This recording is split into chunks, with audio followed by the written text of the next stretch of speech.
The unexpected awakening of the Sign-In system finds Zhou Hao in the world of swallowing the starry sky, where he diligently cultivates amidst the shell of the golden-horned giant beast and other pivotal locations, such as the fallen Ink Star spaceship.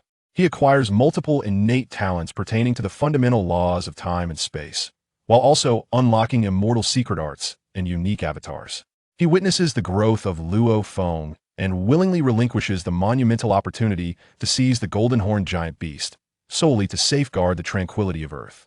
With the support of the system and meticulous planning, Zhou Hao's human avatar primarily focuses on the law of time, while the Ice Mountain Beast avatar delves into the laws of space and water.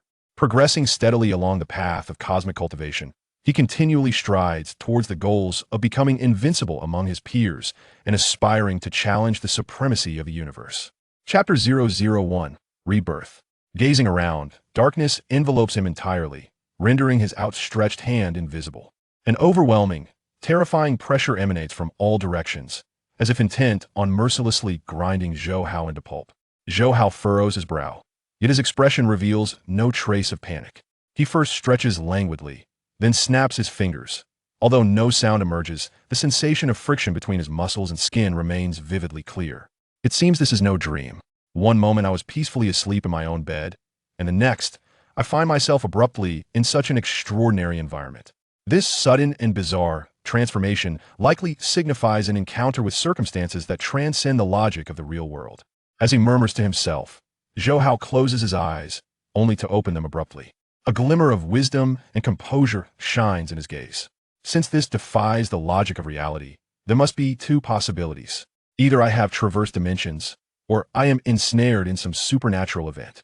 Contemplating this, Zhou Hao narrows his eyes slightly. As a seasoned bibliophile who has perused countless tomes and harbors knowledge of myriad realms, he understands that such scenarios, reminiscent of the beginnings of numerous novels, inevitably accompany various character templates. Moreover, each individual embodies a protagonist template, endowed with diverse golden fingers. Indeed, the more dire the circumstances, the more potent the golden fingers become. Thus, he inhales deeply, surveying the surrounding darkness, and speaks in a deep voice. Golden finger, reveal yourself. In the face of such a dire predicament, relying solely on my mortal intellect is insufficient. Silence reigns in the darkness, with no response. Zhou Hao's expression remains unchanged. He has instinctively adapted to the protagonist template. Even if he were to perish at the outset, he harbors no fear, for as long as his true spirit endures, he shall continue to live on. He firmly believes that in confronting supernatural predicaments, every individual is a protagonist. 4. Supporting characters cannot continue their stories. Ding! A crisp and resonant sound echoes within his mind. Excellent. Just as I surmised, it is indeed the protagonist's inception. A faint smile graces Zhou Hao's face. The sign-in system is activated. Shall the host commence the sign-in? Upon hearing this voice, Zhou Hao feels an immediate understanding. So, it's a sign-in system. I never expected the golden finger to follow the trend. Without hesitation and requiring no further instruction, he intently thinks, yes. Congratulations to the host for initiating the sign-in. As the host is a novice, please be informed that signing in daily will yield rewards, and the rewards will vary significantly depending on the location of the sign-in. Zhou Hao patiently listens to the system's introduction, recognizing its critical importance. However, despite the system's designation of him as a novice, he cannot fully accept this label. Although he has not personally experienced the protagonist's journey, in theory, he has traversed countless realms, mastering various golden fingers and becoming an experienced practitioner of dimensional travel. His level is exceptionally high. It would not be an exaggeration to jest that Zhou Hao could enumerate 1,000,000 types of golden fingers without repetition. After all, his reading has encompassed far more than merely one website's library. System, let the sign-in commence, he thinks to himself. Congratulations to the host for successfully signing in at the dark expanse of the cosmic sea, earning. The system's voice abruptly halts mid-sentence. Zhou Hao furrows his brow. System, what have I acquired? The system remains silent. For the first time, his brow tightens. The system's stalling is indeed beyond his experience. As he prepared to urge once more, his expression suddenly froze. Wait, why do the terms cosmic sea and dim realm sound so familiar? He murmured. In his mind, images played like a film, rapidly matching the cosmic sea and dim realm with the books he had perused. Soon, Zhou Hao's eyes widened in shock, and his entire body felt as though it had collapsed, slumping down, Oh my heavens! Could this possibly be the lair of the world beast from the Devouring Starry Sky? At that moment, Zhou Hao panicked. He was thoroughly alarmed. Even with his strong psychological fortitude, he could not suppress the trembling of his legs. It is worth noting that even the mightiest of human warriors, such as the giant axe, had only managed to utter a few words before perishing upon entering the cosmic sea's dim realm. Zhou Hao was merely an ordinary individual. To find himself transported here at the onset of his journey was akin to being delivered to his doom. No wonder the system had faltered into silence. Even it must have been terrified in this dire situation. Hurry, system, wake me from this nightmare. I'm no longer dreaming. In a state of frantic urgency, his hands trembled uncontrollably, and tears of despair threatened to spill from Zhou Hao's eyes as he lost all semblance of calm. There was no other choice. The world beasts of the dim realm were terrifyingly unreasonable. Yet, the system remained unresponsive. System, please do not abandon me. I still have hope. I can still save myself. Zhou Hao paced anxiously, his golden finger being his only lifeline. Should it abandon him, he feared he would not survive to see another day. However, around him and within his mind, there was an oppressive silence. Zhou Hao's fear deepened as he felt the gaze of a billion world beast's blood-red eyes fixated upon him. Alone and isolated, he felt like a dish of meat that could not even fill the gaps between its teeth. I've truly fallen into an abyss of misfortune. After shouting for what seemed an eternity, the system remained silent, plunging Zhou Hao into despair. Time ticked by relentlessly. Within his despair, Zhou Hao's inner terror began to spread. He was simply an ordinary person. No matter how extensive his theoretical knowledge, he lacked the courage to confront the inevitable death that loomed before him. If he had been devoured by a world beast the moment he crossed over, it would have elicited no response. Yet the issue was that he had not been swallowed. He was very much alive and alert. The world beast is of considerable size. A single bite would mean my end, so there should be no pain. Zhou Hao continually reassured himself, muttering to remain calm and think clearly. Initially, he could not settle his nerves or spare a moment for contemplation. However, as time passed, Zhou Hao's frantic mind gradually began to calm. It was akin to hanging precariously on the edge of a cliff, gazing into an abyss. At first, one would undoubtedly experience fear and panic, yet after hanging there for a while without falling, clarity of thought would emerge. As Zhou Hao regained his composure, his mind became active once more. He soon sensed that something was amiss. After all, he was in the cosmic sea's dim realm. The environment was extraordinarily complex and harsh, saturated with chaotic currents. The chaotic currents generated an overwhelming oppressive force capable of effortlessly shredding immortal deities, making it difficult for even cosmic sovereigns to survive. As an ordinary person, he should have been torn to shreds upon entry. Yet until now, he had encountered no such fate. Could it be? Zhou Hao's eyes sparkled, a glimmer of frenzied wisdom illuminating his pupils. The reason I have remained unharmed since my arrival must be due to the system's protection. Therefore, if I am still safe now, there could be only one answer. With this realization, he abruptly rose. System, stop hiding and grant me my sign-in. He shouted with all his might, his heart racing uncontrollably, anxiety reaching its peak. Ding! The sound that echoed in his mind at that moment was akin to celestial music. Congratulations, host, for successfully signing in at the cosmic sea's dim realm. You have acquired the stellar concealment technique. Congratulations, host. You have obtained the chaos divine armor. Congratulations, host. You have gained the power of cosmic origin. Congratulations, host. You have received a chaos source crystal. Congratulations, host. You have acquired the talent of the destruction law. Zhou Hao was left utterly astounded. He had not anticipated that the sign-in system would reappear, showering him with rewards without pause for a full minute. Ding, warning, warning. Sign-in rewards have been exhausted. Insufficient energy to maintain. Please, host, change your sign-in location promptly. Countdown, 1 minute. An urgent and piercing alarm blared in his mind, commencing a countdown. Zhou Hao felt an overwhelming sense of urgency wash over him. He understood that the system was not jesting. There was no time for contemplation. He hastily reviewed his sign-in rewards. Without hesitation, he donned the Chaos Divine Armor, which transformed his ordinary jacket into a piece of ancient armor that radiated a majestic and chaotic aura. The oppressive force that had surrounded him suddenly vanished. He breathed a sigh of relief. The system had proven its worth, providing rewards that enabled an ordinary person to adapt seamlessly. He then swiftly learned all the techniques and secrets among the rewards, as the sign-in rewards required personal acquisition. A deluge of information surged into Zhou Hao's mind, nearly overwhelming him. It could be said that had it not been for the system's protective measures, he would undoubtedly have been rendered a fool by this torrent of information. Stellar concealment technique, insight into the law of destruction, soul separation technique. A total of 18 techniques and secrets. The remaining rewards predominantly consist of rare and precious items, such as Chaos Source crystals. Countdown 2019. As the relentless ticking echoed in his mind, Zhou Hao remained remarkably composed. Changing the location for sign-in. The dimensional abyss is a spherical realm that is in constant motion, and I am utterly disoriented regarding my current position. The notion of escaping this place is nothing short of a delusion. He closed his eyes, enduring the pain as his mind raced.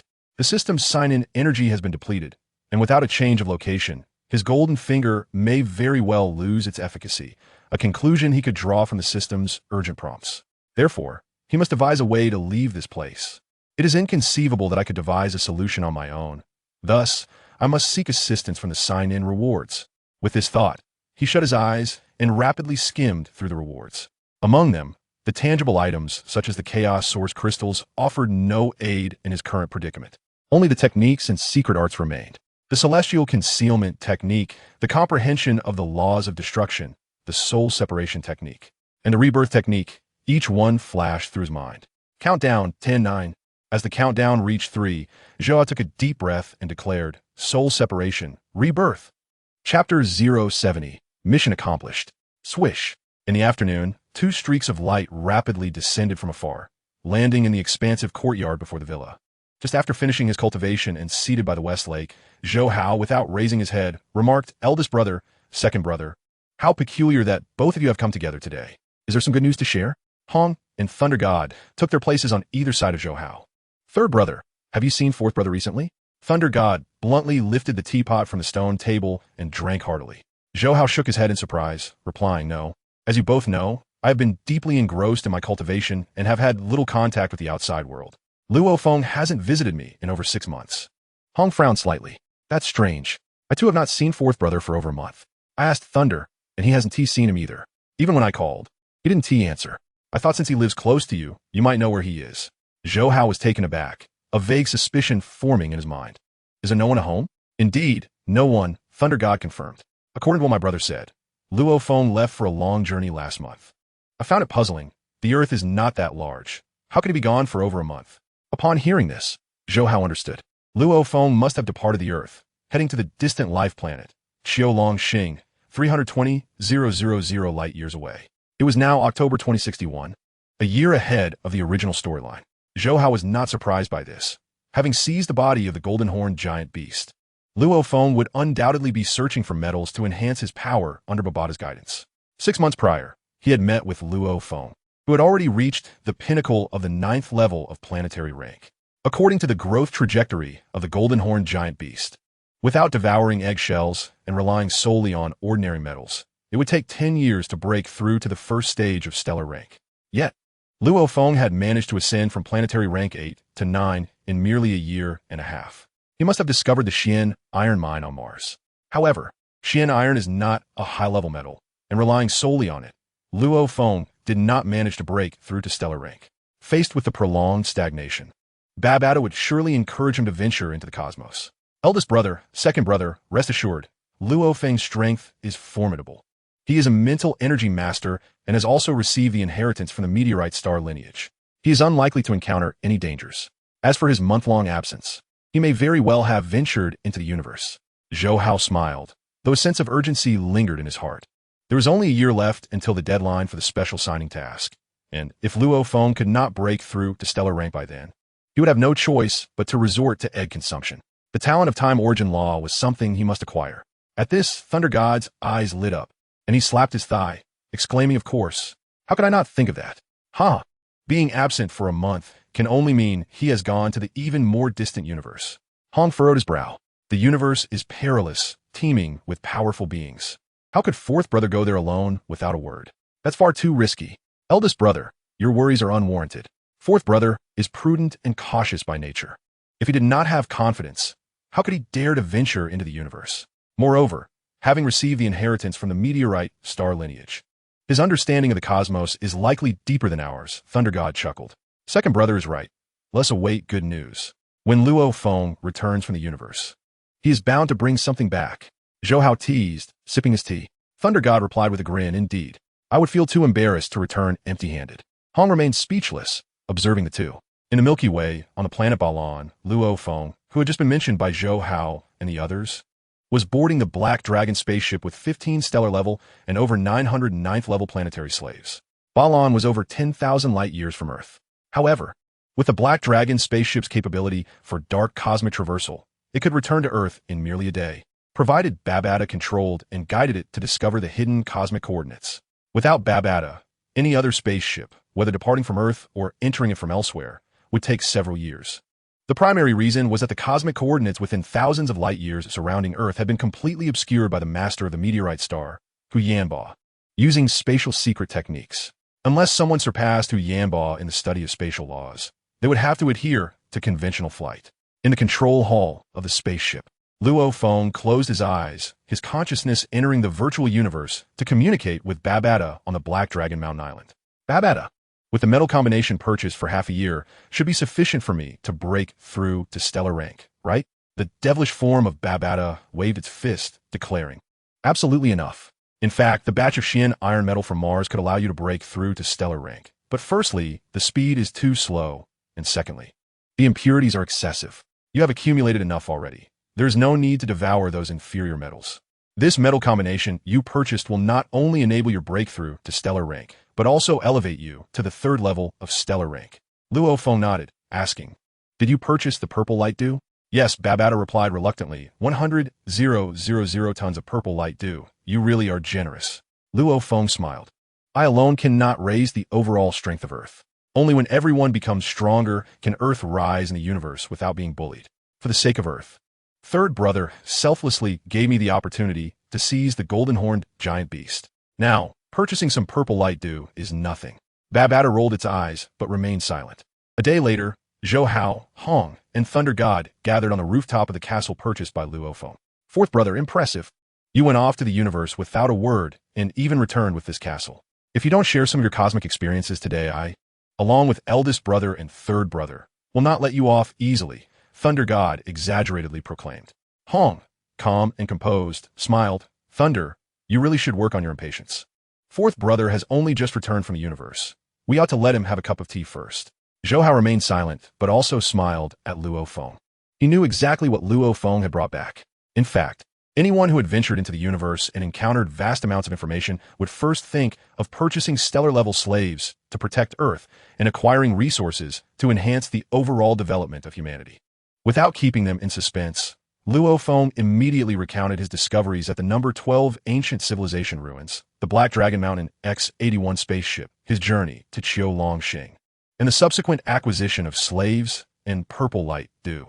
Of course, he refrained from mentioning the information left by Hu Yanba from the meteorite star, such as the bank account details. The four then discussed whether to reveal the matter of the slave guard team and purple light dew. Hong and Thunder God naturally suggested only disclosing the purple light dew while concealing the slave guard team. Zhou Hao had no objections. In fact, even if they revealed the existence of the stellar-level slave guard team, it wouldn't matter. Unlike the original storyline, the new Alanshan family's cosmic adventure team would not arrive on Earth for another year, and a year was ample time for many endeavors. The following day, at Zhou Hao and Hong's behest, the leaders of the 5 major global powers and various powerful representatives gathered at Luo Feng's castle to convene a global meeting. During the meeting, Luo Feng disclosed certain cosmic information in the purple light dew, causing a tremendous stir. Subsequently, a large number of martial arts students worldwide, spurred by the purple light dew, began to break through as warriors. Ding! Congratulations to the host for completing the special signing task and acquiring the talent for the time origin law. Chapter 071, The Secret Art of Time Law. 1 month later, having just completed his signing within the broken egg of the golden horn giant beast, Zhou Hao received the system's notification sound in his mind once more. With a blank expression, he stood up and exited the egg. A moment later, he stood on the rooftop of the villa, gazing at the shimmering surface of the West Lake. His expression gradually revealed a smile, akin to a scene slowed down in time. Luo Feng, oh Luo Feng, after waiting 14 years and 3 months, you have finally broken through to the first stage of stellar rank. It hasn't been easy. After such a long wait, I have finally attained fulfillment. The laws of time and space are the most profound and unfathomable laws of the universe. Having completed the special sign-in task, Zhou Hao has successfully assimilated the two fundamental laws of origin. It can be said that once he thoroughly comprehends these two laws, he will attain true invincibility among his peers. If he were to master them completely, he would ascend directly to the rank of the universe master. Of course, achieving such a feat is exceedingly challenging. Currently, there are only a handful of universe masters among the entire human race. However, possessing these two grand laws of origin at least signifies that Zhou Hao harbors the hope of reaching the status of a universe master. Even if that hope is remote, it is still a rare opportunity. Zhou Hao took a deep breath, suppressing the turbulence within his heart. He was acutely aware that even with the endowments of both the time and space laws, delving into their intricacies would prove to be a formidable task. Moreover, for others, this might not be beneficial at all. For both space and time, immersing oneself in either of these laws is already a lifetime's endeavor. To pursue both simultaneously, it is a path that even the most extraordinarily gifted individuals, not to mention the invincible kings with extended lifespans, would hesitate to tread. For the universe is governed by the truth that one cannot overreach. Yet Zhou Hao is different.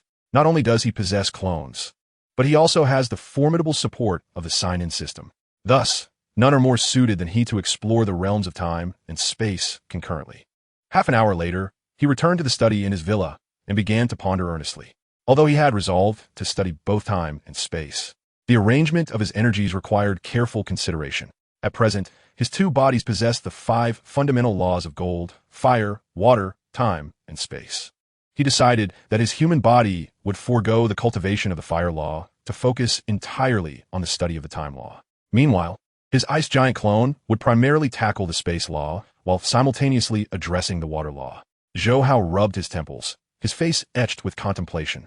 This arrangement was largely dictated by the fact that the ice giant clone lacked the endowment of the time law, making its comprehension and cultivation quite arduous. Additionally, its unique talents and specialized techniques were deeply interconnected with the strength of the water law, rendering it impossible for the ice giant to abandon its study of the water law. Since the laws of water and time are completely disparate, it was only logical for the ice giant to focus on water and space, while his human clone concentrated on time. This was the most suitable arrangement. As for the fire law, it would have to be temporarily set aside, and the gold law could not be prioritized either. He would have to wait until he birthed more clones to accommodate the cultivation of the fire and gold laws. With a sigh, Zhou Hao acknowledged the necessity of sacrifice for gain. His energy was limited, aside from his studies of the laws. He also needed to cultivate the control chapter and miscellaneous chapter. Furthermore, the ice giant clone must seek out water-based energies to enhance its internal world. All things considered, his time was exceedingly tight. Naturally, the optimal solution would be for his human clone to swiftly locate suitable genes to spawn further clones. Yet the problem lay in the fact that he was currently unable to venture outside. In Bermuda, Zhou Hao had signed in to receive a mechanical ray spaceship, but the cosmic coordinates surrounding Earth were obscured. Without Babada's guidance, interstellar travel was utterly impossible, even though the mechanical spaceship could easily reach light speed. Traversing thousands of light years would still require several years for a round trip. Given that time, he might as well remain and focus on his cultivation. Shaking his head, he quelled the distracting thoughts and closed his eyes, searching his mind for the secret techniques he had obtained during his sign-in on the Falling Ink Star spaceship. The master of Falling Ink Star, Hu Yanba, specialized in the space law and had collected much of the immortal techniques pertaining to space. However, it seemed he had also gathered a set of mainstream immortal techniques for the time law. Before long, he found it. System claimed the sign-in reward. The immortal technique 1,000 layers of waves. He silently intoned, although the sign-in system did not encompass space. Any rewards Zhou Hao did not claim would be temporarily stored and could be retrieved at any time. With a flash, as he claimed the reward, a plethora of profound mysteries regarding the 1,000 layers of waves time law technique surged into Zhou Hao's soul consciousness. This method of impartation was akin to having a master who had fully grasped the time law, meticulously elucidating its principles. Even a stellar-level individual lacking the time law endowment could gradually glean insights into the time law through such instruction, perhaps even crossing its threshold. Zhou Hao quickly realized that the immortal technique 1,000 layers of waves resembled myriad threads flow, belonging to the mainstream techniques exploring time and space within the realm of immortality. Although there existed more intricate techniques for the time and space laws, such as the inheritance technique absolute, space from the golden horn giant, and the time mirror from the destroyer beast. These techniques were specialized and applicable only to select races. In contrast, thousand layers of waves and myriad threads flow were suitable for the cultivation of the vast majority of races. Time flows like a river, ceaselessly slipping away. To comprehend and delve into time, one must capture the fluctuations of time's current, which is typically elusive. Thus, we must create ripples in time, akin to casting stones into flowing water. After absorbing a wealth of profound wisdom, Zhou Hao commenced his systematic study anew. Before long, he entered a state of deep concentration. 3 months passed in the blink of an eye, immersed in the comprehension and cultivation of the time, law thousand layers of waves. Zhou Hao was abruptly interrupted by a voice from outside the villa. He furrowed his brow and stepped out from the remnants of his contemplative shell. Upon seeing Luo Feng outside, his expression softened. "Fourth brother, what brings you here?" Zhou Hao had long entrusted all the trivial matters of the martial arts school to his elder sister, Zhou Ying and Shen Hong, only occasionally visiting to check in. Therefore, disturbances were rare. Only Luo Feng, Hong, and Lei would frequently come to the villa, seeking him out for drinks or sparring. However, when he entered a state of cultivation, Hong and the others were usually considerate enough to curtail their visits. Scratching his head, Luo Feng replied, "Third brother. Last month, I took eldest brother and second brother to Qiu Star to open an account.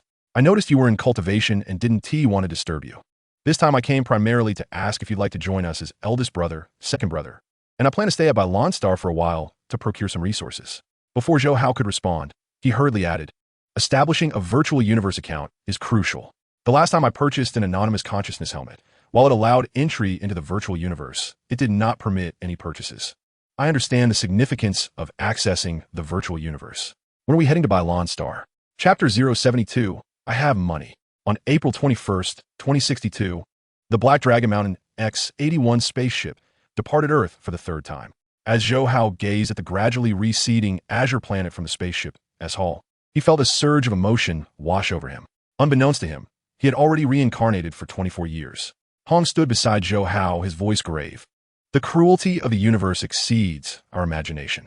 Although Lei and I have only made one trip, we were deeply shaken. Even beings of cosmic caliber can become slaves. And we Earthlings have no means of resisting the formidable slave-trading fleets of cosmic-level beings. Should Earth be discovered, you, Lei, fourth brother, and I, along with all of humanity, would be reduced to slaves, treated like commodities to be sold in the slave market." Thunder God and Luo Feng joined them. "On Earth, we are far too comfortable." Thunder God lamented. "Without enemies or pressure, our cultivation stagnates. That is why my brother and I decided to leave Earth to go to Bailon Star, to engage with the universe.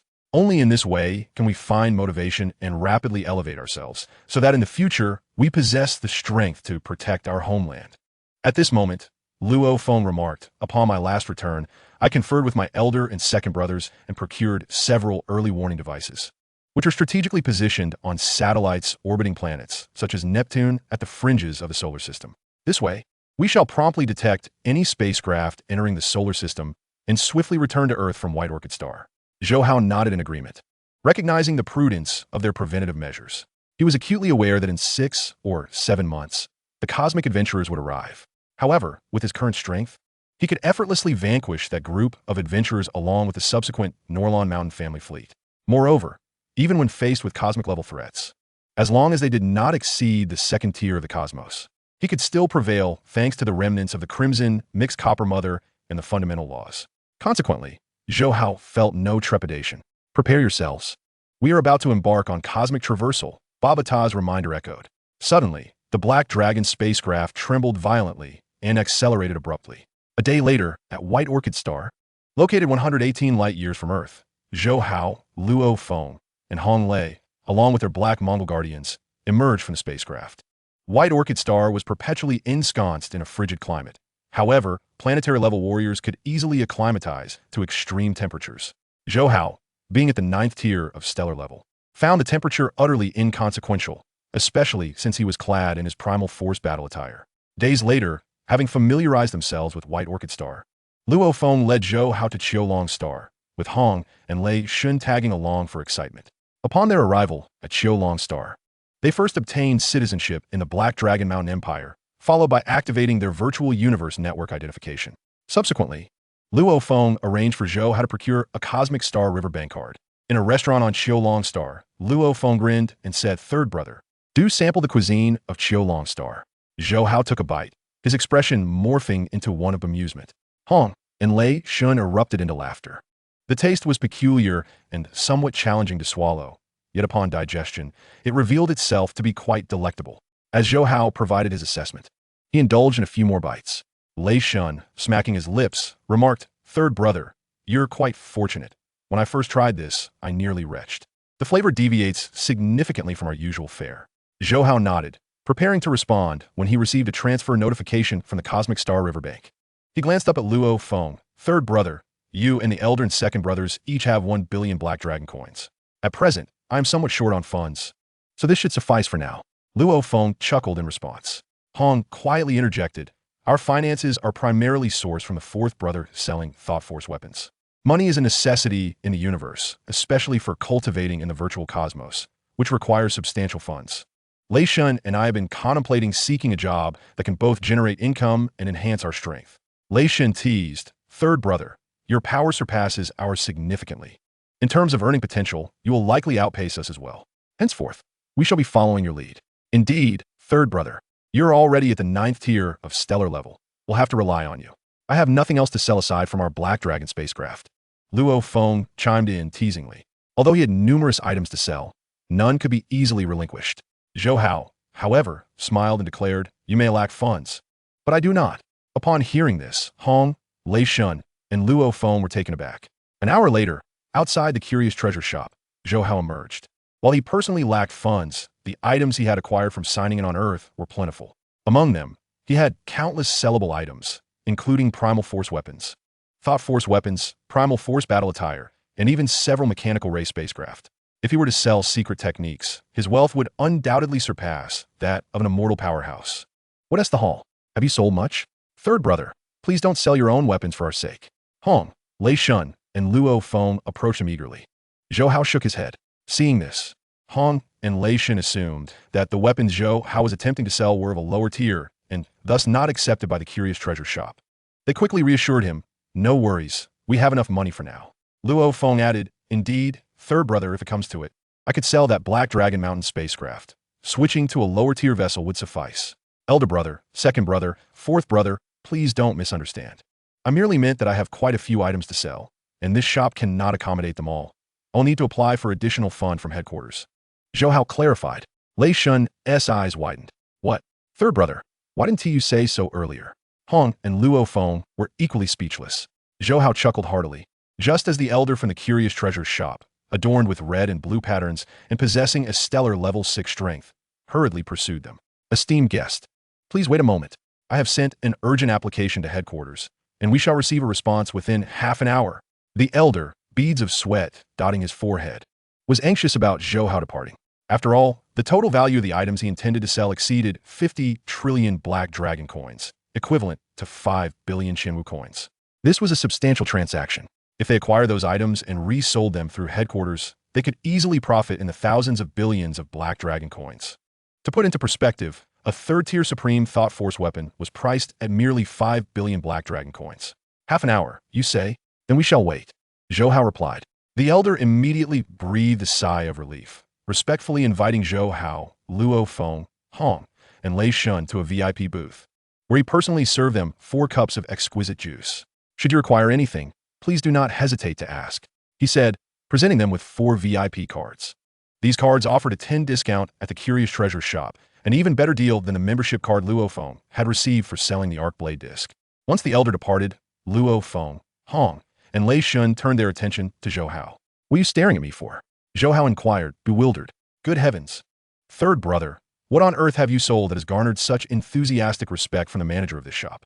Lei Shun exclaimed dramatically. Luo Feng remained silent, conversing with Baba Ta. "Baba Ta, the items left behind by the teacher are quite limited, far fewer than what my third brother possesses." Baba Ta immediately became agitated. "What do you know? The Young Star spacecraft is entirely crafted from crimson mixed copper mother. Even a single fragment holds immense value. If the Young Star spacecraft were to be sold, the entire Black Dragon Mountain Empire would be unable to afford it." Luo Feng scoffed. "The Young Star spacecraft is indeed expensive, but it cannot be sold." Baba Ta was momentarily speechless, unable to restrain his thoughts. I suspect that Zhou Hao intends to sell crimson mixed copper mother fragments. Luo Feng was aware of the young star spacecraft fragments, yet upon hearing Babata's comments, he immediately countered, impossible. Third brother isn't foolish. He must understand the value of crimson mixed copper mother fragments. Babata fit. Not everyone can recognize crimson mixed copper mother. Luo Feng found himself at a loss for words. Luo Feng, you must keep a vigilant watch. If Zhou Hao attempts to sell crimson mixed copper mother fragments, you must intervene. The discovery of your earth pales in comparison to the attention that crimson mixed copper mother would attract. Babata stationed. Rest assured, I will, Luo Feng replied, his expression grave. At this juncture, Zhou Hao stated, it's nothing significant, merely some thought force weapons and primal force weapons. Naturally, he would not sell the crimson mixed copper mother fragments, nor would he expose anything beyond mid-tier fourth-grade weapons. A commoner may be innocent, but harboring precious treasures can attract calamity. He could easily justify possessing a third-tier supreme thought force weapon and a low-tier fourth-grade weapon wouldn't raise too many eyebrows. However, a mid-tier fourth-grade weapon was another matter entirely, as it was utilized by domain and realm masters. Lei Shun gaped. Third brother, your inheritance is astonishing. Such precious items are at your disposal for sale. Hong furrowed his brow, advising, third brother, do not be reckless. We each have 1 billion black dragon coins, which should be sufficient. Elder brother, second brother, rest assured, I have it well in hand. Zhou Hao waved his hand dismissively. With the sign-in system at his disposal, how could he possibly lack funds? Upon hearing Zhou Hao's assurance, Hong nodded in agreement. While they waited, Zhou Hao hesitated for a moment, then silently intoned system. Sign in. The daily sign-in opportunity ultimately favored this small shop. Ding. Congratulations, host, on successfully signing in at the Curious Treasures shop on Qiulong Star. You have received a fourth-tier Thought Force weapon, the Binding Molecular Mother Sword. Ding. Congratulations, host, on receiving 10 Lanko fruits. Ding.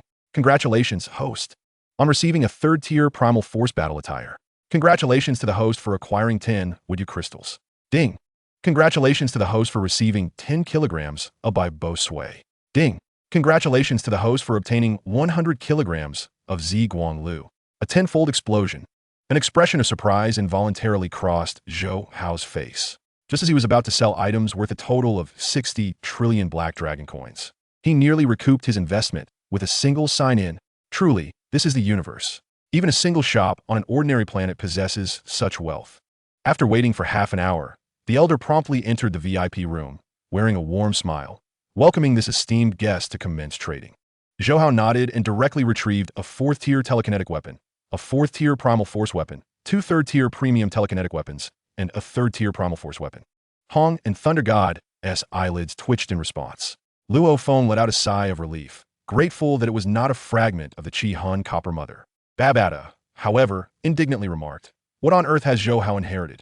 Does he not realize that giving disciples more is not necessarily better? Some of these weapons were obtained from sign-ins aboard the ship at the Meteorite Star, while others were acquired in Bermuda. Due to system modifications, even Babata could not recognize them. The elder's eyes brightened and his smile widened. The quality of these weapons was commendable, promising even greater profits upon resale.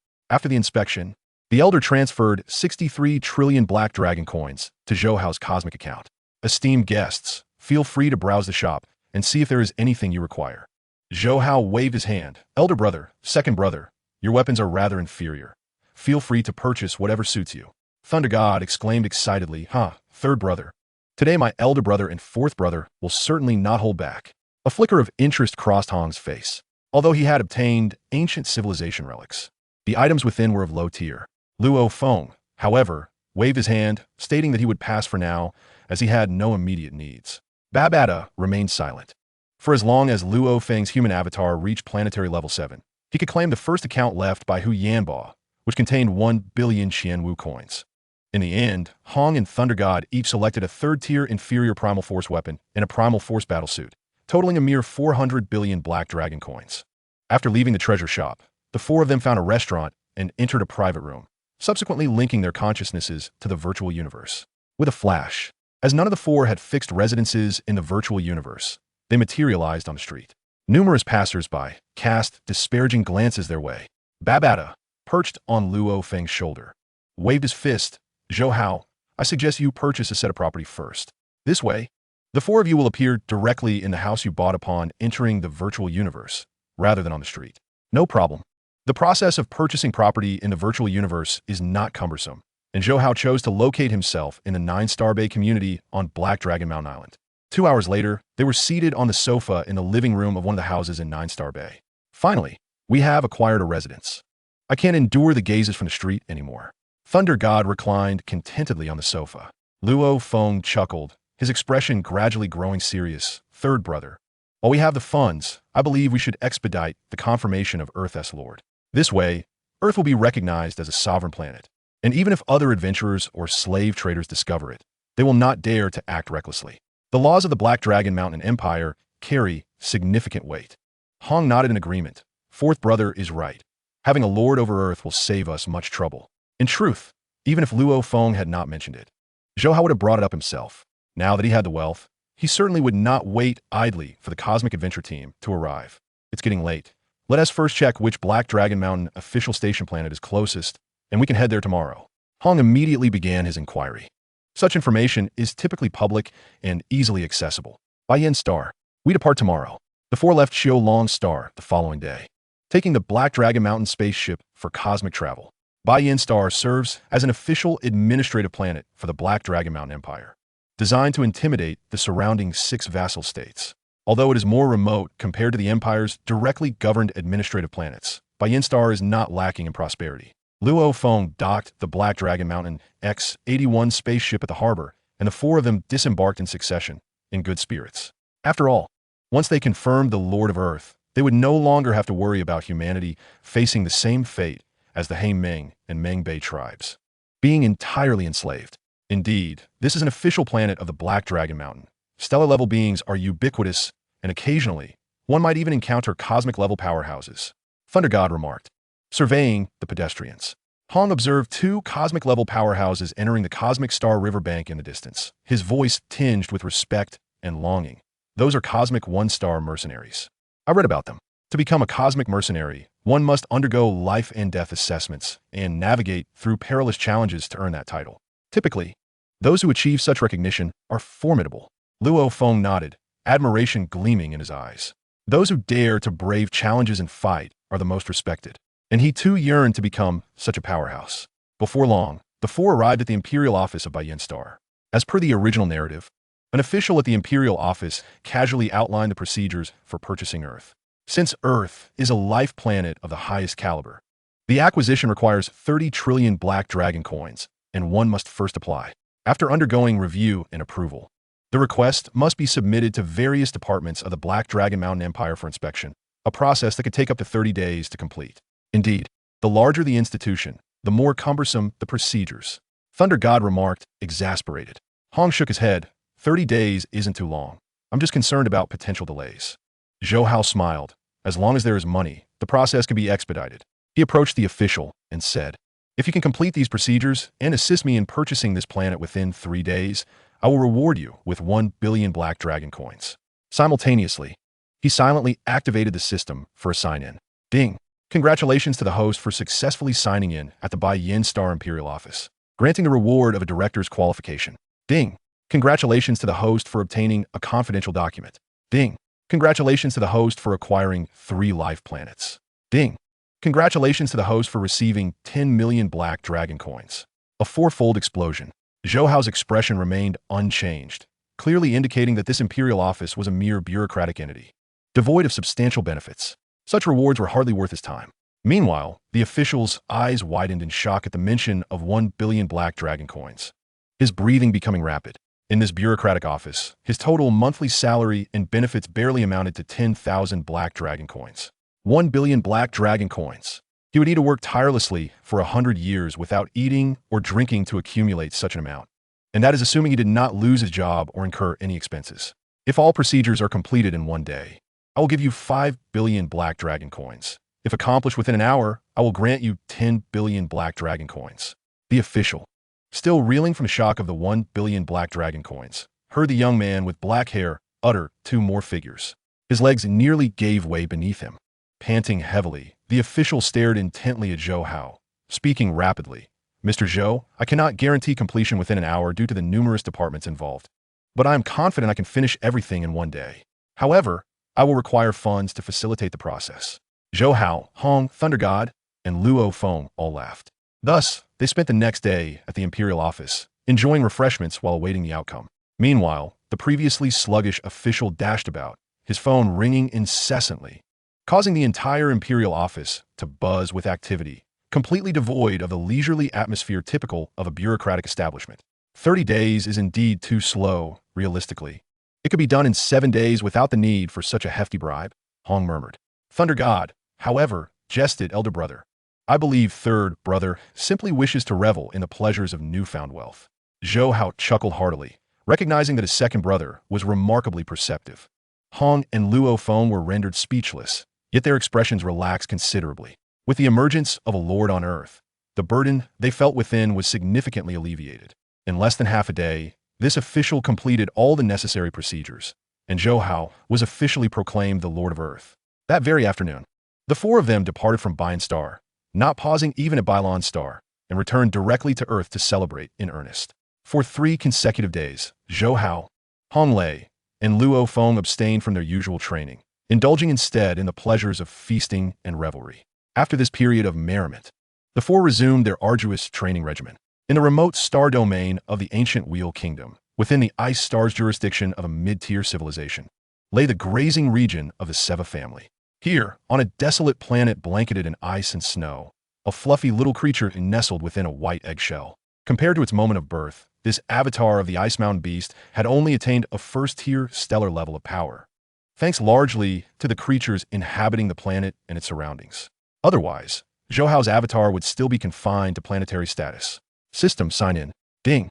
Congratulations, host, for comprehending the essence of the water source law at level 1. Ding. Congratulations, host, for comprehending the essence of the space source law at level 1. From its birth until now, the avatar had diligently signed in for nearly 8 years, exhausting the potential of the eggshell's resources. Even the daily increment in the water source law's talent had ceased, although insights into both water and space laws continued to grow. The daily increments felt somewhat trivial for the avatar, which was already deeply engrossed in these 2 foundational laws. Opening its eyes, the 23-meter-long Ice Mountain Beast avatar swallowed the eggshell into its inner world. After nearly 8 years of remaining on this barren planet, occasionally venturing to nearby celestial bodies to consume other beings, Zhou Hao felt an urge to move. His exploration of the water and space laws had reached a bottleneck, particularly in the realm of space, where he had been stuck at the 100 threads level for several years. As 2 of the most enigmatic foundational laws, the intricacies of the space law surpassed those of the water law by a significant margin. The deeper one delved into their study, the exponentially more challenging they became. However, achieving the 100 threads level of comprehension at the stellar stage was already an extraordinary feat. Many cosmic prodigies barely crossed the threshold of the space source law. Furthermore, the leap from 100 threads to 1,000 threads represented a tremendous chasm, transitioning from hundreds to thousands of spatial manifestations. For Zhou Hao to make this leap within a few years, or even decades, was altogether implausible unless he could find a location conducive to a substantial increase in his spatial talents and insights. Swish, swish, swish. His figure flickered rapidly, soon arriving at the asteroid belt at the edge of the star system. This remote area was exceedingly frigid, especially at the outskirts far from the star, where temperatures plummeted. He had occasionally lingered here before, but today he intended to depart and seek a new abode to continue his exploration of the foundational laws. Suddenly, a spacecraft unexpectedly emerged from the void of the asteroid belt. Zhou Hao's eyes brightened.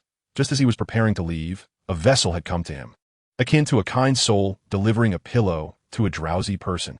He refrained from acting hastily, opting instead to observe as the few spacecraft navigated into the asteroid belt. In such a complex environment, accelerating to light speed for cosmic traversal would prove challenging for the ships. Within the spacecraft, several youths from the Seva family's branch stood in the control hall, engaged in conversation. Selena, this time the family sent us to this grazing area merely to go through the motions. There's no need to be so tense. One young man said with an easy smile. Indeed, the creatures on the planets in this star system can at most reach stellar levels. With our strength, we can easily crush them. Another youth, marked by a blue crescent-shaped insignia on his forehead, added flatteringly. Selena, a talented member of the branch family, frowned. We cannot afford to be careless. According to the grazing overseers, Numerous creatures in this star system have been slaughtered in recent years, which indicates the emergence of stellar-level beings. To survive amidst so many ice-based creatures, the being must possess considerable strength. Just as a fellow youth from the branch family was about to speak, an alarm suddenly blared within the spacecraft. Life energy fluctuations detected. Moments later, the screen displayed Zhou Hao, who was napping on an irregular small asteroid. As the ship drew nearer, his entire image became clear. Selena and the two youths widened their eyes in astonishment. It's the Ice Mountain Beast, one of the 12 pinnacle bloodlines of cosmic beasts. My heavens, and it's still in its juvenile phase. What an opportunity, a tremendous opportunity. Excitement and surprise flickered across their faces in an instant. Whoosh! A flying wheel appeared abruptly, splitting into two crescent-shaped blades, one sweeping toward each of the youths' heads. As a psychic prodigy from the Seva family, Selena was the first to strike. Puff! Selena's sudden attack caught the left-side youth off guard, and he could scarcely comprehend that the girl he admired would turn on him before his head burst apart. The other crescent wheel, aimed at the right-side youth, was intercepted by a shield. Haha, Selena, you really could be ruthless. Say grew up alongside you, and in the family, he always prioritized you for resources. Even the elders intended for you two to marry soon. Yet here you are, killing him. The youth with the crescent blue mark laughed heartily as he was knocked back. Yet, a hint of sorrow tinged his laughter. Selena, however, merely scoffed, her watery gaze fixed on Say. Didn't you also like me? You've been circling around me every day, showering me with flattery. If that's the case, you should be prepared to die obediently. Why resist? As she spoke, the two crescent wheels, under her psychic control, surged toward Say. Clang, clang. Say hastily raised his shield to defend, but the psychic weapon's force was overwhelming, sending him crashing against the edge of the hall, blood spilling from his mouth. Give up. You're no match for me. Such a grand opportunity as the Ice Mountain Beast can only belong to me, Selena declared coldly. Say wiped the blood from his mouth, staring at Selena with a frenzied look. Yes, I do like you, but I also prefer pursuing the peak of power. As soon as his words fell, Selena was about to manipulate her psychic weapon again when she suddenly detected a peculiar scent wafting through the spacecraft. Her eyes widened in horror. You are. Boom! Before she could finish her sentence, her body collapsed, and the crescent blades clattered to the ship's floor. Almost immediately, her skin turned a sickly shade of blue, rapidly desiccating. Say coughed up a mouthful of blood, approached Selena's side, and gazed at her grotesque corpse, sighing, no matter how beautiful you were in death, you are but a skeleton. You were a genius, yet so ruthless. If I hadn't been prepared, I might have perished beneath your psychic weapon. It's a pity I never revealed that I am an apothecary. I wanted to surprise you. Murmuring to himself, he stepped over Selena's lifeless body, his gaze fixated on the Ice Mountain Beast displayed on the hall screen, his eyes ablaze with fervor. This is a cosmic beast, and it's a juvenile of one of the 12 pinnacle bloodlines.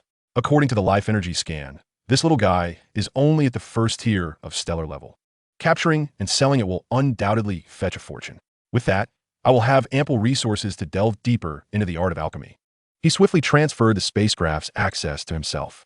Though he was not a genius, he was still a direct descendant of the Seva family, and with Selena and Say dead, acquiring control of the ship was a trivial matter.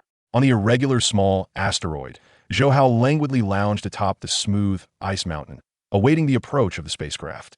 Indeed, the ship soon sailed towards his location, hovering at a distance from the asteroid, seemingly cautious not to startle him away. Swish! Approximately half a minute passed. A shadow swiftly departed from the spaceship, drawing closer. Zhou Hao's eyes reflected a hint of perplexity. Was this fellow truly so self-assured?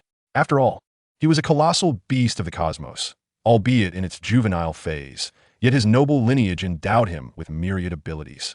Little did he know, the Seva family had dispatched a direct descendant, a prodigy of their lineage, for the purpose of hunting.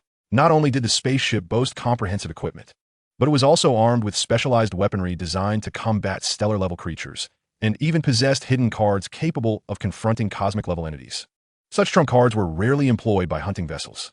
It was precisely due to the knowledge of these hidden advantages that Syra acted without hesitation to slay the other two family members.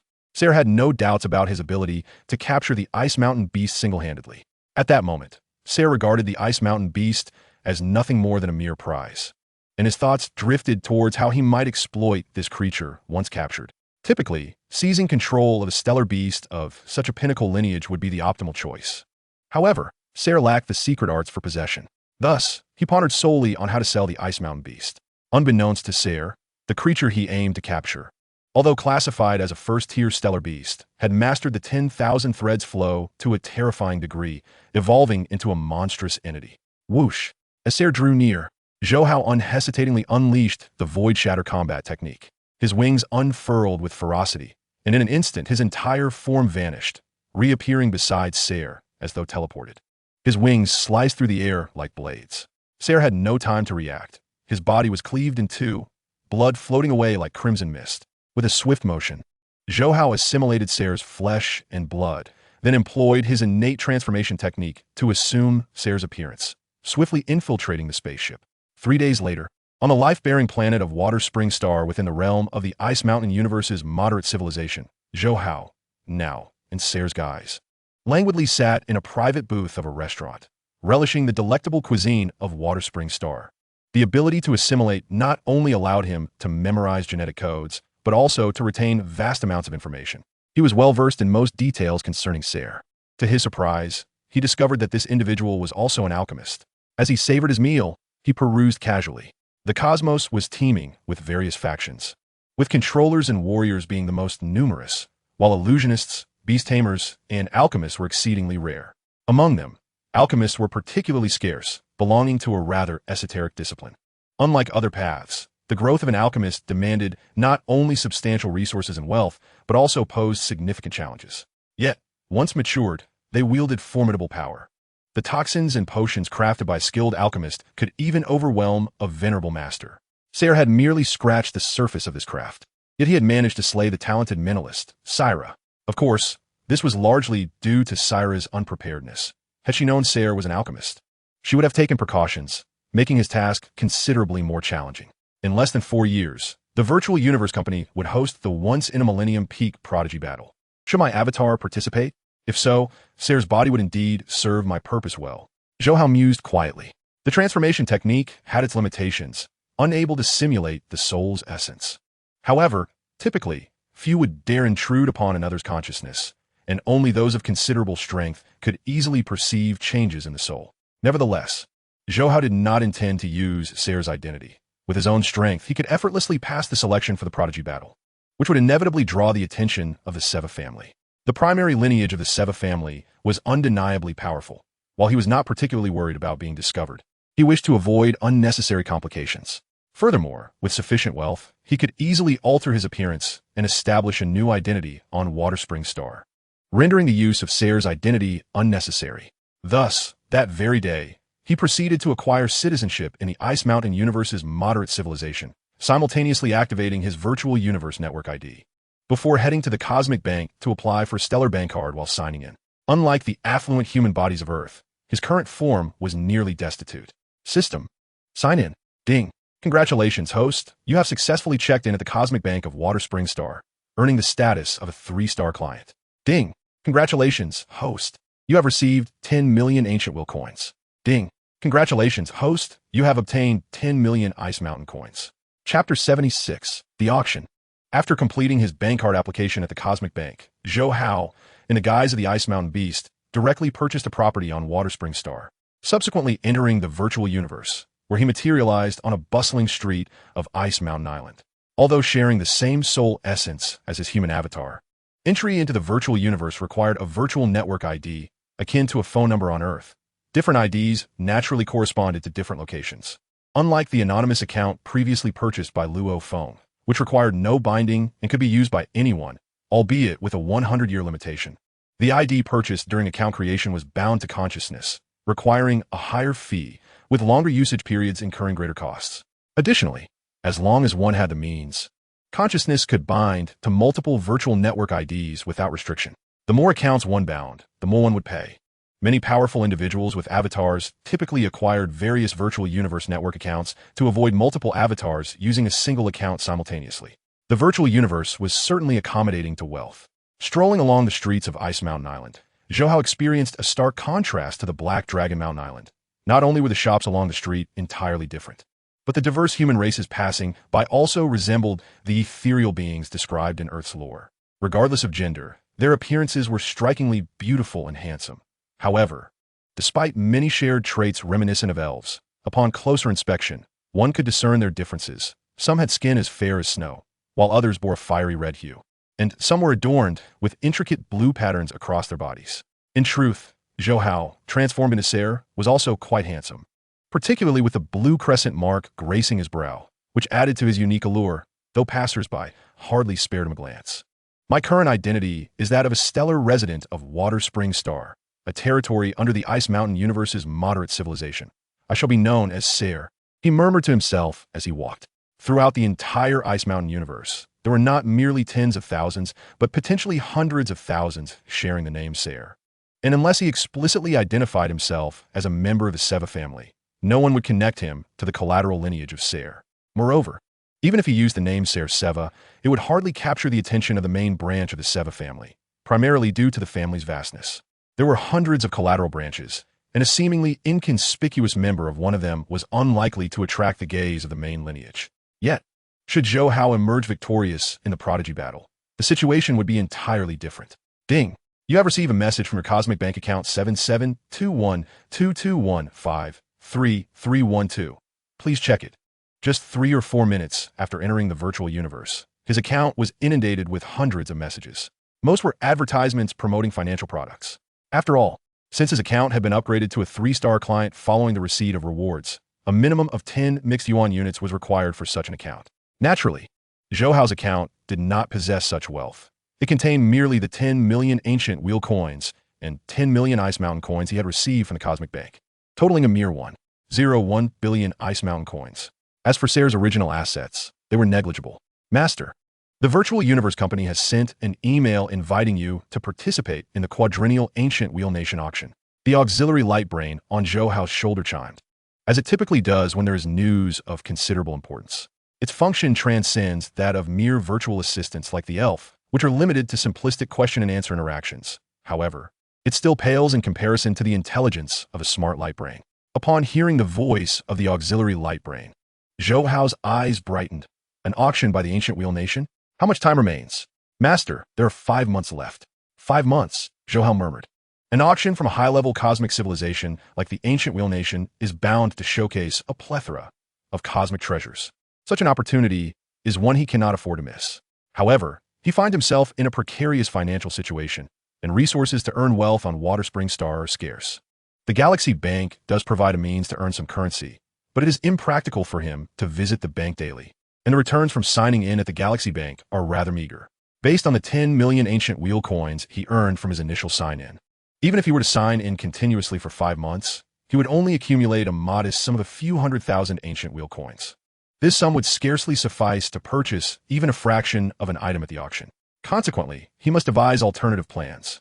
On Earth, amidst the tranquil setting of the West Lake Pavilion's rooftop, Zhou Hao's human avatar sat in meditation, while his consciousness had long since ventured into the virtual universe.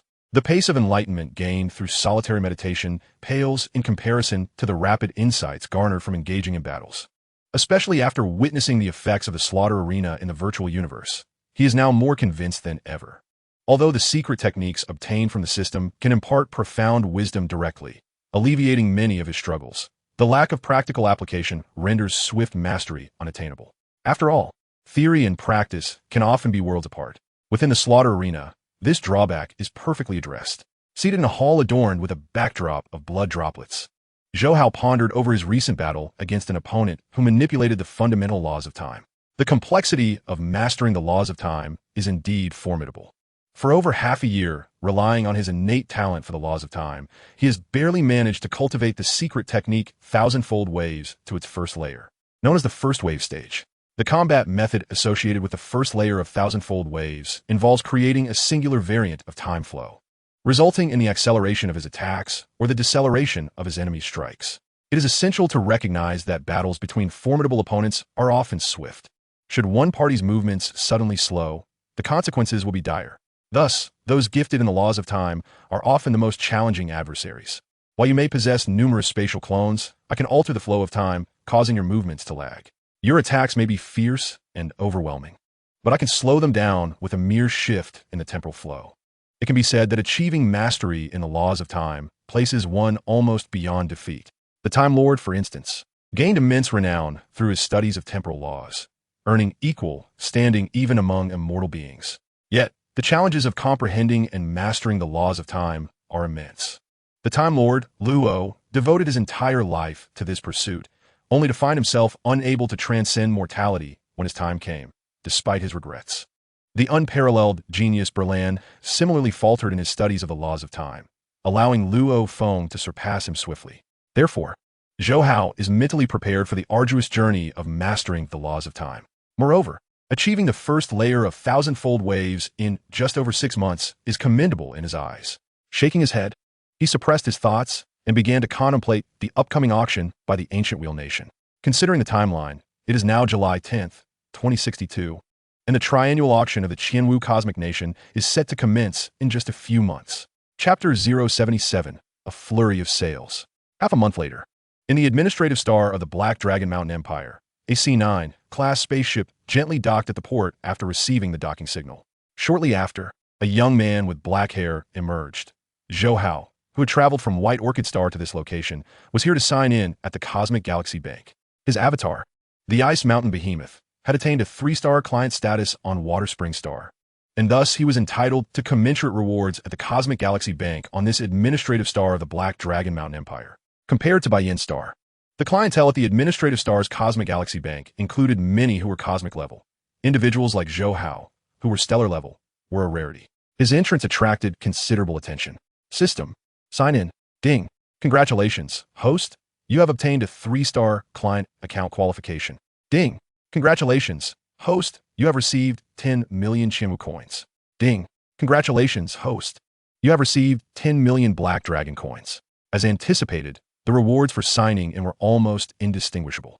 Upon completing the sign-in, his Cosmic Galaxy Bank account was automatically upgraded to 3-star client status.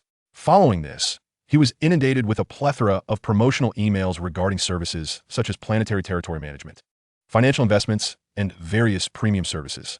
Simultaneously, the Virtual Universe Company sent an invitation to the Qianwu auction. Greetings, as soon as you became a 3-star client, we would like to inform you that the next Qianwu auction will take place in 4 months. For detailed information regarding the auction, please refer to the email attachment. The Virtual Universe Company. After reviewing the emails, Zhou Hao's expression remained composed.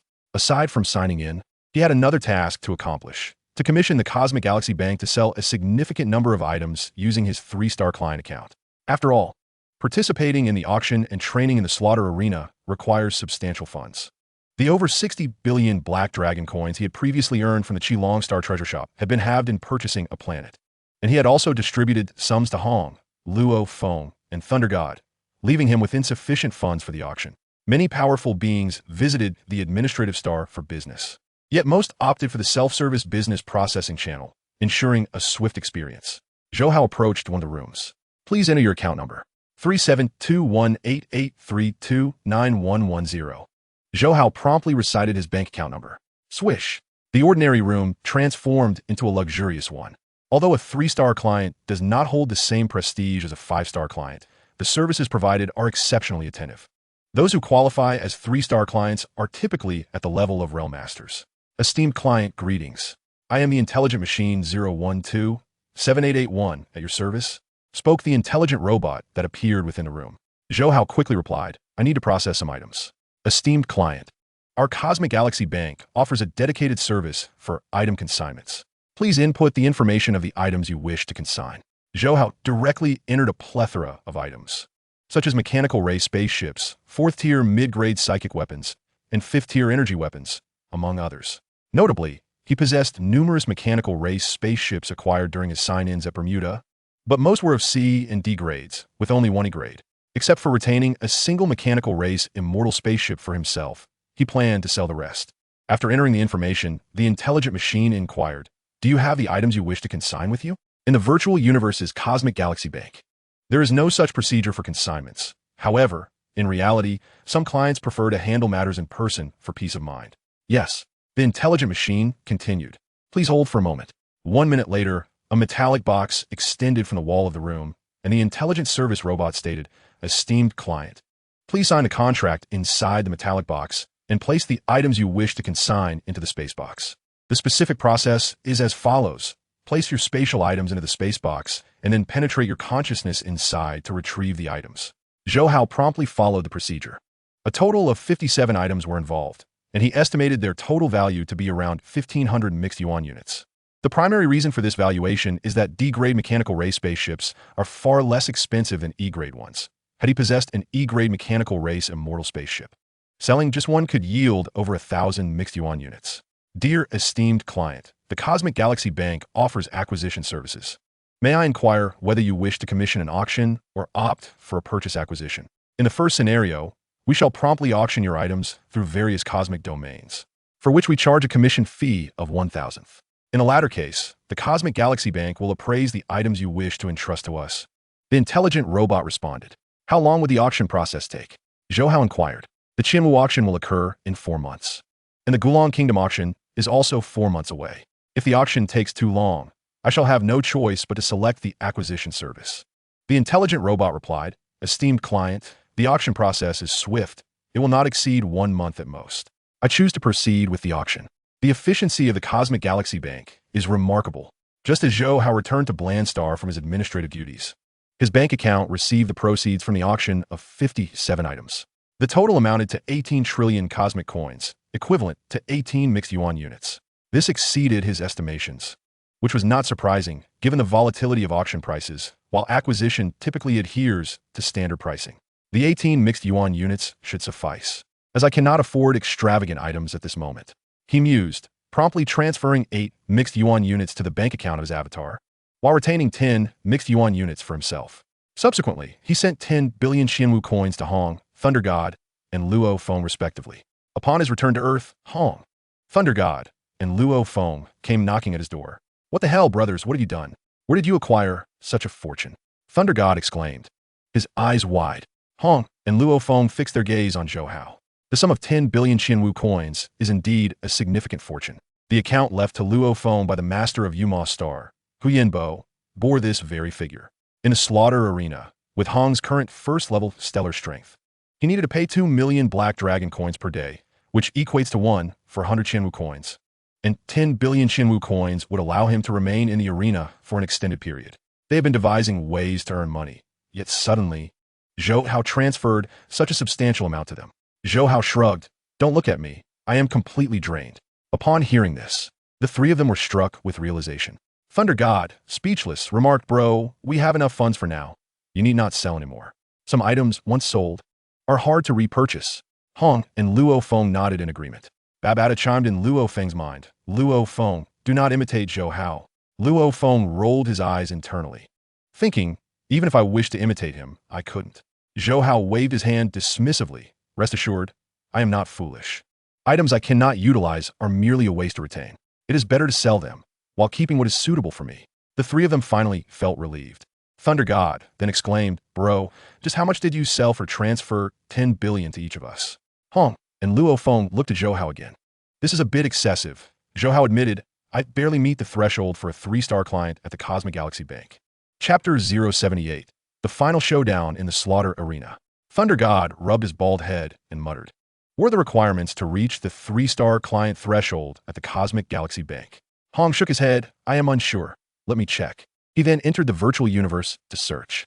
Luo Feng hurriedly inquired of Babata in his mind. Babata smirked, yet his tone revealed surprise. To reach the 3-star client threshold at the Cosmic Galaxy Bank, an account must possess 10 mixed yuan units. What are mixed yuan units? Luo Feng asked, perplexed.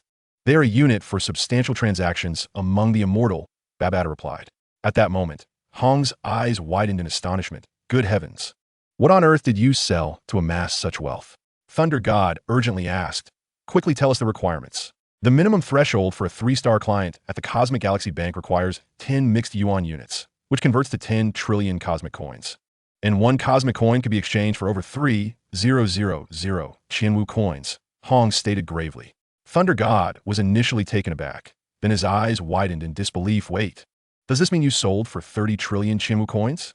Hong nodded, teasingly remarked, if we disregard the trailing billion Qianwu coins, it implies that you possess 300 million in assets, while gifting each of us merely 100.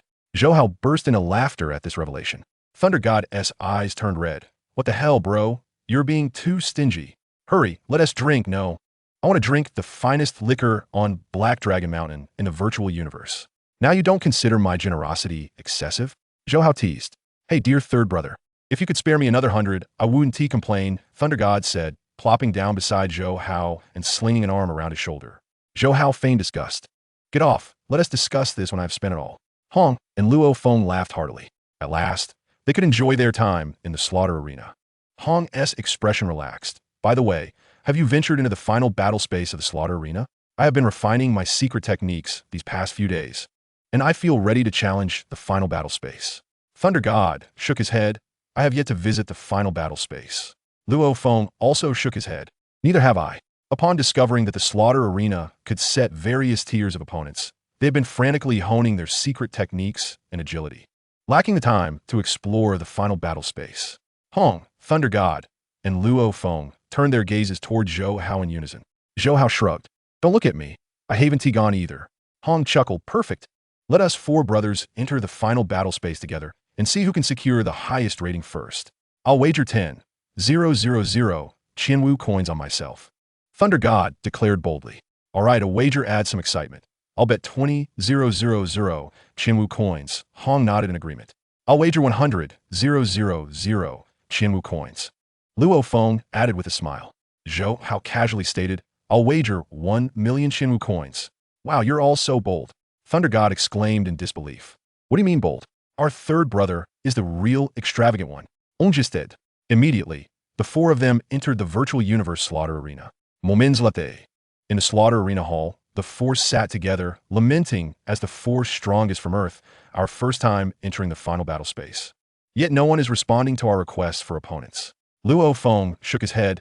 There's nothing we can do. We're newcomers, and our ratings are low. We need to first boost our ratings to find opponents easily later.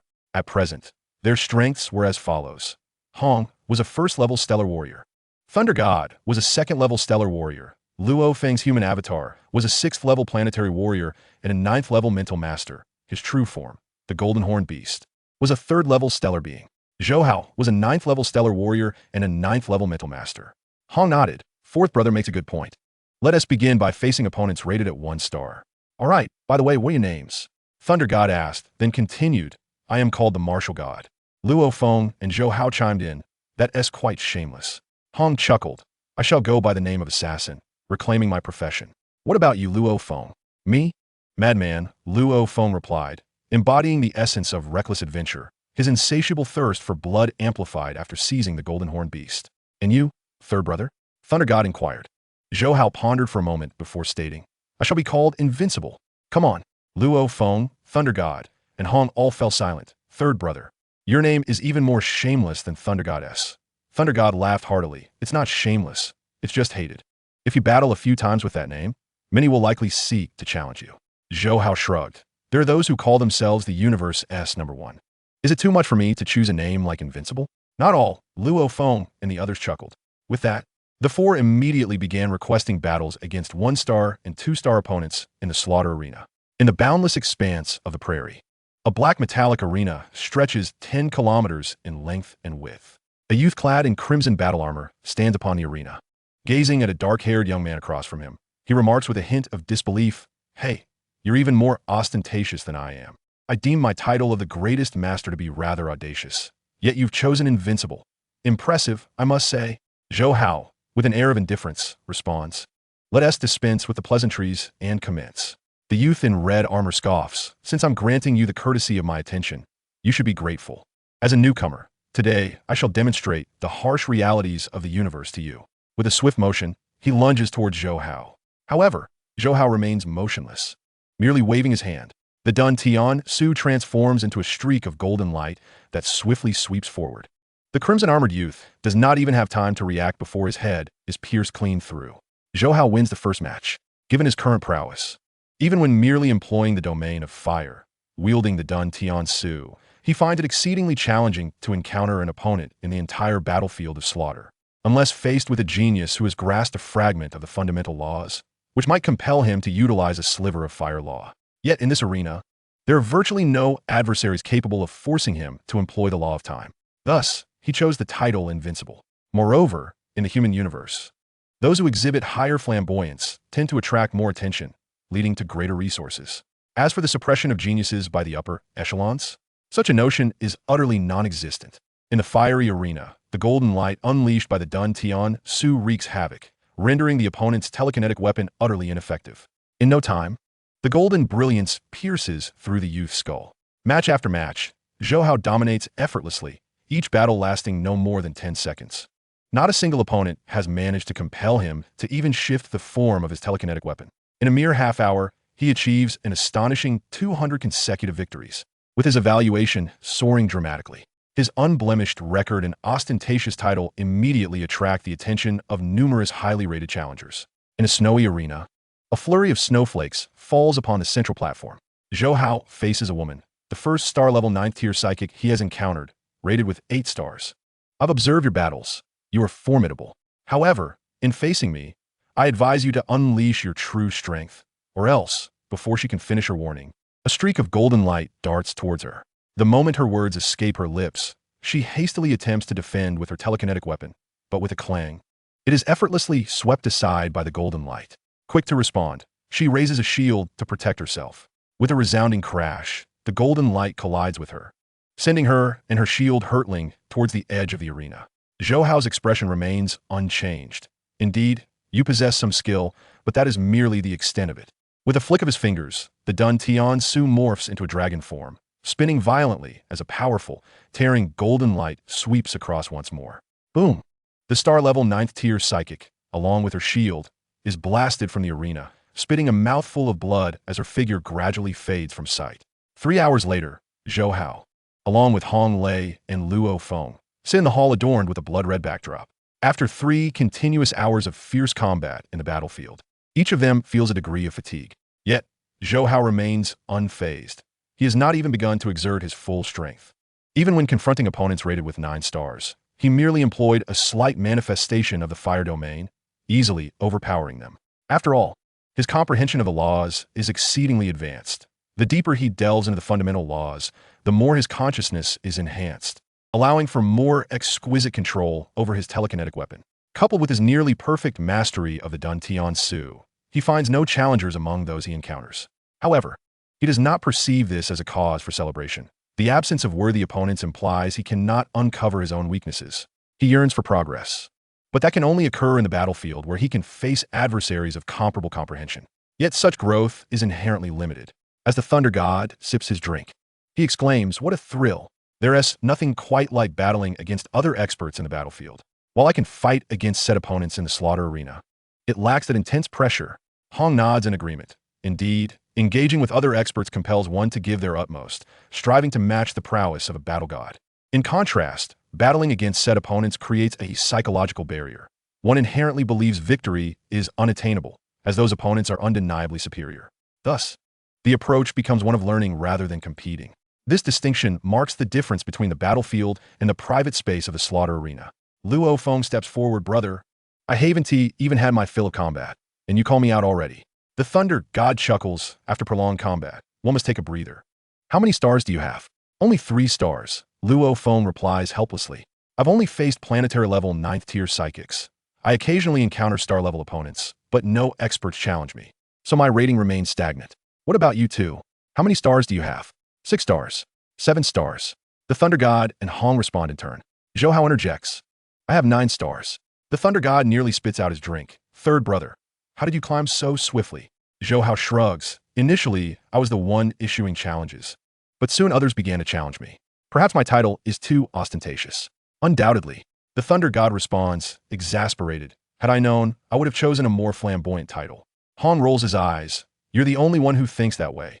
Third brother's strength is simply too overwhelming. Just check his records." The Thunder God immediately opens Zhou Hao's information, his eyes widening in astonishment. 765 consecutive victories. "How many matches?" Luo Feng, sipping his drink, can't help but widen his eyes. The Thunder God repeats, enunciating each word. 765 matches. Luo Feng is struck dumb, staring at Zhou Hao. "Third brother, it's only been a little over 3 hours, and you've fought 765 matches. That is astonishing. Odd. That averages to nearly 4 matches per minute, just over 10 seconds for each." The trio gasps in unison. Star-level battles are indeed swift, particularly in overwhelming matchups, where a victor is typically established in a single exchange. When their evaluations were lower, they too averaged around 20 seconds per fight. However, as their ratings increased, they encountered increasingly formidable adversaries, resulting in longer battle durations. Zhou Hao's ability to maintain an average of just over 10 seconds per match implies he has been in a constant state of dominance, even against opponents rated with 8 or 9 stars. Goodness, third brother, you're becoming increasingly monstrous. The Thunder God can't resist delivering a playful punch to Zhou Hao's shoulder. You might as well change your name to the monstrously invincible. Hong, recovering from his astonishment, chuckles. Indeed, your title of invincible is well-deserved, third brother. Luo Feng nods in agreement. Absolutely, you truly embody the essence of invincibility. Zhou Hao rolls his eyes. Are you two conspiring to berate me? We would never dare. The Thunder God exclaims dramatically. Hong and Luo Feng burst into laughter. After some light-hearted banter, the four quickly returned to the slaughter arena. Despite their jesting, Zhou Hao's displayed prowess has instilled a significant sense of pressure upon them. Thus, the three engage in increasingly frenzied battles, almost ceaselessly challenging one another. In this fervent atmosphere, each of their evaluations skyrockets. Beyond the main hall of the slaughter arena, there are numerous tranquil chambers for quiet reflection. As Zhou Hao and his companions' evaluations continue to surge, one of these chambers is graced by the arrival of 3 individuals clad in white robes. Sir, the trio greets respectfully. The imposing figure among them is the Domain Lord, Mingyu, tasked by the overseer of the slaughter arena, Man Luo, to observe the recent meteoric rise in evaluations of Zhou Hao and his companions. Mingyu turns to the planetary-level 9th-tier swordsman in white robes. Go and assess the strength of that madman. Yes, sir. Mingyu turned his gaze towards a star-level, 1st-tier female warrior clad in white robes, who held a sword in each hand. Please assess the strength of the war god and the assassin. The female warrior, her expression solemn, nodded in agreement. Finally, Mingyu focused on the imposing figure of a star-level 9th-tier man wielding a colossal axe. You shall challenge that one referred to as invincible. The man with the giant axe muttered. Invincible? Mingyu replied with a smile. He is formidable. Do not underestimate him. Understood, my lord. The 3 individuals were all elite members of the Black Dragon Mountain branch of the Virtual Universe Company. Yet even among elite ranks, there existed a hierarchy. The combat prowess of the white-robed female warrior was evidently superior to that of the slender young man in white robes, while the burly man with the giant axe possessed the greatest strength. In the arena of slaughter, within the decisive battle space, the slender young swordsman faced off against Luo Feng. Diverging from the original narrative, the young swordsman, endowed with a triple domain, represented a significant challenge. Although Luo Feng's consciousness had become exceedingly strong after seizing the Golden Horn Beast, and he adeptly manipulated the advanced version of the Escape Sky shuttle, he ultimately succumbed to the Domain Master. Meanwhile, Hong and the Thunder God found themselves utterly outmatched against the white-robed female warrior, who had grasped a fragment of the primal law. They were toyed with throughout the encounter, suffering a dismal defeat.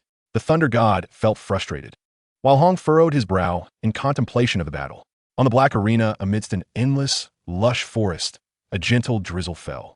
The burly man, with the giant axe resting on his shoulder, looked at Zhou Hao and grinned. To dare adopt the name Invincible, how intriguing. But I wonder if you can withstand my first axe strike. Zhou Hao narrowed his eyes. This burly man was unlike any opponent he had previously faced, emanating an overwhelmingly powerful aura of confidence. Yet within the ranks of the entire Qianwu universe, no one had yet commanded his respect. Let us begin. I hope your strength matches your boast. With a thunderous sound, the burly man lunged forward, covering thousands of meters in a single stride, charging rapidly towards Zhou Hao. Each of his steps was heavy, causing the black arena to tremble. Zhou Hao raised an eyebrow, a smile creeping onto his lips as he realized that this burly man was indeed the elite selected by Man Luo through Mingyu for testing. Clang! A fleeting thought crossed his mind, and the mental power of a star-level 9th tier swiftly activated the upgraded Escape Sky shuttle. Whoosh! The dragon-like form transformed into a streak of golden light, rampaging forth. However, this time, the burly man struck down with his axe, accurately predicting the trajectory of the golden attack, which led to the immediate collapse of the Escape Sky shuttle. Haha, is that all your strength? The burly man laughed heartily, already closing the distance to Zhou Hao by several thousand meters. With just 2 or 3 more steps, he would be upon Zhou Hao. Once a mental adept was approached by a warrior, the outcome was often devoid of suspense. Typically in such scenarios, the mental adept would wield another mental weapon to swiftly evade and re-establish distance from the warrior. Yet Zhou Hao stood motionless in place. The The burly man assumed Zhou Hao was intimidated by his assault, stepping even closer, believing it was all over. The giant axe came crashing down, shattering Zhou Hao's figure. However, the burly man's eyes widened in horror, an afterimage. Not good. He reacted swiftly, raising his giant axe to shield his head.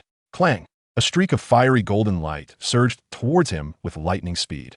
Though he managed to block it with his axe, the attack, imbued with the primal law of fire, was immensely powerful and possessed a burning intent. The burly man was thrust back nearly 100 meters, and upon stabilizing his stance, he felt a numbing sensation in his hands, an intense heat burning him, making him want to drop the axe. Yet he remained fixated on the black-haired youth standing not far away. The primal law of fire. This was undoubtedly the primal law of fire. Zhou Hao then calmly declared, "It is over." The burly man's expression shifted as he noticed a vividly lifelike fire peacock adorned with golden threads materializing beside him. In an instant, a wave of fiery golden light engulfed him. Observing this battle, Ming Yu's face displayed astonishment. No wonder he dared to call himself invincible. Even a star-level 9th tier could sense the primal law of fire, and his comprehension was quite profound. Such a talent was exceedingly rare in the Qianwu universe. He immediately rose and exited the meditation chamber, his figure flickering as he arrived at a corner of the slaughter arena's hall. The green-skinned elderman Luo, in charge of the slaughter arena, casually remarked, "Is it over? How did these for young ones fare?" "My lord, I have yet to meet with them. Circumstances have changed." Ming Yu promptly replied, recounting the battle between the burly man and Zhou Hao. Man Luo's murky eyes suddenly sparkled with brightness. To discover a talent for the laws here? Chapter 080. I wish to participate in the genius battle. The slaughter arena had always aimed to identify and nurture talents. As the overall supervisor, Man Luo would gain considerable points from the Virtual Universe Company for discovering and recruiting elite talents. However, elite talents were hard to come by. In his thousands of years at the slaughter arena, he had encountered very few. Ming Yu respectfully stated, "Congratulations, my lord." A smile spread across Man Luo's aged, wrinkled face. Discovering an elite talent was indeed commendable. After a moment's hesitation, Ming Yu added, "My lord, while observing the battle, I noticed this talent, who comprehended the primal law of fire, seemed not to have exerted his full strength." "Oh." Man Luo turned his attention to Ming Yu. "Who was the opponent you arranged?" Ming Yu hurriedly replied, "A seed elite from the Qianwu branch." Man Luo closed his eyes. Ming Yu dared not disturb him, standing quietly to the side. Soon, Man Luo opened his eyes, a glimmer of excitement evident within. "Ha! The level of comprehension this genius possesses regarding the fire law undoubtedly surpasses that of most domain lords. Even within the Qianwu branch, he could be cultivated as a core talent, and perhaps even gain entry into the secret realms of the headquarters of the Virtual Universe Company." Ming Yu's eyes widened in surprise. He was well aware of the stringent standards the headquarters held for talents. Even the core talents from the Qianwu branch often found it challenging to gain access to the lowest secret realms of the headquarters. "No, such a talent must not be missed. I will personally recruit him," Man Luo declared as he rose. "What? My lord, could it be too much to personally attend to this?" Ming Yu exclaimed in astonishment. "You do not understand how vital such a talent is." Man Luo shot a glare at Ming Yu, then sighed, "Were it not for the inability to bring over even better talents from a branch, I would have thoroughly tested this young one's strength." His insight far exceeded that of Ming Yu, as he easily discerned that Zhou Hao had not even exerted 1/10 of his strength during the battle. After leaving the slaughter arena, Zhou Hao arrived in the hall to find the Thunder God sighing in despair, while Hong and Luo Feng furrowed their brows in deep thought. "What is wrong? Why the long faces?" he casually asked as he sat down. Feeling disheartened, the defeat was quite humiliating. The Thunder God shook his head. "I faced a white-robed female warrior who toyed with me and my brother throughout." Zhou Hao chuckled. "Let me take a look at your battles." He then accessed the records of Hong and the Thunder God, reviewing the videos. Indeed, it was evident that neither had a single opportunity to retaliate. "Third brother, how do you feel? If you were to encounter this white-robed female warrior, would you have the confidence to defeat her?" Hong could not help but inquire, knowing Zhou Hao's formidable strength. Zhou Hao replied softly, "It is entirely normal for you to lose to her. This white-robed female warrior has likely grasped a fragment of the primal law." Luo Feng lifted his head. "The primal law?" "Yes," Zhou Hao confirmed. "Both older brother and second brother possess domains, and typically, only warriors of the 8th and 9th domain can vaguely sense the fluctuations of the cosmic primal laws. Thus, your defeat is not unjustifiable." The Thunder God and Hong exchanged glances, realization dawning upon them. "Damn, I was hoping to analyze the situation and redeem myself. But now hearing your words, it seems there's no chance at all. I'm merely at the first domain, far from the eighth, let alone the cosmic primal laws. The Thunder God lamented. Hong also chuckled bitterly. I'm at the third domain and still lack any opportunity. Luo Feng turned to Zhou Hao and asked, Third brother, do you have confidence in defeating this white-robed warrior?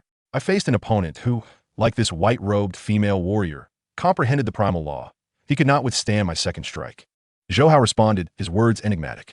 The three individuals, Luo Feng, Hong, and Thor, fell into a profound silence.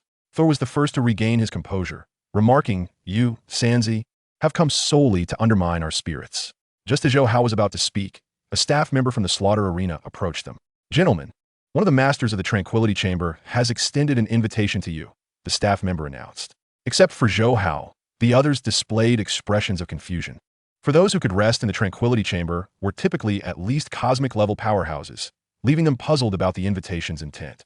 Without delay, the four followed the staff member to an upstairs Tranquility Chamber.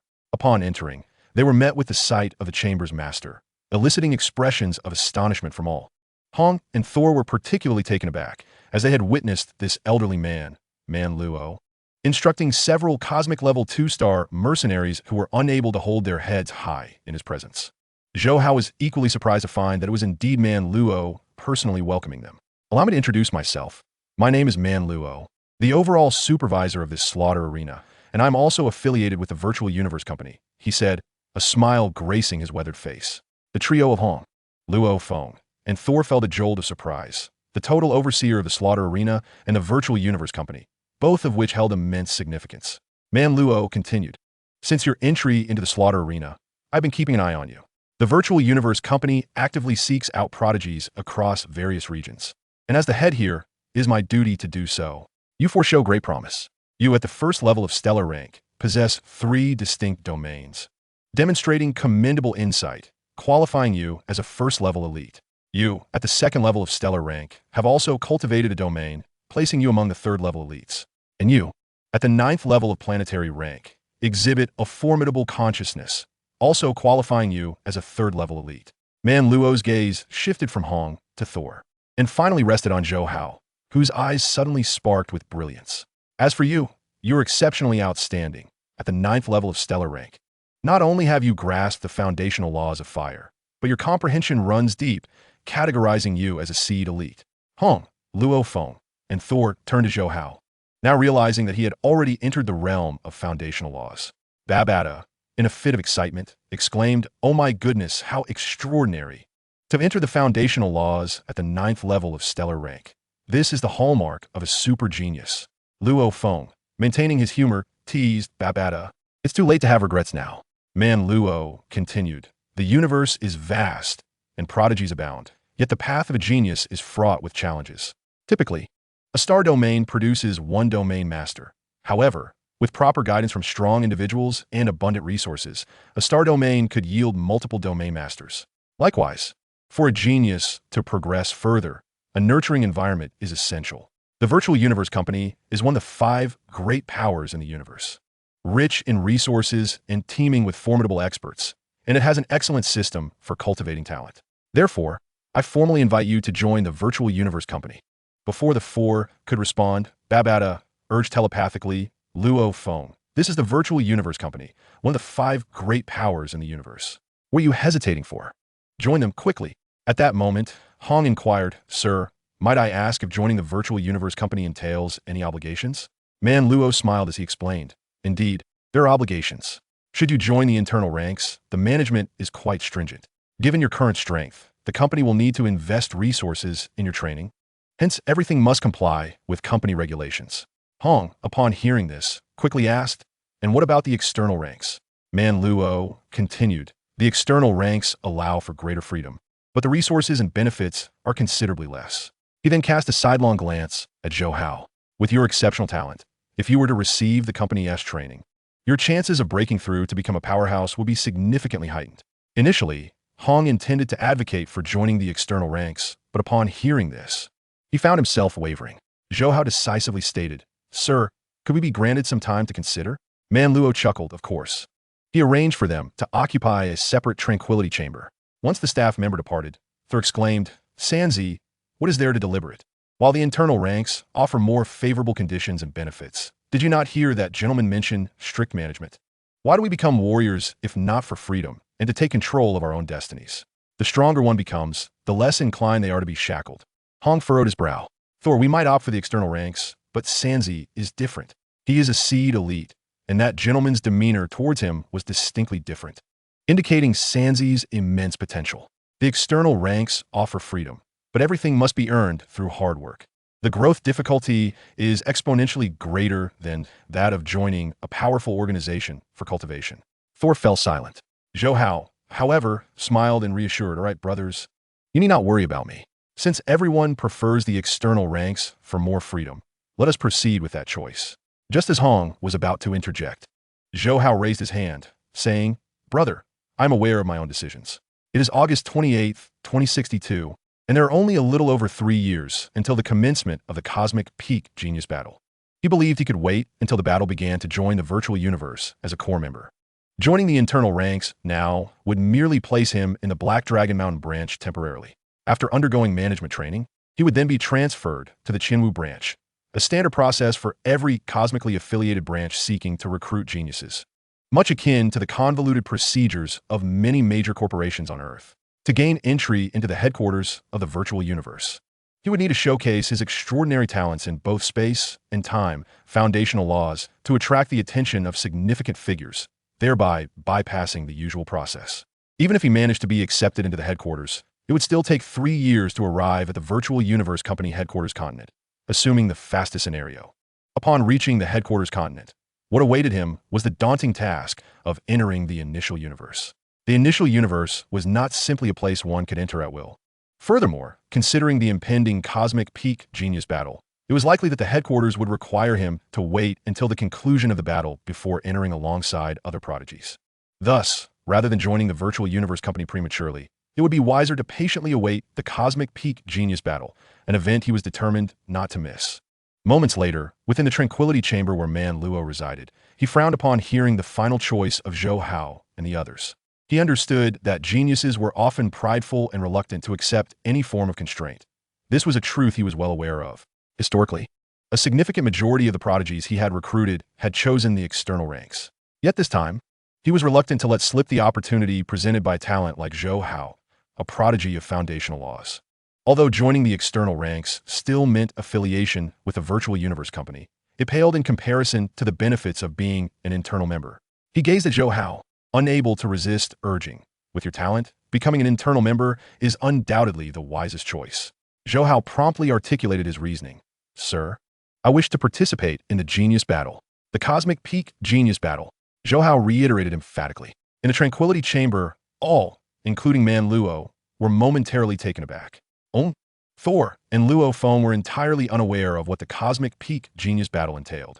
Man Luo, on the other hand, was astonished that Zhou Hao had knowledge of the impending Genius Battle organized by the Virtual Universe Company. After all, the Genius Battle, akin to the Stronghold Battle, occurred only once every millennium. Such lengthy intervals meant that not even stellar-level beings, let alone cosmic-level domain masters, would intentionally keep track of it. As for those at the level of domain masters or immortals, they often secluded themselves for thousands, if not tens of thousands, of years, further distancing themselves from such events. Even someone like Man Luo, the head of the slaughter arena, might only occasionally take notice. Had Zhou Hao not mentioned it, he likely would have forgotten. Observing Zhou Hao's expression, Man Luo could not help but sigh. Considering the timeline, the Cosmic Peak Genius Battle is indeed approaching. A talent like you, who excels in foundational laws, cannot afford to miss such an event. While joining the internal ranks would allow for participation in the Genius Battle, there are times when tasks must be completed, hindering your ability to prepare fully. As he spoke, a smile appeared on his face. Very well. I shall not dissuade you any further. With your prowess, there may indeed be a chance for you to enter the headquarters of the Virtual Universe Company during the Genius Battle. Zhou Hao promptly replied with respect. Thank you, my lord. Regardless of his potential, he was merely at the 9th tier of the stellar level, and in the presence of a formidable being like Man Luo, the requisite respect could not be overlooked. Respecting the strong is the most fundamental etiquette in the universe. Man Luo's murky eyes narrowed slightly. Becoming an external member of the Virtual Universe Company, though the benefits are limited, does offer some decent perks that should suit you. Now, you may leave. Yes, my lord. Zhou Hao and his companions swiftly turned to depart. However, just as they reached the doorway, Manlo's voice echoed once more. Young one, I have high hopes for you. Should you encounter any problems or have any needs, feel free to seek me out here in the slaughter arena. Zhou Hao hurriedly replied, Thank you, my lord. Upon exiting the meditation room and returning to the main hall of the slaughter arena, Thunder God could no longer contain his curiosity. 3. What is the Cosmic Peak Genius Battle? Zhou Hao responded with a smile. Let us discuss it back home. At the Westlake Villa, a grand castle now stood, purchased by Zhou Hao from the cosmos. It was not only spacious, but also possessed a high degree of secrecy, making it an ideal sanctuary for contemplation. On the rooftop, after the four of them exited the virtual universe, they gathered around a round table adorned with various cosmic beverages and fruits. Thunder God took a sip of his drink and urged, 3. Hurry up and explain what the Cosmic Peak Genius Battle entails. Why the rush, brother? Zhou Hao replied leisurely. In the universe, there are two grand events. One is the strongest battle, designated for cosmic-level warriors, and the other is the Peak Genius Battle, meant for stellar-level prodigies. These two grand events are held every 10,000 years, alternating between the Giant Axe Combat Arena and the Virtual Universe Company, which are the 5 great powers of the universe. The next Cosmic Peak Genius Battle will be hosted by the Virtual Universe Company. If my calculations are correct, it should be in a little over 3 years. Upon hearing Zhou Hao's words, Hong, Thunder God, and Luo Feng widened their eyes in astonishment. Babata's voice boomed through the wristwatch space. I can't believe the Peak Genius Battle is approaching so soon. Ah, Luo Feng, this is a once-in-a-millennium cosmic event. Every prodigy who stands out will gain fame throughout the universe. You must not miss it. You must participate. The three exchanged glances, each recognizing the fervor in the other's eyes. They inherently possessed a competitive spirit, with an inner yearning to reach the pinnacle of strength. Such a cosmic event was certainly not one to be overlooked. Haha, a once-in-a-millennium grand event. This is the beginning of my renown throughout the universe. Thunder God boasted with a laugh. Babata, however, doused his enthusiasm with cold water. You, renowned throughout the universe? You won't even make it past the preliminaries of the dry witch division. Thunder God exploded with rage. Babata, do not underestimate me. I am a stellar-level prodigy with a domain. While I may not compare to a law prodigy like 3, I am still designated as a Tier 3 elite by the head of the slaughter arena. Hong and Luo Feng felt that Babata's words were overly discouraging. After all, Thunder God possessed a domain and had swept through his peers in the slaughter arena, suffering very few defeats. Babata scoffed, what do you know? Having a domain is indeed rare, but it only holds significance in a medium civilization like Black Dragon Mountain, in the Dry Witch universe. A Tier 3 elite like you would not even rank within the top 100,000. Babata continued, moreover, prodigies like Zhou Hao, who are law geniuses, are exceedingly rare in the entire Dry Witch universe. Based on Manlo's attitude, he should be able to rank within the top 1,000. What? 3 can only rank within the top 1,000? Hong and Thunder God stared in disbelief. How can my brother possibly rank so low? Luo Feng found it hard to accept. Babata rolled his eyes. Stop underestimating the cosmic prodigies. You are still far behind the super prodigies of the universe. Nevertheless, this opportunity is rare. You must seize it. Since Zhou Hao mentioned there are still over 3 years, make the most of this time. Reduce the time spent on physical gene training and focus more on researching domains, laws, and secret techniques. The better you perform in the genius battle, the more likely you will attract the attention of powerful factions. Even if you cannot join the Virtual Universe Company, being absorbed by other major forces is still quite favorable. Both Luo Feng and Thunder God fell silent, feeling somewhat disheartened by Babata's words. They did not question him, as Babata had traveled the universe with the Master of Fallen Ink Star for countless years, possessing an understanding of the cosmos far beyond what they could glean from the virtual network. Zhou Hao chuckled, eldest brother, second brother, fourth brother, do not let Babata's discouragement affect you. In the face of such a grand event, we shall strive with all our might. Moreover, we still have over 3 years. Our progress in the universe will surely be faster than it was on Earth. Hong replied with a smile, do not worry, 3. We are not so fragile as to be easily discouraged. We are merely momentarily astonished. Indeed, the more intense the competition, the more interesting it becomes. If it were all like the slaughter arena, what would be the point of participating? Thunder God grinned. Luo Feng remained silent, yet a strong desire to grow surged within him. Having seized the chance to possess the golden horn giant beast, he felt that failing to make an impression in the genius battle would be a tremendous waste of the opportunity bestowed upon him by his brother. He resolved to work hard over the next 3 years and see how far he could go. In a subsequent period, whether it was Luo Feng, Hong Thunder God, or Zhou Hao, They all immersed themselves in intense training and arduous cultivation. By day, they honed their skills in the slaughter arena, while by night, they reflected on their insights, dedicating only an hour each day to absorbing the wood crystal. Chapter 082. The auction begins. Time flowed slowly, and before long, it was December 15th, the day before the triennial dry witch auction was set to take place. On the rooftop of the West Lake Villa, Hong, Thunder God, Zhou Hao, and Luo Feng enjoyed a rare moment of relaxation. They sipped wine and chatted, having each purchased an evolution agent upon officially joining the Virtual Universe Company as external members. Hong had advanced from the first to the third tier of the stellar level. Thunder God had progressed from the second to the fourth tier. Luo Feng's human avatar had broken through to the first tier of the stellar level, while his mental prowess had reached the fourth tier, Golden Horn Giant Beast at the fourth tier. 3. Thank goodness you sold some mental weapons earlier and became the Lord of Earth. Later, when you acquired cosmic-level slaves, you scared off those cosmic adventurers. Otherwise, had they discovered Earth, our fate would have been dire. Hong expressed with a sense of gratitude. Thunder God nodded in agreement, indeed.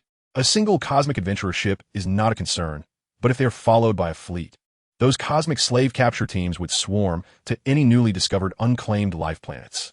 They are backed not only by cosmic-level powers, but also domain lords, coming in relentless waves. Both spoke with a hint of trepidation on their faces. Luo Feng appeared calm, long before the adventurers arrived.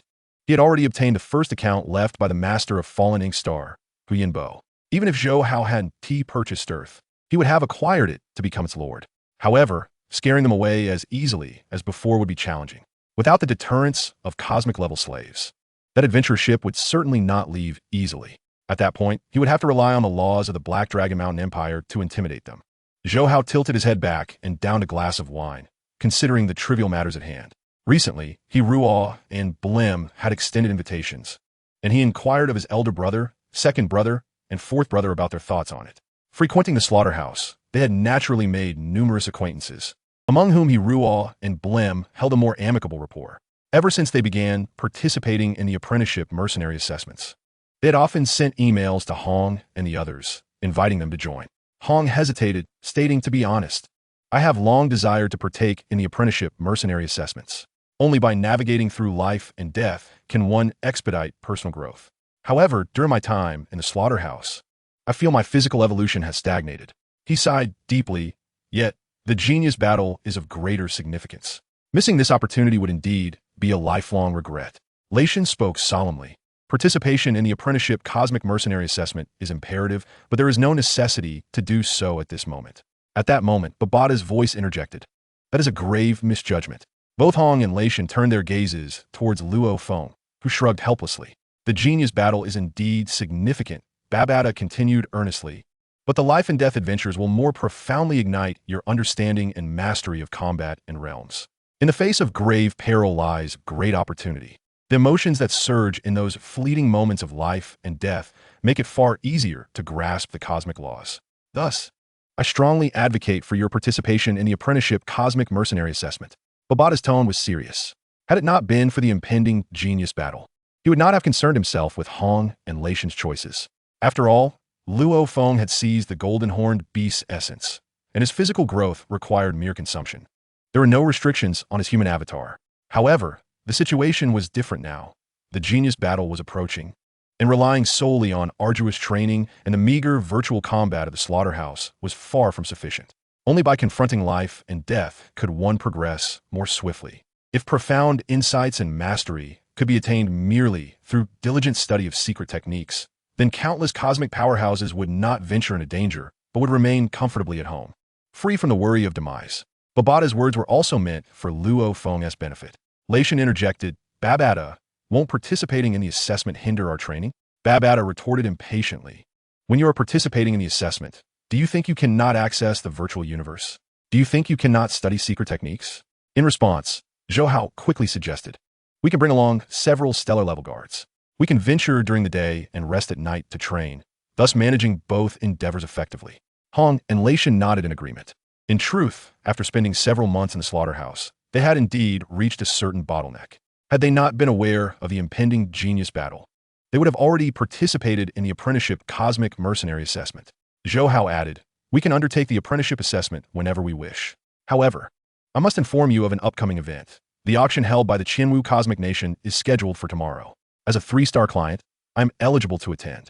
It is said that the auction will feature many rare treasures that are typically difficult to procure. If you have anything in mind that you wish to purchase, please let me know. The Qianwu auction, Hong, and Leishan shook their heads in unison. We currently have no pressing needs. Luo Feng also declined. However, Babata exclaimed, Zhou Hao, I shall accompany you. I will alert you to any noteworthy items. Indeed, third brother, Babata is well versed in such matters. It would be prudent to have him accompany you to the auction. Luo Feng chimed in eagerly.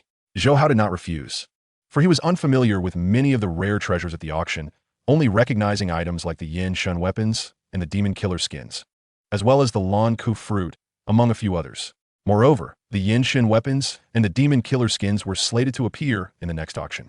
The following day, within the virtual universe at the 9-star Bay community on Black Dragon Mountain Island, Zhou Hao, having parted ways with Luo Feng, Hong, and Leishan, set off with Babata aboard the Tianma to the teleportation point. Standing at the teleportation point, holding the invitation to the Qianwu auction, he called out, Teleport. In an instant, Zhou Hao vanished from Black Dragon Mountain Island, reappearing above a floating city hovering in the skies of Qianwu continent. The invitation glimmered, causing the city's defenses to automatically disengage. Upon entering the floating city, he swiftly arrived at the auction hall. At the entrance, Zhou Hao observed long lines resembling dragons, with individuals either exuding calm, cold, heated, or sharp auras. Stellar-level beings like Zhou Hao were a rare sight among them. Babata conveyed, TSK. This is the triannual grand event of the Qianwu Nation. Most attendees are realm lords. You, my young friend, are in for a treat. Zhou Hao merely shrugged, dismissing Babata as remarks. After waiting for over an hour, it was finally his turn. Welcome, sir, to this year's Qianwu auction.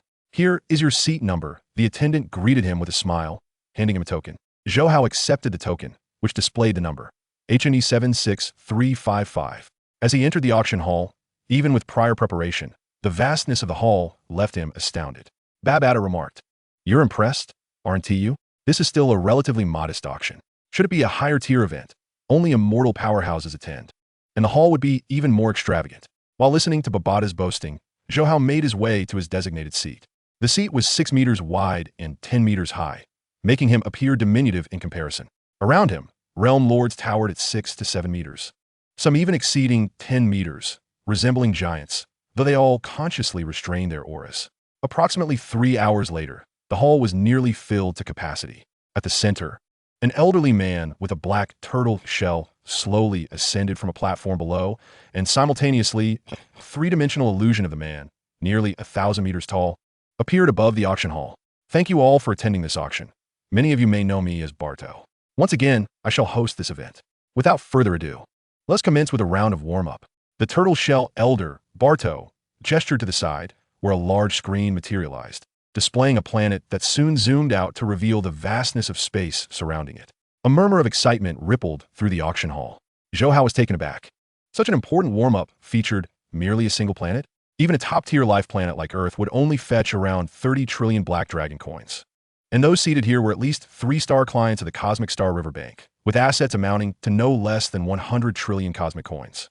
A nearby realm lord chuckled. Young brother, this is not an ordinary life planet. It is one discovered in a special cosmic secret realm, valued far higher than a typical star system. Zhou Hao suddenly understood.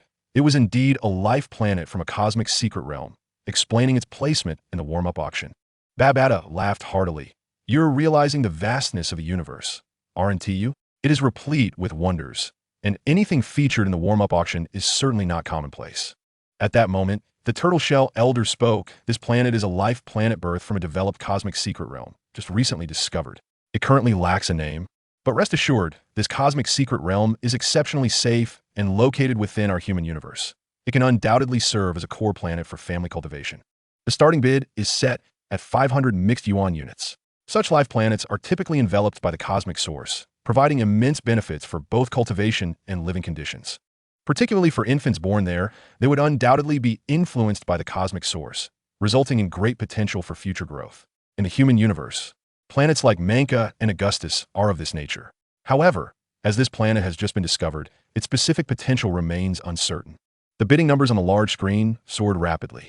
From 700 mixed yuan units to 1,000 mixed yuan units, It ultimately peaked at 1,500 mixed yuan units. This price was already quite high, considering that an ordinary immortal powerhouse typically possesses assets around 10,000 mixed yuan units. If it is indeed confirmed to be a life planet akin to the barbaric star or the planet Augustus, then the mere 1,500 mixed yuan units may scarcely suffice. The venerable old Bardus was well aware that no one would bid excessively high, and thus he decisively proclaimed, "Congratulations to guest number 2766 for acquiring this life planet. You may bestow upon it a name, and perhaps one day I shall hear it resound throughout the cosmos." As the fervor of the auctions subsided, the event commenced in earnest, beginning with the first batch of auction items, totaling 1,000. Patrons could consult their tokens, which contained a detailed list. While Bardus enthusiastically introduced the items, Zhou Hao perused the list on his token. Such auctions typically unfold with great speed. Attendees identify their desired items from the token list and await their moment to bid. Unfortunately, the first batch contained nothing that piqued Zhou Hao's interest, and Babata remained silent. When the second batch of items was revealed, Babata exclaimed, "Lawn Ku fruit. It is exceptionally suited for nurturing plant life such as the likes of Luo Feng, Hong, and even your own Mo Yun vine. This fruit is the most appropriate for cultivation." Even without Babata's insistence, Zhou Hao would have bid on it. Following there were several cosmic life leaves that promised to swiftly enhance one's power. Tempted by Babata, Zhou Hao expended 800 billion cosmic coins to acquire a batch of leaves. Although these leaves were slightly less effective than the life fruits, they were more suited for stellar-level advancements. The subsequent items, while possessing considerable value and suitability for Zhou Hao and Luo Feng, were priced exorbitantly, exceeding 5 trillion cosmic coins. Despite Babata's fervent persuasion, Zhou Hao remained unmoved. As the sixth batch of items was presented, at long last the coveted item emerged. The starting bid for the divine weapon was an astonishing 10 trillion cosmic coins. Zhou Hao gaped at the price listed on his token. The starting bid for the yin divine weapon was a mere 5 trillion cosmic coins. Thankfully, he had resisted Babata's temptations and refrained from purchasing too many items. Otherwise, he would truly be unable to afford the divine weapon. It seemed the earlier explanation from the Realm Master about life planets had caught the attention of a nearby individual, who interjected, "Young brother, do not be misled by the high starting price of the divine weapon. During the auction, it is rare for anyone to engage in bidding. I have attended numerous auctions, and nearly every third or fourth one features a batch of divine weapons. Yet most go unsold." Zhou Hao instinctively queried, "Why is that?" The Realm Master smiled and replied, "The difficulty of acquiring the 9 supreme divine weapons is extraordinarily high. Not only must one comprehend the fundamental laws of the universe, but they must also grasp 2 of them. The wielders of such weapons are invariably super geniuses, and among them, the divine weapon is regarded as the pinnacle of the 9. Its complexity is unfathomable. It is said that even many realm masters struggle to grasp the basics." Zhou Hao grasped the situation. Indeed, the divine weapon represents a fusion of the fundamental laws of time and space, and to wield it effectively, one must at least have a foundational understanding of both. However, the intricacies of time and space as cosmic principles are profound. Mastering even one is a formidable challenge, let alone both. Yet, this divine weapon was particularly well suited for Zhou Hao. "Thank you," he responded, feeling a sense of relief. If it went unsold, he would save a considerable sum. Babata's voice chimed in, "Kid, do not tell me you intend to bid on a divine weapon. I acknowledge your talents, especially since even that man Luo treats you warmly, but not everyone can wield a divine weapon. You might grasp the space law through the fire law, perhaps even cross the threshold, but comprehending the law of time? Difficult, difficult, difficult." Zhou Hao casually replied, "I understand." In the center of the auction hall, the voice of the venerable old Bardus rose in excitement. Next on the auction block is the divine weapon, the foremost of the 9 supreme divine weapons. Its power eclipses all others. Once you master it, you shall dominate your peers. A realm master possessing it, even if only able to wield 80% of its power, can rival the immortal. The old turtle's hosting prowess was indeed remarkable, as many realm masters found themselves compelled to bid. The numbers on the tokens soared. 10 trillion cosmic coins, 20 trillion cosmic coins. Zhou Hao felt a pang of urgency. What do you intend to do with such a difficult weapon? Let it gather dust? However, the bidding ceased at 28 trillion cosmic coins. The realm masters were not foolish. They understood the challenges of wielding the divine weapon. Their earlier bids had merely been casual inputs, hoping to profit from a low price. Zhou Hao, however, breathed a sigh of relief and promptly entered a bid of 29 trillion cosmic coins. Seeing the price stagnate at 29 trillion, The old Bardist sighed in resignation. Auctioning the divine weapon is indeed a challenge. Other weapons are eagerly contested, yet this divine weapon elicits little interest. Congratulations to the fortunate bidders of the divine weapon. Bardist exclaimed with a smile. Now, let us proceed to the next item. Zhou Hao's face broke into a smile. The divine weapon was the most fitting tool for him as a realm master. It would accompany him for a long time to come. After the sixth batch concluded, Zhou Hao settled the payment and arranged for the transaction of the auctioned items at a designated location. During the seventh batch, he spotted the life fruit. With approximately 50 trillion cosmic coins remaining from his initial 100 trillion, he considered that while the life fruit was precious, it would ultimately cap at 30 trillion cosmic coins. Nevertheless, Zhou Hao refrained from bidding. He aimed to conserve his funds, especially in case future auction items included gene avatars that he could cultivate. Moreover, even if such items did not appear, the Ice Mountain Beast avatar would participate in the auction of the Ancient Wheel Kingdom in 3 days, potentially offering other opportunities. After much contemplation, he withstood the temptation. With the Lanko fruit for cultivation, his Mo Yun vine could break through to cosmic level. Chapter 084. The First Avatar. Each Xinwu auction lasts an average of 10 days. Occasionally, if there are numerous items, the duration may extend. This auction featured a relatively modest collection of only 40,000 items, concluding after 8 days. Zhou Hao managed to secure 3 units of Lanko fruit, 100 cosmic life leaves, and a divine weapon, but abstained from other purchases. However, certain items did indeed stir his desire, such as the corpse of the destruction beast, one of the 12 peak bloodlines, which possesses the innate secret ability of time stasis. Acquiring its remains could expedite the development of his human avatar's understanding of the time and space laws. Unfortunately, such a celestial beast corpse is highly sought after, with bidding becoming frenzied and its corpse being of domain master grade, making it impossible for Zhou Hao to cultivate. Faced with such a coveted auction item, he felt akin to an ordinary person missing out on a fortune. Another centerpiece item, the Ice Soul Crystal, was perfectly suited for the Ice Mountain Beast, yet its starting bid matched that of the Life Planet at 500 mixed yuan units. He simply lacked the funds to participate. Truly, he was impoverished. Leaving the auction hall, Zhou Hao lamented internally. Despite being a 3-star client of the Cosmic Star River Bank, without money in hand, many desirable items remained unattainable. He had spent half of his assets merely on 3 items. Sir, welcome to the Qinwu auction. Thank you for your support. A charming attendant greeted him with a smile as he approached the teleportation point. Zhou Hao stepped into the teleportation portal and soon found himself back on Black Dragon Mountain Island, within the 9-star Bay community. Upon receiving the news, Luo Feng, Hong, and Thunder God had eagerly awaited his return in their shared apartment. The Thunder God, in a flurry of urgency, inquired, Sanzi, what transpired at the auction? What did we acquire? Meanwhile, Hong and Luo Feng remained unfazed, exuding an air of calmness. Before Zhou Hao could respond, the demonically transformed Babata leaped forward, expressing its discontent. We secured nothing substantial, merely 3 units of Lanko fruit and 100 leaves of cosmic life. It refrained from mentioning the divine weapon, a matter pertaining to Zhou Hao's private affairs. Initially, it intended to procure suitable items for Luo Feng, but upon witnessing Zhou Hao's acquisition of the divine weapon, it remained silent, recognizing that Zhou Hao must have his own needs. The Thunder God's eyes gleamed with interest as he eagerly asked, what are the purposes of the Lanko fruit and the cosmic life leaves? Is there a share for me? Zhou Hao elucidated. The Lanko fruit is utilized for nurturing plant life, such as the Mo Yun vine, while the cosmic life leaves are conducive for our genetic absorption, facilitating rapid enhancement. Ah, splendid. The Thunder God beamed at the notion of having a share, his smile widening.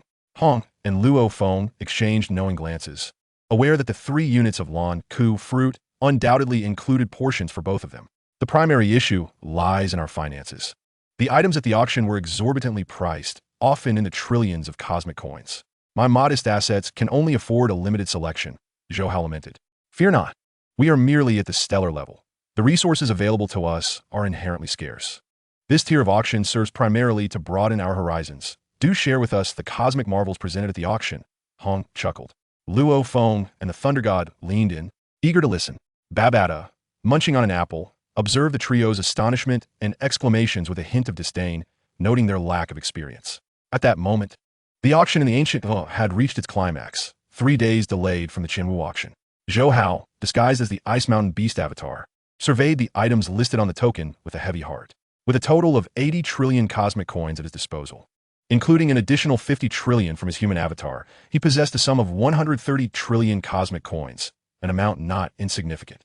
However, this particular auction promised the most remarkable concluding items in millennia, and he patiently awaited the main event. As time elapsed over the next 2 days, the auction commenced its final phases, yet the atmosphere intensified with excitement.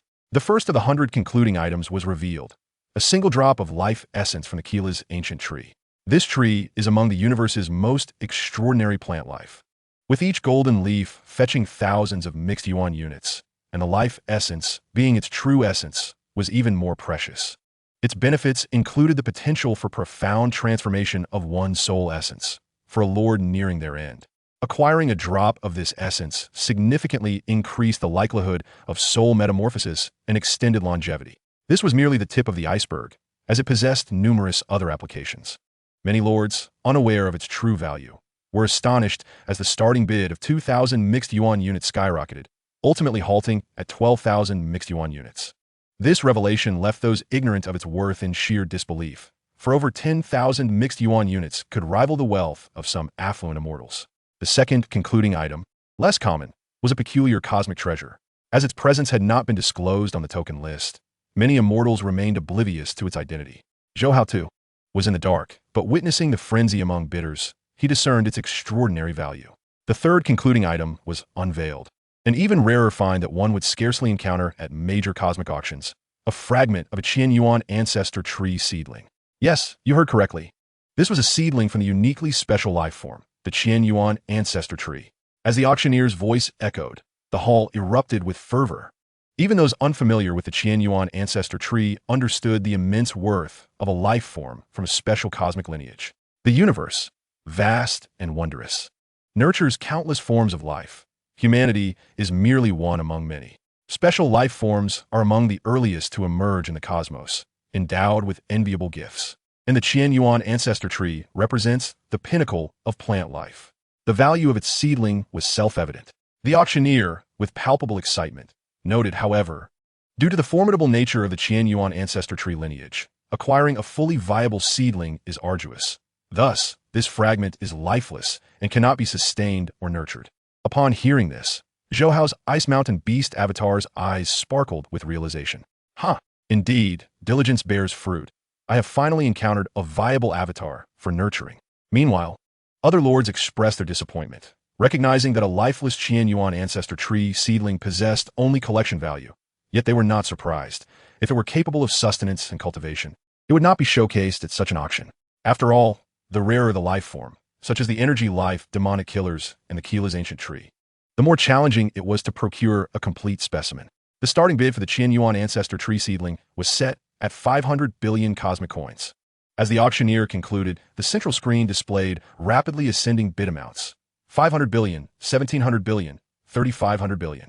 Although the seedling held only collection value, its rarity compelled numerous lords to pursue it fervently.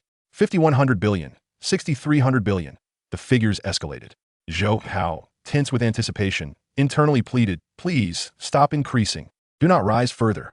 Ultimately, the bidding concluded at 9100 billion cosmic coins. A heavy sigh of relief escaped Zhou Hao's lips. That was close. The price did not exceed my limit. He promptly transferred 20 trillion cosmic coins from his human avatar, elevating his Ice Mountain Beast assets to 100 trillion cosmic coins, and placed a bid of 9200 billion cosmic coins to secure the Qian Yuan ancestor tree seedling. With the auctioneer's congratulatory remarks, a smile graced Zhou Hao's face. Though unaware of the seedling's inherent abilities, its classification as a top-tier plant life form hinted at exceptional potential. He understood well that special life forms were often extraordinarily powerful. As the remaining concluding items unfolded, Zhou Hao listened with amusement, cognizant that even if he encountered something desirable, his finances were constrained. Following the conclusion of the ancient gold auction, he returned to the Ice Star Isle, awaiting nearly half a month for the auctioned items to arrive. Upon receipt, he promptly proceeded to the Cosmic Galaxy Bank on Water Spring Star to initiate a shipping arrangement. The Qian Yuan ancestor tree seedling, being of stellar caliber, required nurturing capabilities from his human avatar. However, transporting it from the ancient Wu to the Qianwu universe required 200 billion cosmic coins, and the transit would take a significant duration, at least 6 months. Should he desire expedited shipping, the cost would double, allowing for arrival within 3 months. Of course, in urgent circumstances, he could pay tenfold for delivery within mere days. Zhou Hao felt no rush. Nurturing an avatar necessitated time, and the more exceptional the genetic lineage, the longer the gestation period. Thus, he opted for the slowest and most economical shipping option. In the Milky Way, on the planet Bylin, the items from the Qingwu auction had also arrived. A vessel from a virtual cosmic company docked nearby. With customer identities confirmed, transactions could proceed. The robotic voice of an intelligent machine resonated as the waiting staff began unloading metal boxes from a ship. With a swift motion, Zhou Hao summoned his spatial ring to collect the boxes. That same day, he returned to Earth, specifically to the West Lake Manor Castle. As Luo Feng, the Thunder God, sipped his drink, he awaited the return of his companions. Elder brother, fourth brother, all three of you possess the Mo Yun Vine, yet I am left empty-handed, lamented the Thunder God. Hong, taking a deliberate sip, caressed the Mo Yun battle armor on his arm with a grin. It's merely a matter of luck. Nothing can be done. The Thunder God fell silent, gritting his teeth in frustration at Hong's ostentatious display. When the third brother returns, I shall tell him to acquire Mo Yun Vine seeds at the next auction, should he come across them. The Mo Yun Vine, while not exceedingly rare in terms of auxiliary life forms, is difficult to procure in the remote medium civilization of Black Dragon Mountain. However, should the four of them become internal members of the Virtual Universe Company, acquiring such auxiliary life would become a trivial matter. Hong chuckled. Elder brother, second brother, when you plan to register for the internship Cosmic Mercenary Assessment? Hong pondered, perhaps the day after tomorrow. Hirua sent an email urging us that the registration for this internship assessment is about to close. Suddenly, a spaceship hovered above the castle, and Zhou Hao stepped out, landing on the terrace. Did you obtain the goods? Hong and the Thunder God inquired in unison. Indeed, Zhou Hao replied, waving his hand as metallic boxes filled with Lan Ku fruits and cosmic life leaves appeared on the terrace. He continued, each unit of Lan Ku fruit contains 100 pieces. Let the Mo Yun Vine consume one piece every 10 days or so. As for the cosmic life leaves, each of us will use one leaf per month, totaling 25 leaves for each of us. As he spoke, he began distributing the items. Babata interjected, Zhou Hao, do not elevate your power too swiftly. You are already at the 9th tier of the stellar level. If you break through to the cosmic level, you will be unable to participate in the peak genius battle. The transition from stellar to cosmic level is a significant hurdle, requiring a transformation of the soul. Typically, only one cosmic level entity emerges within a galaxy. Babata would not offer such caution to others, but Zhou Hao was an anomaly. His rate of power increased, defying the lineage of earthly humanity. Zhou Hao nodded, I understand. At that moment, Luo Feng added, third brother, we have discussed it. We shall register for the internship mercenary assessment the day after tomorrow, so prepare accordingly. Understood, Zhou Hao responded. The internship mercenary assessment held little significance for him personally, as the entirety of items available in the intermediate realm amounted to merely 200 or 300 mixed elemental units.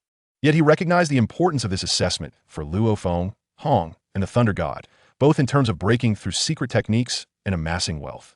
This venture marked their inaugural expedition into the cosmos, and the monotony of daily combat alongside arduous training had grown tiresome. Zhou Hao too yearned for adventure. Furthermore, having recently acquired the foremost of the 9 divine weapons, the Imperial Divine Weapon, it was time to cultivate and attune himself to its powers. After Hong, Luo Feng, and the Thunder God departed, Zhou Hao eagerly retrieved the metallic box containing the Imperial Divine Weapon. Upon opening it, an oval-shaped weapon came into view. Is this the Imperial Divine Weapon? Zhou Hao mused, inspecting it as one might a newly acquired toy. It presented a harmonious blend of dark purple and azure hues, with delicate golden patterns adorning its edges. Measuring 14 meters in diameter and 20 centimeters thick, it was remarkably weighty. A faint dividing line ran through its center, resembling the boundary between the black and white of Taiji. It lay horizontally within the box, exuding no discernible aura, yet the air surrounding it subtly distorted. After a moment, Zhou Hao grasped it from the box. With his current strength at the 9th tier of the stellar level, he found it somewhat cumbersome to hold both ends. Unlike the 9-fold Hunyuan Divine Weapon, the Imperial Divine Weapon possessed only 7 tiers. The first tier was named Silk Rain, the second blade, the third Arc Disc, the fourth World Suppression, the fifth Heaven and Earth Confinement, the 6-star River Control, and the 7th Immortal Yet Defeated. Upon sensing the final tier, Zhou Hao chuckled. Truly, as the foremost of the 9 divine weapons, the Hunyuan Divine Weapon claims to be immortal yet defeated, while the Imperial Divine Weapon asserts immortal yet defeated as well. However, Since the Imperial Divine Weapon commands 80 of its power in adept hands, it could rival the immortal. Thus, its full potential to vanquish the immortal is not mere boast. Considering it harnesses the fundamental laws of time and space, it was imperative to devote time to mentally nurture the Imperial Divine Weapon. Zhou Hao mused that with his current comprehension of the laws, he could wield the first tier and even struggle to reach the second. Yet, unlike ordinary telekinetic weapons, the Imperial Divine Weapon possesses sentience. Only by embedding a mental imprint within it would it acknowledge its master. Thus, on the day after tomorrow, when they journey to the Cosmic Show Long Star's Cosmic Mercenary Alliance base, Zhou Hao would carry a standard metallic box on his back. Hong, the Thunder God, and Luo Feng expressed curiosity, inquiring about the box. Babata chimed in. That is Zhou Hao's telekinetic weapon, requiring mental nurturing to recognize its master.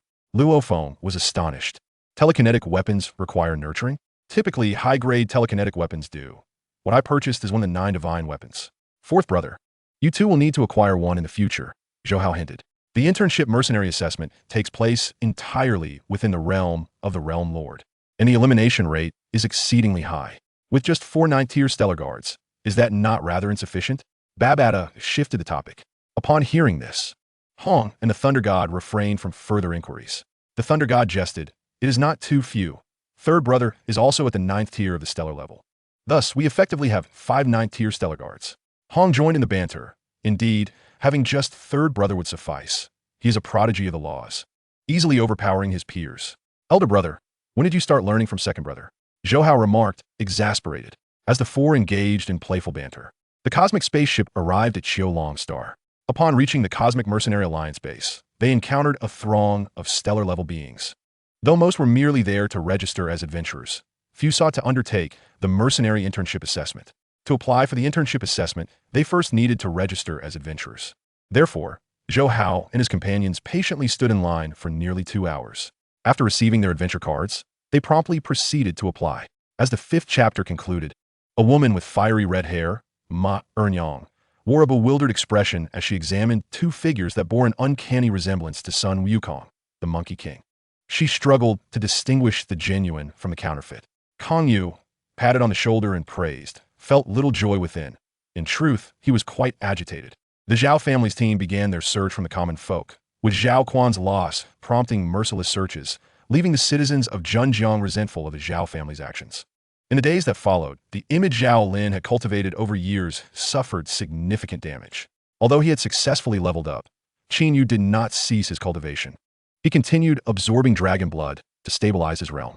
Hearing Lu Zhang's words, Hao Ziyu recalled that night when he was ejected from the nightclub, performing such acts against a lamppost. At that moment, their faces flushed with excitement as they gathered outside the Blackwater Tavern, their eyes fixed intently upon it.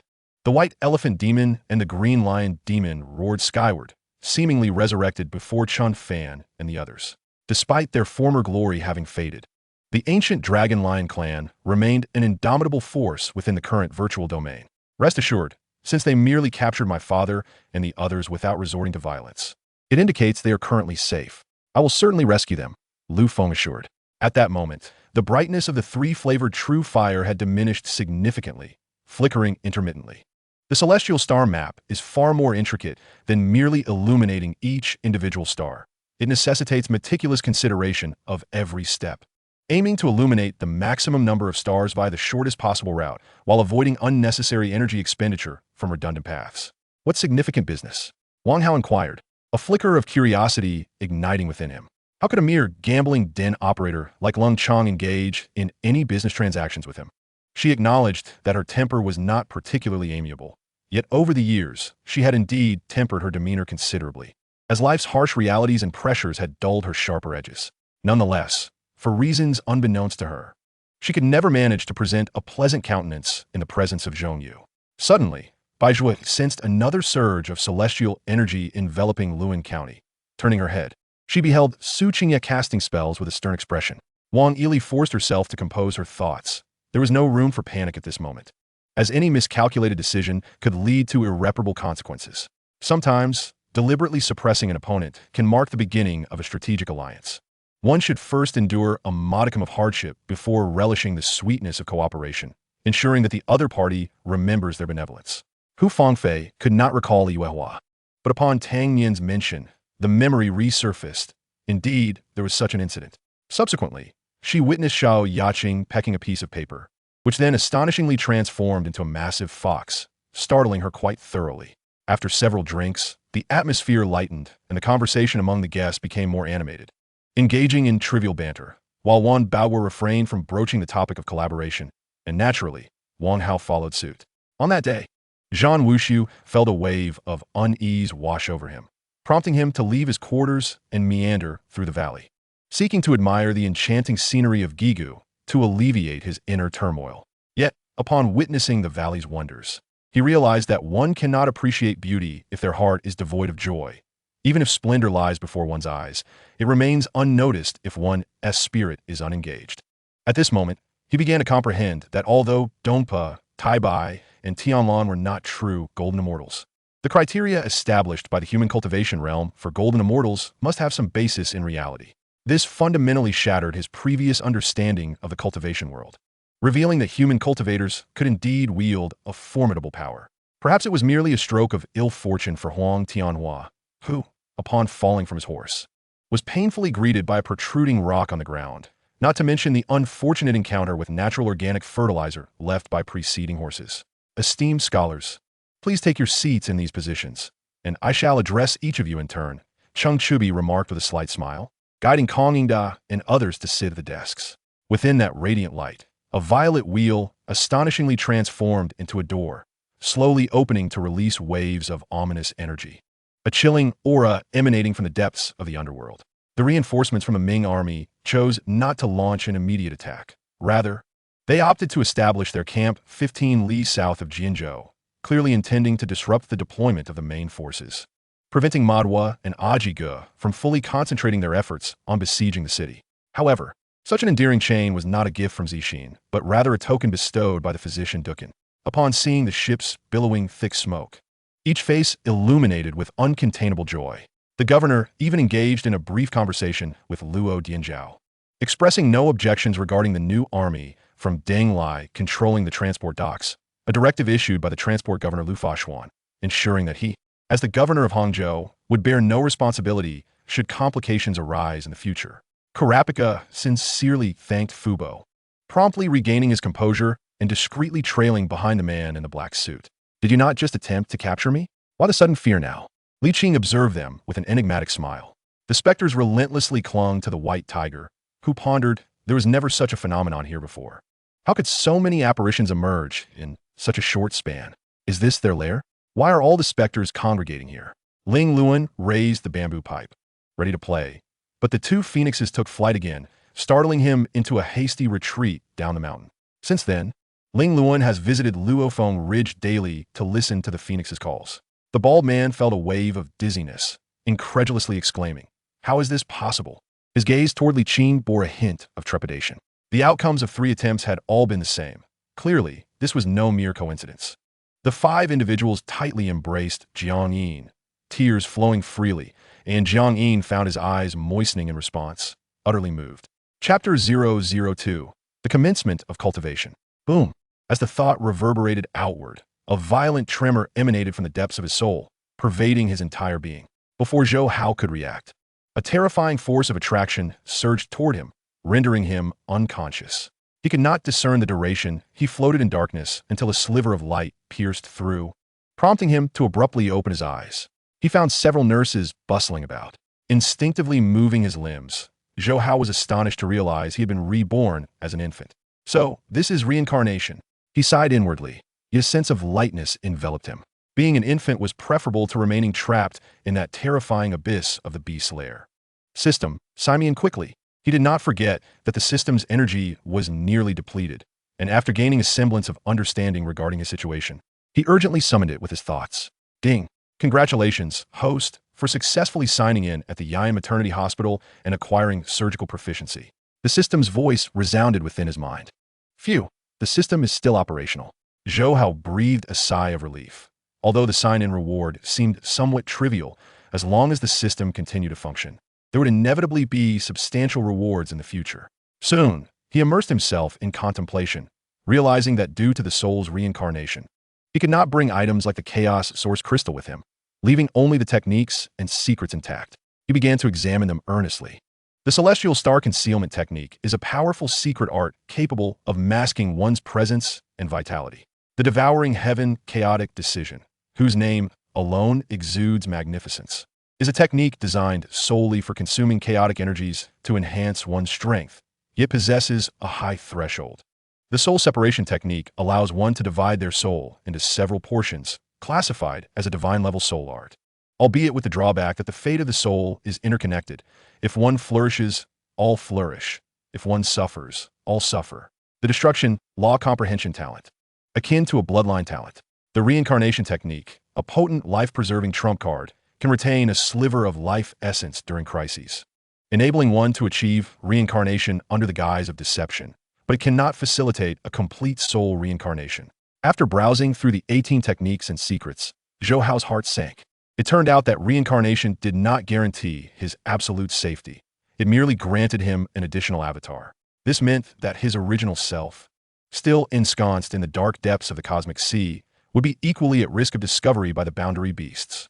Moreover, the critical point was that the 18 techniques and secrets awarded by the system were primarily for the preservation of the original self, with most being unsuitable for the avatar's soul.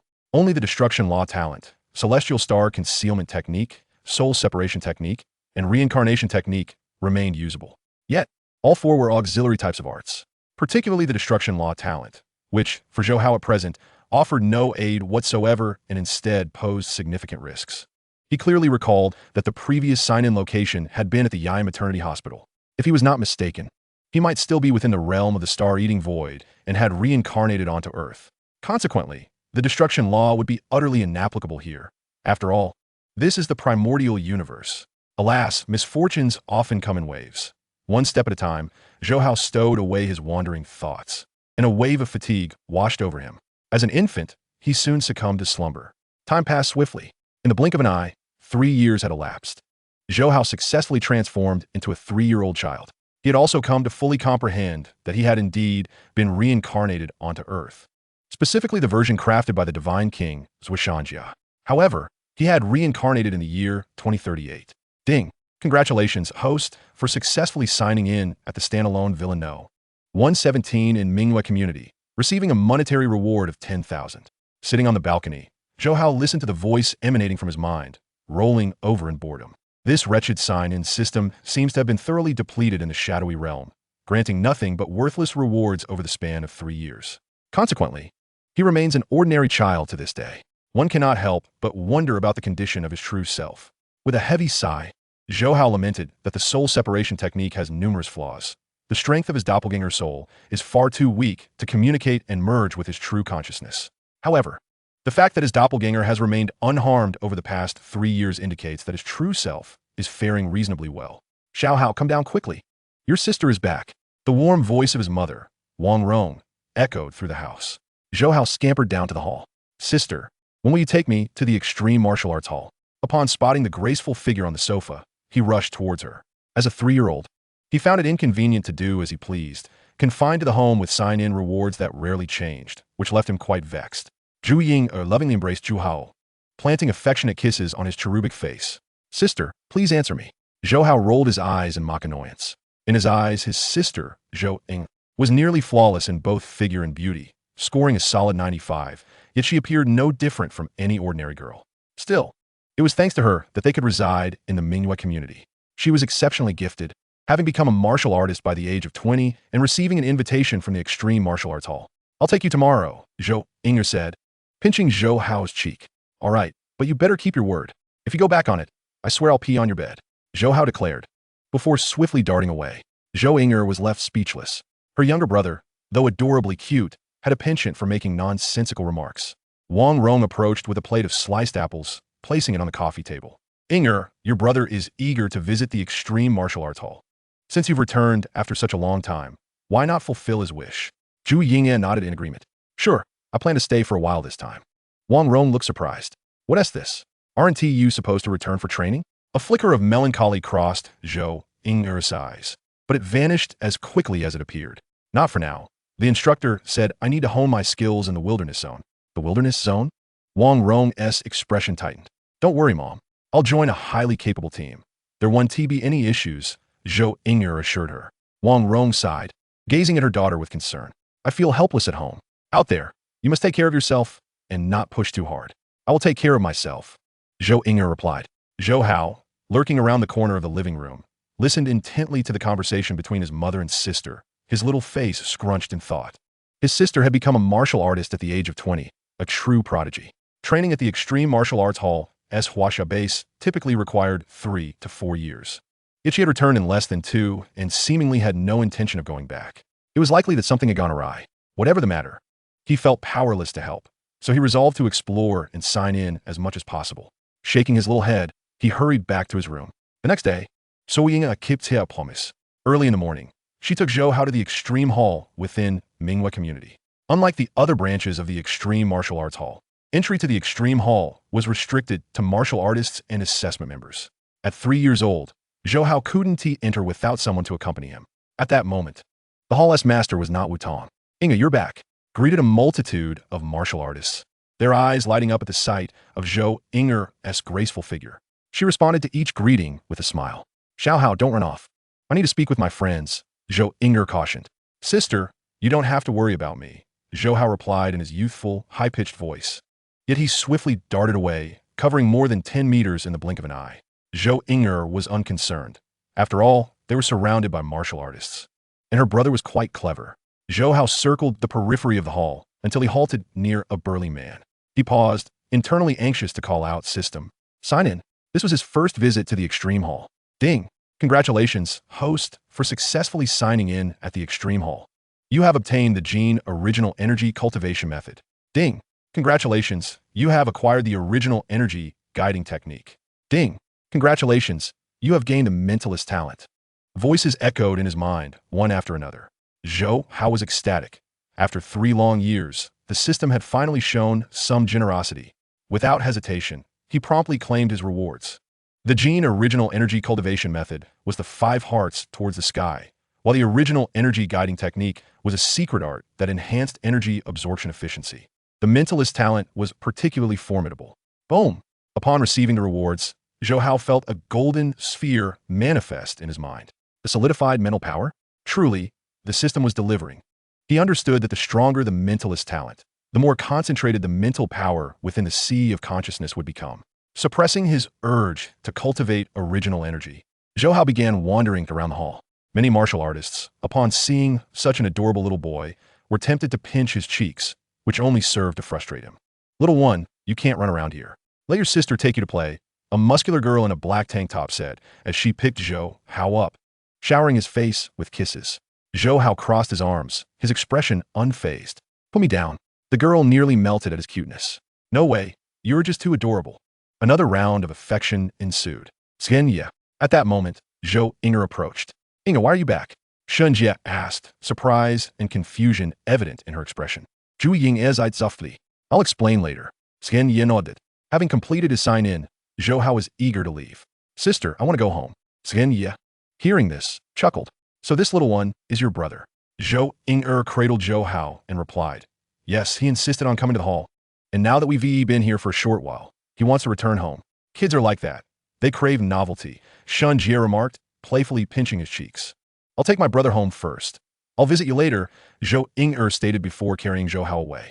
Time swiftly passed, and, as night fell, Zhou Hao, eager to begin his cultivation, gazed out at the twinkling stars. Gradually calming his mind, he followed the movements of the Gene Original Energy Cultivation Method, slowly adopting the 5 hearts towards the sky posture. Generally speaking, achieving the status of an advanced student before cultivating original energy yields the best results, as the 5 hearts towards the sky represents the body's first proactive response to an absorption of Gene Original Energy. However, Zhou Hao felt no trepidation. The mentalist talent from his sign-in rewards would enhance his physical prowess at an accelerated rate. As time flowed by, an hour passed, then 2. He began to feel a chilling sensation on his skin, and a trickle of energy gradually surged into his palms. Boom! With the influx of cosmic original energy, the golden sphere in his sea of consciousness was stimulated, releasing an incredibly pure mental power that washed over Zhou Hao's limbs and bones. Having undergone the soul separation technique, his will and spirit had been significantly fortified, Thus, the impact of this mental power posed no threat to him. Crack. Under the cleansing of mental power and cosmic original energy, his genetic bones rapidly enhanced. This state continued for nearly 3 hours before gradually subsiding. Phew. Taking a deep breath, Zhou Hao opened his eyes, feeling an explosive power coursing through his body. Instinctively, he threw a punch, causing the air to emit a faint whistle. With a nimble leap, he landed on the floor and promptly executed the movements of the guiding technique, further amplifying his body's absorption of the residual cosmic original energy and mental power. Fortunately, his sister, Zhou Inger, had not returned that evening. Otherwise, with her keen hearing, she would have easily detected the commotion coming from his room. After completing his set of movements, another hour passed, and the sky outside began to glow. Glancing at the clock on the wall, he was astonished to find it was nearly 5 o'clock. Uncertain of his current prowess, Zhou Hao lamented the fact that he still could not employ the Zhou Tianxing Chun concealment technique. This arcane art possessed the remarkable ability to shroud everything in obscurity. It was through this very secret skill that he had eluded the senses of the boundary beasts. However, most secret techniques come with prerequisites. The Zhou Tianxing Chun concealment technique, in particular, demanded a certain level of mental fortitude, with the first tier being relatively accessible, yet still requiring one's spiritual energy to reach the level of a battle god. This implied that Zhou Hao's physical constitution must attain at least the intermediate rank of a battle general. Having waited 3 years, he was not overly anxious about the present moment. Shaking his small head, he made his way to the bathing area to cleanse his body of impurities. At breakfast, Zhou Inger returned, wearing a relaxed smile that suggested she had resolved some matter. Upon seeing Zhou Hao, she paused briefly before exclaiming, "Zhou Hao, you've grown taller in just one night." With that, she stepped forward and instinctively embraced him, exclaiming in surprise, "You've gained weight." Wang Rong smiled and remarked, "It's perfectly normal for Zhou Hao to show such changes as he is in a growth phase." Zhou Hao took a few bites of bread and said, "Sister, take me to the gym later." Zhou Inger playfully pinched his cheek and replied, "Of course. For this month, I'll be training at the gym every day and will take you along." Zhou Hao's face lit up with joy as he exclaimed, "Don't go back on your word."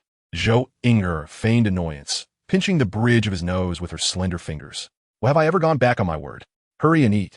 I need to take a shower and change before we head out." By 8 o'clock, Zhou Inger emerged in a blue tank top and athletic pants, her slender figure unmistakably accentuated. Zhou Hao couldn't help but steal a few more glances. "Let's go to the gym." This time, Zhou Inger led him directly to the 6th floor of the gym, which housed an expansive training hall equipped with a variety of facilities. "Inger is here." Sister Shun, the muscular woman from the previous day, clapped her hands. Soon, 4 individuals approached. "These are our team members. Let's get acquainted." Zhang Yi, a rather handsome young man, was the sniper of the Rose team. Chowing Chun, appearing to be around 30, exuded a sense of calm. Zheng Ru, another muscular woman, looked somewhat ordinary in comparison. Li Min, though not lacking in looks, was rather flat-chested. Zhou Inger released Zhou Hao and introduced herself as she shook hands with each of them, stating, "I am Zhou Inger, proficient with a blade." Sister Shan then seized Zhou Hao, who attempted to slip away, and after showering him with a few affectionate kisses, said, "Since you decided to join our Rose team, we'll all be like family from now on. This month, our team will be on break, so make the most of your training. Next month, we'll venture into the wilderness zone." Zhu Yingyan nodded, "Understood, Sister Shen." Zhou Hao realized he could not escape Sister Shen's clutches and decided against resisting. Instead, he silently chanted in his mind, "System, sign in." Ding. Congratulations to the host for successfully signing in on the 6th floor of the Extreme Gym, earning the Advanced Guidance Technique. Ding. Congratulations to the host for acquiring the Mentalist Talent Level 1. Ding. Congratulations to the host for obtaining the Warrior Talent Level 1. Another triple reward. A smile spread across Zhou Hao's face, for the rewards from signing in at the Extreme Gym far surpassed those received at home. After claiming his rewards, he distinctly felt the golden sphere in his consciousness expand further. Although the increase in warrior talent was not immediately evident, the stronger the mental talent, the faster the enhancement of one's power. Zhou Hao felt a surge of anticipation. While Zhou Inger and Sister Shen trained, no one paid attention to Zhou Hao, allowing him to enjoy a leisurely time as he wandered about the 6th floor. The number of warriors on this floor was sparse, primarily consisting of team members, and their training was rather casual.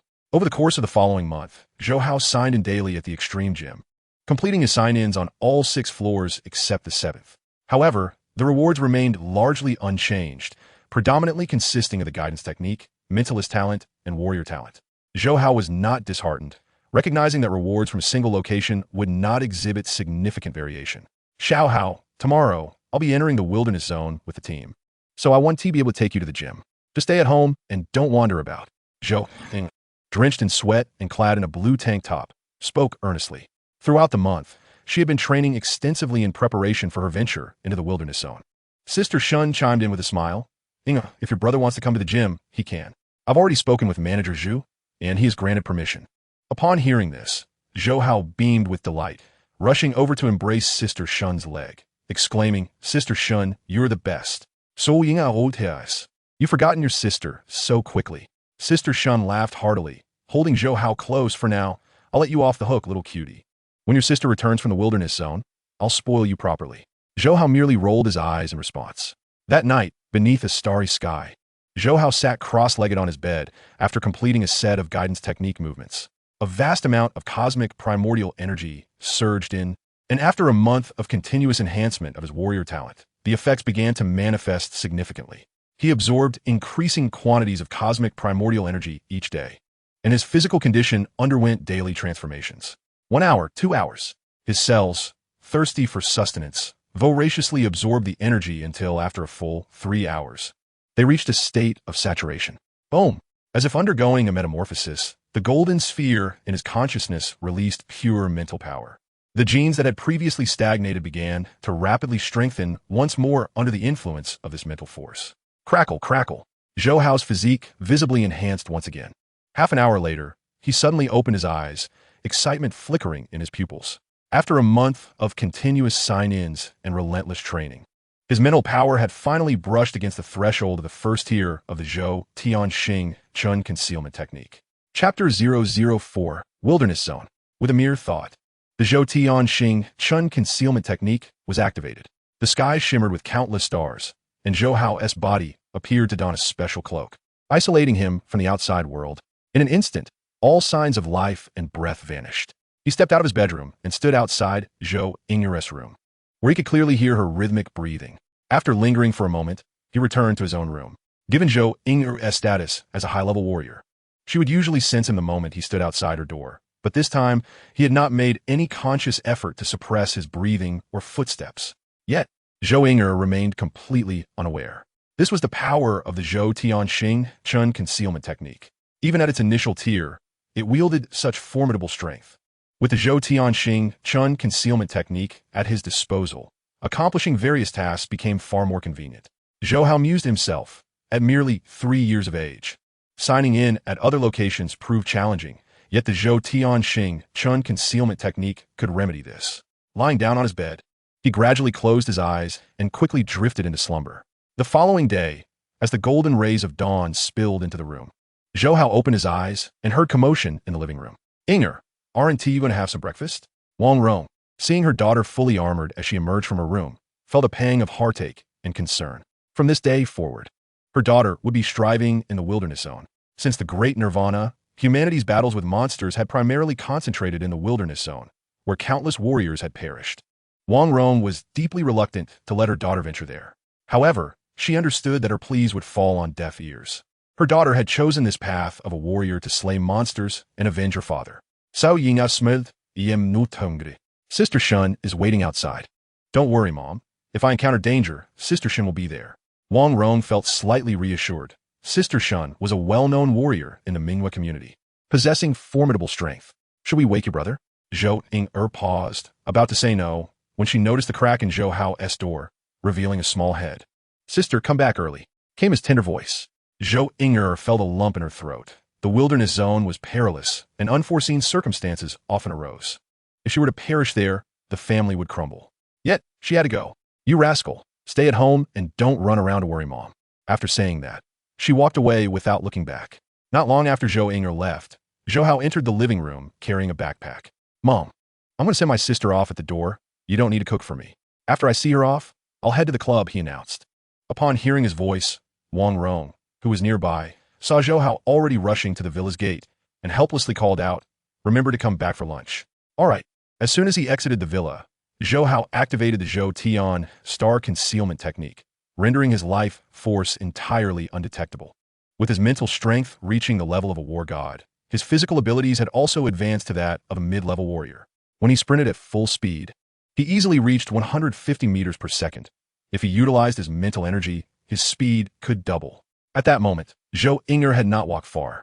She first met up with Shen Hong and waited for a while at the entrance of Minghua community until the other members of the Rose team arrived, after which they all drove to the train station.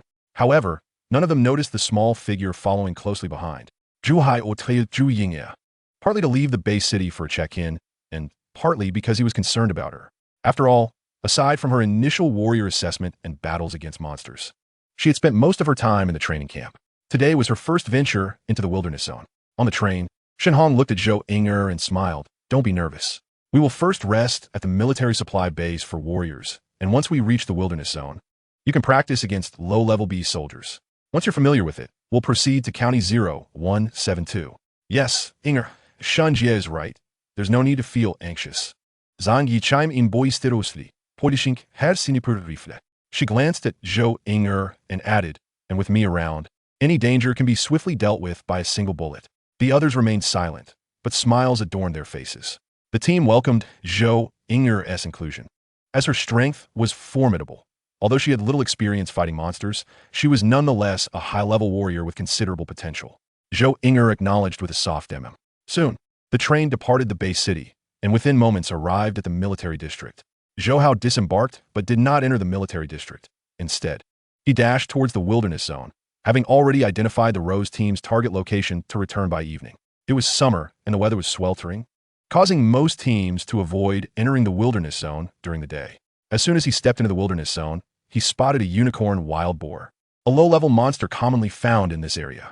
With a slight mental command, a 7 series flying knife from his backpack sliced through the air, effortlessly piercing the boar's skull, causing blood and brain matter to explode. Controlling the flying knives with mental energy was exhilarating. Zhou Hao chuckled. The flying knives were a secret purchase he had made this month, as he had accumulated considerable Huaxia coins from 3 years of check-ins, and keeping them was a waste. The 7 series flying knives could even penetrate low-level Lord-class monsters, making it a breeze to take down a unicorn wild boar.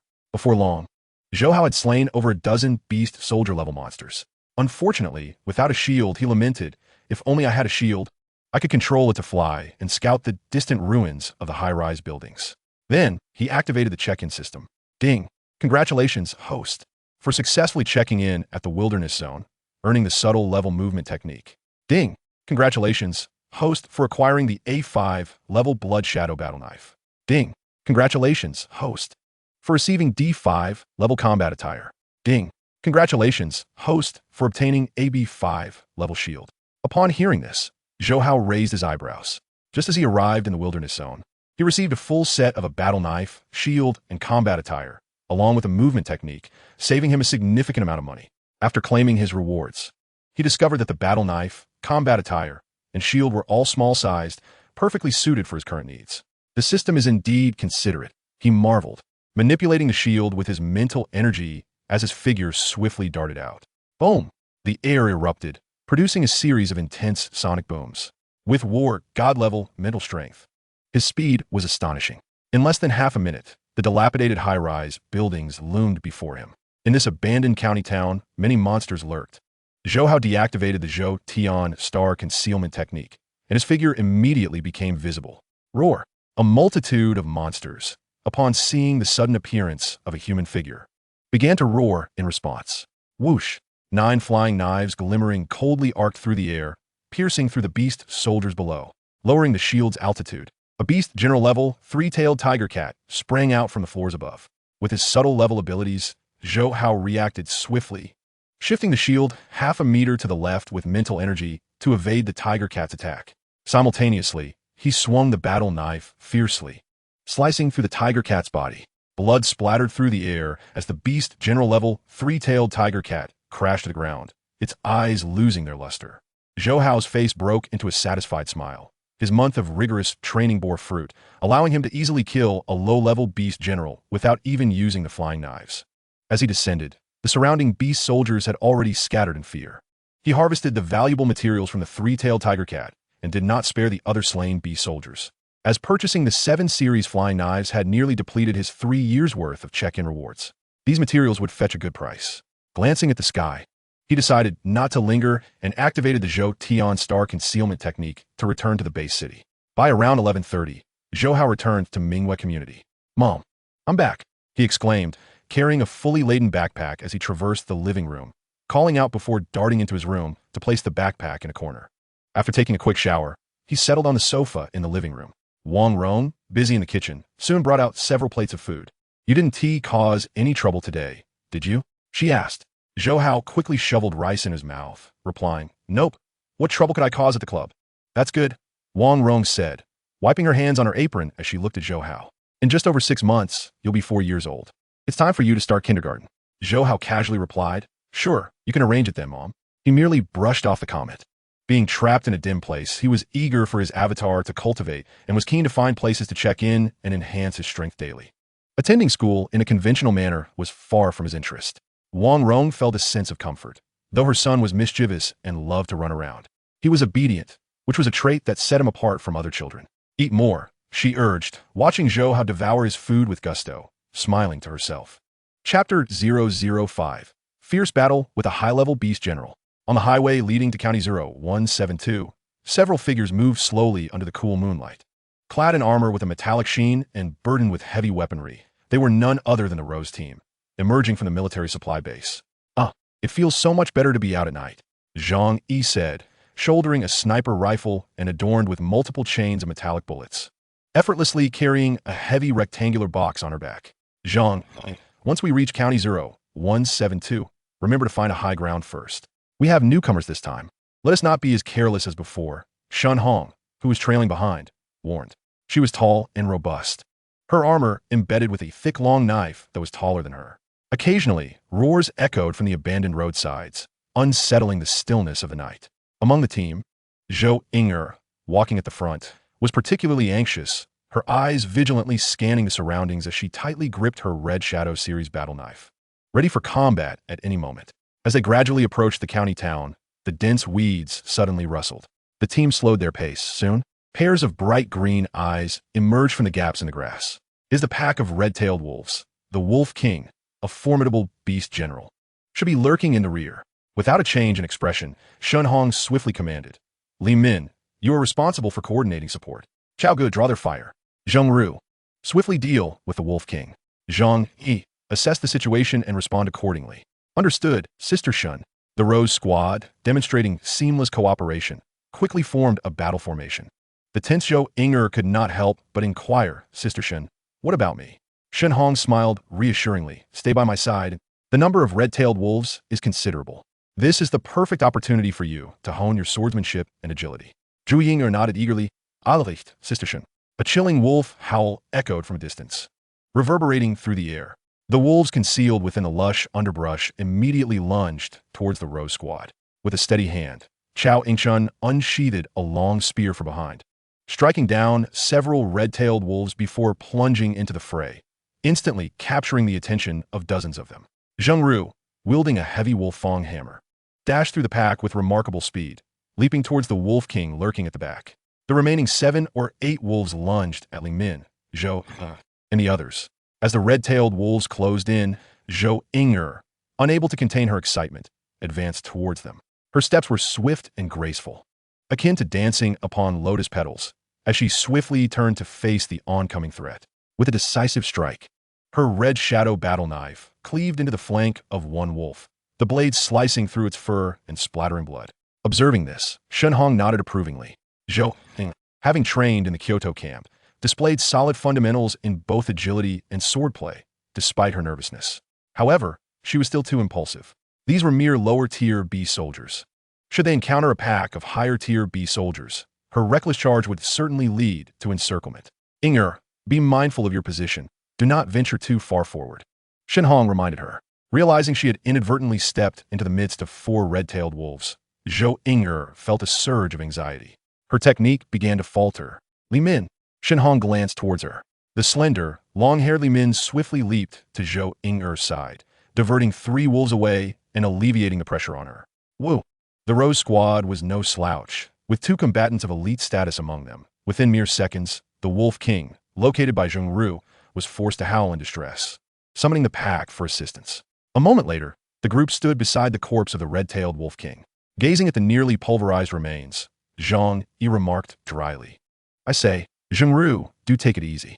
While the red-tailed wolves have little value beyond their tails, other parts can still fetch a bit of coin." Zhengru replied nonchalantly, "Understood."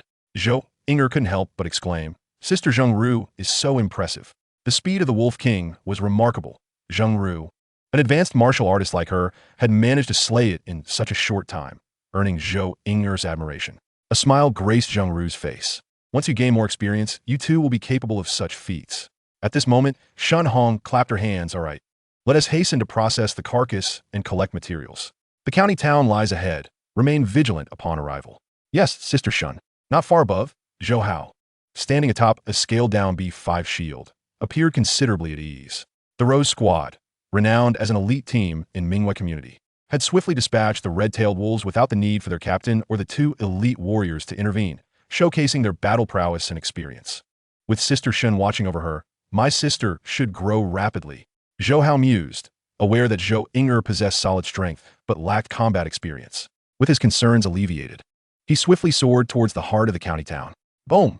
As the air exploded, the high-ranking beast general, the black-scaled blood python, coiled around a television broadcasting tower. Its nearly 30-meter-long body springing forth, its triangular slitted eyes scanning the sky with icy disdain. Whoosh! However, what awaited it were two whistling flying knives. The blades, akin to lightning, glimmered with a cold light as they shot towards the black-scaled blood python's triangular eyes. Having attained the level of a battle god, even controlling 6 flying knives, Zhou Hao maintained formidable power.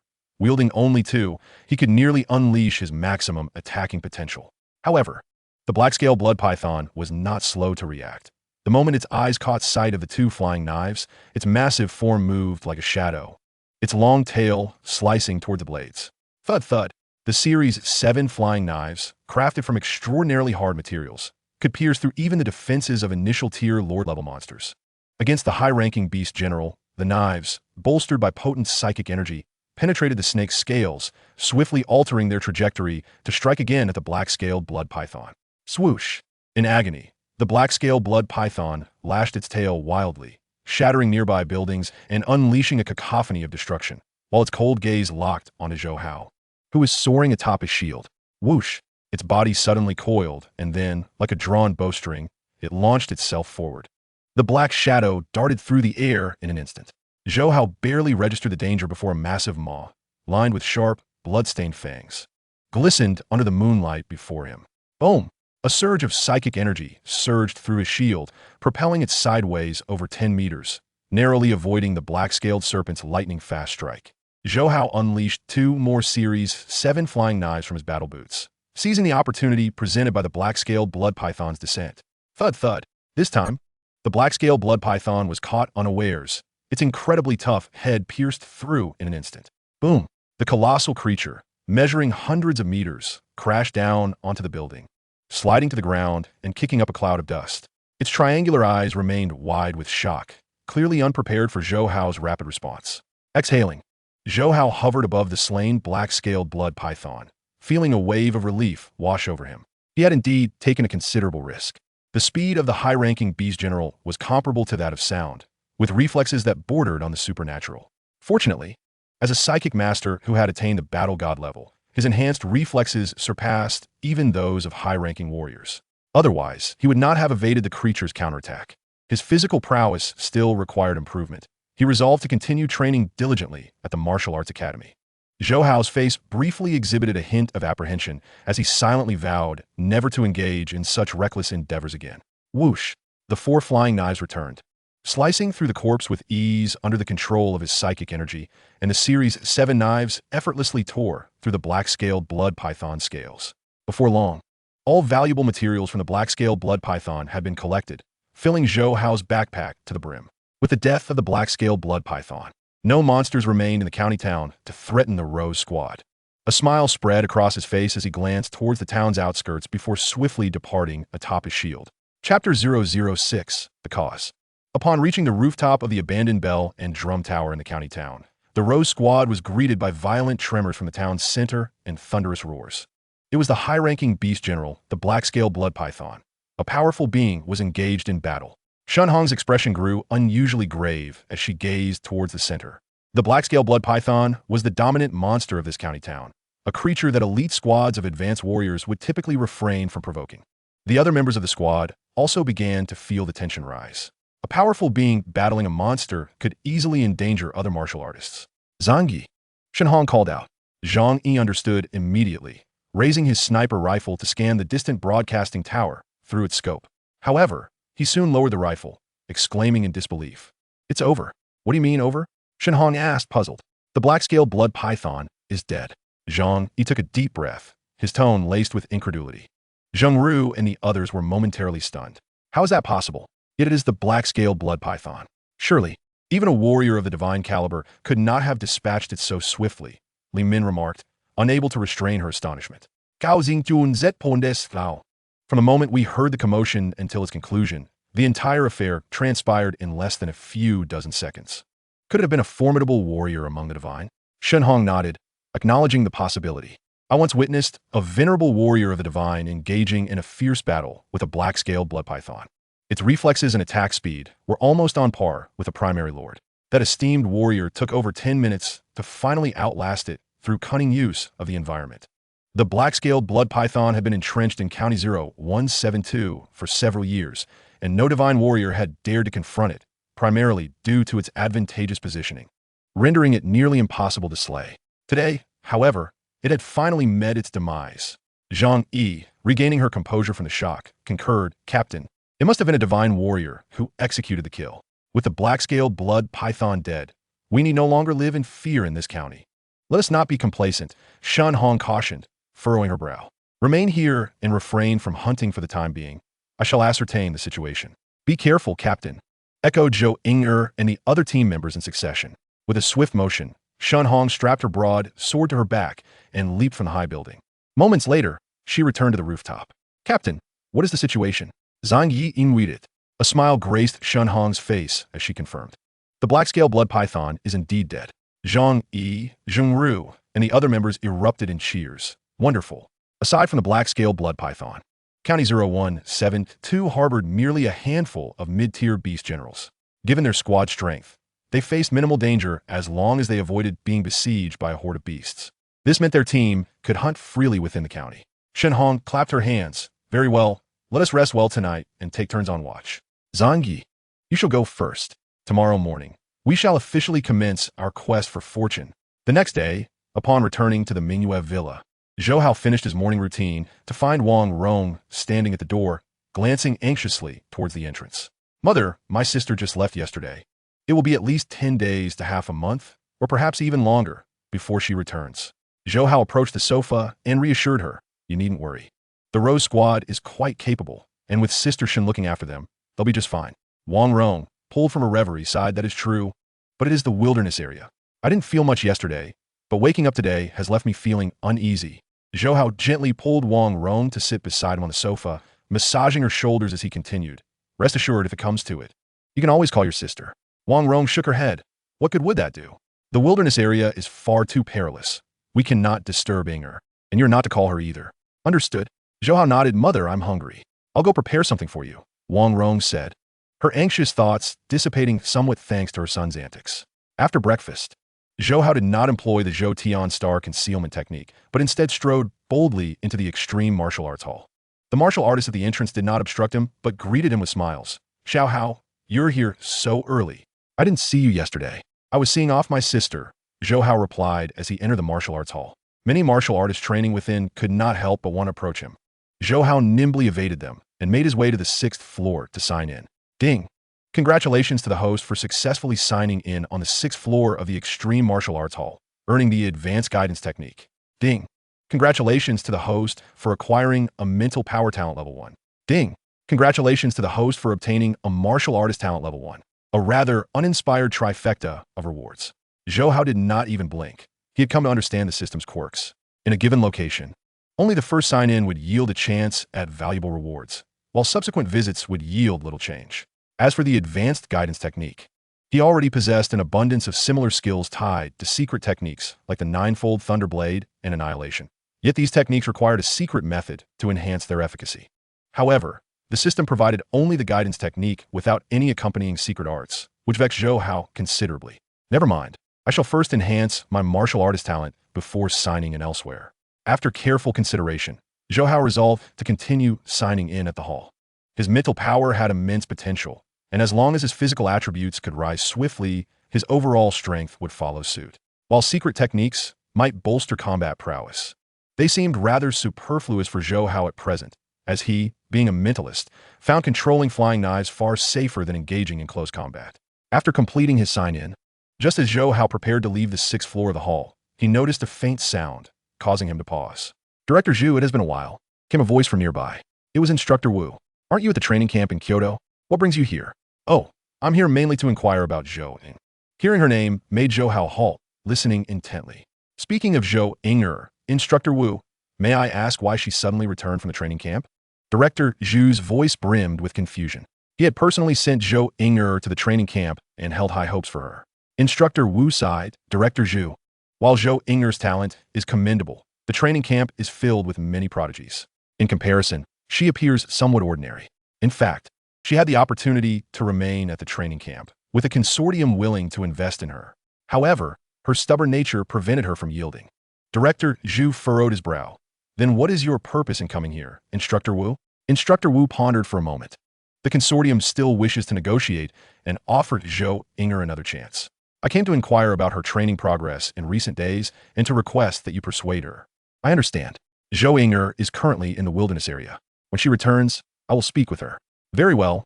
I appreciate your assistance, Director Zhu." Zhou Hao waited in silence before departing the hall, yet his expression remained solemn. It turned out that his sister had left the training camp unwillingly, unwilling to submit. Whether it was to the consortium or a specific individual within it, the implications were starkly different. Regardless, it indicated that someone had been bullying his sister. Chapter 007, The Root Cause. Upon reaching a corner near a villa not far from the hall, Zhou Hao activated the Zhou Tian Star concealment technique. With a swish, his presence vanished. He then returned to the entrance of the hall, standing still to observe. He was determined to uncover who had been troubling his sister. Before long, Instructor Wu strode out of the hall with purpose. Zhou Hao trailed behind him until they reached a disc-shaped aircraft parked on the lawn. Yet Instructor Wu made no move to enter. This caused Zhou Hao to frown. After a moment's hesitation, he decided to enter the aircraft first. Instructor Wu followed closely behind him into the aircraft. As it ascended, the disc-shaped craft, though not an intelligent vessel, possessed basic automated systems. With a roar, the aircraft soared into the sky, swiftly departing from the Jiangnan base city. In midair, after nearly half an hour of flight, Instructor Wu finally dialed a number on his communication watch. "Hello, young Master Cheng, I've gathered the information." After Zhou Inger returned to Jiangnan base city, she joined an elite squad called the Rose that operates within her community. Yes, currently, she is not in the base city. She is in the wilderness area. After relaying the report, Instructor Wu hesitated. "Young Master Cheng, Zhou Inger does not possess significant potential. She is merely somewhat attractive. It is unnecessary to expend your resources on her." Zhou Hao soon heard the voice on the other end. "Old Wu, you need not concern yourself with this matter. Once I, Cheng Jin, have set my sights on someone, they shall not escape my grasp." With that, the communication ended. Instructor Wu sighed, while Zhou Hao mused to himself. "So is a young master from the Cheng family, seemingly taking an interest in my sister. His taste, I must admit, is rather discerning." Continuing on to the Kyoto Bay City, Zhou Hao disembarked from the aircraft, awaited a flight, and returned once more to Jiangnan Bay City. The Cheng family was one of the financial powers behind the HR Underground Alliance, with 3 warriors of the divine caliber within their ranks. After reviewing the situation, Zhou Hao fell deep into thought. His mental prowess has only just ascended to the realm of a war god. If he were to engage in conflict with the Cheng family, he could potentially leverage the advantages of a mentalist to bring them to their knees. However, patience is a virtue. After careful contemplation, Zhou Hao resolved to bide his time. Firstly, his current capabilities are rather limited. He cannot ensure the annihilation of the Cheng family without alerting other formidable forces. Secondly, the young master of the Cheng family has yet to commit any egregious acts. Thus, he must observe for a while longer. It is permissible to take an interest in my sister, but one must be prepared for the annihilation of his clan. Zhou Hao's cherubic face bore a stoic expression, surrounded by a flurry of glistening flying knives. In the capital's base city, within the Cheng family estate, Cheng Ji nodded in satisfaction as he surveyed an elite squad of warriors before him. The Tiger Strike Squad is the most formidable resource at his disposal. Captain Xiao, you are to proceed immediately to the Jiangnan Bay City, then to County 0172, Cheng Jin instructed swiftly. Upon hearing this, the members of the Tiger Strike Squad each wore a grim countenance. Captain Xiao, Cheng frowned deeply. Young Master Cheng, our squad frequently engages in battles with beasts, but we have never undertaken such a mission. Cheng Jin replied coolly, I will compensate for all losses at double the rate. Very well. In Jiangnan Bay City, aboard a train en route to the military supply base, the 4 members of the Tiger Strike Squad wore expressions of discontent. Captain, how could you agree to this? Our squad has a certain reputation. If others find out, it may spell the end for us, exclaimed a burly man with a spider-scarred face. Xiao Cheng shot him a fierce glare. Silence. Our rapid growth as the Tiger Strike Squad, all our strength, is due to the resources provided by the Cheng family. Yes, I could refuse, but have you considered what the current head of the Cheng family would think if he learned of this? That we, the Tiger Strike Squad, have grown wings and no longer heed his commands? The Scar Man lowered his head, fists clenched. The other 2 members sighed, shaking their heads. Cheng Jin's request for such a task, if it were to spread, would render them unable to hold their heads high in the future. What is reputation worth? As long as we continue to receive resources from the Cheng family, our strength will only further increase. Xiao Cheng's voice was low and resolute. As night fell, the stars twinkled brightly, and the moon cast a cool glow. From within the desolate County 0172, roars echoed intermittently. On the rooftop of a dilapidated bell tower, members of the Rose Squad shared laughter and camaraderie, their spirits high. With the threat of the high-level beast general, the black-scaled blood python, now eliminated, hunting the remaining beast generals has become a breeze. On just the first day, we've raked in nearly 20 million. What a promising start. Zhang Yu remarqued cheerfully. Hunting beast generals in the county remains a challenge, primarily because most are not solitary. They're typically surrounded by a multitude of beast soldiers. During hunts, one must always account for the possibility of ambushes from these soldiers, as a single misstep could allow a beast general to escape. However, with the recent death of the black-scale blood python, the remaining beast generals had yet to regroup with their soldiers, affording the Rose Squad a rare opportunity. Leaning against the broad back of a thick blade, Shen Hong guzzled down liquor, as per our usual arrangement, for the slaying of the bloodthirsty tank. Zhang, you will take 50% for her contributions, while the rest of us will each receive 10%. With additional materials from the beast soldiers divided according to quantity collected. Thank you, Sister Shun, Zhou Inger exclaimed gratefully. Though she had contributed little during the hunt, merely clearing some beast soldiers, Shun Hong still allocated her share. It is worth noting that under the Rose Squad's previous rules, the primary contributor typically received 60%. Zhang Yi shrugged. Sister Inger, with the addition of a new member to the Rose Squad, it's only natural that we adjust the rules. There is no need for thanks. Zhou Inger nodded, understanding. Got it, Brother Zhang. Suddenly, a sharp crack of a sniper rifle echoed from the edge of the county. Alert! Shen Hong and the others sprang into action. Zhang Yi raised his sniper rifle, peering through the scope towards the source of the shot, and his expression changed dramatically. It's the Tiger Strike Squad from the Cheng family. He whispered. What? The Tiger Strike Squad? What brings them to County 0172? Confusion spread across the faces of Chao Yingchuan. Zheng Ru and Li Min Zhou Inger trembled, her previously pale complexion paling further. Shen Hong seized Zhang Yi's sniper rifle for a closer look, taking a deep breath. Indeed, it is the Tiger Strike Squad. Their overall strength ranks high among war generals. They wouldn't come here to hunt. There's not enough bounty here. They must be merely passing through. Zhou Inger bit her lip, wanting to speak but ultimately swallowing her words. All right, we will take turns keeping watch, Shen Hong said, casting a glance at Zhou Inger. Time ticked away. After entering the county, the Tiger Strike Squad swiftly sought refuge in a tall building. This development troubled Shen Hong. When it was Zhou Inger's turn to keep watch, she approached Shen Hong, who was cradling her hefty blade, her expression fraught with hesitation. Suddenly, Shen Hong opened her eyes and looked at Zhou Inger. She placed a finger on her lips and gestured downstairs. Understanding, Zhou Inger quickly followed Shen Hong to a room on the lower floor. Sister Shun, she began, but Shen Hong cut her off. Yingya, the Tiger Strike Squad has come because of you, hasn't it? Yes. Chapter 008, A Gift. Zhu Yingya trembled slightly. She had not anticipated that even after leaving the training camp, Cheng Jin would still pursue her, sending the Tiger Strike Squad to the wilderness in her wake.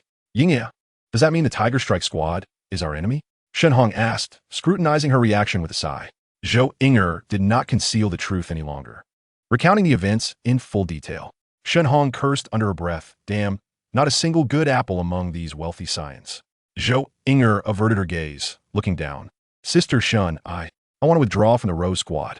With a swift motion, Shun Hong's calloused hand landed on Zhou Inger's left shoulder. What? Are you worried the Rose Squad can't protect you? Zhou Inger hurriedly shook her head. Sister Shun, I'm not. I'm afraid. Afraid of dragging us down? Shen dead. The Tiger Strike Squad consists of war generals. If they meddle, we won't be able to hunt it all. And if they take action, Zhou Inger's voice dwindled. Shen Hong scoffed. What is there to fear? The Rose Squad is not to be trifled with. So Yinge a clinchel here feasts. But I don't want to be the cause of trouble for everyone. Shen Hong geist as so Yinge, gently shaking her head. Inger, remember your current identity. From the moment you chose to join the Rose Squad, you became our comrade, understand? Sister Shun is right. Suddenly, voices echoed from the staircase. Zhang Yi, Gao Jingjun, Zheng Ru, and Li Min entered one after another. Zhou Inger was taken aback. Brother Zhang, Brother Chao, Sister Ru, you're not asleep? Zhang Yi chuckled. With guests arriving at her doorstep, how could we possibly sleep? Inger, do not worry. Though the Tiger Strike Squad is strong, we in the Rose Squad are no weaklings either.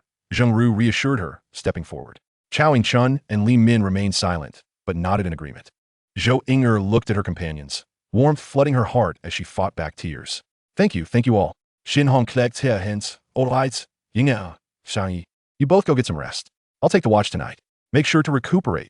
The days ahead will not be easy. The following morning, after signing in at the association, Zhou Hao, stepping on a shield, returned to County 0172, landing atop a residential building not far from the bell tower. He yawned lazily, propped against the shield, arms crossed, and legs crossed at the ankles. Having confirmed that Cheng Jin, the young master of the Cheng family, was fixated on his sister, he naturally had to keep a watchful eye to prevent that fellow from employing any unscrupulous tactics against her. Suddenly, he heard a sound. A cacophony of intense commotion echoed from a distance. The small face abruptly turned, and her eyes were immediately drawn to a quartet of individuals pursuing a beast general level two-tailed tiger cat. Among them, two were tasked with fending off the relentless assaults of the bee soldiers, while the other two flanked the two-tailed tiger cat from either side. However, after merely a few glances, Zhou Hao furrowed his brow. The strength of these four individuals was formidable, seemingly at the level of battle generals. And slaying an initial stage beast general two-tailed tiger cat should not have proven arduous. What were they attempting? A sense of vigilance stirred within him. Boom! The two-tailed tiger cat continued its frantic escape, simultaneously commanding a multitude of bee soldiers to encircle the tiger stabbing squad. Yet, the tiger stabbing squad exhibited remarkable composure. In but a fleeting moment, the two-tailed tiger cat had dashed near the abandoned bell and drum tower. The members of the Rose Squad, already filled with trepidation, had been observing the commotion from afar. Upon witnessing the injured two-tailed tiger cat barreling toward them, their brows collectively knitted in concern. Clearly, they too were perplexed about the intentions of the tiger stabbing squad. Were they merely creating trouble for them by driving away the initial stage beast general? Such an underestimation of the Rose Squad was unwarranted. Let us refrain from hasty actions, Shun Hong interjected, noticing Zhang Yi preparing to fire. At that moment, Qiu Cheng of the tiger stabbing squad suddenly called out, Rose Squad's Zhou Inger, this two-tailed tiger cat is a gift from our esteemed Cheng Shao to you. We kindly ask that you accept it. This proclamation left not only the members of the Rose Squad in stunned silence, but also Zhou Hao, who was perched atop a residential building. Shen Hong was the first to regain her composure, exclaiming, Captain Qiu, what do you mean by that? Qiu Cheng casually dispatched a high-ranking bee soldier and replied with a booming voice, the literal meaning, Team Shun. If you do not take action now, that two-tailed tiger cat will escape. Bang! Accompanied by the gunfire, a sniper bullet accurately pierced the skull of the two-tailed tiger cat. The frantically fleeing creature collapsed, crashing to the ground and rolling several meters away. Zhang Yi whistled and chuckled. Captain Qiu, thank you. We shall graciously accept. Qiu Cheng and his team offered no further response, instead focusing on eliminating other bee soldiers and collecting monster materials. They didn't even glance at the deceased two-tailed tiger cat. Zhang Yi, keep watch. Li Min, be quick and join me in collecting materials, Shen Hong instructed. Zhou Inger quickly volunteered, Sister Shun, I'll go too. Chao Chun and Zheng Ru also chimed in. Shen Hong waved her hand. Everyone stay put and keep a close watch. Whoosh! The two swiftly descended the building, reaching the corpse of the two-tailed tiger cat. Li Min stepped forward to gather materials while Shen Hong remained vigilant nearby. Until Li Min completed the collection of materials, the tiger stabbing squad made no further moves. Seeing this, Shen Hong breathed a sigh of relief. Captain Qiu, I thank you on behalf of our Inger for this gift. You're welcome. Xiao Cheng replied and turned to lead his team away. Zhou Hao observed the entire scene, murmuring, "Is this how they're pursuing my sister? Intriguing." Shen Hong and Li Min returned to the rooftop, and upon noticing the tiger-stabbing squad was departing, they couldn't help but express their confusion. "Captain, what on earth does the tiger-stabbing squad mean by this?" Zheng Ru asked, unable to contain her curiosity. "A two-tailed tiger cat is worth over 10 million. She found it hard to believe that the tiger-stabbing squad could be so generous. Zhang Yi, reclining against the wall with her head resting on her hand, chuckled. "Don't you understand? Didn't you hear Qiu Cheng say that this two-tailed tiger cat is a gift from that Cheng family's young master to Zhou Inge?" Zheng Ru and Li Min exchanged glances. Zhou Inger activated her communication watch and called Cheng Jin, but there was no answer. Shen Hong turned to Zhou Inger and asked, "Inge, what are your thoughts?" Zhou Inger frowned. "Sister Shen, I have no feelings for that Cheng fellow. I will not accept his gift." Shen Hong nodded. "All right then. We shall hold on to this gift for now and return it when we reach the base city." The following day, the tiger-stabbing squad once again drove an initial stage beast general to the foot of the bell and drum tower. Zhang Yi exclaimed in disbelief, "What? They're back?" After effortlessly collecting the materials from this beast general, Shen Hong couldn't help but shout, "Captain Xiao, please convey to that Cheng Xiao that our Inger has no feelings for him and kindly ask him not to disturb us further." Qiu Cheng replied expressionlessly, "Team Shen, we are only responsible for delivering gifts. Everything else is beyond our purview." The same scenario unfolded on the third and fourth days. On the rooftop, Zhou Inger hung up her communication watch, still without a response. Zhang Yi scoffed, "This pursuit is quite inventive, but I wonder what conditions Cheng Xiao offered to the tiger-stabbing squad to make them so willing to deliver gifts." Shen Hong replied nonchalantly, "It's merely a matter of money and some resources. Let them continue sending gifts. We shall accept." The number of beast generals in the county town was already scarce, and each was surrounded by a multitude of beast soldiers. The tiger-stabbing squad was indeed strong, yet as time passed, even they began to find it increasingly challenging to eliminate the beast soldiers. It was until the 7th initial stage beast general was delivered that Xiu Cheng called out, "Team Shun, let us change locations. It's south becoming difficult to drive the initial stage beast generals here." Chapter 009, The Price. The Rose Squad paid no heed to Qiu Cheng's suggestion. However, they did leave County Town 0172, returning to the military supply base. After processing the monster materials, Shen Hong returned to the assigned villa and addressed everyone. In 10 days, we reaped a total of 57 million. 3 initial stage beast generals accounted for about 40 million, while the remaining beast soldier materials barely totaled 17 million. As she spoke, she turned to Zhou Inger. The 7 initial stage beast generals gifted by the tiger-stabbing squad sold for 11.8 billion, and I will temporarily hold on to it for you. Zhou Inger nodded. "All right, Sister Shen." Shen Hong then began to distribute the earnings. As battle general level warriors, she and Zhang Yi had exerted the most effort in eliminating the 3 beast generals, receiving 12 million each, while the rest, including Zhou Inger and Zheng Ru, received 4 million each. Zhou Inger, having collected the most beast soldier materials, mainly due to everyone deferring to her, earned nearly half, totaling 8 million.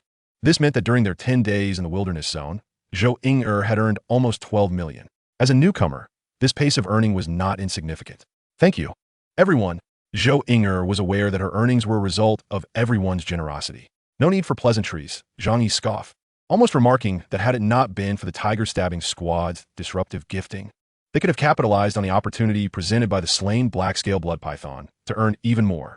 However, she refrained, considering that Zhou Inger might feel guilty upon hearing it. Zheng Ru had not pondered such matters, directly stating, "Captain, with the tiger-stabbing squad around, if we continue hunting in some county towns, we might still be affected." Zhou Inger nodded in agreement. "Sister Zheng Ru is right. Perhaps I should return to the base city first." Shen Hong promptly interjected, "No need. Since the tiger-stabbing squad is willing to accompany us, let's proceed to City 085. Inger is newly joined. I initially intended for us to acclimate in the county town before heading to the urban area. However, with the current circumstances, having the tiger-stabbing squad as our protectors will expedite our acclimatization in the city." "Agreed. I second that." Zhang Yi and the others nodded in unison. Indeed, with the tiger-stabbing squad present, the pressure they would face in the city would be significantly alleviated. City 085 is the closest city to the southern military supply base defense line of the Jiangnan Bay City. Due to its proximity to the inner lake, which connects to various rivers, This city is abundant in monsters, including several lord-level beasts that dominate the bustling urban areas, commanding numerous high-ranking beast generals. Many newly ascended war god-level warriors favor this city for honing their skills. Bang, bang. In the East District, within a sprawling amusement park, 4 middle-ranking beast generals launched frenzied assaults from different directions against a diminutive figure. This figure wielded a battle knife, its movements swift and precise, deftly evading each attack. And for more than 10 minutes, it had barely traversed a few meters. Above the figure, a multitude of flying knives hovered, occasionally striking down the ambushing high-ranking beast soldiers. Indeed, engaging in combat with monstrous creatures proved to be the most expedient means of enhancement. The diminutive figure was none other than the 3-year-old prodigy, Zhou Hao. Over the past few days, aside from diligently signing in at the guild to acquire his mental and martial talents, he had spent the majority of his time within this city, relentlessly battling intermediate beast generals. Through extensive skirmishes, he had thoroughly mastered the subtle level of agility obtained from sign-ins.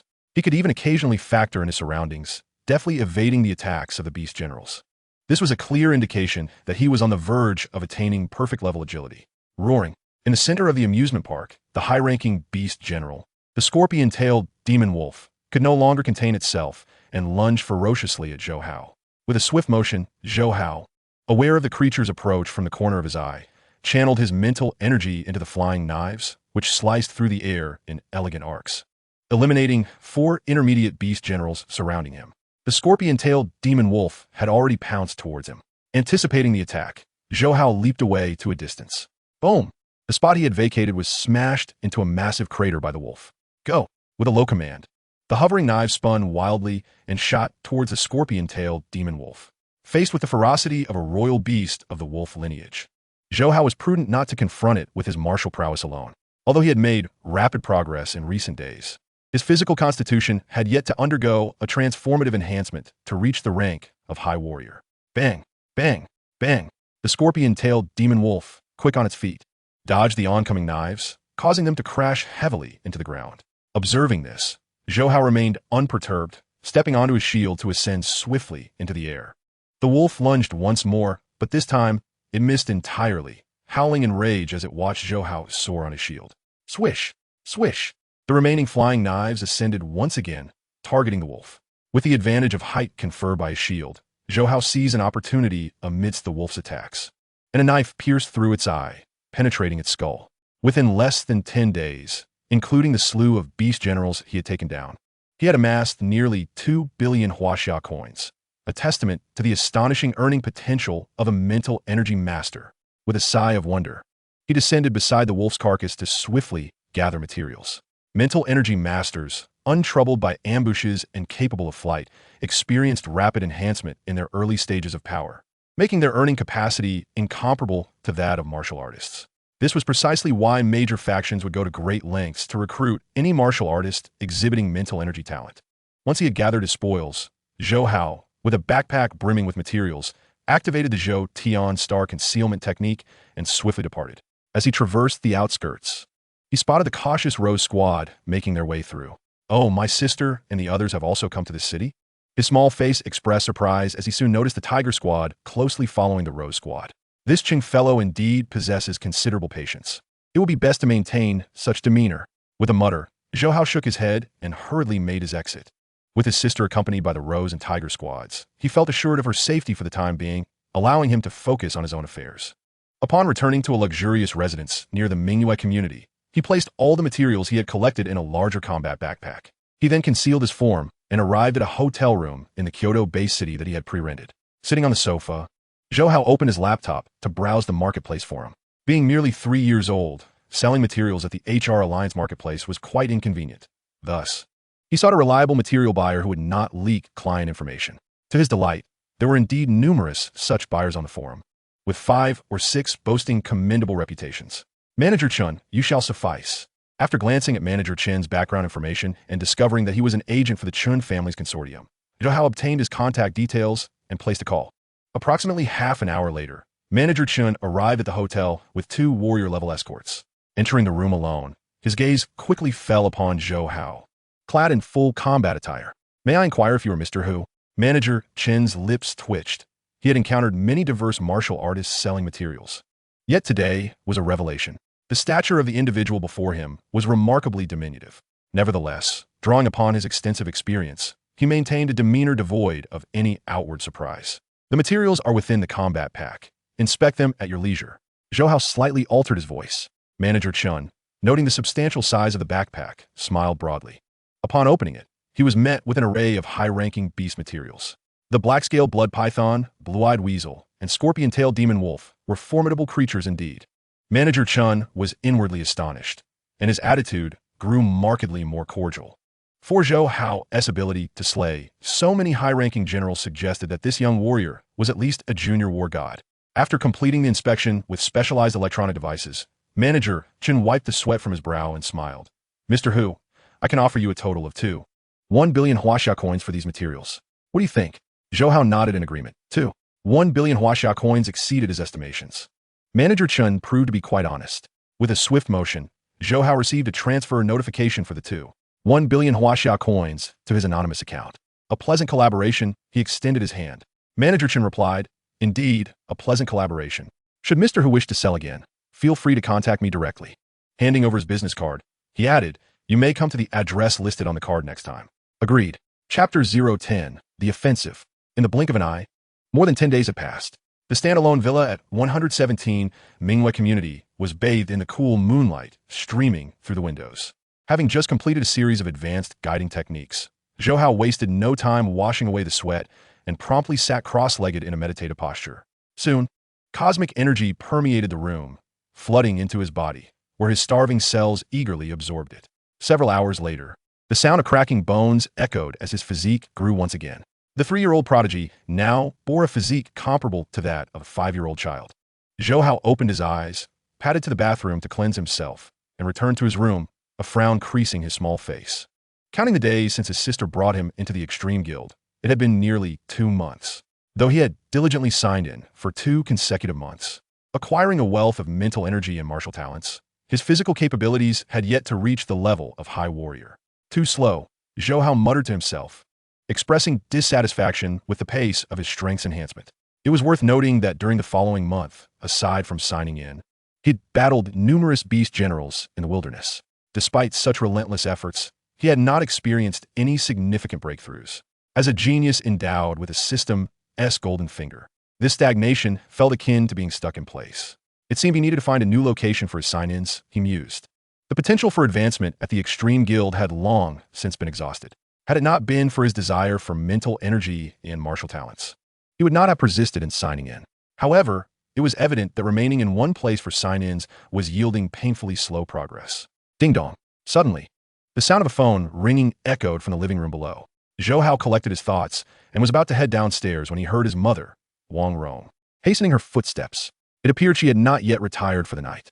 He shook his head, knowing well that his mother had been worried about his sister. Hastening downstairs, Zhou Hao found joy illuminating Wang Rong's face. After hanging up the phone, she could not contain her laughter. Xiao Hao, your sister will be returning tomorrow. Zhou Hao was taken aback.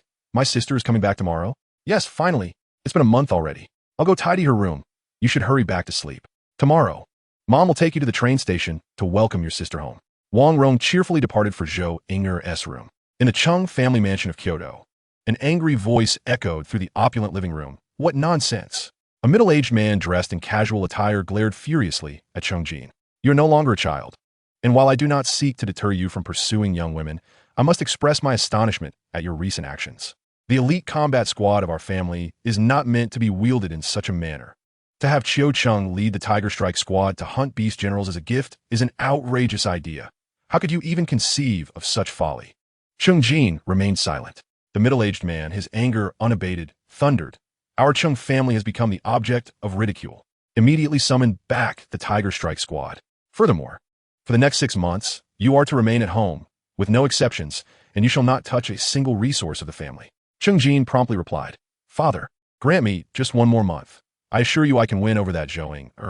You wish for me to marry soon and ensure the continuation of our lineage, do you not? The middle-aged man shot Chung Jin a fierce glare. What? You truly intend to marry that Zhou Ying? His eyes brimmed with disdain.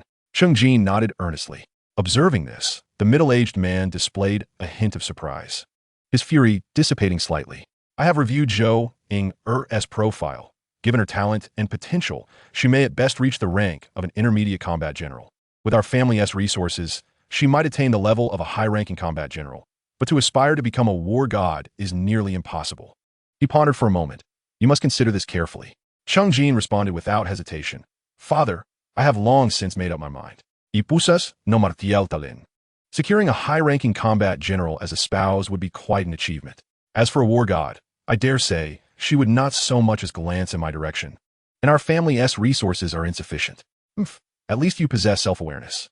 The middle-aged man's anger vanished entirely. Very well. I shall grant you one more month. Do not push your luck.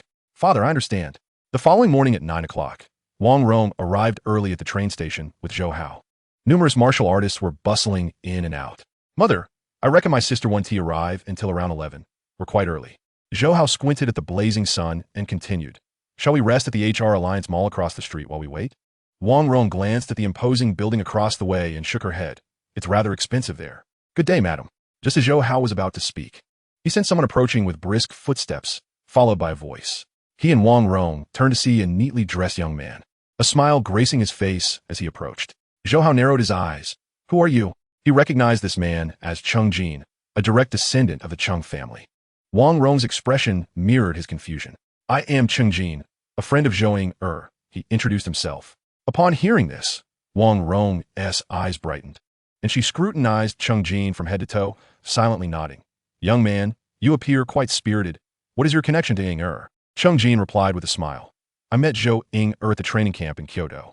Wang Rong's eyes lit up. So, you are from the Kyoto-based city? Cheng Jin nodded. Indeed, madam. You and Ying's younger brother have come to pick her up, correct? Zhou Hao, feeling incredulous, interjected. Cheng Jin, was it? My sister has never mentioned you. You're not trying to pose as her friend to swindle materials, are you? Wang Rong's expression shifted. Cheng Jin regarded Zhou Hao with a gentle smile. Young brother, please refrain from making reckless statements.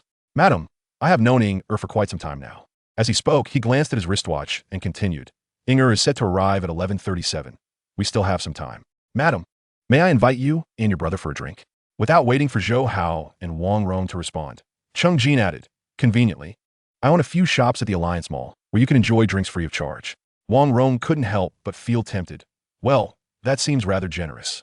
You needn't worry. I believe Ying would prefer not to see you two waiting in this sweltering heat. Cheng Jin smiled. Very well then, I appreciate your kindness.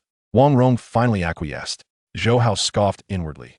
This Cheng Jin, a scion of a wealthy family, was clever enough to win over his mother.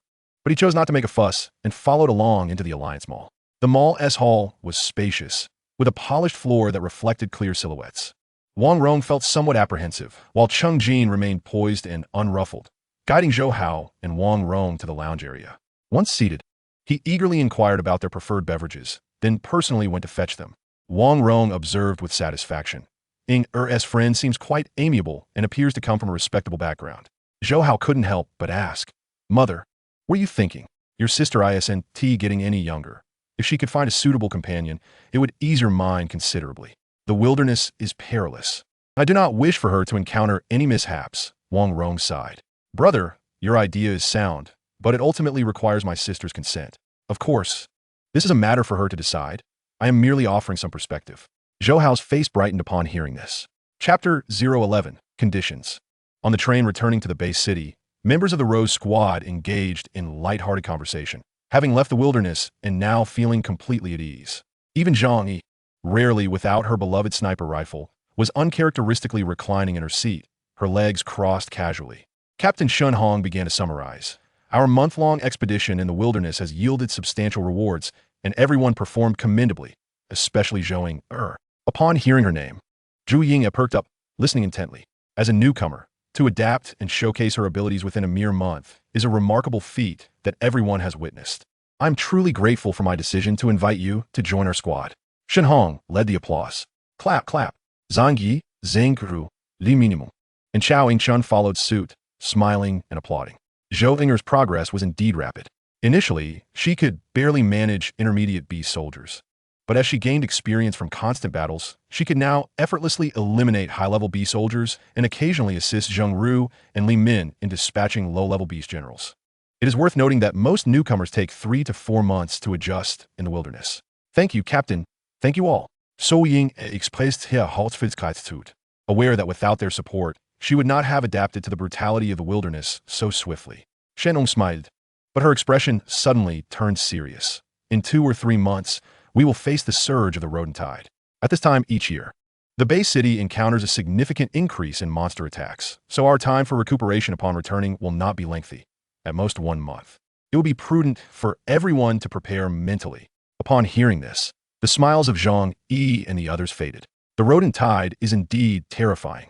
Even god-level fighters can fall victim to its onslaught. Every year, the wilderness experiences this calamity.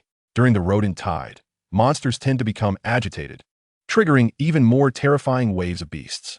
Although the development of high-frequency laser cannons in 2021 has reduced the frequency of monster waves attacking base cities, as of 2041, major base cities worldwide still maintain the practice of clearing the wilderness regions surrounding their respective counties to prevent monster-induced surges. Rest assured, there is no need for alarm. Apart from the military front lines where monster waves still occur, other base cities rarely experience such surges. Our mission this time is merely a routine cleanup. When the time comes, everyone should proceed with their usual hunting efficiency. Shen Hong reassured them, her tone lightening. Zhang Yi nodded. Shifting the topic, how about we all gather for drinks tonight? After a month in the wilderness, my palate has grown quite bland. Agreed. I second that. Zheng Ru, Li Min, and Chao Chun chimed in. Zhou Hao also nodded with a smile. The food in the wilderness consisted solely of high-compression rations, devoid of flavor. Before long, the train arrived at the base city, and numerous martial artists disembarked, with a Rose squad among them. Yingya, sister. Upon hearing the sound, Zhou Inger was momentarily taken aback, then followed it to see Wang Rong pulling Zhou Hao along. Mom, little brother, what brings you here? Her face lit up with delight as she rushed forward to greet them. Before Zhou Hao could utter a word, the light before him was obscured. Haha, Xiao Hao. Long time no see. Sister Shun has missed you terribly. The tall, muscular Shun Hong scooped Zhou Hao into a bear hug, her hand instinctively pinching his cheek. Zheng Ru and Li Min, 2 other girls, also approached to pinch his cheeks. Wang Rong felt overjoyed to see Zhou Inger in good spirits. Captain Shun, thank you for taking care of Inger. Shen Hong chuckled. Aunt, you were too polite. Zhou Inger took Zhou Hao back, wrinkling her delicate nose slightly. You've gained weight and grown quite a bit. While I've been away, have you been pestering Mom for delicious food every day? Zhou Hao rolled his eyes, uninterested in engaging with Zhou Inger. At that moment, Cheng Jin walked over with a smile. It's been a while. Zhou Inger's expression abruptly changed as her voice turned icy. Cheng Jin, what are you doing here? The members of the Rose squad immediately shifted their gazes towards Cheng Jin. Sis, this guy seems to want to follow Mom's path to woo you. Zhou Hao's innocent voice rang out. Zhou Inger's face darkened instantly, and she gave him a swift slap on the back of the head. Wang Rong's expression turned awkward. Don't listen to Xiao Hao's nonsense. Yes, your friend, just here to pick you up. Zhou Inger set Zhou Hao down, exchanged a few words with Shen Hong, then pulled Cheng Jin aside. Shen Hong discreetly led Zhou Hao and Wang Rong towards the Alliance Mall building. Cheng Jin, I told you at the Kyoto training camp that there's no possibility between us. I want to accept anything you send through the Tiger Strike team. Just give me an account, and I'll transfer the money to you. Zhu Yinger replied coldly. Cheng Jin, maintaining a smile, showed no sign of anger. I understand you have misunderstandings about me, but my feelings for you are genuine. All right, I want to disturb you and your family. With that, he turned and left without hesitation. Zhou Inger bit her lip, desperately wanting to confront Cheng Jin and give him a good beating, yet she restrained her impulse. Throughout this time, Cheng Jin had not harmed her. He had only persistently pursued her, despite her repeated rejections. This left her utterly frustrated. Due to Cheng Jin's appearance, Zhou Inger lost her appetite for the meal with Sister Shun and decided to plan for another day. Upon returning to Villa 117 in the Mingyue community, Wang Rong followed Zhou Inger into her room. Zhou Hao, seated on the sofa, soon overheard the conversation between his mother and sister. Mom, don't entertain that Cheng Jin anymore. Dear daughter, I think Cheng Jin is quite a decent young man, and his family background seems good. You're not getting any younger. It's time to consider family matters. Mom, I just joined the Rose Squad. It's too early for that. Just don't pay any attention to Cheng Jin. Wang Rong, genuinely concerned, replied, I'm doing this for your own good. Zhou Hao, munching on an apple, shook his head. Usually, their mother respected his sister's opinions, but this time she refused to relent. Seeing the two on the verge of a verbal sparring match, he quickly stepped forward and knocked on the door. Mom, I'm hungry. In any case, daughter, think it over. With that, Wang Rong exited, ruffling Zhou Hao's hair. Wait a moment. Mom will make something to eat. Once Wang Rong entered the kitchen, Zhou Inger immediately called out, Xiao Hao, come in. Zhou Hao swiftly darted into Zhou Inger's room. Xiao Hao, tell me honestly, what did that Chung guy say to Mom this morning? Zhu Yingye inquired. Zhou Hao rolled his eyes. What can a little kid like me possibly know? Smack. A fair handprint appeared on Zhou Hao's backside. You little rascal. Are you asking for a beating? Zhou Inger feigned a fierce expression. Mom, my sister is hitting me. Zhou Hao immediately yelled, but Zhou Inger quickly covered his mouth. Switching from fierce to playful. My dear little brother, just tell me, and I'll take you to the arcade tomorrow. That's not sincere. Zhou Hao pouted, displaying his disdain. Okay, how about shopping and indulging in delicious food? Zhou Inger promised a myriad of delights. Zhou Hao huffed, rolling his eyes. Are you trying to sweet-talk a 3-year-old? Zhou Inger was left speechless, gazing at her adorable little brother, thinking to herself, aren't you just a 3-year-old? State your conditions. Very simple. I want to go to the headquarters of the Extreme Club, Zhou Hao declared. Upon hearing this, Zhou Inger immediately responded without a second thought. All right, no problem. But wait, are you referring to the headquarters of the Extreme Club? The headquarters of the Extreme Club in Hongning Bay City. Chapter 12, Perfect Level. Smack. A resounding slap landed on Zhou Hao's head. Zhou Inger, hands on her waist and chest jutting out, attempted to look fierce. You little rascal, you've really become bold. Do you know that just the plane ticket from Jiangnan Bay City to Hongning Bay City costs 10 million Huaxia coins? Do you want to bankrupt your sister? No, don't even mention bankruptcy. Even if I sold you, I couldn't afford it. Zhou Hao rubbed his head, his eyes sparkling. Sis, you're mistaken. How am I mistaken? Zhou Hao took a step back, sizing up Zhou Inger, and grinned. With your looks and figure, if you were sold, it should be worth more than 10 million Huaxia coins. Perhaps Qingjin would offer 100 million? You little brat. Thinking of selling your sister? Just wait until I deal with you properly. Zhou Inger was immediately furious, reaching out to grab Zhou Hao's shoulder. But Zhou Hao had already slipped away like a fish. Darting to the door. Sis, if you want me to help you persuade Mom to stop Qingjin from pursuing you, you'd better work hard to earn money. Oh, and the deadline is within 6 months. His cherubic face radiated shrewdness as he counted on his fingers. 2 plane tickets cost 20 million Huaxia coins, so over 6 months. You need to earn about 3 million Huaxia coins each month. After calculating, he slammed the door shut, his childish voice continuing, Sister, good luck. I believe in you. Inside the room, Zhou Inger no longer felt angry. Instead, she squinted her eyes, a smile playing at her lips. This little rascal is getting quicker on his feet. Yet soon, she sighed, pondering what kind of brother her mother had given her. The pressure was immense. That night, dark clouds obscured the sky, hiding the moonlight. In a 085 wilderness zone, amidst the pitch-black environment where one could hardly see their hand in front of their face, roars echoed intermittently. At that moment, hovering in front of a towering building, Zhou Hao stood on a miniature shield, concealing his presence. System sign in. As the words fell, a melodious system notification resonated in his mind. Ding! Congratulations to the host for successfully signing in at the 085 Wilderness District, receiving perfect level agility. Ding! Congratulations to the host for obtaining 2 Series 9 throwing knives. Ding! Congratulations to the host for acquiring D7 level combat gear. Ding! Congratulations to the host for receiving an A7 level Blood Shadow battle knife. For consecutive notifications rang out. However, Zhou Hao frowned. Both sign-ins in the wilderness area had yielded agility equipment. At this rate, he feared that other wilderness areas would yield similar types of rewards. But for him now, agility was the only useful aspect.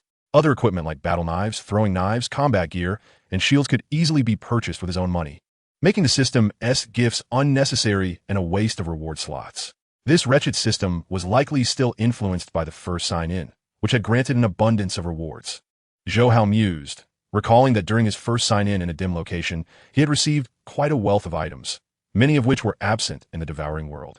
Yet, after his reincarnation, the reward from sign-ins were almost all items that existed in the Devouring world. He could tell there was something amiss. He needed to continue changing locations.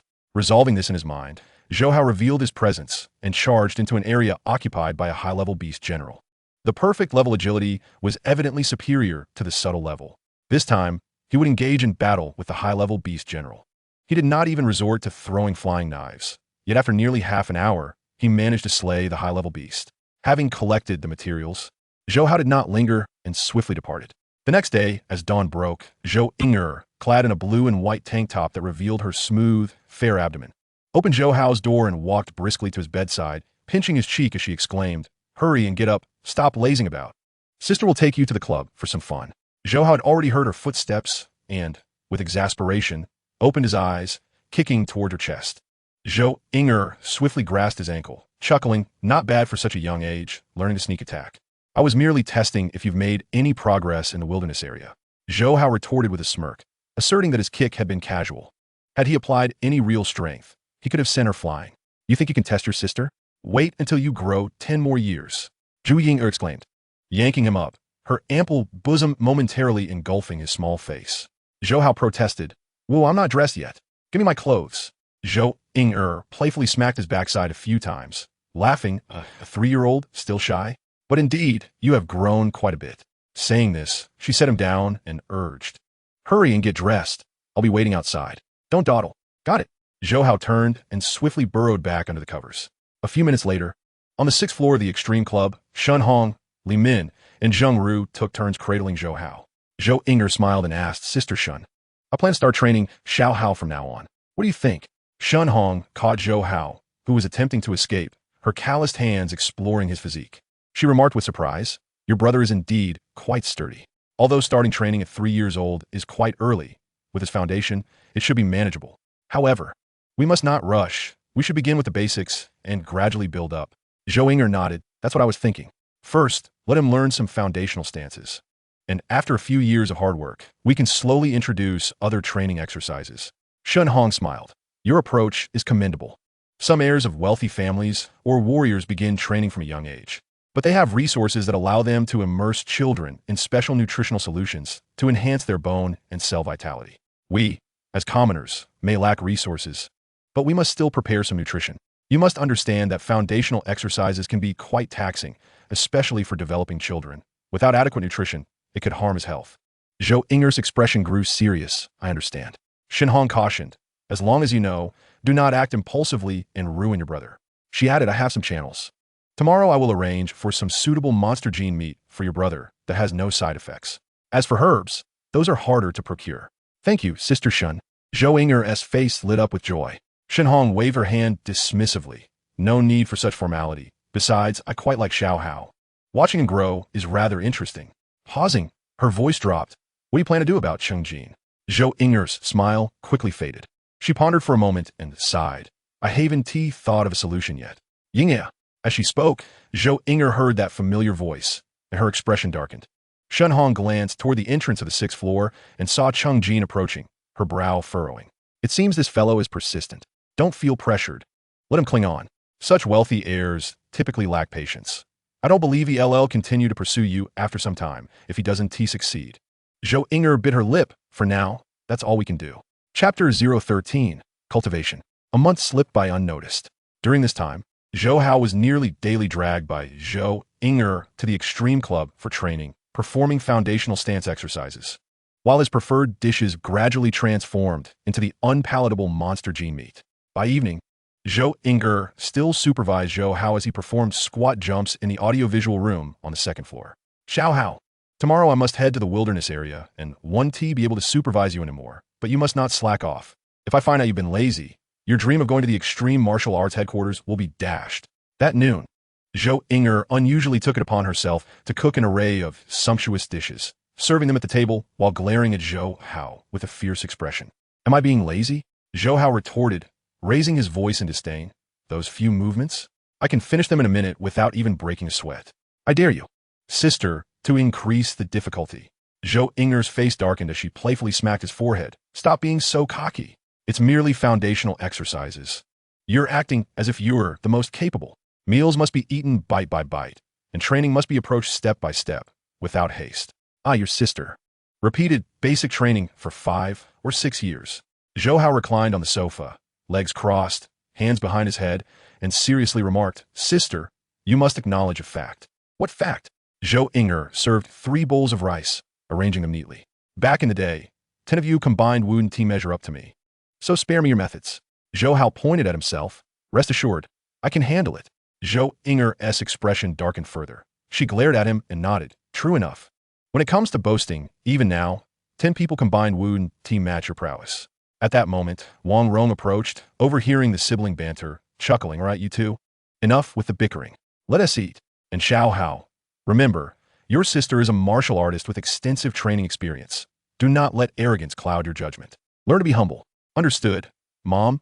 Zhou Hao replied, feigning innocence. Zhou Inger rolled her eyes in disbelief.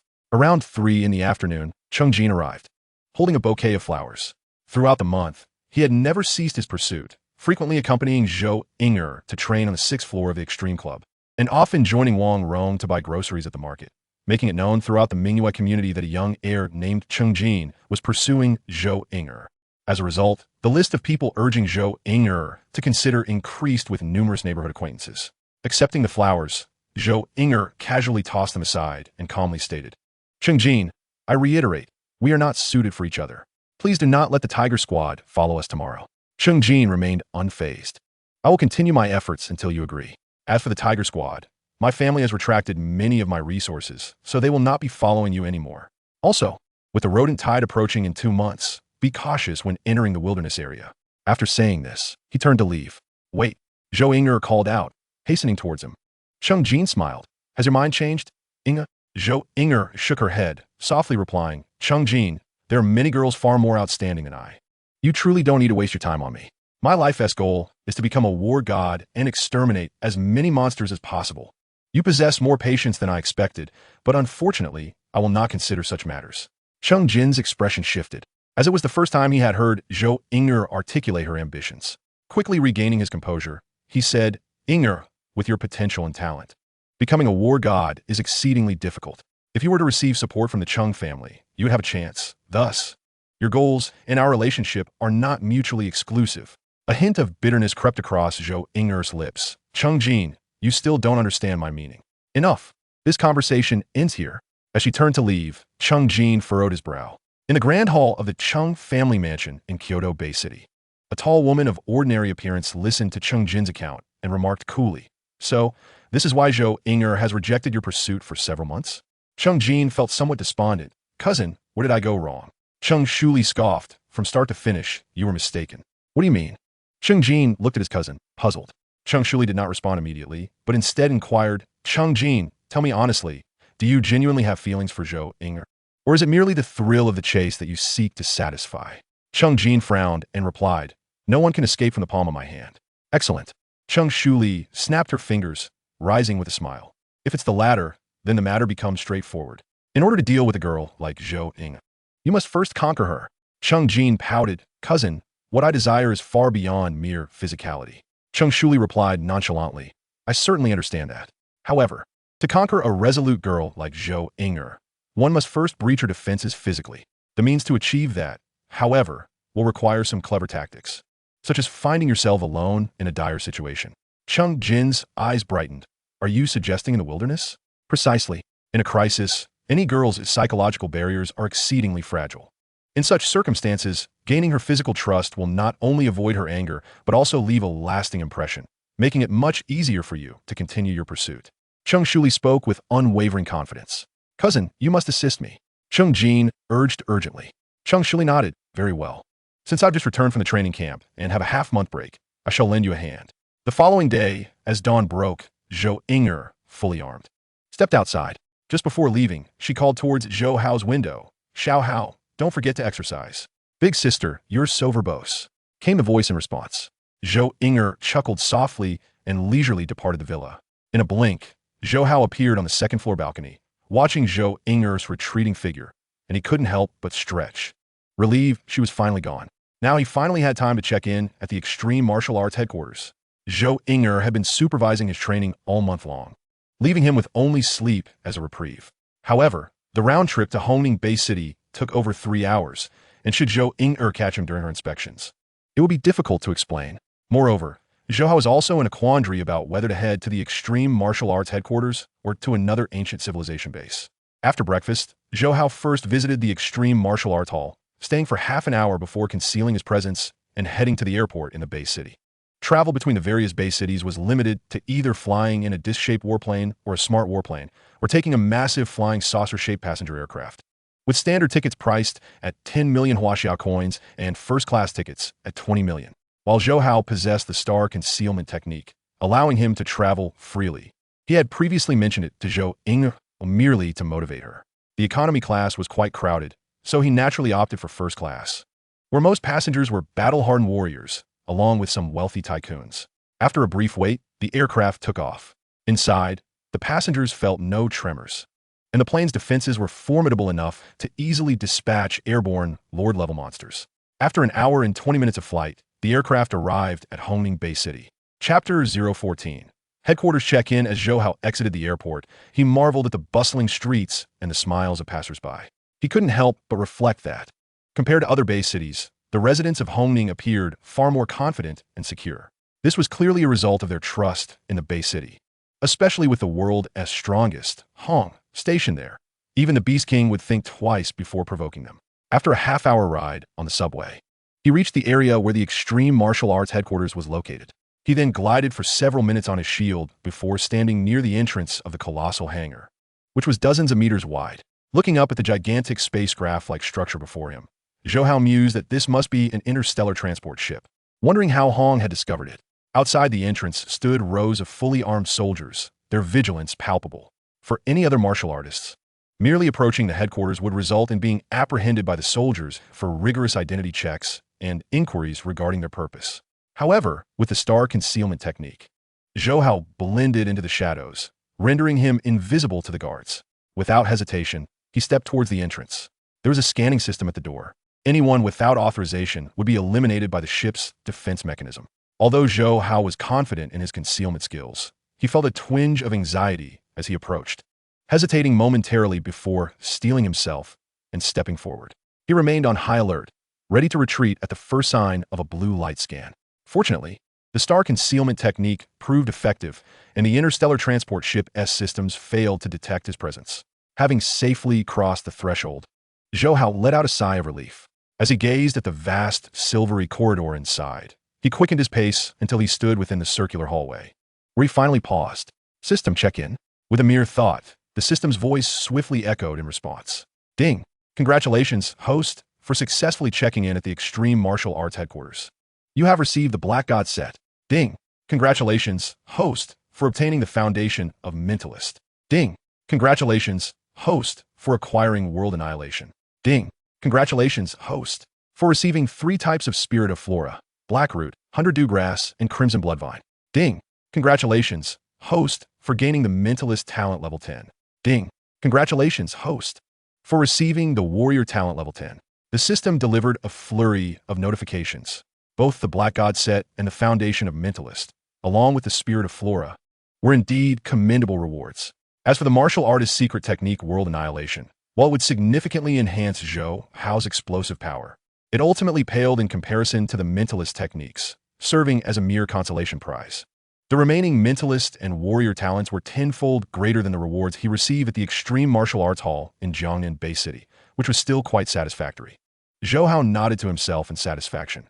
The rewards from his first check-in were indeed impressive, and he couldn't help but wonder if subsequent check-ins would yield mental weapons. The Extreme Martial Arts headquarters housed numerous treasures, all of which Hong had amassed during the Great Nirvana era from various ancient civilization ruins. Among these were the telekinetic weapons, which would greatly enhance the power of any mentalist. It could be said that a mentalist wielding a telekinetic weapon was the true master of their domain. After completing his check-in, he didn't rush to claim his rewards, but instead exited the massive spacecraft building. More than 2 hours later, at precisely 12:10, Zhou Hao returned to Villa 117 in the Mingwei community. The dining table was laden with steaming dishes, perfectly timed for when his mother, Wang Rong, finished cooking. Phew, I'm glad I'm not late. He sighed in relief as he quickly seated himself at the table. Wang Rong emerged from the kitchen, placing her scarf aside, and smiled at Zhou Hao. Xiao Hao, hurry and eat. I made this special meal for you today, but starting tomorrow, things will return to normal. Your sister insisted on it, she added. Zhou Hao nodded, scooping food onto his plate as he mumbled, Mom, genetic meat, isn't cheap. It costs over 10,000 Huaxia coins per pound. Better quality meat is even pricier. We should save a bit.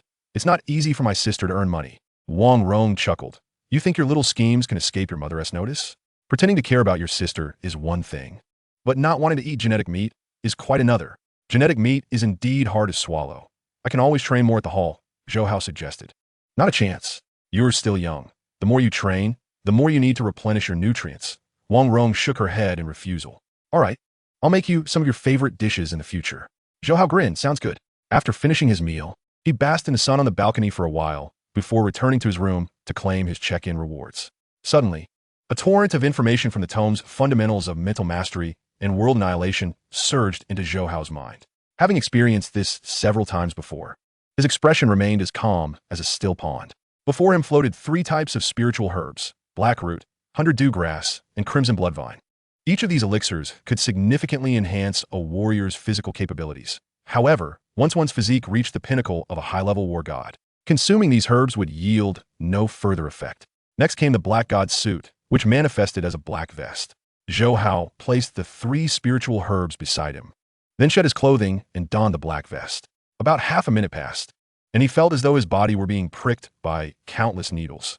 The Black God suit was absorbing his skin's blood. Soon after, the black vest trembled and transformed into a cascade of black liquid, fully integrating into the surface of Zhou Hao's body. This entire process lasted approximately 15 minutes. With the Black God suit, he no longer had to fear battling monsters. Zhou Hao's face lit up with excitement. The defense of the Black God suit was formidable, impervious even to the claws of king-level beasts. After appreciating the marvels of the Black God suit for a while, Zhou Hao's gaze shifted to the 3 spiritual herbs. The millennium-old blackroot and 100 grass would remain, while he decided to consume the crimson bloodvine himself. With this thought, he extracted the crimson bloodvine, and a flying knife floated before him. Under Zhou Hao's control, the knife's tip gently grazed the surface of the vine, causing a liquid resembling human blood to seep forth, and it flowed increasingly. The method of utilizing the crimson bloodvine was similar to that of dragon blood. It was for external application. Hence, Zhou Hao hastily spread the blood seeping from the vine over his entire body. Boom! As the blood touched his skin, it generated an intensely fiery heat that rapidly enveloped him, coursing through his meridians, bones, and blood with a fierce torrent. In less than half a minute, Zhou Hao felt as if countless ants were gnawing at his entire being, followed by waves of pain that penetrated to his very marrow. Such agony might be unbearable even for a war god-level warrior, yet he was different. Having endured the torment of soul separation, his mental fortitude was already extraordinary. Gritting his teeth, his body trembled uncontrollably. The effects of the crimson bloodvine began to take hold. His cellular structure voraciously absorbed energy, resulting in extensive gene fragmentation, refinement, and reorganization. His skeletal and muscular systems underwent substantial enhancement, while the golden sphere in his mind was shrouded in a misty liquid that continuously released vast amounts of pure mental energy, amplifying his mental prowess while simultaneously transforming his genetic makeup. Under this dual metamorphosis, Zhou Hao's physical attributes skyrocketed. Chapter 015, A Surge in Power. Half an hour passed, and the astonishing enhancement of his genetic structure gradually subsided. Zhou Hao, lying on his bed, sprang up with the agility of a carp and leaped to the floor. His fists clenched tightly. He felt an explosive force coursing through him. If he were to face the high-level beast general, the black-scaled blood python, he was confident that he could crush it with a single punch, relying solely on his enhanced physical strength without even employing his mental energy to manipulate the flying knives. The efficacy of the spiritual herbs was indeed miraculous. It was likely that his genetic structure had surpassed that of a low-level war god. Zhou Hao mused, although he had not conducted a specific test of his strength. The mist surrounding the golden sphere in his sea of consciousness had condensed into a liquid state by nearly 2/3, indicating that his mental prowess had at least reached the high-level war god tier. With a swift movement, he crossed to the bathroom nearby, taking a shower to wash away the grime. "Mom, I'm heading out to the gym for some training," he shouted before leaving the villa, concealing his presence. Zhou Hao soared into the sky atop his shield. In just over 10 minutes, he arrived at the wilderness area outside the base city. Boom! No longer restraining his speed, he unleashed his full power, transforming his form into a streak of black lightning that vanished in the blink of an eye. The sonic boom echoed like rolling thunder, resonating through the heavens. Haha, exhilarating. After several trials, Zhou Hao confirmed that his speed, while flying atop the shield, had reached approximately 610 ms, a velocity that undoubtedly surpassed the limits of high-level war gods and barely grazed the threshold of the war god pinnacle. This meant that his genetic structure had likely ascended to the mid-level war god tier. From the limit of a mid-level warrior to the mid-level war god realm, The efficacy of the crimson blood vine exceeded his expectations, perhaps also related to his innate mental energy talent. Alighting on the rooftop of a skyscraper, Zhou Hao's initial excitement gradually settled into tranquility. While the spiritual herbs were indeed extraordinary, their effects were not as exaggerated as one might think. The sudden boost was actually modest, primarily serving to subtly enhance and transform his capabilities. Thus, Zhou Hao understood that this significant improvement was largely attributed to his mental energy. After all, the condensed mental energy in his sea of consciousness shimmered in gold, and even though it had touched the pinnacle of war gods, the golden sphere remained intact, having only consumed less than a third of its substance compared to before. Sitting cross-legged, two flying knives from the 9 series hovered protectively above Zhou Hao's head. Although he had only grazed the threshold of a war god's pinnacle, any mental master who reached that level was considered an invincible entity among war gods. Zhou Hao's gaze flickered. Having progressed from an ordinary person to an invincible war god in just 3 months was undeniably swift. However, he felt little pride in his accomplishment. After all, he had been reborn on Earth for 3 years and 3 months. In such a lengthy span, achieving the pinnacle of war gods with the aid of a system felt somewhat embarrassing, and while the title sounded impressive in the vast universe, it merely equated to the pinnacle of a 9th-tier apprentice. He could not help but wonder if his true self, lost in the dark realms of the cosmic sea, had fared any better. Zhou Hao's expression darkened at the thought of his true self.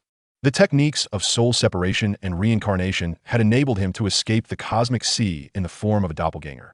Yet the limitations of soul separation remained significant. The soul could not be entirely severed. If his true self encountered a boundary beast, the fate of both his doppelganger and true self would be identical. Regrettably, he had had no other options at the time. He needed to continue striving. Sighing, he shook his head to dispel his emotions and began studying the fundamentals of mental mastery embedded in his memory.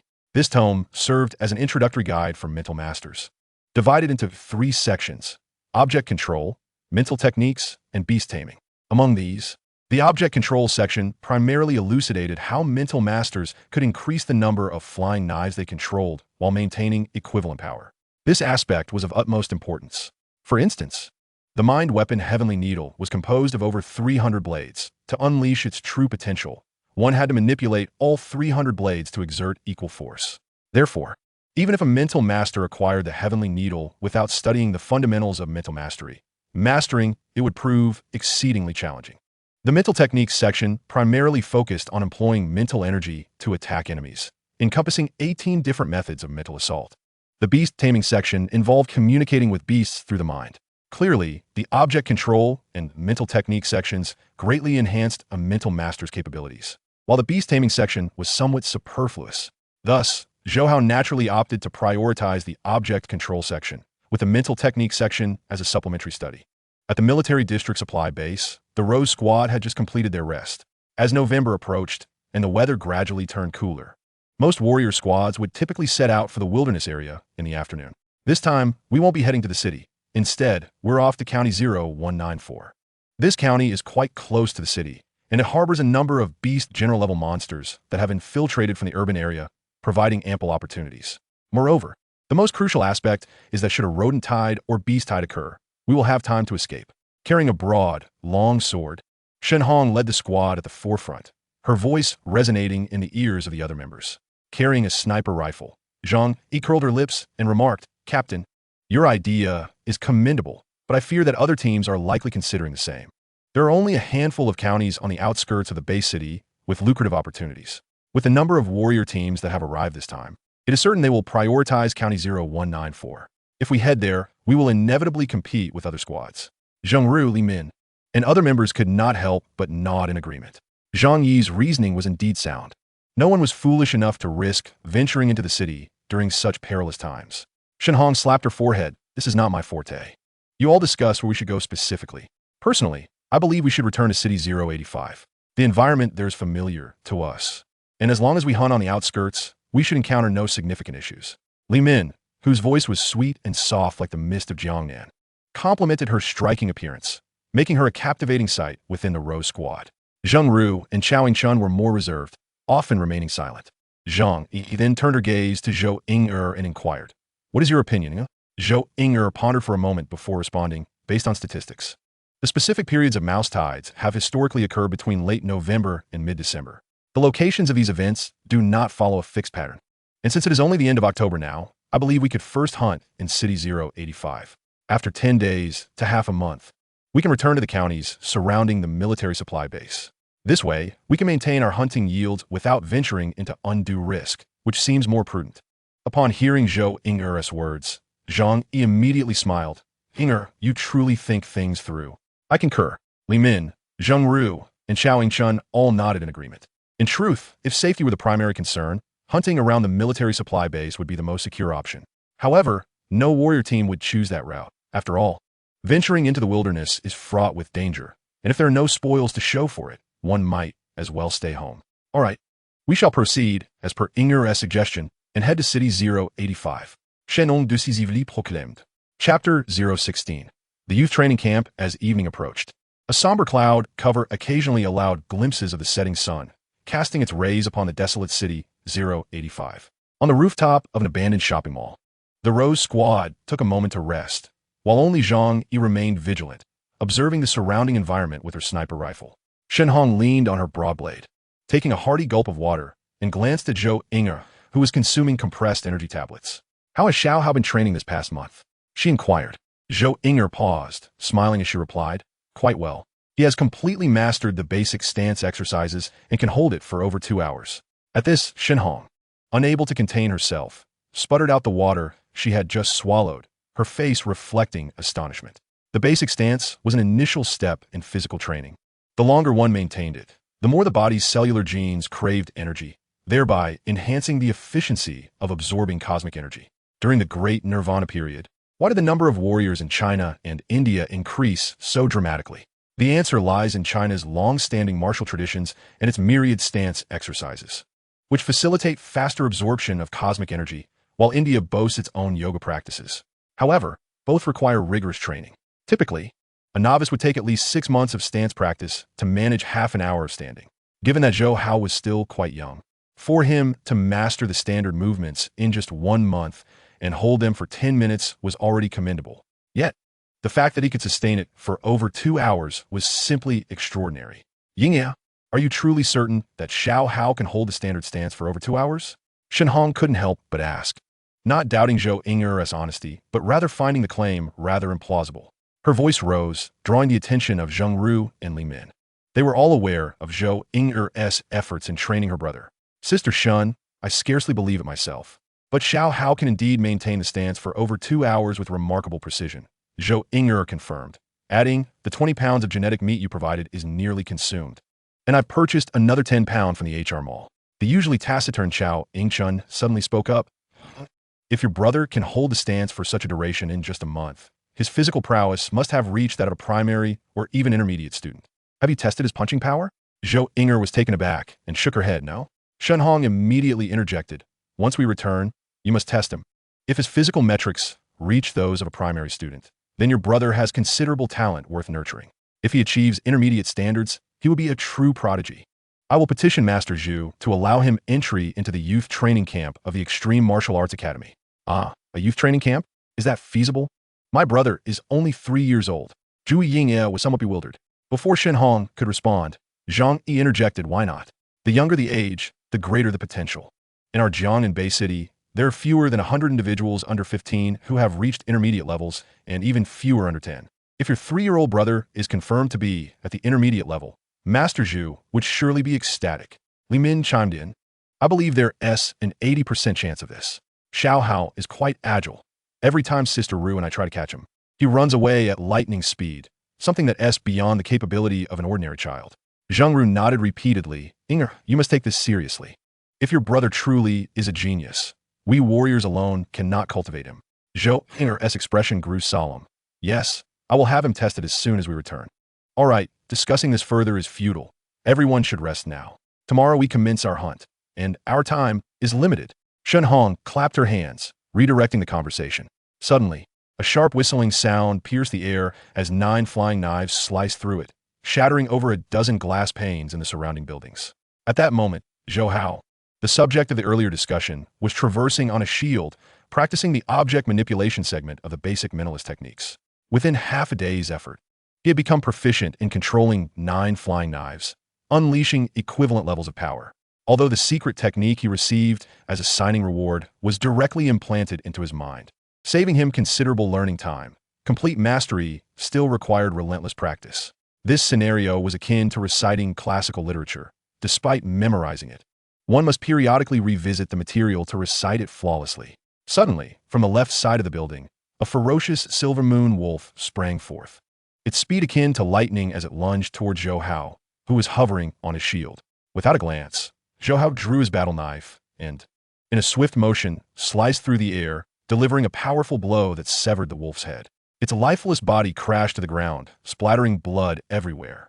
With his physical prowess at the intermediate warrior level and his mental energy at the pinnacle, coupled with his flawless agility, he could effortlessly dispatch even high-level beasts like the Silver Moon Wolf, let alone defend against high-ranking lord attacks. The 9 flying knives swiftly returned and vanished into his pockets. Zhou Hao landed, gathering materials from the Silver Moon Wolf. For him, the value of materials from high-level beasts was negligible, yet he possessed a frugal nature, collecting all materials from beasts he had slain into a backpack crafted from the Black God set. Once his mental energy reached planetary level, he would be able to execute the second layer of the celestial star technique. With a quiet murmur, he glanced at the sky before swiftly departing the city on his shield. The celestial star concealment technique was a powerful auxiliary skill. The higher its level, the greater its effectiveness. The first layer could conceal oneself and anything within a 1-meter radius, while the second layer expanded this range to 100 meters. Upon returning to the Mingwei community, Zhou Hao took a shower and obediently sat at the dining table, awaiting his meal. As he pondered, he thought, after a month of signing in, one could nearly extract all the resources from a location. It would be prudent to continue signing in at the headquarters of the Extreme Martial Arts Institute for a month before relocating. In truth, there are not many prime locations on Earth for signing in. He had already registered at the Extreme Martial Arts Institute, the main headquarters and the wilderness area, and had a rough understanding of the rewards. The remaining places, such as the Thunder Martial Arts Institute and the HR Alliance Mall, would hold little significance for him now that he had reached the pinnacle of the God of War. Thus, the only remaining places that could benefit Zhou Hao were the various ancient civilization ruins. Of course, the place he most desired to sign in was within the meteorite ship, which belonged to the immortal powerhouse Huyin Bo, laden with treasures. While lost in thought, Wang Rong began to serve the dishes. Mom, today, at the institute, I encountered a martial artist who gifted me some medicinal wine, claiming it would help with rheumatic pain. You should drink more and see if it works. With that, he dashed to his room and returned with a large jar of medicinal wine, placing it on the dining table. Wang Rong affectionately ruffled Zhou Hao's hair, saying, "All right, Mom will drink a bit." Zhou Hao opened the lid of the medicinal wine, and an intense, fragrant aroma wafted forth. "Mom, you should start drinking today. I've tasted it, and it's delicious." Wang Rong inhaled the enticing scent and felt a wave of relaxation wash over her, her earlier indifference vanishing as she exclaimed, "What kind of medicinal wine is this? Its flavor is invigorating. It must be quite expensive." "Mom, it was a gift. I have no idea about its cost." "Don't worry about that. Just drink up," Zhou Hao urged, pouring a glass for his mother. This medicinal wine was, of course, concocted from a bit of Bailu grass steeped in water. Wang Rong took a small sip and felt a warm surge spread through her body, closing her eyes to savor the experience. "Mom, do you feel any effect?" Zhou Hao asked with a smile. "The effect is remarkable. I feel 10 years younger." Wang Rong replied, astonished, gazing at her son. "This medicinal wine must be precious. Tomorrow, you should take me to thank the person. We cannot accept gifts without showing our gratitude." Zhou Hao had anticipated his mother's response and casually replied, "Mom, that martial artist has gone to the wilderness area. We want to see him tomorrow. Is that so?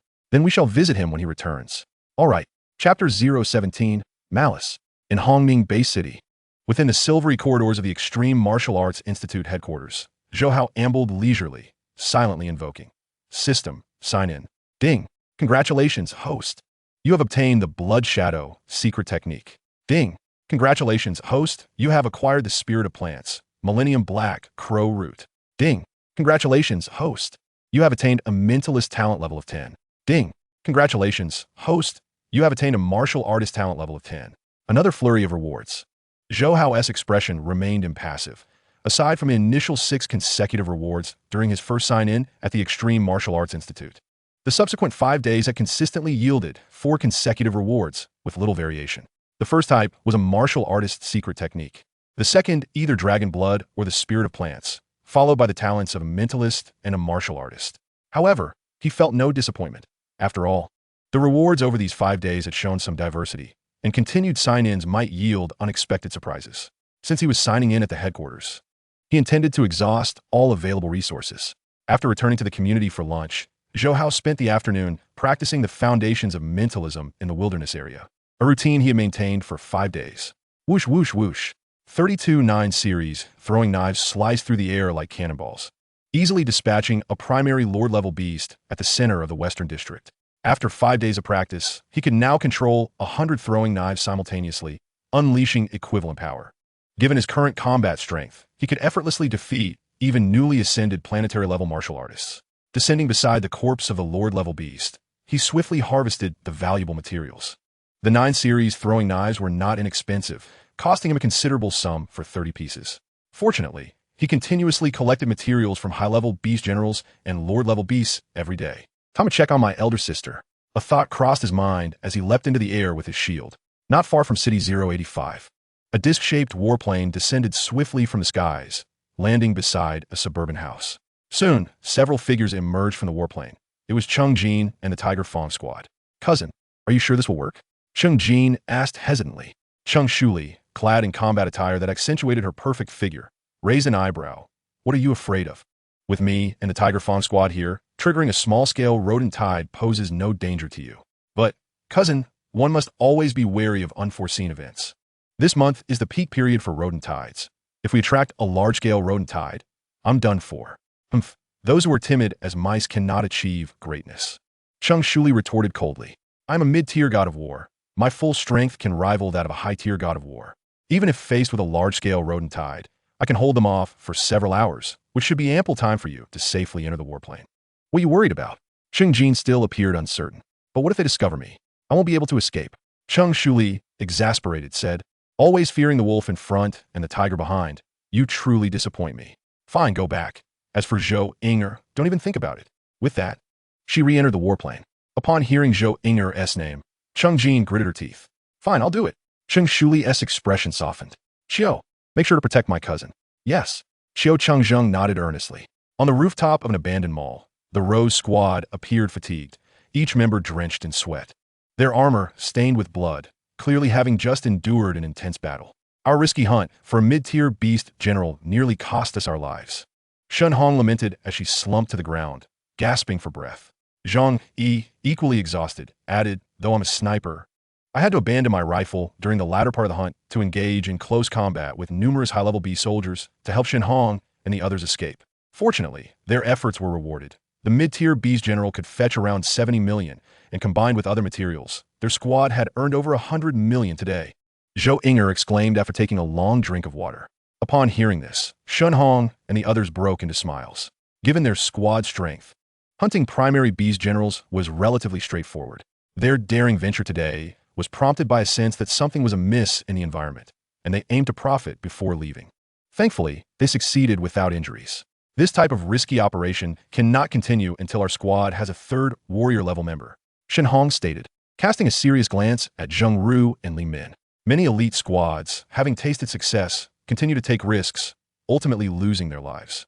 Our squad must not follow in those footsteps. If it weren't for the rare opportunity, I wouldn't have pushed so hard.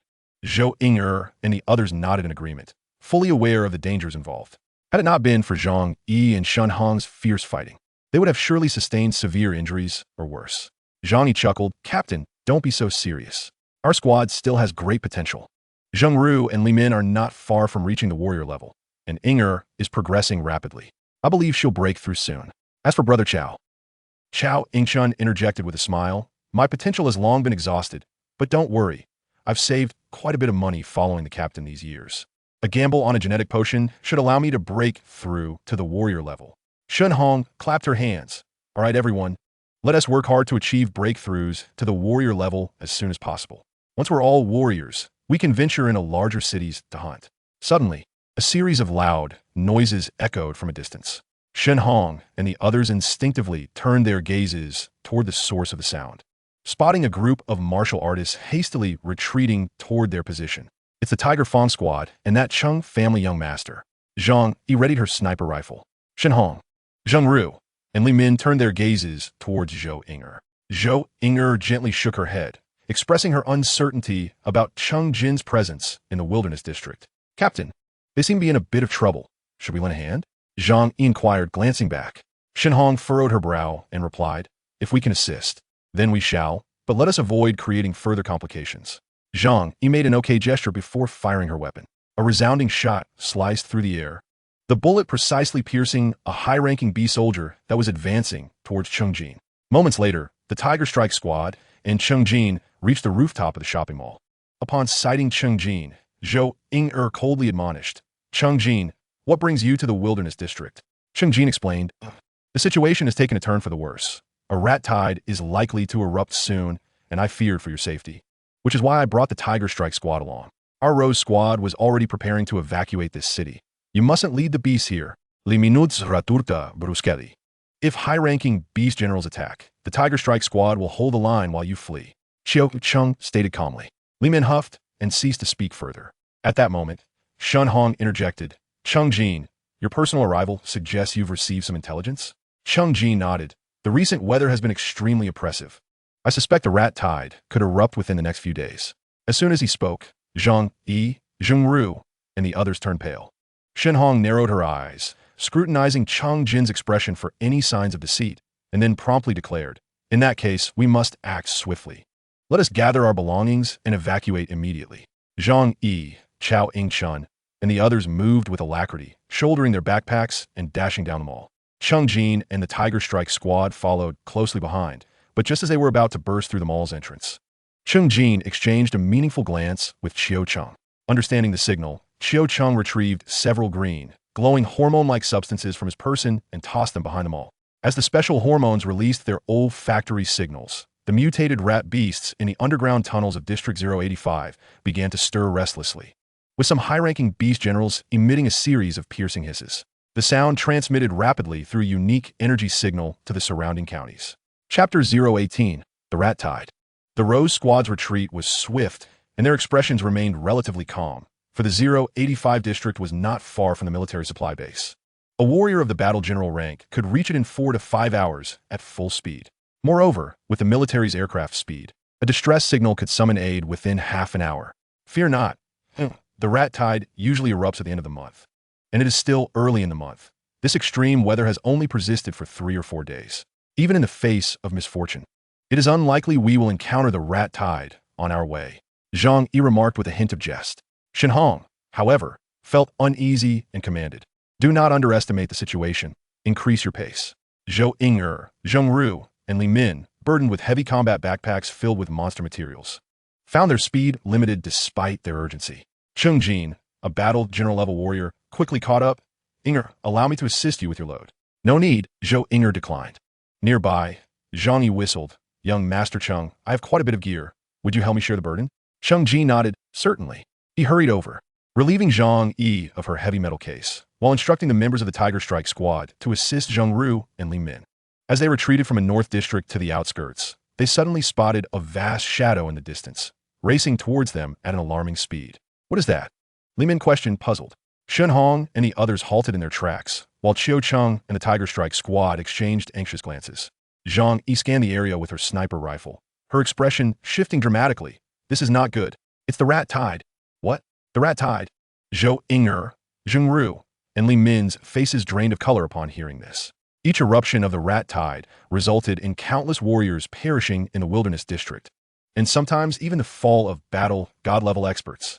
Shen Hong swiftly seized Zhang Yi's sniper rifle, took a look, and her expression darkened. There are at least hundreds of thousands of rat beasts, and they are heading directly towards us.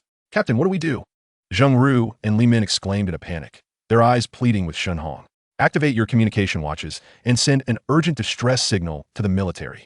Shen Hong inhaled deeply, regaining her composure. The rat tide moves too swiftly. We cannot outrun them in the wilderness district. Our only chance is to return to the city, where the streets and buildings can slow them down, allowing us to escape through alternate routes. This may grant us a slim chance of survival. Zhang Yi interjected, Captain, what if the rat tide erupts in the city as well? The atmosphere grew tense. Shen Hong abruptly cast aside her combat backpack and shield, declaring, "Get rid of everything except your weapons. Discard all unnecessary items for speed." With urgency, Zhou Inger and the others complied, tossing away their shields and backpacks. "Let us go." Shen Hong turned and sprinted towards District 085. The others followed closely behind. Suddenly, as they returned to the suburban streets lined with buildings, the ground began to tremble. A multitude of rat beasts emerged from various underground passages. Cursed fate. Shen Hong is faspaled. Zhou Inger, Zheng Ru, and Li Min's eyes reflected despair. Only Cheng Jin and the Tiger Strike squad maintained their composure. Yet in this dire moment, none of Shen Hong's group paid attention to the expressions of the Tiger Strike squad. While the rat beasts have not fully gathered, let us scatter and leave our fates to chance. If one of us survives, it will be a blessing. Shen Hong urged, glancing at Zhou Inger. "Stay close to Cheng Jin." "Sister Shen," Zhou Inger began, but Shen Hong cut her off. Cheng Jin would not have taken the risk to come here without a plan. Cheng Jin frowned, "Captain," in the face of the rat tide. "No one can guarantee an escape." Shen Hong scoffed, "Do not waste words. If you cannot ensure Inger's safety, what right do you have to follow her? Enough dawdling. Run for your lives." With that, she dashed towards the street teeming with rat beasts. Boom! Immediately, a horde of rat beasts surged towards Shen Hong. "Take care."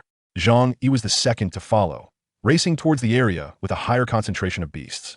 Their actions were evidently aimed at buying time for Zheng Ru and Li Min. "Stay safe. Stay safe." Zheng Grutani, Li Minuts, and Chao and Chun exchanged hurried words before fleeing at full speed. "Inger, no time to hesitate. Run now, or it will be too late." Cheng Jin grasped Zhou Inger's arm, propelling her forward as they sprinted. The members of the Tiger Strike squad followed closely behind. With swift precision, the Tiger Strike squad eliminated the attacking rat beasts. "Head for the rooftop of that building. If we can hold out for a while, my family's aircraft will arrive." Cheng Jin shouted. Zhou Inger thought of her younger brother and mother, biting her lip as she allowed Cheng Jin to pull her along. Half a minute passed. They raced into the building, quickly ascending the stairs towards the rooftop. Upon reaching the 20th floor, Xiao Chen called out, "Young Master Cheng, our squad will do our utmost to hold them off and buy you time." Cheng Jin expressed his gratitude. "Thank you." With that, he and Zhou Inger dashed toward the rooftop. Finally reaching the rooftop, Cheng Jin exhaled heavily, knowing they were safe for the moment. "Inger, do not worry. We will surely survive," he reassured, noticing the pallor of her face. Zhou Inger remained silent. Stepping to the edge of the rooftop to gaze down at the swelling mass of rat beasts below, tears streaming down her cheeks, Sister Shun, Brother Chao, Sister Ru. Cheng Jin approached her, saying, "Do not be disheartened. They are destined for survival." He produced a water pouch, adding, "Have a sip." Zhu Yingya, with no thoughts of protest, accepted the water pouch and took a drink. Seeing this, Cheng Jin smiled. "In just a few minutes, my family's aircraft will surely arrive." Yet, 10 minutes elapsed without the sight of any aircraft in the sky. Cheng Jin's anxiety surged. Why haven't they come? Does the Cheng family wish for my demise? Zhou Inger gazed at the flustered Cheng Jin, a wave of remorse swelling within her. "Cheng Jin, I'm truly sorry for dragging you into this." "Yingya, do not blame yourself. I willingly came here." Cheng Jin hastily replied. "Thank you." Zhou Inger felt deeply moved, observing the guard on her face dissipate. Cheng Jin's heart soared with joy. He tentatively placed his hands on her shoulders and feigned sorrow, saying, "It seems we are destined to perish together this time." Listening to the tremors from below, Zhou Inger's gaze gradually dimmed. "From the moment I entered the wilderness zone, I had already resigned myself to death. To die alongside you is a regret I shall never have." Cheng Jin spoke solemnly, refraining from further intimate actions, his eyes fixed on Zhou Inger's face. In his mind, he calculated, in half a minute, the drug's effects should fully manifest. By then, Zhou Inger will belong to me. Alas, even if he were to occupy her body, it would not be a fulfilling experience. The half-minute felt interminable. Watching Zhou Inger's eyes grow hazy, Cheng Jin grew anxious. "Inger, before we meet our end, let's cherish this final moment together." He leaned down, eager to kiss her. Zhou Inger slowly closed her eyes. Just as Cheng Jin's lips were a mere inch away from hers, a faint sound echoed, causing Zhou Inger to instantly lose consciousness and collapse. "Cheng Jin, what?" Chapter 019, The Storm. I clearly did not use a narcotic." Cheng Jin stared, bewildered, at the fallen Zhou Inger, momentarily forgetting to assist her. Suddenly, a figure materialized before him.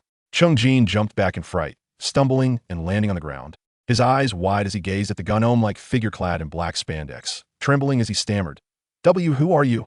The black divine robe, which concealed the face except for the nose and eyes, rapidly dissipated under Zhou Hao's control, revealing his cherubic little face. Cheng Jin was struck dumb, his mind short-circuited. All the neural pathways responsible for thought and memory failed to comprehend that he would encounter Zhou Ing'er's 3-year-old brother, Zhou Hao, atop a skyscraper in the 085 Wilderness District. This was more astonishing than seeing his cousin dance naked before a monster. Zhou Hao stepped in front of the seated Cheng Jin, shaking his little head with a long sigh. "Why not just be a good filler dog? Why must you seek death? Why you?" Cheng Jin managed to regain a fleeting sense of clarity, staring at Zhou Hao, utterly speechless. "Some things are simply unattainable, no matter the effort," Zhou Hao declared, turning away without another glance at Cheng Jin as he lifted Zhou Ing'er and soared skyward on a shield. Witnessing this scene, Cheng Jin's eyes nearly bulged out, his mouth agape in shock. Suddenly, a cold flash descended from above, piercing through his head, freezing his expression in place. Within the building's stairwell, chaos erupted. The tide of rat beasts relentlessly assaulted the Tiger Strike squad, shattering the very stairs beneath them. Yet, before them stood a voluptuous woman, wielding a spear, slaying the endless onslaught of rat beasts with reckless abandon. She was a true warrior. Qiu Cheng and the others gazed with fervent admiration, longing for the prowess of the battle goddess. Suddenly, a chilling gleam pierced through several layers of concrete, swiftly penetrating the heads of the Tiger Strike squad members. Cheng Shuli's gaze darted toward the source of the flying knife, her body bristling with alarm. However, the flying knife was too swift. Before she could react, the blade elegantly arced into her temple, causing her brain to splatter as her alluring body crumpled to the ground, engulfed by a horde of rat beasts.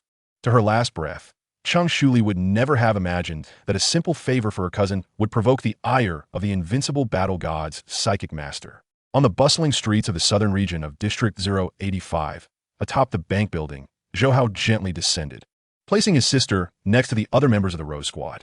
He had arrived at District 085 the moment he detected the rat tide, initially opting not to follow Zhou Ing'er to rescue Shen Hong and the others instead, as his sister was not in immediate danger. Besides, with his speed, he could return in mere seconds. Boom! The streets surrounding the bank were now teeming with rat beasts. Zhou Hao scanned the distance, noting the oppressive darkness at the city's edge. His small face furrowed. This level of rat tide had exceeded a grade 3.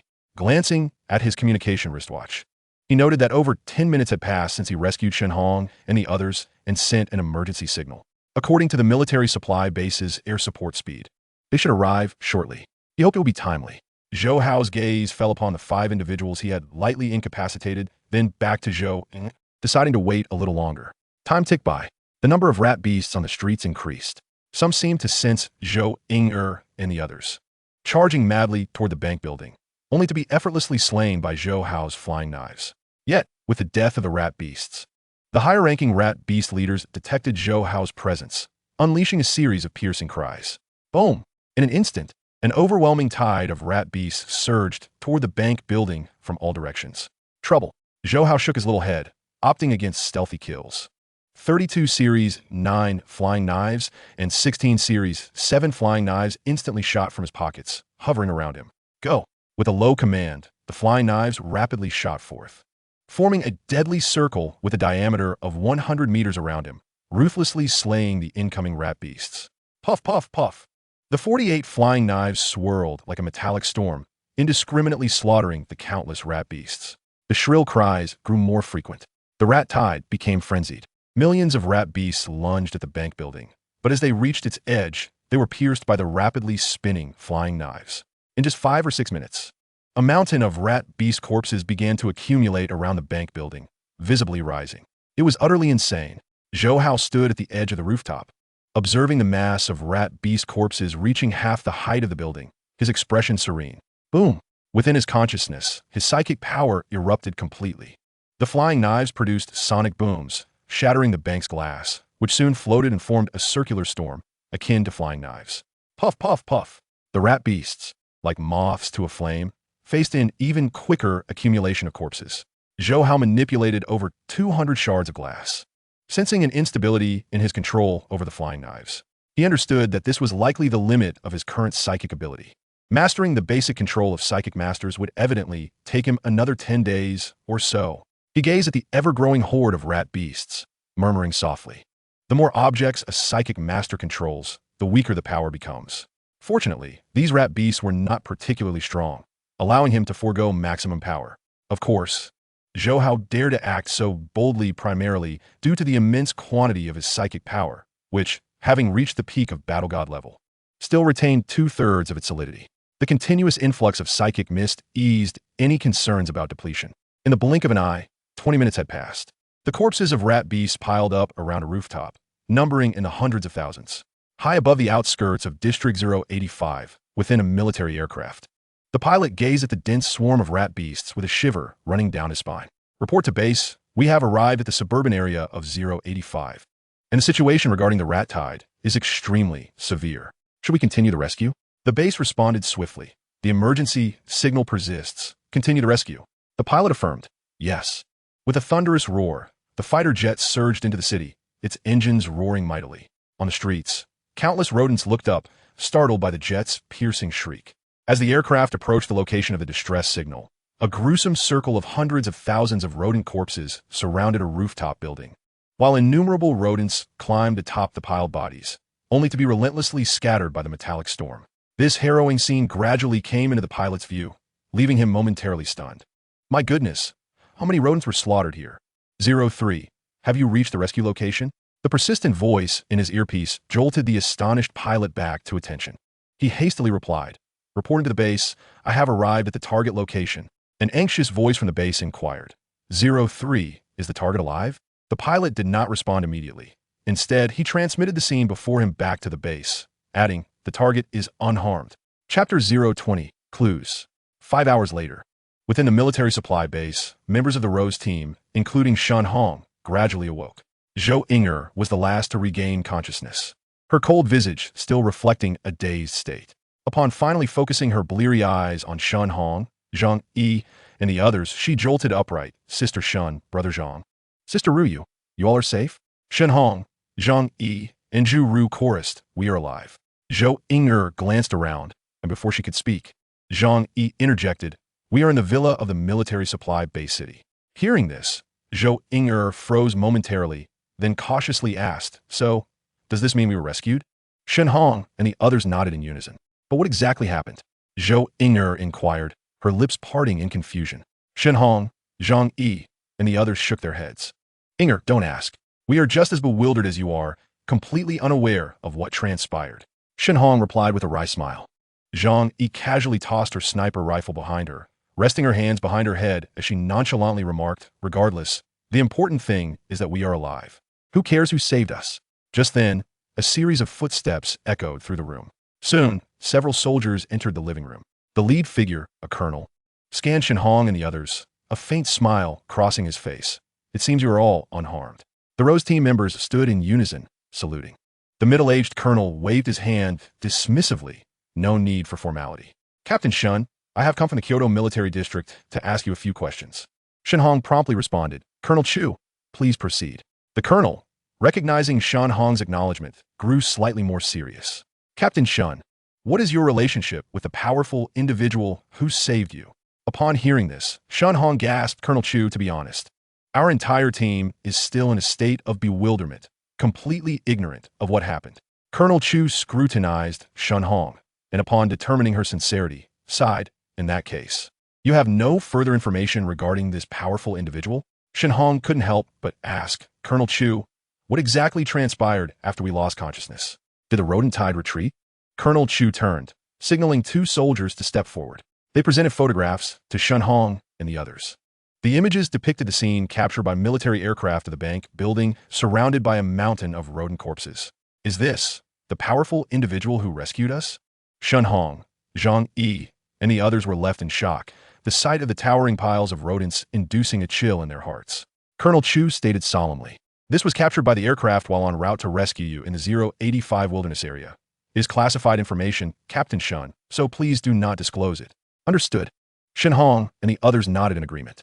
Colonel Chu continued, after thorough analysis, we have determined that this individual is a god-level psychic master, and there is an 80% probability that they have reached the pinnacle of god-level power. A god-level psychic master? An acknowledged invincible being? Such a formidable entity saved us? Shen Hong, Zhang Yi, and the others were left utterly dumbfounded. An invincible, god-level master. There are even fewer individuals of such caliber on the planet than those who surpass the god level in the council. They never anticipated that their savior would be someone of such stature. Colonel Chu gestured for the soldiers to reclaim the photographs from Shun Hong and the others. If anyone recalls any information about this invincible being, it would be immensely beneficial for our nation. Please inform me. I represent the Chinese military in expressing our gratitude. Colonel Chu bowed to Shun Hong and the others. They were taken aback and hurriedly waved their hands. Colonel Chu, you flatter us. Colonel Chu smiled, of course. This powerful individual may well have merely passed by and decided to save you. But regardless of the circumstances, you must remember to keep this confidential. Yes, Colonel Chu, we will safeguard this information. Shin Hong and the others assured him with solemn expressions. Colonel Chu nodded and then departed with the two soldiers. Colonel Chu, Zhou Inger suddenly called out. Oh, Colonel Chu turned back, a hint of anticipation in his gaze. What is it? Zhou Inger hesitated before asking. May I inquire if Cheng Jin and the Tiger Strike team were saved? Colonel Chu paused, narrowing his eyes. Are you saying that the Tiger Strike team and the Chung family were also in the 085 wilderness area? Zhou Inger detected an unusual tone in Colonel Chu's voice, but did not ponder it further. She simply nodded, yes, before I lost consciousness. I was on a rooftop with Cheng Jin while the Tiger Strike team was below, fighting the rodents to buy us time. Colonel Chu turned to Shun Hong. Captain Shun. Who is this? Shin Hong quickly explained. This is Zhou Inger, a member of our Rose team. Zhou Inger, I need you to accompany me. We have some questions regarding the Chung family and the Tiger Strike team that we need to clarify, Colonel Chu stated slowly. Of course, Zhou Inger nodded. Shin Hong couldn't help but interject, Colonel Chu. Rest assured, it's just a routine inquiry. You will not be in any trouble. Colonel Chu reassured her with a smile. Shortly thereafter, Colonel Chu departed with Zhou Inger and two soldiers. As they watched their retreating figures, Zhang Yi frowned and remarked, Captain. Colonel Chu's reaction was clearly somewhat unusual. Shen Hong, not one to overlook such subtleties, recognized this as well. However, given that Colonel Chu was a colonel and a god-level master, his willingness to engage with them in such a manner was undoubtedly due to the favor of the invincible being who saved them. Thus, even if Shen Hong suspected that Colonel Chu might create trouble for Zhou Inger, she felt powerless to intervene. At least until they clarified the identity of the invincible master. No harm would come to Ying. Zheng Ru, Li Min, and Chao Yingchun nodded in agreement. However, it wasn't long before Zhou Inger returned. Yingya, Shen Hong, and the others hurried forward. What did Colonel Chu ask you? Did he reprimand you? Zheng Ru and Li Min inquired anxiously. So Yingya shukia. Looking at Shen Hong, Zhang Yi, and the others, she bowed slightly. Captain, Brother Zhang, Sister Ru, I'm sorry. I've caused you trouble. Yingya, what are you saying? Shenong replied, Builderd. Zhang Yi and the others shared her confusion. Zhou Inger clenched her fists, gritting her teeth. This rodent tide was likely orchestrated by Cheng Jin. What? Cheng Jin orchestrated it? Sister Inger, do you have evidence? Shen Hong, Zhang Yi, and the others were all taken aback, fully aware of the grave consequences that would ensue if it were confirmed that Cheng Jin had instigated the rodent tide. The Chung family was one of the 12 financial conglomerates of the HR Alliance in the Chinese region, with deep-rooted influence. Before their family fell, they would undoubtedly trace the source of the chaos. Zhou Inger nodded firmly, her expression grave, while I lacked direct evidence. From what Colonel Chu inquired earlier, it is clear that the rodent tide did not erupt without reason, and the military must possess some leads. At that moment, she recounted to Chief Chu the details of her relationship with Cheng Jin, as well as the entire sequence of events leading to their entry into District 085. Upon hearing this, the members of the Rose Squad, including Shen Hong and Zhang Yi, immediately wore expressions of grave concern. Chapter 021, Pressure. Yingya, if it truly was Cheng Jin who instigated the beast tide, then what could his intentions possibly be? If his sole aim was to win your affection, that would indeed be perilously reckless. Even a god of war cannot guarantee an easy escape from a beast tide. Zangi voiced Herdats. Zheng Ru nodded in agreement, adding, moreover, if I recall correctly, you mentioned that before you lost consciousness, you were in the same building with Cheng Jin and the Tiger Strike team. Why did the invincible god of war only rescue you, and not Cheng Jin or the Tiger Strike team? Upon hearing Zhang Yi and Zheng Ru's comments, Zhou Inger was momentarily taken aback, while Shen Hong, Li Min, and Chao Yingchun furrowed their brows. Indeed, these 2 points raised significant concerns. Perhaps the invincible god of war was aware that it was Cheng Jin and the Tiger Strike team who had triggered the beast tide, and thus chose to leave them to be engulfed by the rat tide. After a moment's reflection, Chao Yingchun remarked, As for Cheng Jin's intentions, I have yet to discern them, but one thing is certain. He is undoubtedly targeting you. Shen Hong nodded, acknowledging Chao's reasoning holds some merit. However, our immediate focus should not be on deciphering Cheng Jin's motives, but rather on the repercussions of this incident. As these words were spoken, the gravity of the situation weighed heavily on their faces. Despite the Rose Squad's modest reputation within the Mingyue community, they were but a speck compared to the Cheng family, one of the 12 financial groups. Even if the military were to uncover that the Cheng family was behind the beast tide, it might ultimately be swept under the rug, leaving the Rose Squad with an 80% chance of being targeted by the Cheng family. I'm sorry, Zhou Inger apologized once more, but before she could elaborate, Shen Hong interrupted. Inger, remember your identity. If you act like this again, don't blame me for no longer recognizing you as my sister. Zhou Inger felt a surge of gratitude. In the face of the formidable pressure from the Cheng family, she had not anticipated that Sister Shen would still acknowledge her as part of the Rose Squad. Zhang Yi scoffed. What is there to fear? When soldiers come, we shall meet them. When water comes, we shall dam it. While the Cheng family may possess immense resources, they wouldn't dare confront us directly. At most, they might take action in the wilderness area. If it comes to that, we can simply hunt near the military supply base. Indeed, Zhang Yi is right. We shouldn't be overly concerned. Moreover, the invincible god of war who saved us likely knows that the Cheng family instigated the beast tide and must be furious about it. Otherwise, he would have saved only Inger. Thus, the Cheng family may not have the capacity to deal with us. Shenong a certaine solemnité. Zeng reteni les minutes. And the others nodded in agreement. Shen Hong's analysis was indeed reasonable. Despite the Cheng family's strength, they would surely be overwhelmed when confronted by an invincible god of war. Enough of the long faces. We have been fortunate to survive the rat tide. Upon our return to the base city, we shall celebrate properly. Furthermore, until the fallout from the rat tide incident is fully addressed, our squad will take a brief respite in the base city, Shen Hong declared, clapping her hands.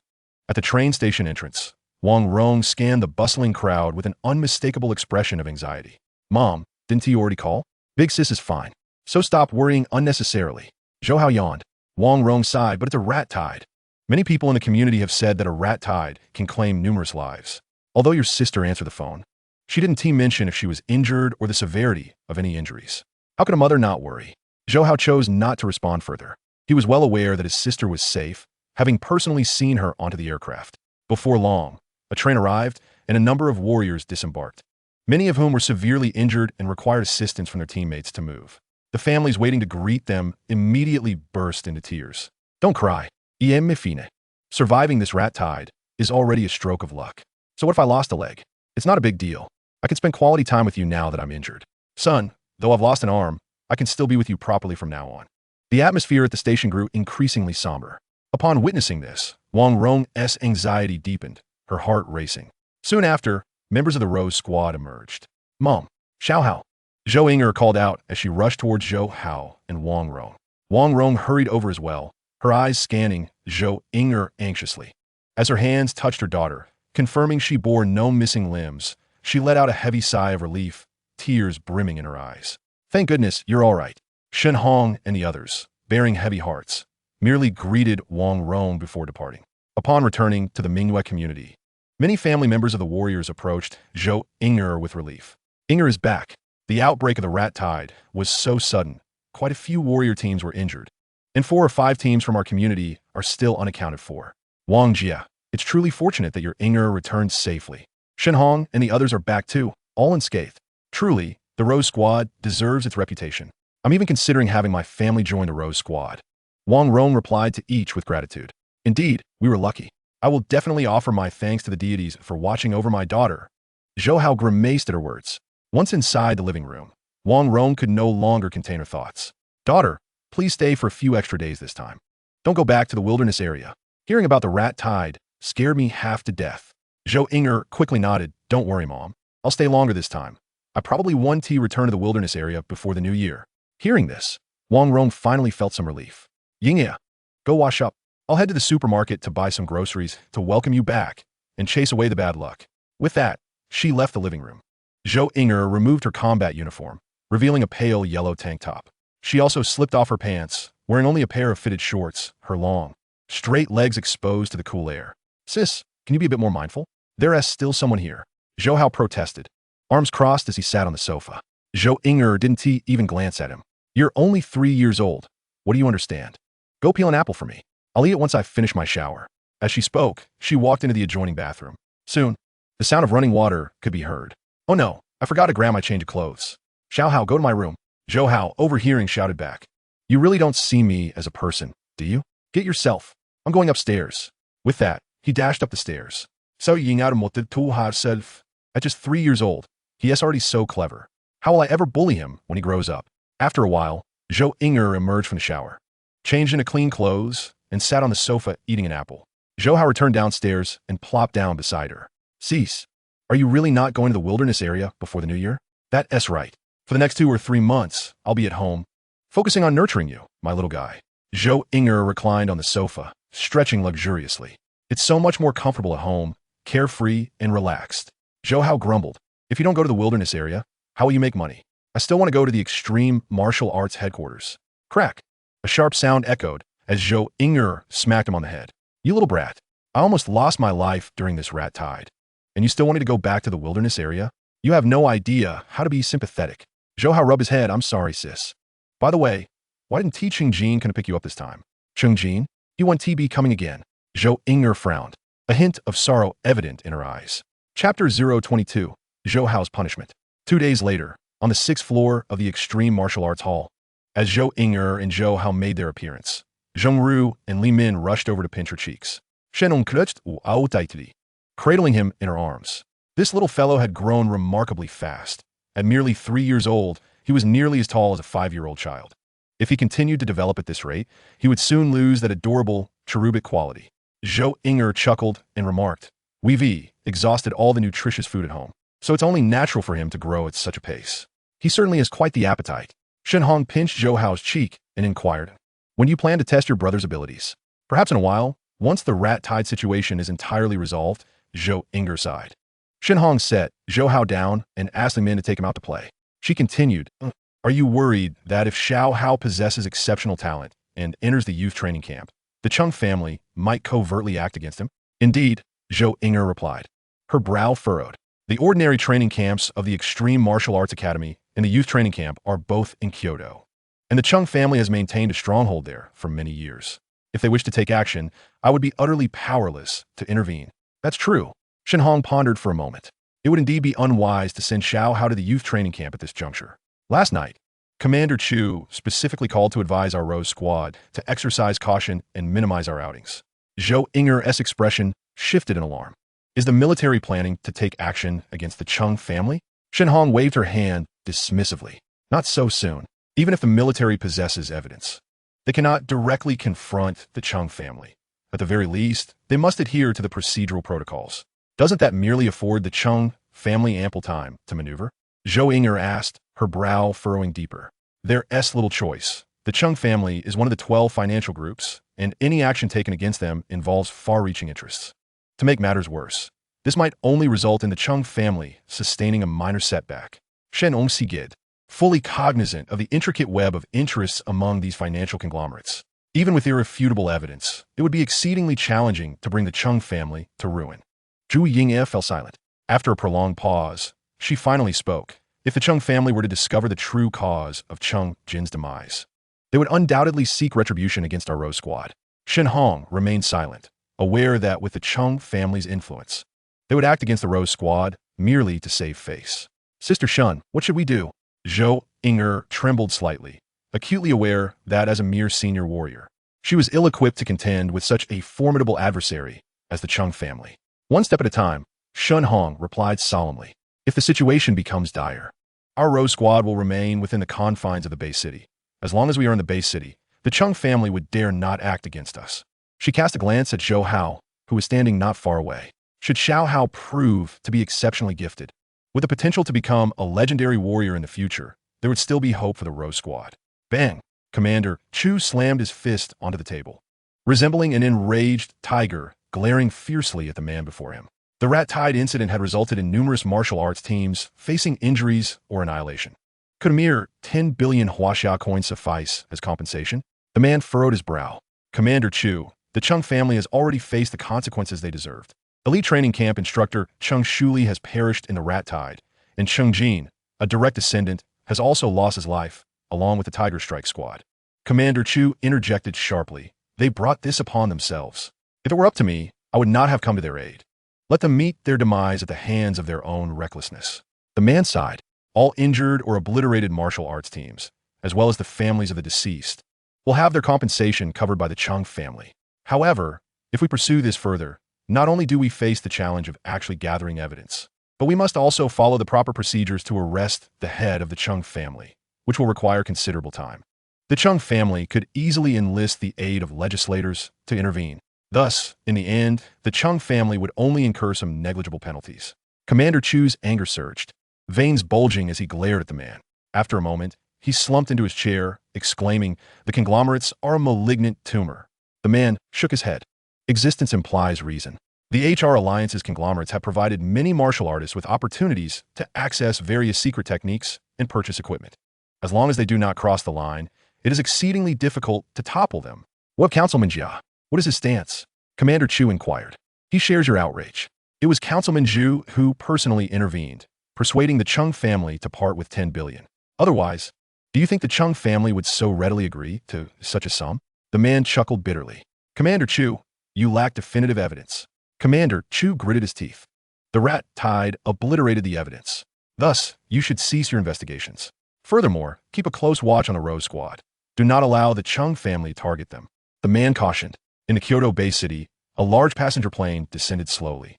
Numerous martial artist tycoons disembarked, among them a diminutive figure who, upon exiting the aircraft, leapt into the air on a shield. It was none other than Zhou Hao, at the Extreme Martial Arts Academy. He had gleaned from his sister S and Shun Han's conversation that they were under immense pressure. Initially, after eliminating Chung Jin, the Tiger Strike Squad, and a female martial artist from the Chung family, he had intended to delay his confrontation with the Chung family. However, circumstances had compelled him to act sooner. The Chung family estate was ablaze with lights. As Zhou Hao landed in the courtyard, numerous Chung family descendants were gathered in the meeting hall deliberating. Chung Jin colluded with Chung Shuli to instigate the beast tide, causing significant losses to the Chung family. I believe Chung Jin's father can no longer continue as the family head. Agreed. Seconded. No objections. Soon, Chung Jin's father was stripped of his title as family head. The elder Ching huffed heavily. I have long warned that lax discipline among the younger generation would lead to calamity. We, the Chung family, must learn from this lesson and impose strict regulations on our offspring, ensuring they do not cause trouble outside.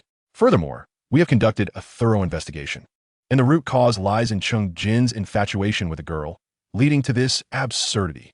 The Chung family cannot suffer losses without consequences. Someone must pay the price. Therefore, we must identify and eliminate everything related to that girl at the opportune moment. At that moment, footsteps echoed from outside the living room. Many Chung family descendants instinctively turned towards the entrance of the meeting hall. However, when they beheld the figure of a 5-year-old child standing at the door, they were momentarily stunned. Whose child is this? The elder Chung frowned, scanning the other Chung family members. Father, he is Zhou Ying's brother, Zhou Hao. Chung Jin's father exclaimed, shock evident on his face. At this revelation, the meeting hall erupted in a commotion. What? Zhou Ying's brother? The younger brother of the girl whom Chung Jin was infatuated with? Wasn't he merely 3 years old? How could he possibly appear in our Chung family? They were all taken aback. Meanwhile, the elder Chung fixed his gaze on Zhou Hao, his mind racing with thoughts of Chung Jin, Chung Shuli, and the events of the rat tide. Suddenly, it seemed he connected the dots, and his murky pupils constricted sharply as he trembled. Could you be the invincible warrior who saved the Rose Squad? As soon as the words left his lips, the meeting hall fell utterly silent. Chapter 023, Annihilation. Zhou Hao stepped forward, his 5-year-old frame approaching the elder Chung. Congratulations, you are correct, he replied with a faint smile. As he advanced, an immense mental force swiftly enveloped the entire meeting hall. A multitude of flying daggers shot forth, tracing intricate, chaotic patterns throughout the hall. With each stroke, blood splattered, resembling red blossoms adorning the chaotic lines. Sadly, there are no rewards. As his voice echoed, all that remained in the meeting hall was the elder Cheng's labored breathing. Ignoring the daggers aimed at him, the elder Chung stared at the child before him and sighed deeply. In the end, our Chung family has fallen to the hands of the younger generation. With a splatter of blood, the daggers retracted into Zhou Hao's pockets as his figure gradually faded from view. That night, The news of the demise of the Chung family's 3 generations of direct and collateral descendants in the meeting hall detonated like a bomb among the high-ranking officials of Kyoto Bay City, igniting a tremendous uproar. The heads of the Wang, Su, Zhu, Li, and other 12 prominent families gathered at the Chung family conference hall, alongside key military and municipal leaders. "No one has moved, correct?" inquired Councilman Zhu in a cold tone. "No one has moved. The moment we received the news, we sealed off the conference hall." The head of the special department replied hastily. "Moreover, we have thoroughly examined the scene. There are no signs of a struggle in the hall, and all the furniture remains intact. All the deceased were pierced through the head by the 9 series throwing knives." Upon hearing this, the other family heads collectively gasped. "Is there any surveillance?" Councilman Zhu pressed further. "This is the Chung family's meeting place. There are no surveillance cameras," the special department head responded. Councilman Zhu closed his eyes, then slowly opened them. From the positions of the bodies, it is clear they were killed in a very short time. The psychokinetic master who struck must be at least a high-level war god. He chuckled derisively. No need to investigate further. Aside from that invincible war god who appeared during the rodent tide, no one else could have accomplished this. Councilman Jia stepped forward, a faint smile on his lips. "The Chung family instigated the rodent tide, and you all chose to remain silent. Now, someone is avenging those fallen warriors. If you are willing to seek out the murderer and provide justice for the Chung family, feel free." He then turned to the other heads of the 12 families.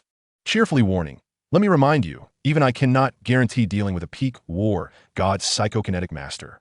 The heads of the Wang, Su, and other families exchanged glances. Soon, the head of the Wang family was the first to speak. "Councilman Zhu and Jia, the Chung family has now collectively perished due to their own misdeeds. Our previous appeals on their behalf were merely out of respect for past relations. We had no intention of concealing the truth.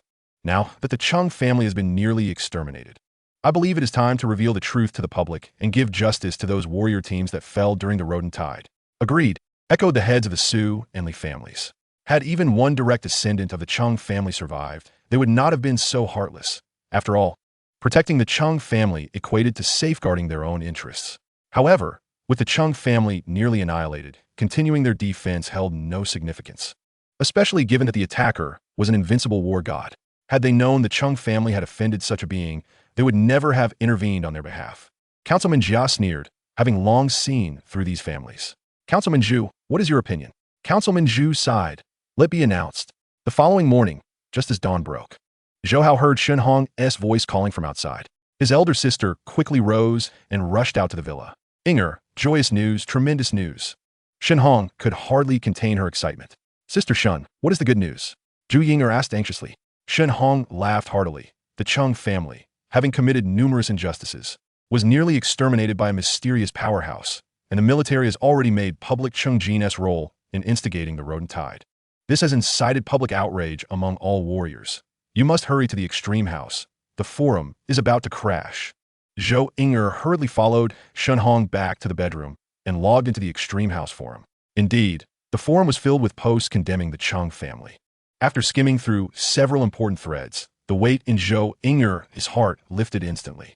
"Sister Shen, this means our Rose team is completely safe now." Shen Hong looked. "It is said that the assailant is a powerful psychokinetic master. I suspect it could very well be the one who saved us." Zhu Yingyan nodded in agreement. At this juncture, only that strong individual could have executed such a near extermination. "Let us go gather old Chao, Zhang Yi, and the others to celebrate." Shen Hong immediately took Zhou Inger by the hand and headed out. Zhou Hao watched through the window as Shen Hong and Zhou Inger left in high spirits, a smile spreading across his face. More than an hour later, he arrived at the headquarters of the Extreme Martial Arts Hall. "Systems sign in." "Ding! Congratulations, host. You have obtained the Ninefold Thunderblade secret technique." "Ding! Congratulations, host. You have acquired a royal-level intelligent warplane." "Ding! Congratulations, host. You have gained a psychokinetic master talent of level 10. "Ding! Congratulations, host. You have attained a warrior talent of level 10. Surprise flickered across Zhou Hao's face. This time, the rewards from sign-in included an intelligent warplane. Although the royal-level warplane had relatively low value, it was immensely useful for him at present. After all, traveling back and forth between Jiangnan and Hongning required a large passenger aircraft, consuming 3 to 4 hours on the journey. With the royal-level intelligent warplane, he could save over 2 hours, and, most crucially, it would allow him access to even more destinations. "First, I'll purchase a villa in Hongning Bay City. Then find time to visit the Australian continent. Zhou Hao pondered, his expression shimmering with thought. He worked efficiently, and soon enough, he owned a villa in Honing Bay City. After all, in any era, money could solve most problems. Boom! That morning, he boarded the Royal-level intelligent warplane and returned to the villa he had purchased in Jiangnan Bay City in less than half an hour. He then concealed his presence and returned to the Mingyue community. His elder sister had not yet returned. He went to the second-floor martial arts hall and began practicing the guidance technique. Having continuously signed in at the Extreme Martial Arts Hall headquarters, his warrior talent improved rapidly, and upon completing the guidance technique, the absorption of cosmic energy was exponentially more effective than before. At this rate, in a few days, my physical fitness should reach that of a high-level war god, Zhou Hao murmured, while his mind wandered to the prospect of searching for Mist Island in the Australian continent. With his psychokinetic master talent, once he arrived at Mist Island, he would likely attract the attention of the intelligent life Babata aboard the meteorite starship. Should I seek apprenticeship? His small face contorted in indecision. Chapter 024, Psychokinetic Weaponry. Nightfall. The starry sky sparkled. An intelligent warplane flew from Jiangnan Bay City toward the Australian continent. Inside the warplane, Zhou Hao's face still bore an expression of conflict. The meteorite starship contained many treasures, whether it be Mu Ya crystal and Mo Yuan vine, or the various powerful secret arts collected by the meteorite star lineage. They were all exceedingly valuable for him at this stage. However, to sign in and obtain these items, he would need to enter the meteorite starship, and once inside, given his psychokinetic master talent, Babata would undoubtedly initiate an apprenticeship ceremony. This was the crux of his dilemma. After all, with the sign-in system, he had no need to apprentice to the deceased immortal, Huyen Bo, but to enter the meteorite starship and sign in. He would inevitably have to accept the apprenticeship. Of course, becoming the disciple of a deceased immortal was not particularly difficult for Zhou Hao to accept. The key was that once he did, Babata would accompany him for quite some time. At that point, the secret of the system would undoubtedly be exposed. Thus, what Zhou Hao truly grappled with was how to enter the meteorite starship and sign in without becoming a disciple. Over an hour later, he arrived at the Australian continent. After grappling with his thoughts for so long, Zhou Hao still hadn't devised a perfect plan. First, let us locate Mist Island. As for signing in, I'll take it one step at a time. He shook his small head, forcefully suppressing the distractions in his mind. He focused his attention on the scanning screen of the ship. The Australian continent was vast, making it quite challenging to pinpoint a relatively small Mist Island accurately. However, Zhou Hao was patient. He started scanning from the edge of the Australian continent, meticulously searching step by step, scrutinizing every lake area, even descending the warplane to hover above the lakes, utilizing his psychokinetic power to explore. It was essential to note that it was now the year 2041. Mist Island might not have even formed yet. Thus, Zhou Hao had long prepared himself for the possibility of being unable to find it, and he remained calm. After all, Mist Island would eventually appear. Time slipped away as the night wore on in his search. 3 months later, the spring festival of 2042 arrived. At the break of dawn, Zhou Inger accompanied Zhou Hao on a tour of the villas in the Mingyue community, paying homage to nearly every residence. While Zhou Hao collected a considerable number of red envelopes, she herself distributed nearly 100,000 huaxia coins in festive gifts. Upon arriving at the villa where Shen Hong resided, even before reaching the entrance, the towering figure of Shen Hong obstructed the doorway entirely.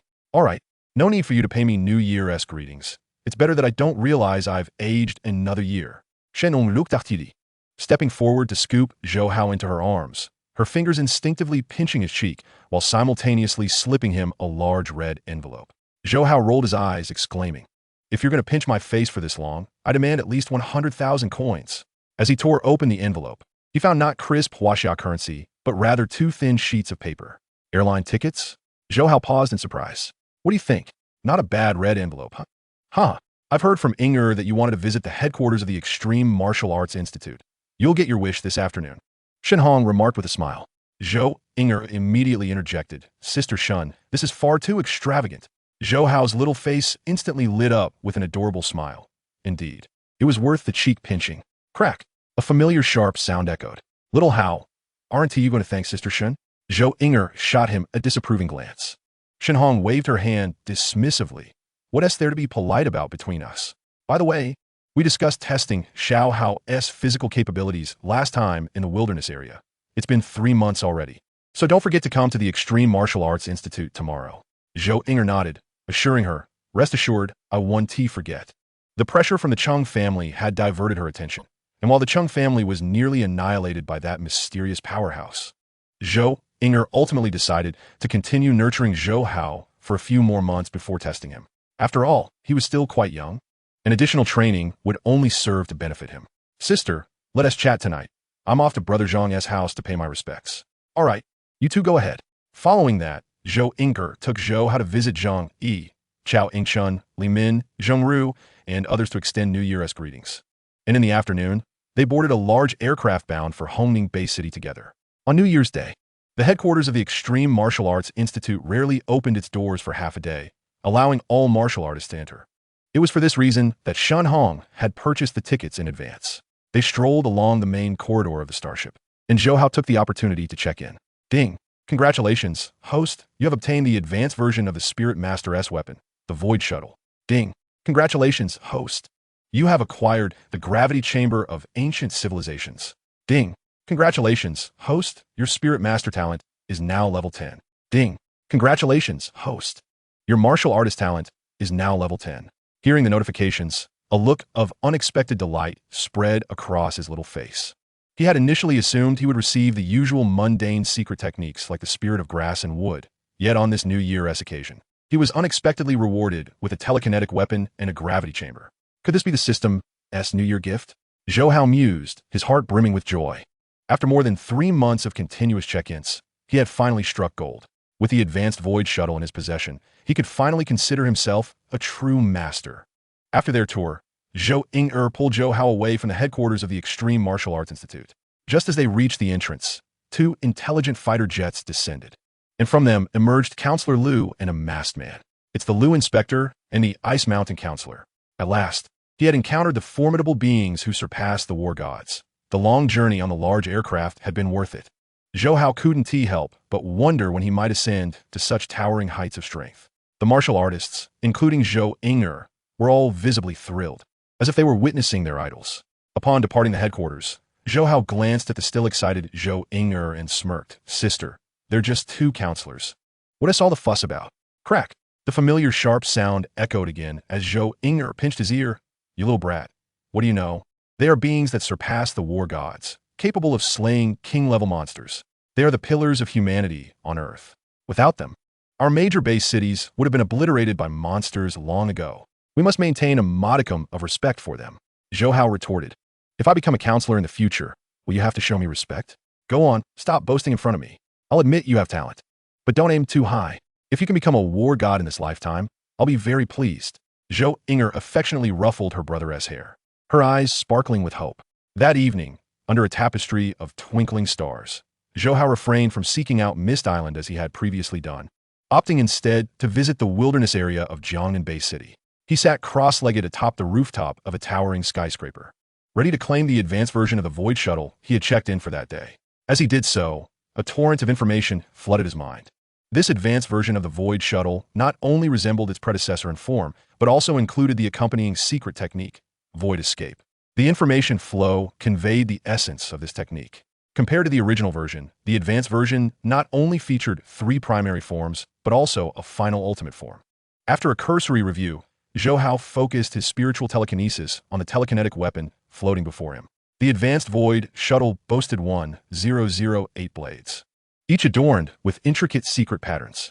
It was evident from both the quantity and the complexity of the patterns that controlling the advanced Void Shuttle would be significantly more challenging than its predecessor. However, Zhou Hao's expression remained unchanged. After all, greater difficulty signified greater power. Moreover, in terms of his Spirit Master talent, after consistently checking in at the headquarters of the Extreme Martial Arts Institute, he had already reached a level comparable to some cosmic races endowed with Spirit Master abilities. Chapter 025, Testing Strength. Whoosh! The advanced Void Shuttle, with its 1008 blades as delicate as gossamer, floated around Zhou Hao like a dense rain of blades, each blade inscribed with intricate patterns. The 4 forms comprised 2 offensive and 2 defensive modes, with the offensive modes being the first form, Wind-Whirling Dragon Drill, and the ultimate form, Peacock Opening Its Tail, while the defensive forms included the second form, Sword Shield, and the third form, Cage. Zhou Hao recalled the advanced version of the Void Escape technique, muttering to himself. Unlike the original, The advanced version of the void escape technique required different methods of manipulation and execution for its three forms, diverging completely from its predecessor. The corresponding amplitudes of the spiritual telekinesis required for each form also varied significantly. The first form necessitated an amplitude of 21, the second required 36, the third demanded 54, and the final form had an even higher requirement of 72. The amplitude of spiritual telekinesis refers to the number required to achieve an equivalent level of power when controlling hidden weapons. Having mastered the fundamentals of spirit mastery, Zhou Hao's amplitude had already exceeded 72, meaning he only needed to practice to swiftly execute all forms of the advanced void shuttle. In no time, the curved blades, under the immense control of his spiritual telekinesis, swiftly converged into a dragon form. Zhou Hao dispatched 21 streams of spiritual telekinesis, rapidly extending along the intricate patterns on each blade. Instantly, the surface of the dragon form of the void shuttle shimmered with 21 golden patterns, which began to glow brightly and rotate rapidly around the dragon. The dragon form of the void shuttle whirled like a tornado, quickly generating immense, tearing forces around it. Go! With a commanding shout, the swirling dragon transformed into a streak of golden light, piercing through a nearby skyscraper, creating a circular passage with a diameter of 3 meters. With a resounding crash, mere seconds later, the area surrounding the circular passage cracked as the entire building collapsed in a thunderous roar. The wind-whirling dragon drill not only possessed tremendous penetrating power, but also augmented its tearing force. It could potentially exert lethal damage even against those with formidable life forces, such as planetary or even stellar-level beings. Witnessing this spectacle, Zhou Hao felt a profound sense of satisfaction. Subsequently, he unleashed the remaining 3 transformative forms, particularly the final shape of the peacock displaying its plumage, which exhibited astonishing lethality. Zhou Hao even began to suspect that with his current peak mental prowess as a war god, he might be capable of instantly vanquishing a planetary-level Tier 4 or 5 council member. As his sister was spending the night at Shun Hong's residence, he remained in the wilderness area, diligently experimenting with the advanced version of the shifting sky shuttle. After all, practice makes perfect.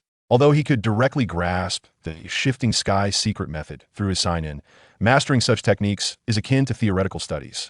One's proficiency only truly manifests during actual execution, often leading to clumsiness and errors. For the past 4 to 5 days, the major base cities of Huaxia have been immersed in the joyous celebrations of the new year. During the day, Zhou Hao accompanied his sister on visits, while at night, he ventured into the wilderness area to hone his skills with the advanced shifting sky shuttle, also taking the opportunity to check in at the headquarters of the Extreme Martial Arts Institute via an intelligent warplane. His days were remarkably fulfilling. On February 15th, 2042, after the festive spirit of the new year had waned, Zhou Ying'er pulled Zhou Hao to the 6th floor of the Extreme Club in the Minghui community early in the morning. The other members of the Rose Squad were already present. Upon seeing Zhou Ying'er and Zhou Hao arrive, they all stepped forward to greet them. Shen Hong's gaze quickly shifted to Zhou Hao, and she embraced him warmly, unusually refraining from pinching his cheeks this time, instead earnestly advising, Xiao Hao, test your physical fitness later. Make sure to perform well and don't be nervous. Zhou Hao couldn't help but glance at Zhou Ying'er, surprised as he asked, Sister, why didn't you mention this to me yesterday? Your sister is concerned you might get anxious. Zhang chuckled. Oh, is there something different about this test? Zhou Hao raised an eyebrow, his face displaying confusion. After all, it was just a test, yet it felt as if he were preparing for battle. Zhu Ying'er hurriedly interjected. It's just a regular test. Sister Shun, let Xiao Hao warm up first. Shenong nodded, Ridixin Wao. Before long, 4 or 5 young boys and girls entered through the 6th floor entrance, all generally 6 or 7 years older than Zhou Hao. Within a minute, the director Zhu and a middle-aged man bearing a cross-shaped scar on his left cheek made their entrance. Director Zhu, Instructor Fei. The members of the Rose Squad greeted them eagerly. Both Zhu and Instructor Fei nodded gently, their eyes instinctively landing on Zhou Hao, who was warming up. So young? Instructor Fei's brow furrowed slightly. Don't be fooled by his age, Zhou Ying'er quickly interjected. This little guy can maintain basic stance training for over 3 hours and usually consumes 1 to 2 pounds of genetic meat daily. Zhu chuckled, Old Fei. He's from our Minghui community. He hasn't been tested yet, and this is a good opportunity to see if he meets the training camp selection criteria. Instructor Fei nodded in realization. All right, let's test him together. He clapped his hands. Everyone come over. Xiao Hao, Zhou Ying'er called, gesturing towards the spot in front of Instructor Fei. At this moment, the other 5 boys and girls quickly gathered before him, standing straight as arrows. Zhou Hao hurriedly took his place at the far right of the line. You're the most gifted children in the entire Jiangnan Bay City. This test primarily aims to assess whether you meet the admission standards of a youth training camp. Therefore, during the test, feel free to unleash your potential and don't be nervous. You're still young, and even if you fail this time, it's nothing to worry about. Instructor Fei spoke in a gentle tone. All right, let's start from the left, he said, looking towards the older boy on the left. The boy's expression was calm, showing no signs of anxiety. He promptly approached the punching force tester, bent his body, and delivered a powerful punch to the target. Bang! The screen on the punching force tester displayed the number, 621 kilograms. Instructor Fei silently shook his head. While over 600 kilograms of punching power barely qualified him as a mid-level student, the boy was older, and if he could reach the baseline for advanced students, he could enter the youth training camp. The boy, noticing Instructor Fei's response, revealed a hint of disappointment in his eyes. Next, a 13-year-old girl stepped up, but her punching motion was unsteady, resulting in a force below 400 kilograms, causing Instructor Fei to frown. The remaining 3 boys also tested in succession, yet none met Instructor Fei's standards. Only one remained. Zhou Hao. You go test now, Zhu said, his expression grim. These boys and girls have been recommended by other martial artists from Jiangnan Bay City, and none had met the criteria, leaving him feeling embarrassed. Zhou Hao, don't be nervous. Zhou Inger couldn't help but remind him. Go for it. Shen Hong and the others cheered him on. Instructor Fei and Director Zhu didn't pay much attention to Zhou Hao's performance, considering his young age. Failing several times at such a tender age was inconsequential. Standing at the punching force tester, Zhou Hao's head was level with the target. Lower the punching target, Zhu commanded. Whoosh.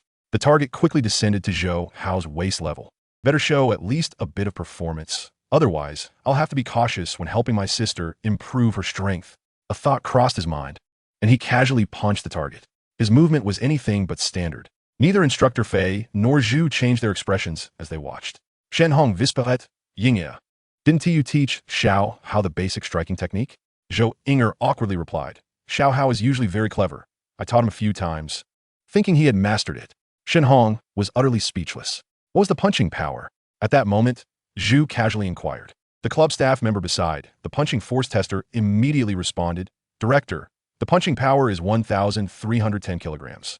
Zhu was momentarily stunned, questioning whether he had misheard, and couldn't help but ask again, did you eat? Speak louder, what is the punching power? Returning to the director, the punching power screen shows 1,310 kilograms.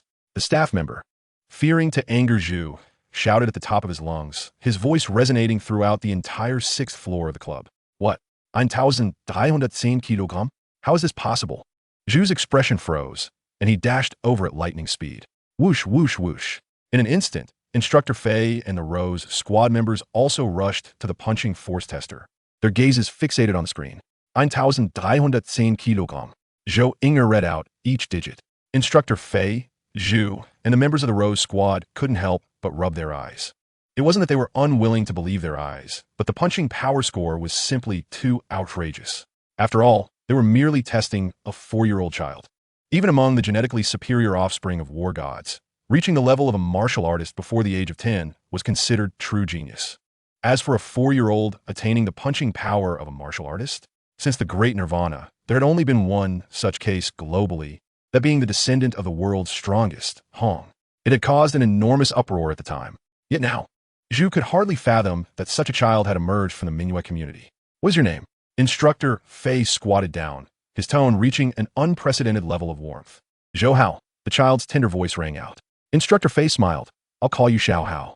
Could you hit the punching target one more time for me, please? Zhou Hao blinked, looking at Zhou Inger. Sister, did I hit too hard just now? Should I hold back a bit? Zhou Inger, suppressing her inner excitement, hurriedly crouched down, gently ruffling Zhou Hao's hair. Xiao Hao, no need to hold back. Just unleash your full strength. Really, no need to hold back? Zhou Hao asked. No need. Just hit with all your might. If you break it, Uncle will compensate, Instructor Fei quickly assured. Zhou Hao's cherubic face, once innocent, now bore a serious expression. He feigned a flushed face, exerting all his might as he struck the target with vigor. His movement remained unrefined, yet the target reverberated violently, producing a resounding thud like a drum. Zhu, Instructor Fei, the members of the Rose Squad, and Zhou Inger all held their breath, eagerly gazing at the display on the testing instrument. The numbers soared dramatically. Ultimately, it settled at 121 kilograms. In that moment, The entire sixth floor of the Extreme Martial Arts Hall was enveloped in an eerie silence, broken only by the sound of heavy breathing. According to the data on physical fitness, a punching power between 8,000 kg and 16,000 kg falls within the realm of novice warriors. And the figure displayed on the screen, 121 kilograms, evidently surpassed the threshold for such rank. This meant that Zhou Hao, a mere 4-year-old child, had already achieved the punching power of a novice warrior. As the surrounding individuals stood in stunned silence, Zhou Hao, with a mischievous glint in his eye, remarked, "Sister, was it you who encouraged me to unleash my full potential?" His voice shattered the stillness of the hall. Only then did Zhu, the hall's master, and instructor Fei regained their composure from shock. "Inger, take little Hao aside," Zhu commanded in a grave tone. At that moment, a wave of excitement surged through Zhou Inger, leaving her momentarily bewildered by Zhu's directive. Understanding the implication, Shen Hong stepped forward to carry Zhou Hao away. Zhu turned to Zhang Yi and said, "Zhang Yi, you should try the punching power tester." Upon hearing this, the others realized that Zhu was concerned the tester might be malfunctioning. Zhang Yi hastily stepped forward, bent her body, and struck the punching bag with a powerful blow. The screen quickly displayed the number, 13,160 kilograms. The tester was indeed operational. With Zhu's gaze fixed upon her, Zhang Yi's expression turned serious. As the weight of the moment settled, the eyes of Zhu and instructor Fei intertwined with uncontainable excitement and joy. They both understood the significance of this revelation. A 4-year-old novice warrior. They recognized that this was beyond mere talent. It was a prodigious gift, far surpassing even the offspring of the world's strongest, Hong. Such exceptional genetic potential, with even the slightest nurturing, could easily elevate him to the level of a war god, and perhaps even beyond. Without hesitation, Instructor Fei activated his communication watch to send message. Zhu's eyes widened in alarm. "Old Fei, what are you doing?" "I am notifying Counselor Jia of the Chinese military. Such an extraordinary prodigy must be cultivated by our military," Instructor Fei declared, his fingers flying over the device. "Ridiculous. He belongs to my Extreme Martial Arts Hall." Zhu shouted back, swiftly dialing the number for the inspector of the Extreme Martial Arts Hall in Jiangnan City. Soon, a deep voice answered, "Hello." Zhu, frantic, exclaimed, "Inspector Wang, this is Zhu Shi, the master of the Extreme Hall in Yangzhou City. Just now, a 4-year-old novice warrior was born in Mingwei community. Please inform Lord Hong immediately." There was a moment of stunned silence on the line. "What? Zhu Shi, are you saying that a 4-year-old novice warrior has been tested in Mingwei community?" "Yes, this is urgent. Counselor Jia from the military will likely arrive shortly. We cannot let them get here first." Zhu was as anxious as an ant in a boiling pot of oil. "Zhu Shi, this is no joke. Our master only achieved the physical fitness of a warrior at the age of 4 after breaking through to the counselor level," Inspector Wang cautioned. Seeing that Instructor Fei had sent his message, Zhu grew even more frantic. "I am willing to guarantee the authenticity of this matter in my capacity as Hall Master." "All right." Inspector Wang stood up immediately. "I will notify the master right away. Remember, by any means necessary, do not let the military take this prodigy." After hanging up, Zhu quickly exchanged a glance with Shen Hong. Meanwhile, Instructor Fei acted swiftly, stepping beside Zhou Hao, crouching down with a smile. "Little Hao, you did great just now. Someone will come to take you to a wonderful place soon, filled with delicious food and fun activities." Zhu stepped forward, interrupting, "Little Hao, don't listen to this guy. The military is notoriously strict. If you go with him, you will surely suffer. Come with Uncle Zhu to the headquarters of the Extreme Martial Arts Hall instead, where you can do whatever you like, without any restrictions." Instructor Fei retorted, "Zhu, stop spreading lies. The military is indeed strict, but that applies to ordinary individuals. A genius like Little Hao is in a league of his own." The two began to bicker, escalating to a childish scuffle. Shen Hong and the members of the Rose Squad exchanged glances, perplexed. Suddenly, the door to the 6th-floor entrance burst open, and a massive figure resembling a bear stormed in. "Booming, where's that prodigy?" Zhu and Instructor Fei exchanged alarmed glances, uttering in unison, "This is bad. Even the Thunder Martial Arts Hall has caught wind of it." Chapter 027. The contest for a prodigy in Hongning Bay City. Within the confines of a colossal starship's quiet chamber, Hong observed the number on his communication watch. A smile creeping onto his face as he answered, "Lei, can't sit still?" The voice of the bald thunder god echoed through, "Brother, a 4-year-old novice warrior? I can't believe you can remain calm." Hong chuckled, "I have more patience than you. After all, you call me first." "All right, you have your patience," Thunder God replied. Bemused, then continued, 20 years have passed since the Great Nirvana, and we finally have a genuine genetic genius on Earth. Hong nodded solemnly. The younger they are, the greater their potential. A 4-year-old achieving novice warrior status is remarkable even on a cosmic scale. With proper guidance, this child might break through to planetary level and even lead us beyond Earth. Thunder God chuckled. Seems like you're intrigued, brother. Planning to take him as a disciple? Take a disciple? Lei, you know my character. I'm not one for that. I don't plan to go myself this time, Hong replied in a calm tone. Thunder God raised an eyebrow. Brother, are you really going to let him join my Thunder Martial Arts Hall? That is not like you. Hong laughed. Of course not. This time, you shouldn't go either. The child is still too young. If the two strongest on Earth present themselves, it might not bode well for him and could lead to arrogance. I think it's best to let our subordinates handle it. Wise as always, brother. Very well. I'll leave it to them. The news of a 4-year-old novice warrior emerging from the Extreme Martial Arts Hall in Yangzhou City spread like wildfire across the globe.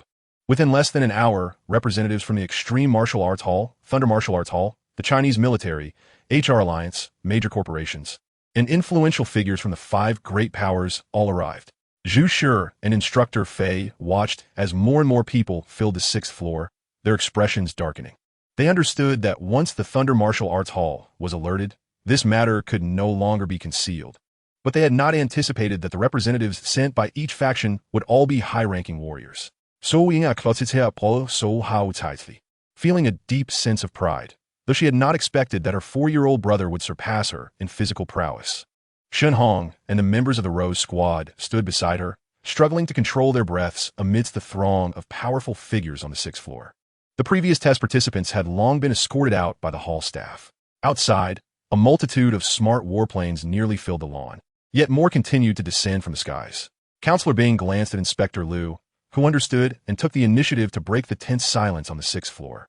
It seems everyone has arrived. It's time to discuss the outcome. This Zhou Hao is a remarkable talent from the Mingyue community, having demonstrated novice warrior strength during testing at our Extreme Martial Arts Hall. Therefore, Inspector Jiao from the Thunder Martial Arts Hall interjected with a sneer. Therefore what? Is it not a farce that anyone born within the confines of your Extreme Martial Arts Academy is deemed to belong to it merely by virtue of their strength assessment? The military's Jia Yi could not suppress his voice. Counselor Liu, I urge you to choose your words with care. If we're to speak candidly, this young prodigy, Zhou Hao, is of Huaxia descent and should rightfully be nurtured by the military. A representative from the HR Alliance interjected with a smile. Counselor Jia, while the world still recognizes national boundaries, in the face of the great cataclysm, humanity has already become a unified community. Thus, binding oneself by nationality seems rather excessive. Indeed, I believe that Zhou Hao, this remarkable talent, will be best suited to join our HR Alliance. His genetic foundation is exceptionally promising, and what he lacks are cultivation resources, which our HR Alliance can abundantly provide to facilitate his rapid growth. Another representative from the consortium exclaimed. Lu Sun, the inspector, scoffed. Does your HR Alliance truly cultivate geniuses? The 2 foremost elite training camps are located in Hongning, where my Extreme Martial Arts Academy is headquartered, and the other at the Thunderbolt Martial Arts Academy. What do you have to offer? Merely the allure of wealth. Huh, well said, Lu Huh, though I'm not fond of you. I must admit your words resonate with me. Inspector Jiao laughed heartily, declaring, the HR Alliance and other factions can stand aside. Only my Thunderbolt Martial Arts Academy can successfully nurture this young genius. Nonsense. How many high-ranking war gods has your Thunderbolt Martial Arts Academy produced? Lu He retorted without hesitation. Inspector Jiao glared angrily. Your Extreme Martial Arts Academy is hardly in a superior position. As their argument escalated, their voices grew increasingly louder. Jia Yi interjected sternly. Enough. Do not frighten Zhou Hao. He is but 4 years old. Lu He and Inspector Jiao promptly fell silent, seeing that our dispute yields no fruitful outcome. Perhaps we should each present our terms and allow Zhou Hao, this young prodigy, to make his own decision, suggested a representative from the HR Alliance's Huaxia region. The representatives of the 5 major powers shook their heads. Zhou Hao was merely 4 years old. What decision could he possibly make? Someone remarked, what about his sister? Instantly, several representatives' eyes lit up, their minds racing with ideas. Meanwhile, those who had already intended to leverage Zhou Hao's sister, Zhou Inger, were internally cursing this individual for their loose tongue. Inspector Jiao of the Thunderbolt Martial Arts Academy, impatient, was the first to speak up. Should the young genius join my Thunderbolt Martial Arts Academy, he would gain immediate entry into our global elite training camp. enjoying various cultivation resources free of charge. Important resources such as Thunderstream would be prioritized for him, and he would receive an additional hour of training each day. At this, he glanced at Zhou Inger, the young genius's sister, who would also be granted entry into the elite training camp. A murmur of astonishment spread throughout the assembly. Many representatives turned their gazes toward Inspector Jiao, astonished at the Thunderbolt Martial Arts Academy's willingness to invest so heavily, even allowing Zhou Inger into the elite training camp. Luo Feng of the Extreme Martial Arts Academy, growing anxious, quickly countered, "My Extreme Martial Arts Academy offers even more favorable conditions. In addition to what the Thunderbolt Martial Arts Academy has promised, the young genius would be allowed to return home once a month. And Zhou Inger would not only have access to the elite training camp, but also enjoy additional cultivation resources." "What the hell, Luo? Are you doing this on purpose?" Inspector Jiao glared furiously, clearly noticing the flicker of interest on Zhou Hao's youthful face. A representative from the HR Alliance's EU consortium could no longer remain silent, adding, "If the young genius joins our HR Alliance, not only would he enter the global elite training camp, but he would also receive guidance from several of our council members. Moreover, any cultivation resources would be provided to him free of charge, and the same applies to your sister, Zhou Inger. We will even construct a villa near the training camp for your mother to reside in." Instructor Fei, listening intently, grew increasingly anxious, continually signaling Jia Yi with his eyes. Jia Yi shook his head, stating, "What you propose is not cultivating Zhou Hao. It is harming him. Exceptional talent only signifies potential. How can one grow without enduring hardship? I cannot stand by and watch you ruin a genius. Zhou Hao must belong to our military." Chapter 028, The Decision. Zhou Hao gazed at the bickering representatives of various factions, feeling a twinge of emotion. This was the treatment afforded to a genius. Thankfully, he had merely displayed a hint of martial talent earlier. Had he revealed his potential as a mentalist, these factions might have resorted to an all-out brawl. At that moment, Zhou Inger suddenly crouched down, looking earnestly at Zhou Hao. "Little Hao, this is a significant choice in your life. I hope you can decide for yourself which faction to join. Remember, do not let any external factors sway your decision." The representatives surrounding them, possessing keen hearing, quickly fell silent, their gazes fixed upon the 4-year-old Zhou Hao. Zhou Hao looked up at Zhou Inger, his innocent voice chiming in. "Sister, can I choose them all?" The representatives exchanged glances, momentarily speechless, but they dismissed his innocent words without much thought.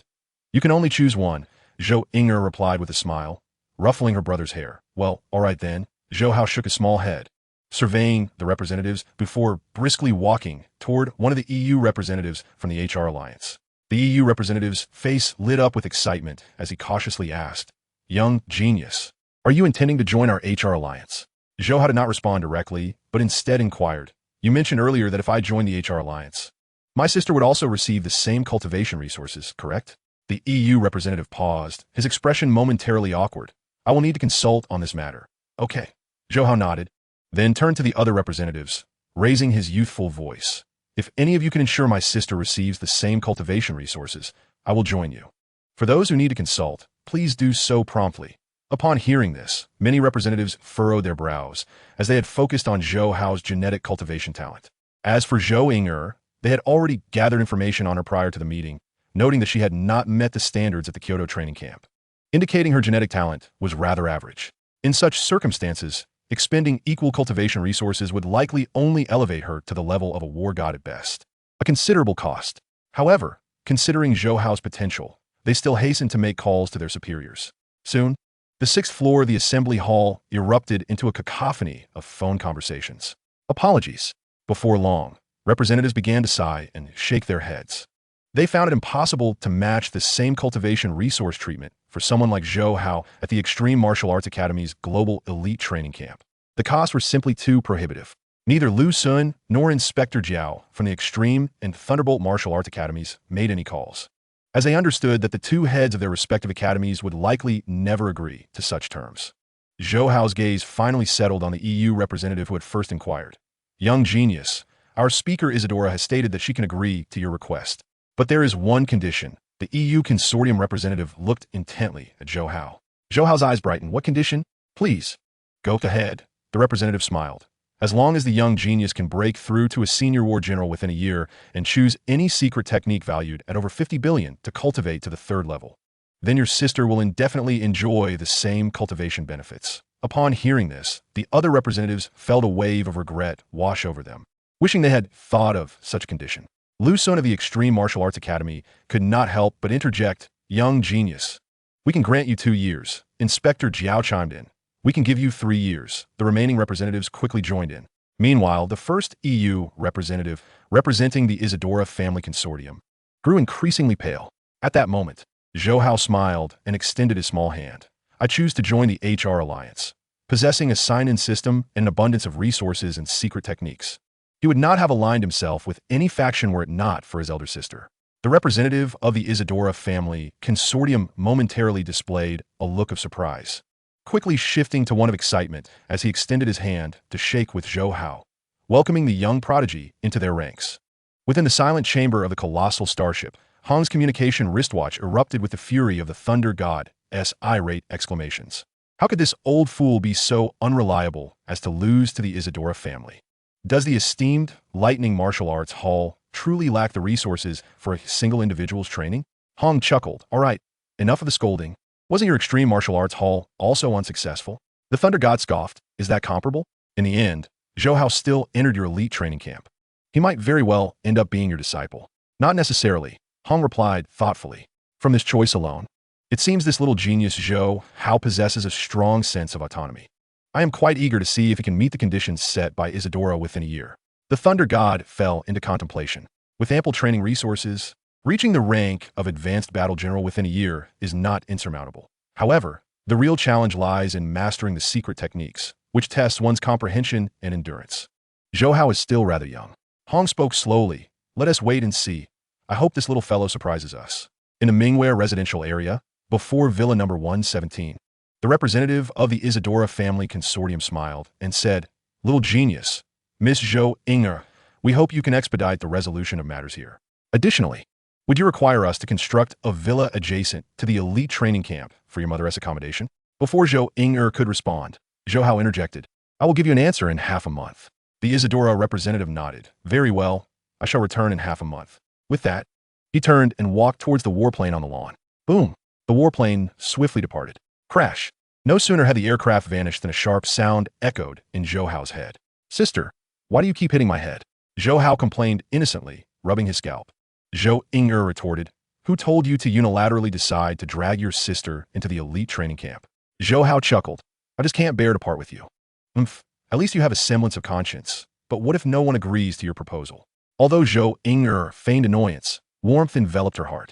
When Zhou Hao made that request on the 6th floor of the hall, she had wanted to intervene, but ultimately suppressed that impulse. She wished for her brother to have complete autonomy. "Of course, I wouldn't join any faction," Zhou Hao replied without a second thought. Crash! Another sharp sound resounded. Zhou Inger pinched her waist and admonished, "Nonsense! Are you going to jeopardize your future because of your sister? You must not do this again, do you understand? And for this year, do not feel pressured. Even if you do not meet the requirements, is fine. When your sister returns, she would prefer venturing into the wilderness than being in the training camp." "I understand.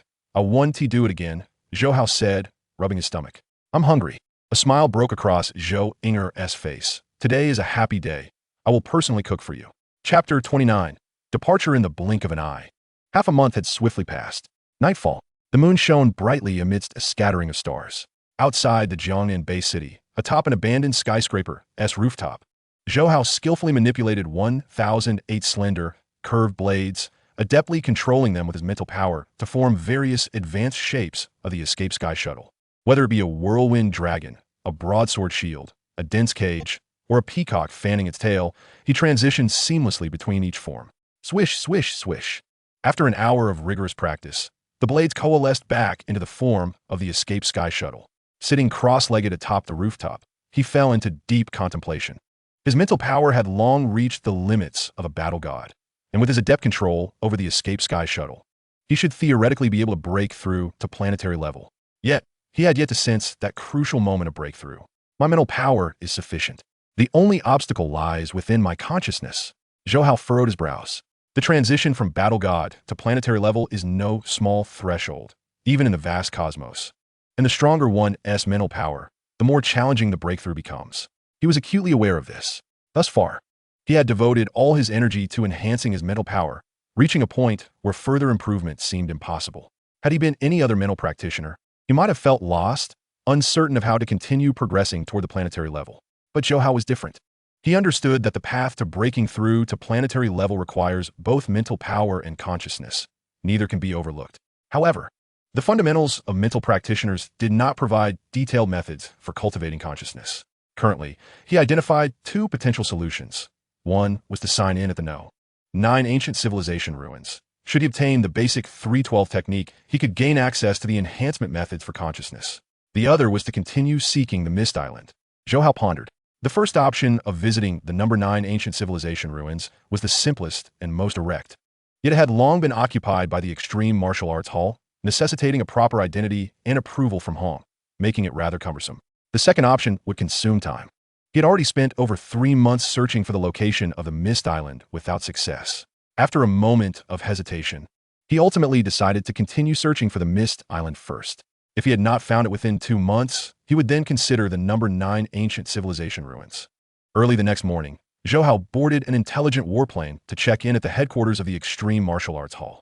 Ding! Congratulations! You have received a spatial wristwatch. Ding! Congratulations! You have received the Black God set. Ding! Congratulations! You have attained a mental practitioner talent level of 10. Ding! Congratulations! You have attained a warrior talent level of 10. He raised an eyebrow.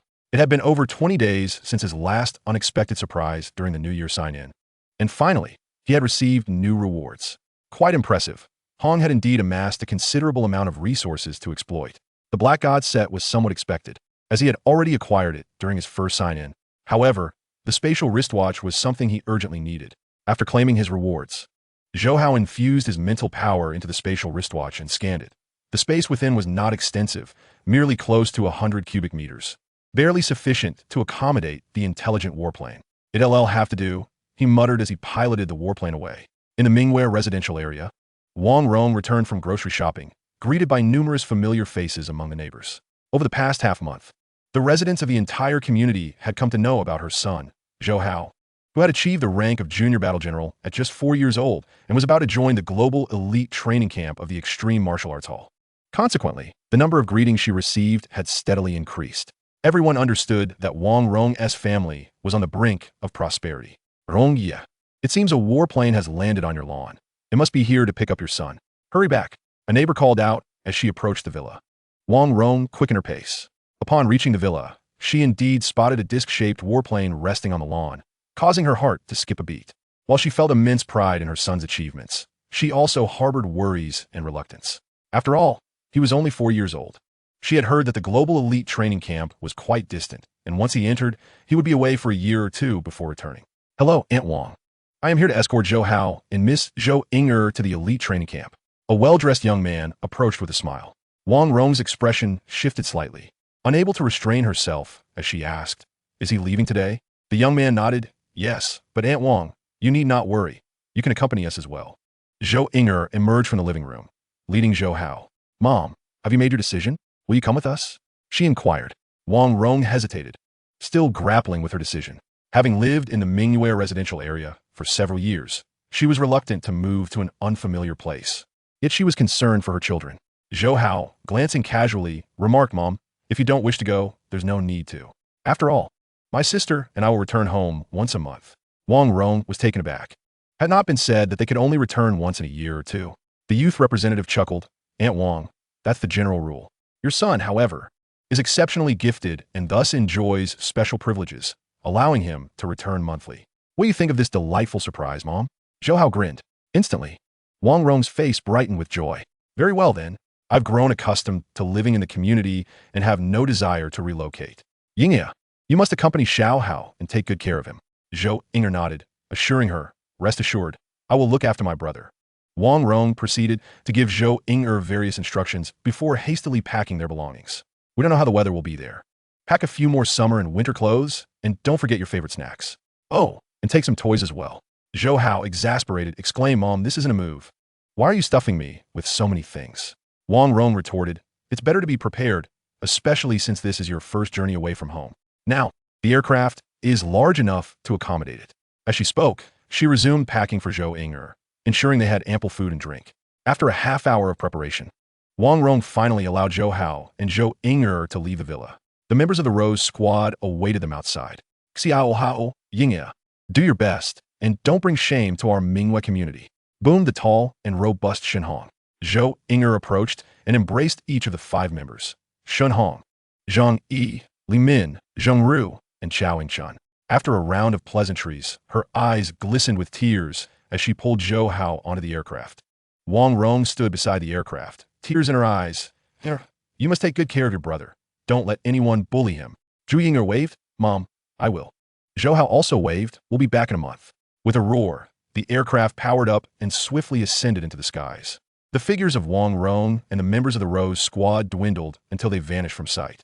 Chapter 030. Elite Training Camp in Hongning Bay City. Before the entrance plaza of the Global Elite Training Camp, a disc-shaped aircraft descended slowly.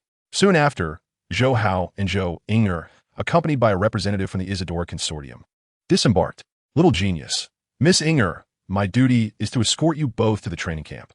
I will wait for you here in a month and then take you to Jiangnan Bay City, the representative stated, his smile fading as his expression grew serious. Little genius. This is the Global Elite Training Camp. Everyone who enters is nothing short of a prodigy. You are quite young, and while your potential is extraordinary, your strength is currently inferior to any member here. Therefore, humility is paramount. Our chairman has arranged for a teacher to meet you shortly. Zhu Ying quickly bowed. Thank you for escorting us. The representative's smile returned. Miss Inge, you are too polite. With that, he turned to retrieve Zhou Hao and Zhou Inger's belongings. See you in a month. He waved as he boarded the aircraft and departed. Zhou Inger affectionately ruffled Zhou Hao's hair, advising, do not be arrogant. There are many geniuses here. Zhou Hao shrugged. Sister, I haven't even started being arrogant yet. They waited for a while, but no one emerged from the training camp entrance. Zhou Hao furrowed his brow. Where is everyone? Why isn't anyone coming? Zhou Inger urged. Patience. This is the elite training camp. Each teacher is quite busy. Let us continue to wait. As time passed, the teacher mentioned by the representative still had not appeared. Zhou Hao sat atop a suitcase, arms crossed, eyes half closed, while Zhou Inger paced back and forth, glancing at the camp's entrance. As dusk fell, the light cast long shadows of Zhou Hao and Zhou Inger. For the first time, So Yinge a fool here delicate plaus. After more than half an hour, several members of the training camp who had just returned from battling monsters arrived. Are you from Huaxia? One of the new members inquired. Zhou Inger nodded eagerly. We are from Jiangnan Bay City. So you are the newly recruited members? Why has no one come to take you for the test? 3 Huaxia members approached, their faces filled with confusion. Generally, newly recruited members would be escorted to the 9-tiered tower for trials, and only after passing would they officially join the elite training camp. Zhou Inger's cheeks flushed with embarrassment. We, directly joined the Isidora Family Consortium, and their representative brought us here, stating a teacher would be responsible for our reception. But that teacher has yet to arrive. One of the women suddenly realized, what is the name of the teacher who was supposed to meet you? Before she could finish, a man clad in a loose white training suit approached briskly, an apologetic expression on his face. I'm terribly sorry. I was instructing a few students in swordsmanship and nearly forgot to come fetch you. Upon seeing the man, the 3 Huaxiao members exclaimed in unison, Teacher Xia. Don't mind him. Teacher Xia often gets absorbed in his work and forgets everything else, the woman who had spoken earlier explained with a smile. Zhou Inger quickly waved her hands. It's quite all right. We haven't waited long. Xia Jing shook his head. It's my fault. Tomorrow, I'll treat you to a meal. Gulme, let us head to the dormitory. Zhou Hao observed Teacher Xia's expression, sensing no deceit in his demeanor, which eased his mind slightly. He stood and followed him, pulling along his suitcase. Teacher Xia assisted with some of the luggage, and the 3 Huaxia members also offered their help enthusiastically. As they entered the training camp, Zhou Hao and Zhou Inger were immediately struck by the sight of a colossal black dragon sculpture nearly 50 meters tall, its fierce eyes emanating a chilling aura that enveloped them. Zhou Inger turned pale with fright, while Zhou Hao remained unfazed. This dragon sculpture's eyes belonged to an SS-class king-level monster, the Black Dragon, slain by Hong, the supreme master of the Extreme Martial Arts Academy. Every new member arriving at the training camp would be startled by this sculpture. Wang Ning, the legitimate daughter of the Wang family from Huaxia, smiled and remarked, those are the eyes of a king-level monster? A nearby young man expressed admiration. Master Hong is a transcendent warrior who has slain many king-level monsters. This black dragon is merely one among them. Walking ahead, Xia Jing casually encouraged, work hard, and strive to become a powerful figure like Master Hong. As they conversed, they navigated around the black dragon sculpture, making their way toward the dormitory area. Along the way, Wang Ning and the other three Huaxia members provided Zhou Hao and Zhou Inger with insights about the nine-tiered tower and the rankings of the dragon scales on the sculpture. Upon reaching the dormitory area, the three members took their leave. You must work hard. Once you pass the test and officially join the training camp, we shall celebrate together. Zhou Inger watched their retreating figures and couldn't help but exclaim, I hadn't anticipated the atmosphere in the elite training camp to be so wonderful. Everyone is incredibly friendly. Members of the elite training camp come from all corners of the globe. Naturally, as Huaxia individuals, we tend to band together. It's only natural for them to be warm towards you, Xia Jing explained as he opened two dormitory doors and placed their belongings inside. He looked at Zhou Hao and Zhou Inger. For tonight, you shall stay here. Tomorrow, I will take you for the test before we proceed to the members' living quarters. Zhou Inger felt a pang of anxiety. Teacher Xia, may I ask what if we do not pass the test? Xia Jing interrupted directly. Fear not. Your circumstances are unique. This is merely a routine test to assess your abilities. Even if you do not pass, you will not be sent back. At this point, his tone shifted abruptly. However, do not grow complacent. The competition within the global elite training camp is fierce.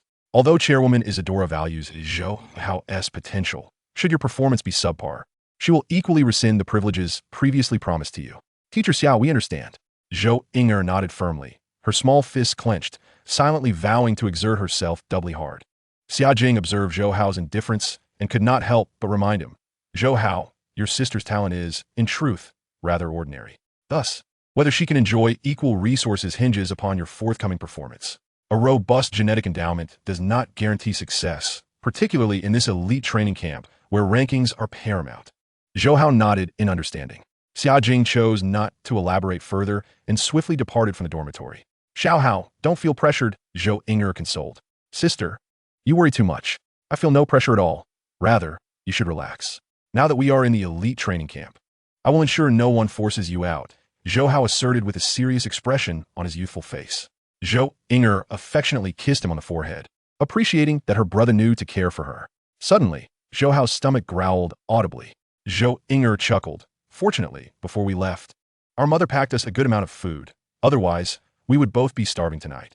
Zhou Hao plopped down on the edge of the bed, rubbing his belly. That Xia fellow is quite unreliable, making us wait for so long and not even mentioning dinner until tomorrow. Enough with the complaints. Didn't you hear Wang Ning say that this teacher Xia is very dedicated to his students? That's a good thing, Zhou Inger replied, pulling out a large bag of snacks from her luggage. Zhou Hao's gaze swept over the quaint room and soon landed on the telephone. He stood up and approached it, noticing an accompanying notice. Sister, stop munching on snacks. There's a dedicated staff for meal delivery when you call this number. Zhou Inger approached, her eyes widening in surprise. It really is. Before long, a lavish spread of dishes filled the table. After finishing their meal, Zhou Hao let out a satisfied burp. The food is quite delightful. Zhou Inger remarked, no wonder it's the elite training camp. The dining options are exceptional. The following noon, Xia Jing indeed did not forget to treat them to a meal. After dining, he led Zhou Hao and Zhou Inger to the 9-story pavilion. All members of the elite training camp, aside from sleeping, essentially spent their time in the 9-story pavilion, which housed various training facilities such as the trial tower, gravity room, and challenge room. As they rode the elevator, Xia Jing continuously elaborated about the 9-story pavilion. Upon reaching the top floor, the 9th level, the wide hall greeted Zhou Hao and Zhou Inger's sight. The hall was adorned with mat-like cushions, where both men and women casually sat. Some were Han Chinese, others were black, and some were white. Upon spotting Xia Jing, they greeted him warmly. Teacher Xia, who are these two? A Caucasian inquired. New members of the training camp. Take them for testing, Xia Jing replied casually. The seated individuals revealed surprise at his words. Teacher Xia, you are personally overseeing them? Indeed, they will be my students from now on. This statement further astonished the group. I recognize them. These two must be Zhou Hao and Zhou Inger from the Jiangnan base city of Huaxia, someone exclaimed, prompting others to realize and direct their gaze toward Zhou Hao. Wow, a 4-year-old junior warrior, truly impressive. But possessing strong genetic qualities alone does not equate to superior combat power or advanced techniques. Let's see if he can meet the conditions set forth by the HR Alliance chairman. Mark my words, he won't succeed. It won't be long before they scurry back home in defeat. Zhou Hao listened to their unabashed discussions, his expression betraying no emotion, while Zhou Inger covered his ears. They proceeded to the innermost part of the hall, where a corridor led to a series of rooms on either side. Xia Jing guided them into the corridor, heading toward the innermost room. Do not let this weigh heavily on your minds. As I mentioned earlier, competition within the training camp is fierce. The HR Alliance Chairman's agreement to provide you both with equal resource treatment comes at the cost of compressing other members' training time in facilities like the Gravity Room and Trial Tower. No one would take kindly to your presence. Thank you, Teacher Xia. We understand, Zhou Inger replied, unfazed, having encountered such situations before. In the room, 2 sofas were present, each adorned with a cerulean helmet. Zhou Hao was well aware of the helmet's purpose, while Zhou Inger's face was full of curiosity. Xia Jing settled into the left sofa and gestured for the siblings to occupy the right one, smiling as he explained. The trial tower exists within an incredibly realistic virtual space, and this cerulean helmet connects you to that virtual realm. Once donned, you can enter the trial tower's virtual environment. However, only one person can enter at a time, intensifying competition among training camp members. Virtual helmet? So Ying gasped, his eyes widening. Yes, a virtual helmet. Do not be astonished. Such advanced technology is beyond our current human capabilities. It is merely unearthed ancient civilization technology. Facilities like the Gravity Room and Challenge Room are remnants of that ancient technology. Humanity still has a long way to go. Now who'll go first? Xia Jing inquired. Looking at Zhou Hao and Zhou Inger. I'll let my sister go first. Zhou Hao immediately responded. It doesn't matter who goes first, so, Inger, you put on the helmet first. With that, Xia Jing donned the cerulean helmet. Zhou Inger, feeling a bit anxious, hastily followed suit. As she donned the helmet, a wave of dizziness washed over her, and she found herself standing on an infinite expanse of land, its surface smooth and silver like a mirror, beneath a breathtaking cosmic starry sky. This virtual space is astonishing. Zhu Yinger exclaimed in wonder. Xia Jing laughed. When I first entered, I felt the same way. The technology of ancient civilizations is truly remarkable. It can create such a sci-fi environment. Do you see that towering structure in the distance? That is the trial tower. And shortly, you will enter the first level to commence your trial, starting with the lowest rank, a challenge. Zhou Inger nodded but soon gasped, Teacher, my strength. The trial tower simulated entities with a baseline physical quality of a junior warrior, possessing a punching force of 10,000 kilograms and a speed of 150 ms. Everyone who enters, including myself, and even Master Hong, shares these attributes. Hence, the trial tower can accurately assess an individual's true combat capability, which is a defining marker of genius. As he spoke, Xia Jing led Zhou Inger to the entrance of the trial tower. At the grand entrance, 2 stone pillars stood tall on either side, displaying both Zhou Inger and Xia Jing's information. Zhou Inger's trial level was naturally 0, while Xia Jing's was 34. Xia Jing did not elaborate further, simply stating, you may enter now. Do not feel too pressured. All right, teacher. Zhou Inger quickly stepped into the first level of the trial tower. Xia Jing shook his head gently, having reviewed Zhou Inger's profile. Although her talent was superior compared to her peers, it paled in comparison to true geniuses. At 21 years old, she had only reached the rank of advanced warrior. If it were not for Zhou Hao's extraordinary potential, Zhou Inger's capabilities would not have warranted her entry into the elite training camp. Within 5 minutes, Zhou Inger was eliminated from the trial tower. It's all right. This is how new members typically fare, Xia Jing consoled, noticing Zhou Inger's despondent expression. She nodded, though she had prepared herself psychologically. Being eliminated so swiftly still left her feeling dejected. Zhou Hao, it's your turn. With a swish, they entered the trial space. This time, Xia Jing offered more explanation. Zhou Hao, points are of utmost importance within the training camp. You must have noticed the rankings displayed on the dragon scales of that black dragon sculpture before you arrived. The higher the rank, the more resources one can obtain. Although you have caught the attention of Chairman Isadora, you are not different from the other members. Therefore, you must strive to advance in the ranks. Chairman Isadora has granted you a year, yet I shall afford you merely 3 months. Typically, the rankings during the first month of a new recruit's induction reveal their potential for the future. Given your youth and the absence of any prior training in secret techniques, I am inclined to extend an additional 2 months.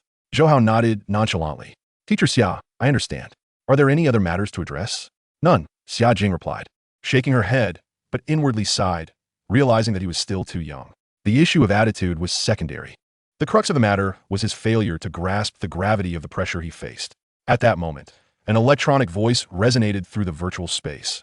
Zhou Hao, please select your combat attire and weaponry. Before Zhou Hao materialized a plethora of combat suits, shields, and battle blades. The battle blades were categorized into 3 series: Blood Shadow, Crimson Shadow, and Phantom Shadow. The shield series was even more diverse, representing various factions. He casually selected a set. Xia Jing's voice echoed again. Zhou Hao, This is the first level A test, the most basic assessment. You have yet to train in swordsmanship or agility. Simply demonstrate your own abilities. Understood, Zhou Hao replied. Stepping into the inky entrance. With a whoosh, the environment transformed abruptly. The once silver terrain vanished, replaced by an expansive grassland. The electronic voice soon announced, a level test. Within 20 minutes, slay 50 low-level beast general class wild cattle. Should you perish at any point, the test shall be deemed a failure. Should you fail to slay 50 within the allotted time, the same consequence applies. You have 5 minutes for preparation. Zhou Hao stretched his limbs, his demeanor remarkably relaxed. Although he focused on honing his mental prowess, his martial strength had not diminished significantly. After all, the various manuals he had acquired through mere sign-ins numbered in the hundreds. And the elite martial manuals from Earth, such as the Ninefold Thunderblade and World Annihilation, were etched in his memory long ago. With a flick of his wrist, the battle blade shimmered with layers of illusion, reminiscent of flickering lightning. He decided to showcase a glimpse of the Ninefold Thunderblade, opting for the third level. His eyes glinted. Having resolved to masquerade as a genius, he had to deliver a performance. Although the Ninefold Thunderblade was notoriously difficult to master, many warriors employed it, and numerous videos online depicted warriors utilizing it to slay monsters. However, genuine instructional videos for the Ninefold Thunderblade were strictly prohibited from dissemination. The 5-minute preparation time swiftly elapsed. Rumbling echoed as 50 wild cattle, each nearly 3 meters tall, suddenly materialized on the grassland. Their crimson eyes fixed on Zhou Hao, and they charged simultaneously, the ground trembling beneath them. The low-level beast general class wild cattle moved with remarkable speed, covering 100 meters in mere seconds. Their sharp, curved horns aimed menacingly at the stationary Zhou Hao. Just as the horns were about to pierce him, he glided away as lightly as a feather, then unleashed a thunderous slash with his battle blade, leaving a gash across the neck of the first attacking wild cattle. Zhou Hao's form flickered continuously, each movement narrowly evading the wild cattle's horns, as though dancing upon the blade's tip, weaving through the herd of 50 while precisely slicing the throats of the cattle, causing them to collapse one after another.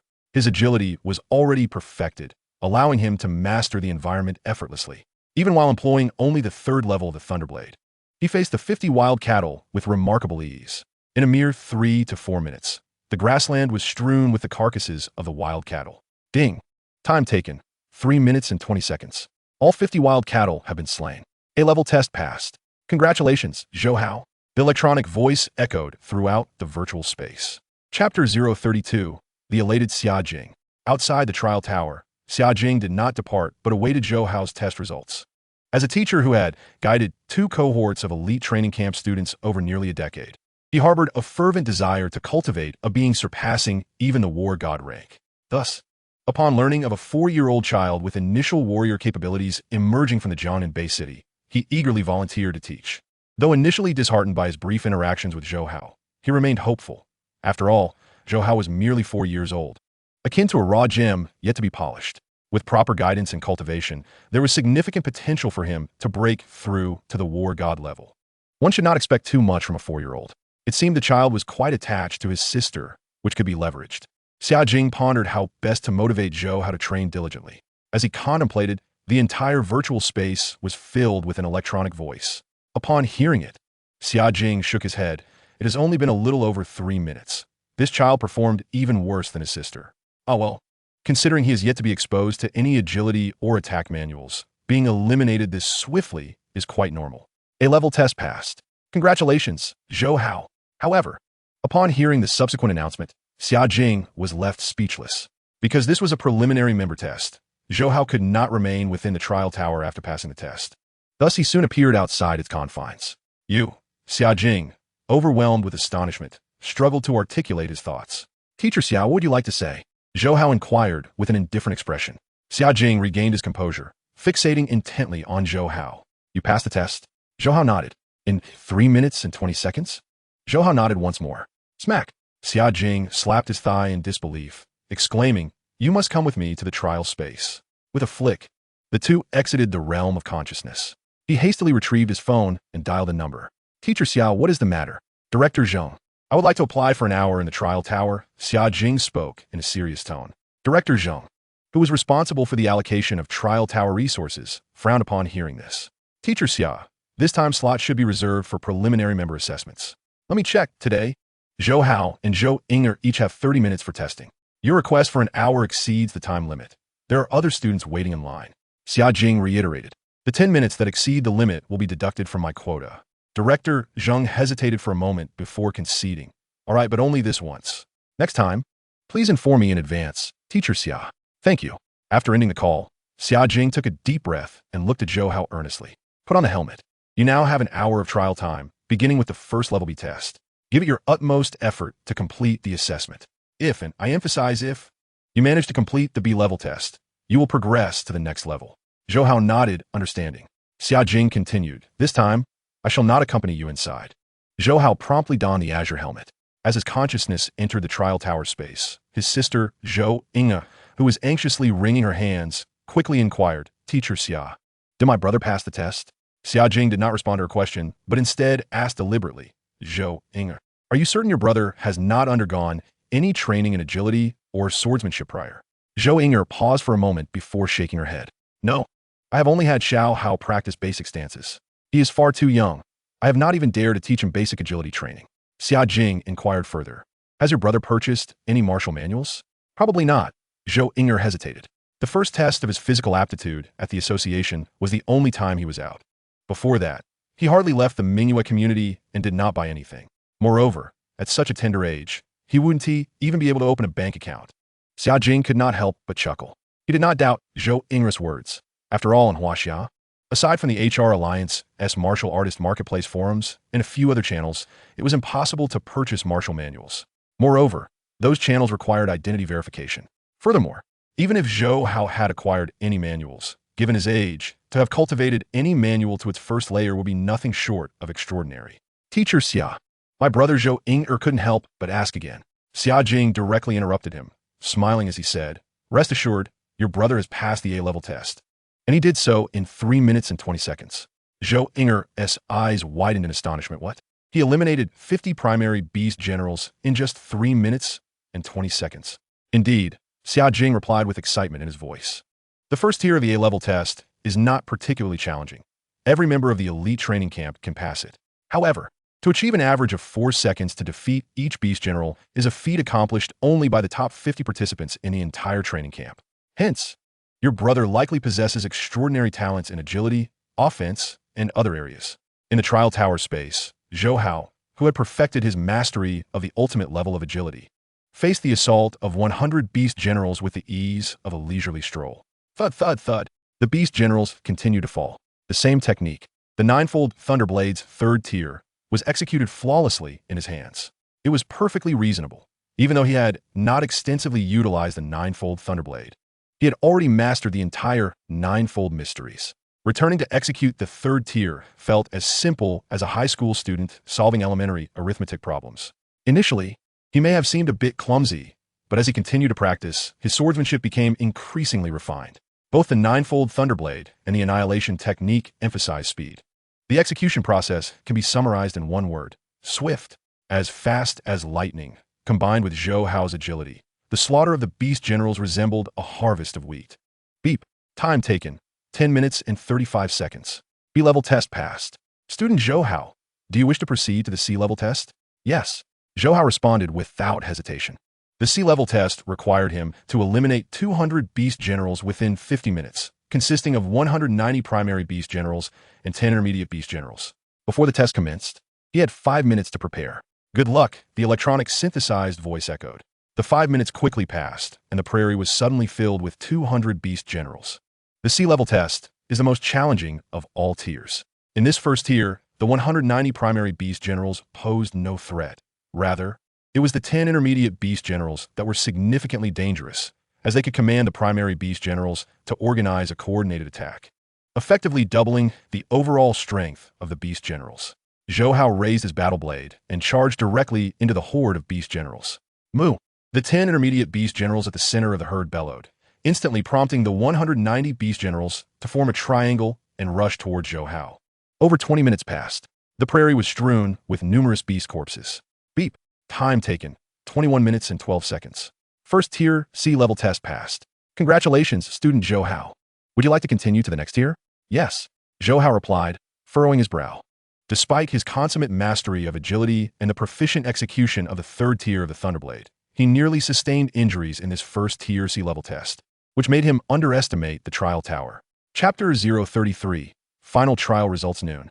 As the clock approached 1 o'clock, many students gathered in the spacious hall at the top of the ninefold tower, including those from the European Union, the Soviet Union, and America, as well as from Huaxia. According to the training camp rules, the trial tower would open after 1 o'clock. So many students without classes or who were unable to go out to hunt monsters arrived early to queue in the hall. What's going on? Teacher Xia and those two Huaxia students have been inside for an hour, and still haven't come out? A student kept glancing at his communication wristwatch, frowning. Some student from the European Union sneered. Huaxia students are always so slow. Many Huaxia members glared angrily. Competition in the training camp was fierce, and the Huaxia faction had always been at odds with the European faction, primarily because the latter often bullied new students from Huaxia. Johnny, use your pig brain to think. Teacher Xia brought those two in for student testing. If I recall correctly, one of them just reached the primary battle general level, while the other is only a senior warrior. With such strength, they should have emerged long ago. Since an hour has passed, and they haven't come out, it indicates they passed the A-level test and are currently undergoing the B-level test, which is why they are delayed, whispered a Huaxia female student. This remark sparked laughter not only from the European Union students, but also from other students of African, Soviet, and American descent. Veng Ning, you are ranked in the top 80 of the students, having spent over a year in the training camp. And you think those siblings could pass the A-level test? I think you're the one with the pig brain, one of Johnny's friends mocked. Wang Ning wanted to argue, but was held back by a friend. Don't waste your breath on them. It's pointless. Yes, we saw Zhou Ingner and her brother last night. Their strength is indeed lacking. I suspect Teacher Xia is allowing them to use this hour to train their abilities. Exactly, and they have already joined the HR Alliance. Even if they fail the test, they will be specially recruited, so we need not worry. Hearing her friends, Wang Ning snorted and refrained from further arguing with Johnny and the others. 1 o'clock soon passed. The students at the front of the line, unable to wait any longer, headed straight for the inner passage. Johnny and the others, eager for entertainment, followed suit. Let's go. We can't let them bully Zhou Ingner and her brother. Wang Ning and her group quickly followed. Before long, a crowd of students gathered at the entrance to the room at the end of the passage. What are you doing? Xia Jing reprimanded. Teacher Xia, it's my turn for the trial at noon. The time has passed. They should be leaving the trial space now, spoke a student from the Soviet Union. Xia Jing glanced at the time and realized it had indeed passed. I have already requested an extension of 10 minutes from Director Zheng. Today's trial tower usage will extend until 10 p.m., so you need not worry. The Soviet student nodded. All right then, I will wait here. Xia Jing looked towards the other students. Johnny and his group immediately chimed in. We will wait here too. Xia Jing frowned but said nothing. After all, the training camp did not stipulate that they must queue in the hall. The 10 minutes slowly ticked by. Both Xia Jing and Zhou Ingner grew increasingly anxious. At exactly 1:10 p.m., Zhou Hao, wearing a cerulean helmet, suddenly opened his eyes. How is it? Did you pass the first tier B-level test? Xia Jing asked eagerly. His gaze fixed on Zhou Hao. The group of students at the door were taken aback upon hearing this. What? This 4-year-old child actually passed the A-level test? Wasn't he had said that he was just a primary battle general and had not practiced agility or other techniques? Many students whispered among themselves. Wang Ning and the other Huaxia members were equally astonished. When they first joined the training camp, they had also taken some time to pass the A-level test. Inside the room, Zhou Hao stood up from the sofa, stretched his body, and replied, I passed. Xia Jing's eyes instantly gleamed with excitement. He suppressed his inner exhilaration and tried to maintain a calm tone, saying, So, you failed the C-level test? That's normal. Passing the B-level test indicates you have some talent in agility and swordsmanship. Zhou Hao nodded, his youthful voice tinged with reluctance. The difficulty of the second-tier C-level test was indeed a bit high, but mainly it was the time constraint. Give a little more time, I should have been able to pass. The limit of the third tier of the ninefold Thunderblade is, in fact, equivalent to the second-tier A-level test. Yet, with his perfect agility and the neural response speed of the God of War's limits, he had managed to force his way through the B-level test. However, due to time constraints, he could only eliminate 100 primary desert beast generals, the iron-armored scorpions, in the C-level test before being expelled from the trial space. Xia Jing was taken aback. Wait, did you just say you failed the second-tier C-level test? Yes. Zhou Hao blinked innocently, his expression endearing. You tell me, what was the second tier C-level test? Xia Jing's voice trembled with anticipation. Zhou Hao immediately recounted the difficulty of the test. Once he finished speaking, the entire room along with the corridor outside, fell silent, as if a pin had dropped. Xia Jing was bewildered, and so were the other students, including Johnny and Wang Ning. It was unprecedented for a newcomer to the global elite training camp to pass the B-level challenge on the second floor of the trial tower. Even the super genius from the EU who broke into the top 100 rankings within the first month, 8 years ago, only managed to clear the C-level challenge on the first floor during his initial entry into the camp. Yet now, this record had been shattered. A mere 4-year-old from Jiangnan Bay City had astonishingly succeeded in passing the B-level challenge on his very first attempt, a feat that was almost beyond comprehension. However, no one would dare to doubt Zhou Hao's honesty, for such claims could be easily disproven. The stone pillars flanking the entrance of the trial tower could readily display the results, and Director Zheng, responsible for the tower, could effortlessly verify the scores.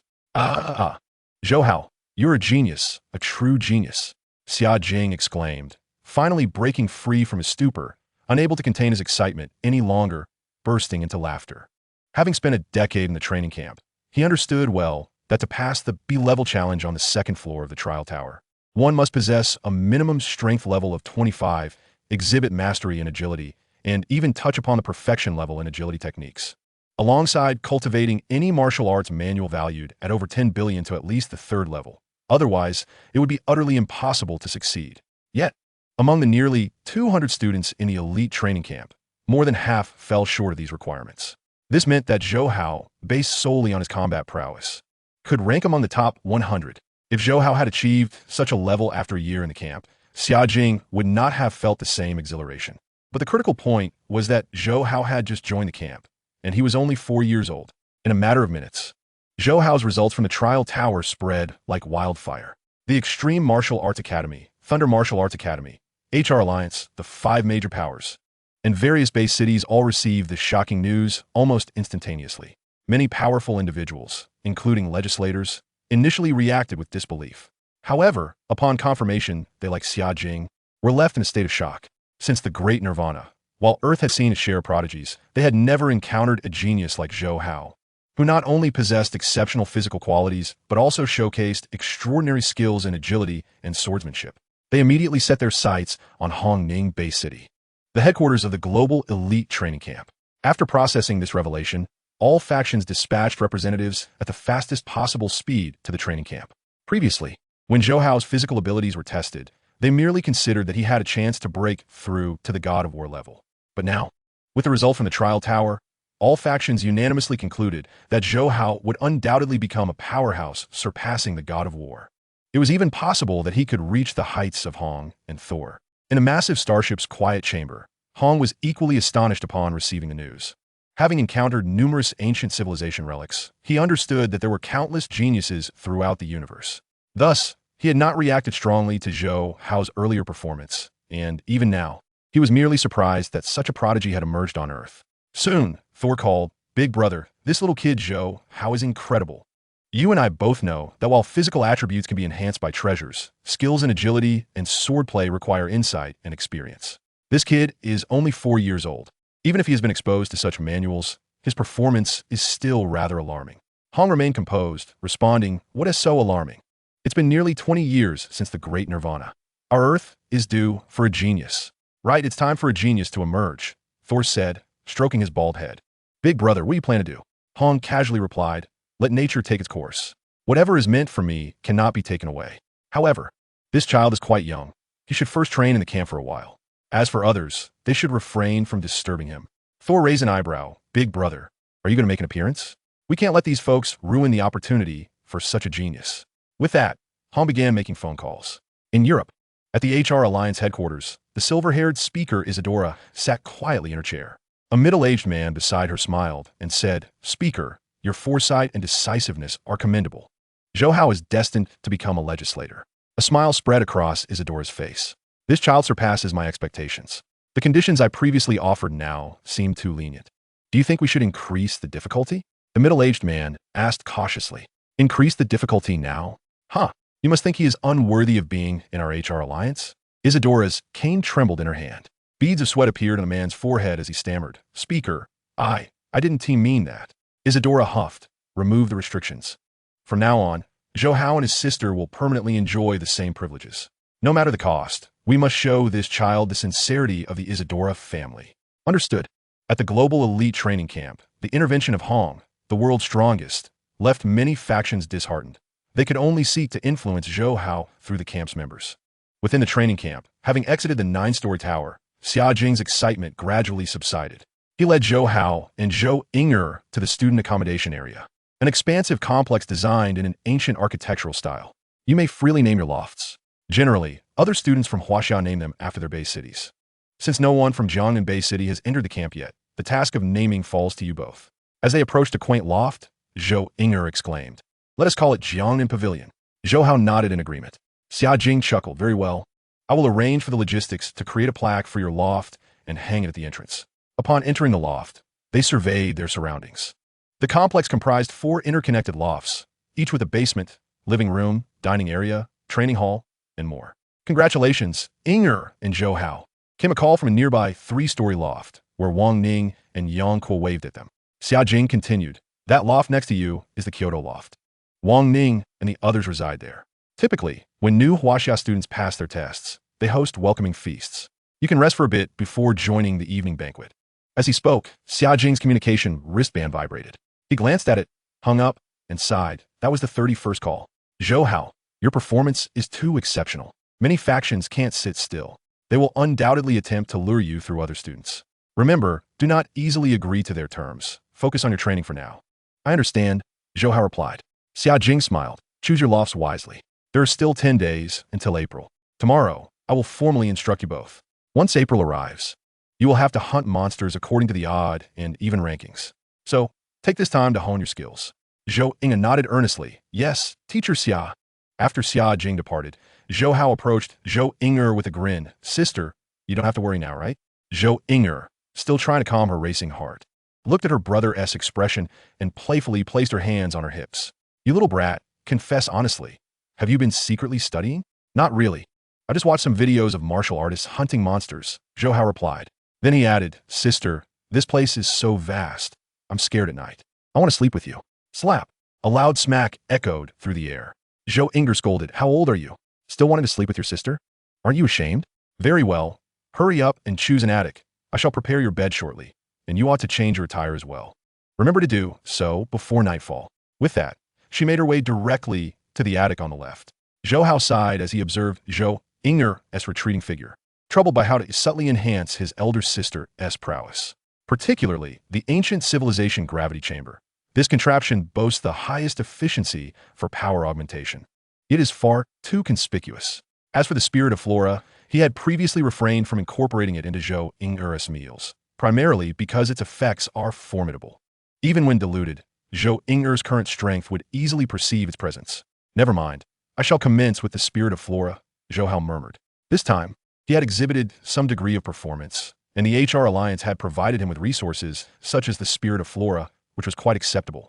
In the evening, Wang Ning and Yang Kuo, fellow students residing in the Kyoto building, arrived to extend an invitation to Zhou Hao and his sister. After all, it was their welcoming banquet, and the siblings could hardly decline.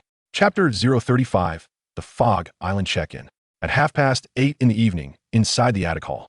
Although the architectural style was entirely modeled after ancient designs, tonight's welcoming banquet exuded a distinctly modern ambience, with various utensils arranged according to the customs of a Jiangnan Bay City. The hall was bustling with attendees. Nearly all members of the Huaxia contingent had gathered, while some from nations such as the Soviet Union, America, and India, who maintained amicable relations with the Huaxia members, attempted to gain entry but were politely turned away. As Zhou Hao and Zhou Inger arrived, the atmosphere in the hall began to swell with excitement. Numerous Huaxia members approached to greet Zhou Hao and Zhou Inger, introducing themselves to one another. "This is brother Chang Zicheng, currently ranked 7th on the Black Dragon leaderboard. And this is Zhu Xian, ranked 3rd. Wang Ning and Yang Kuo continuously introduced the siblings to their seniors. Both Chang Zicheng and Zhu Xian displayed remarkable warmth. And despite Zhou Inger's current status as merely a senior martial artist, they as top 10 prodigies did not exhibit any airs of superiority, instead appearing approachable. The reason for their amiable demeanor was apparent to all present. After all, given the potential Zhou Inger's brother had demonstrated, he was destined to become a formidable warrior. and many instructors and significant figures within the training camp had already concluded that Zhou Hao had a high probability of breaking through to become a warrior god. Thus, in the presence of such an extraordinarily talented sister, they dared not adopt any pretentious attitudes, especially since their respective factions fervently urged them to win Zhou Hao over. Thank you, esteemed seniors. My sister and I are newcomers, and we humbly ask for your guidance in the future. Amidst the mingling and toasting, Zhou Inger, slightly inebriated, responded politely, her cheeks flushed with wine. Indeed, as we hail from Huaxia, it is only proper that we look out for one another. If Sister Inger has any queries, do not hesitate to ask us. They all cheerfully replied. Wang Ning and Yang Kui stepped in to assist. All right. Sister Inger has had quite a bit to drink tonight. Let us not press any more toasts. Let us eat. In Zhou Inger's room at Jiangnan Pavilion, Wang Ning and several other girls helped the heavily intoxicated Zhou Inger to bed. Zhou Hao, take good care of your sister. We shall take our leave now. They reminded him before departing. I shall escort you to the door, Zhou Hao said as he accompanied them to the attic entrance. Upon returning, he glanced at Zhou Ing, who quickly succumbed to slumber on the bed. He shook his head in resignation and waited a moment before confirming she was in a deep sleep, then activated his starry concealment technique and departed the training camp. Whoosh! The war machine roared to life, swiftly soaring towards the Australian continent. Disguising himself as a prodigy within the training camp, Zhou Hao's true intention was merely to create an optimal cultivation environment for his sister. He had already reached the limits of a warrior god and had no need to remain in the training camp. After more than half an hour, he arrived at the Australian continent. Only 1/5 of the area remains unsearched. Continue. Zhou Hao resumed his previous exhaustive search. Days passed in this manner. By day, he stayed in the 9-tiered pavilion, learning sword techniques from Xia Jing. By night, he flew to the Australian continent, discreetly allowing Zhou Inger to consume water infused with the spirit of flora during meals. A week later, at 10 o'clock that evening, Zhou Hao piloted his intelligent war machine to the Australian continent. Shortly after commencing his search, he spotted several warplanes flying past, not far away. The commotion immediately captured his attention. Follow them, he commanded his intelligence system. After approximately 5 minutes of flight, he beheld a vast lake. While the air above it was free of mist, the small island at the lake's center was shrouded in fog. Fog Island. Zhou Hao's face lit up with excitement. His efforts had finally borne fruit, revealing the location of the meteorite star spaceship. Although it was through the discovery of others, he had nonetheless found it. And judging by the warplanes circling the lake, it seemed someone had already uncovered the island's peculiarities. With a whoosh, the war machine opened, and Zhou Hao stepped out. Swish, swish, swish. A barrage of intense gazes converged upon him. Clad in the black god suit, Zhou Hao immediately unleashed his mental force. Upon sensing the terrifying aura of his psychic energy, the onlookers displayed astonishment, though their gazes soon shifted towards the distance. A triangular warplane hovered down, and from it emerged a figure. The moment this figure appeared, the entire realm dimmed, as if only this one person remained in existence. It was the master of the extreme martial arts hall, Hong. To his surprise, Hong had arrived so swiftly. The Fog Island had revealed the spirit of flora, reportedly discovered by a warrior god team from the Extreme Martial Art Hall during Huaxia's New Year. Hong had undoubtedly been observing this place for some time. Initially, there had only been 1 or 2 plants, but within a month, a plethora of spirits of flora had emerged in the lake. And the central island had become obscured by mist, signaling something extraordinary. During the era of Great Nirvana, numerous ancient civilization relics had surfaced on Earth, creating quite a stir. This lake might very well be another such relic. Hong's arrival stirred agitation among the various warrior god council members and powerful figures. Zhou Hao, hovering in mid-air with his upgraded stealth device, listened intently, increasingly convinced that this lake was indeed Fog Island. The spirits of flora on the island were undoubtedly cultivated from the wood crystal by Babata. He inwardly chuckled. It seems Babata has already taken note of me. Babata's mission on Earth is to seek an heir for the meteorite star lineage, primarily concerning the inheritors of its legacy. Individuals like Zhou Hao, who possess the rare talent of a psychic energy master, would certainly not escape Babata's attention. However, Babata could not leave the meteorite star spaceship and thus resorted to such means to attract attention. Boom! Hong surveyed the surroundings and charged directly towards the mist-laden central island.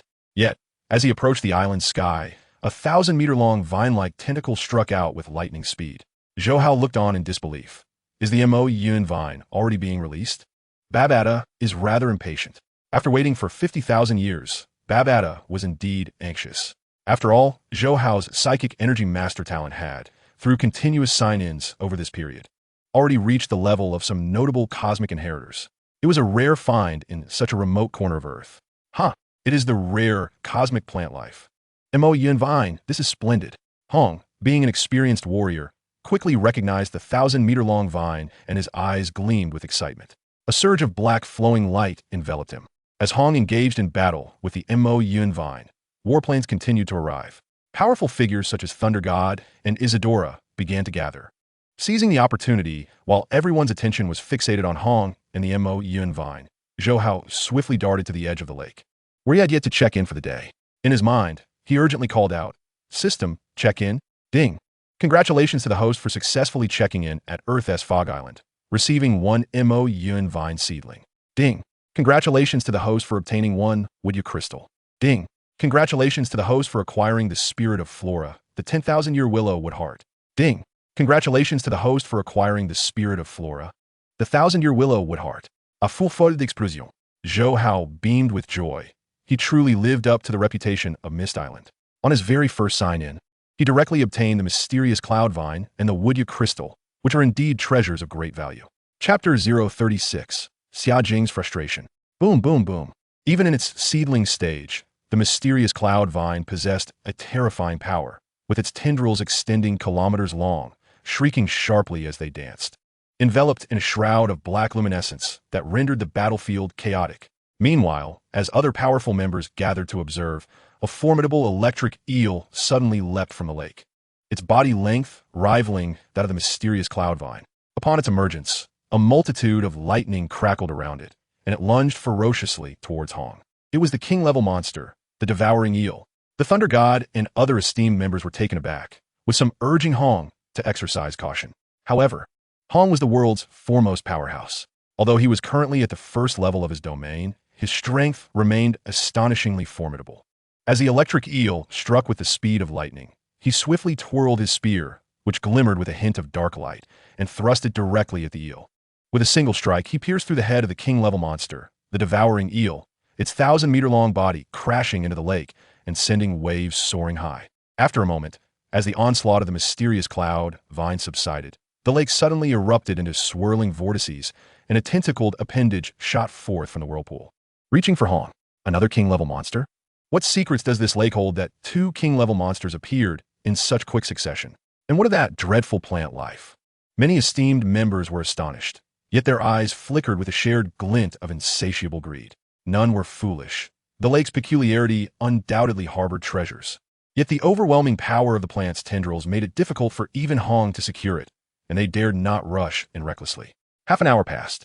Hong withdrew from the center island, his brow furrowed, clearly indicating that the mysterious cloud vine was indeed a troublesome adversary, compounded by the continuous assaults from king-level monsters, making it challenging for him to capture the vine. Brother, the mysterious cloud vine has actually manifested on Earth. This is your chance, the Thunder God remarked enviously. After all, the mysterious cloud vine was initially discovered by Hong, and he would not stoop to competing with him. Hong shook his head. This lake is strange. With king-level monsters appearing incessantly, it seems quite difficult to tackle the mysterious cloud vine. Thunder, I need your assistance. The Thunder God chuckled. No problem. It's been a while since I've had the chance to stretch my limbs. But let's wait until daylight when the visibility is better. I need to recover as well. As Hong spoke, he glanced at the other members and, noticing their eager expressions, added, "If any of you wish to venture inside, feel free to do so." The other esteemed members were immediately tempted, though most remained stationary. Only the third and fourth speakers dashed forward, but they were swiftly forced to retreat in disarray by the encroaching tendrils. The Thunder God sneered, "If you lack the strength, curb your greed." The faces of the other members turned awkward. Observing this, Zhou Hao shook his head and returned to his aircraft, leaving Mist Island. Having completed his sign-in for the day, remaining there would merely be a waste of time, especially since he could not enter Mist Island without resolving the mysterious cloud vine issue. However, even if the mysterious cloud vine were dealt with, given Babada's nature, it was unlikely he would freely release the Woodya crystals for the earthly members to contend over. After all, Babada's ambitions did not lie with these earthly powerhouses. In the elite training camp, on the third floor of the 9-tiered building, in the spacious training hall, Xia Jing, clad in loose training attire, executed his sword techniques with fluidity akin to flowing water, the air resonating with sharp whistles. as the glint of his blade flickered and power radiated in layers. Zhou Inger watched intently, her eyes fixed on his every movement. Meanwhile, Zhou Hao sat idly on the ground, his thoughts occupied with how to sign in aboard the starship of the fallen ink. While mysterious cloudvine and the woodya crystal were indeed valuable, they ultimately paled in comparison to the secret techniques passed down from the lineage of the fallen ink. Swish! A flash of blade light surged forth. Xia Jing sheathed his sword, standing resolutely, his breath steady and his aura robust, showing no signs of fatigue from executing an exquisite series of sword techniques. Zhu Yingya. Zhou Hao, what I just demonstrated was merely the second level. Most members of the training camp are at this stage. If you have any questions, feel free to ask, and I shall guide you step by step. As he spoke, he turned his gaze towards Zhou Inger and Zhou Hao. Zhou Inger was fully engrossed, eliciting great satisfaction from Xia Jing. However, Zhou Hao appeared distracted, which left Xia Jing exasperated. Zhou Hao, huh? Teacher Xia, what is it? Zhou Hao snapped back to attention. Xia Jing's expression darkened. You come forward and practice the sword technique I just demonstrated. Zhou Hao stepped up, taking an ordinary battle sword tossed by Zhou Ing, and began to practice. From his second day of his training under Xia Jing, he had signed in at this location, acquiring mastery in various weapon techniques. Thus, as he wielded the sword, he transitioned from initial clumsiness to increasing proficiency, eventually moving with the grace of a master who had spent decades perfecting his craft. Each motion flawless. Xia Jing watched, his expression one of astonishment. It wasn't until Zhou Hao finally sheathed his sword that he regained his senses. Teacher Xia? Zhou Hao called several times. Xia Jing finally responded, gazing at Zhou Hao, a profound sense of helplessness swelling within him. After decades of dedicating himself to swordsmanship, he had just barely reached a high level of skill, yet in only a few days of teaching Zhou Hao, the latter had already achieved mastery. By comparison, Xia Jing felt as if he had wasted over a decade practicing swordsmanship. Zhou Hao, from today onwards, you are free to pursue whatever you wish. I shall impose no restrictions on you. Xia Jing had come to fully comprehend the essence of a true prodigy. Zhou Hao scratched his head. Teacher, isn't that a bit inappropriate? Xia Jing grimaced. With your talent, you need not be bound by my teachings. All right. Xia Jing then turned his attention to Zhou Inger, his expression softening slightly, grateful that not everyone was as extraordinary as Zhou Hao. Zhou Inger, you will increase your class time with me by an hour. Your aptitude is average, and you must strive harder. Yes, Teacher Xia, Zhou Inger replied earnestly. After spending some time in the room, Zhou Hao left and returned to Jiangnan Pavilion, relishing his newfound freedom since Teacher Xia had granted him exemption from classes. Employing the technique of the celestial star concealment, he soon departed the training camp. Upon returning to Mist Island, the surroundings of the lake had entirely transformed. Various factions from Earth had established camps, and the number of God of War level warriors had nearly doubled compared to the previous night, with nearly all esteemed members gathering. Moreover, the mist surrounding the central island of the lake had dissipated entirely, revealing a barren surface devoid of vegetation, indicating that Hong had successfully removed the mysterious cloudvine. Zhou Hao did not rush to sign in. Instead, he paused at the edge of the lake. The Mist Island Lake has birthed a beast emperor. All God of War level warriors should refrain from recklessly exploring the depths of the lake. An electronic voice echoed continuously, cautioning those reckless warriors. Zhou Hao was taken aback. He hadn't anticipated that in just one night, Mist Island would give rise to a beast emperor-level monster. It seemed Babata had truly invested heavily. Without the presence of Hong and the Thunder God, he found himself at the edge, unable to enter the lake. Resigned, he began his sign-in. Ding! Congratulations to the host for acquiring one woodya crystal. Ding! Congratulations to the host for acquiring the Spirit of Flora, the 10,000-year willow wood heart. Ding! Congratulations to the host for acquiring the Spirit of Flora, the 1,000-year willow wood heart.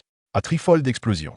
Zhou Hao's expression remained unchanged. He realized that under such circumstances, future sign-ins would likely yield these three items. Chapter 037. Failure.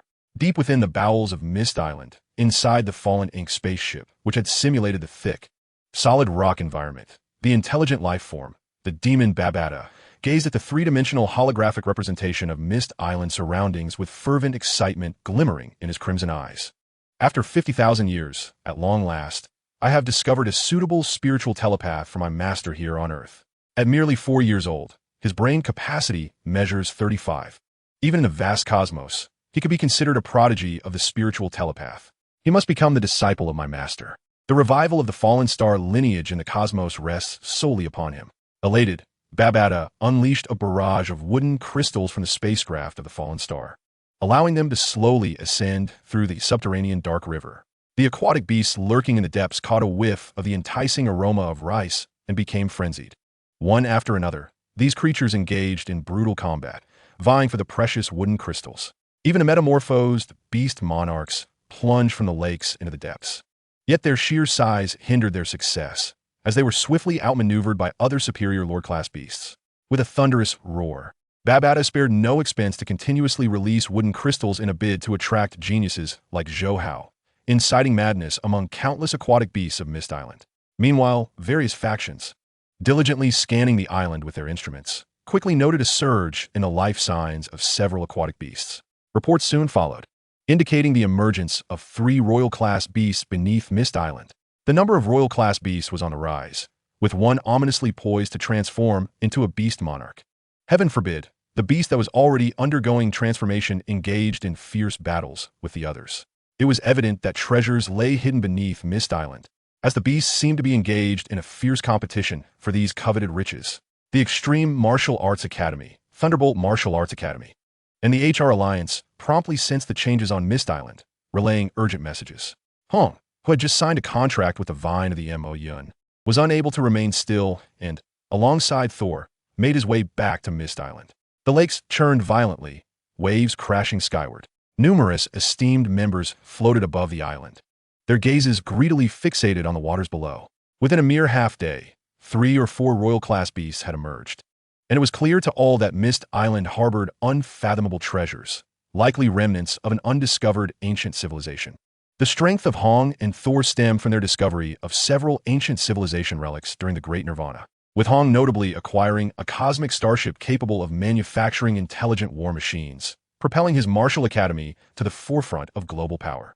Thus, every member present longed for the ancient relics. Hong, noting the agitation among the members, gazed at Mist Island and slowly remarked, "Let us wait another day. I will personally slay the beast monarch."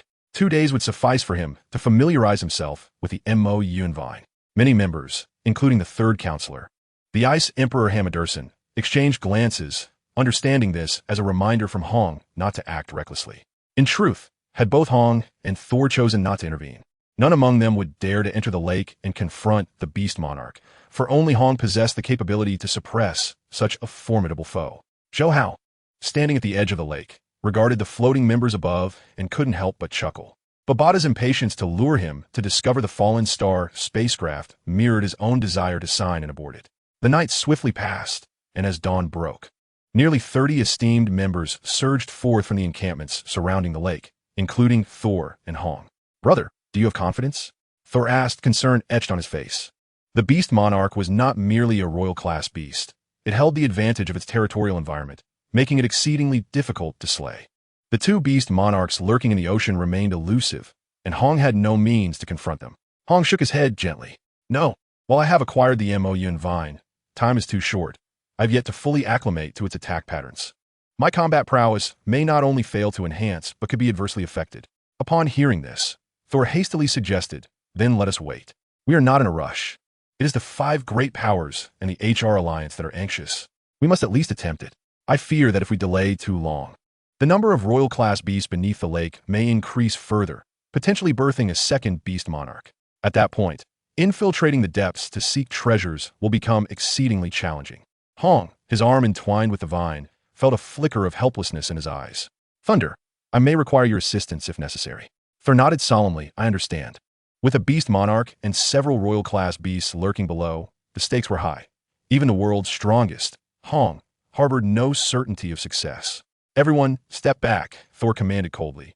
Numerous esteemed members swiftly retreated, aware that battles of such magnitude between Hong and the beast monarch would create tremendous upheaval. The martial artists stationed around the lake also hurriedly withdrew to a safe distance. Moments later, only Thor and Hong remained above Mist Island. With a resounding boom, as the light brightened, Hong transformed into a shadowy figure, plunging into the lake. The surface of the water rippled gently as Hong, clad in the black god armor, descended over 300 meters, rapidly diving deeper. Within half a minute, he engaged in combat with a beast monarch resembling a colossal shrimp. Countless tentacles on the creature's head flailed wildly, moving with astonishing speed.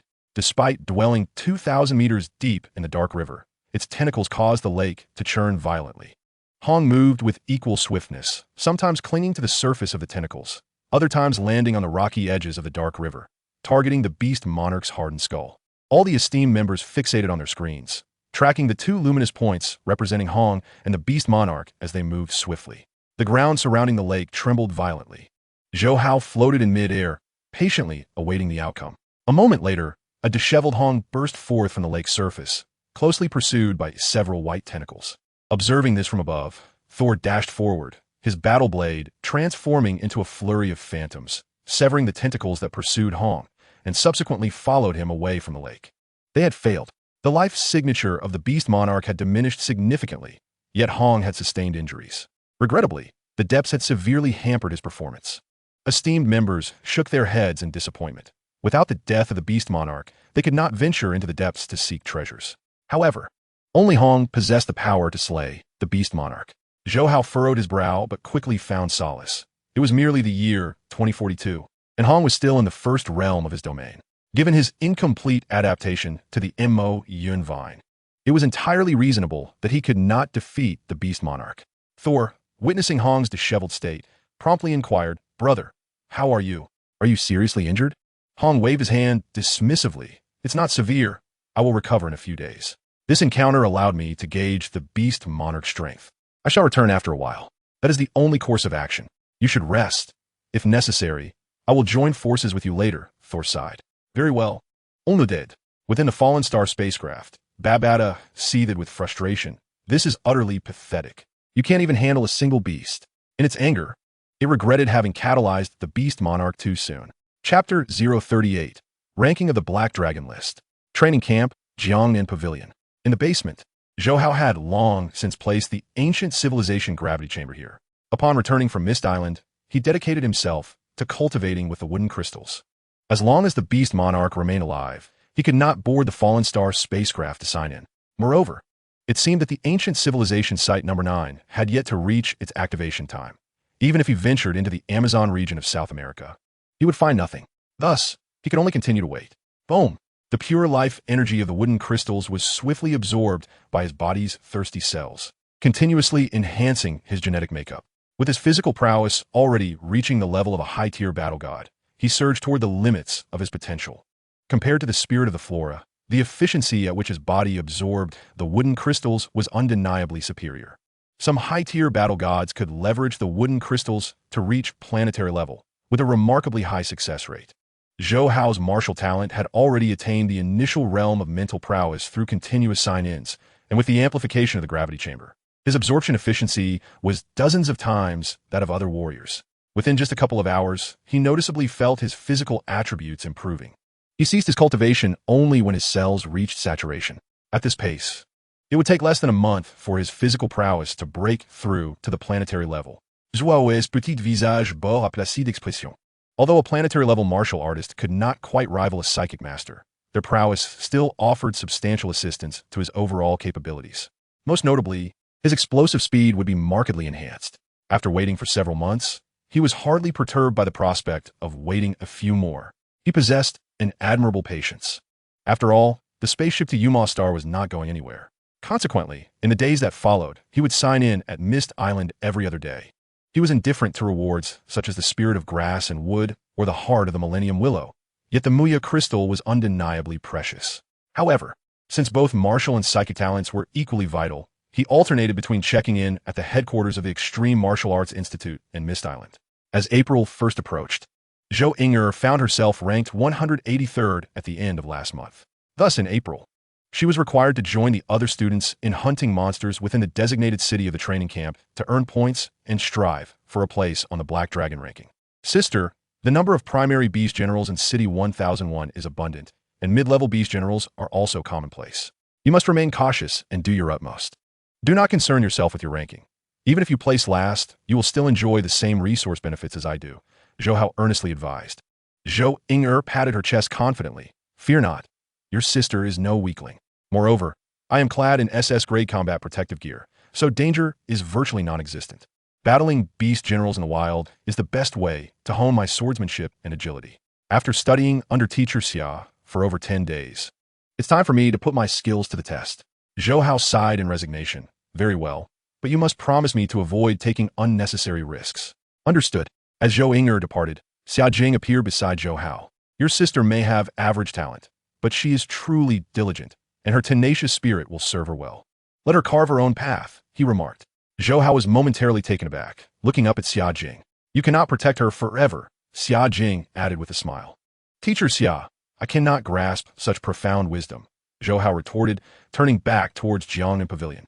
He then concealed his form and swiftly pursued Zhou Ying'er. After a day of skirmishes, Zhou Hao observed a significant improvement in Zhou Ying'er's abilities compared to her previous endeavors in the wilderness of Jiangnan Bay City.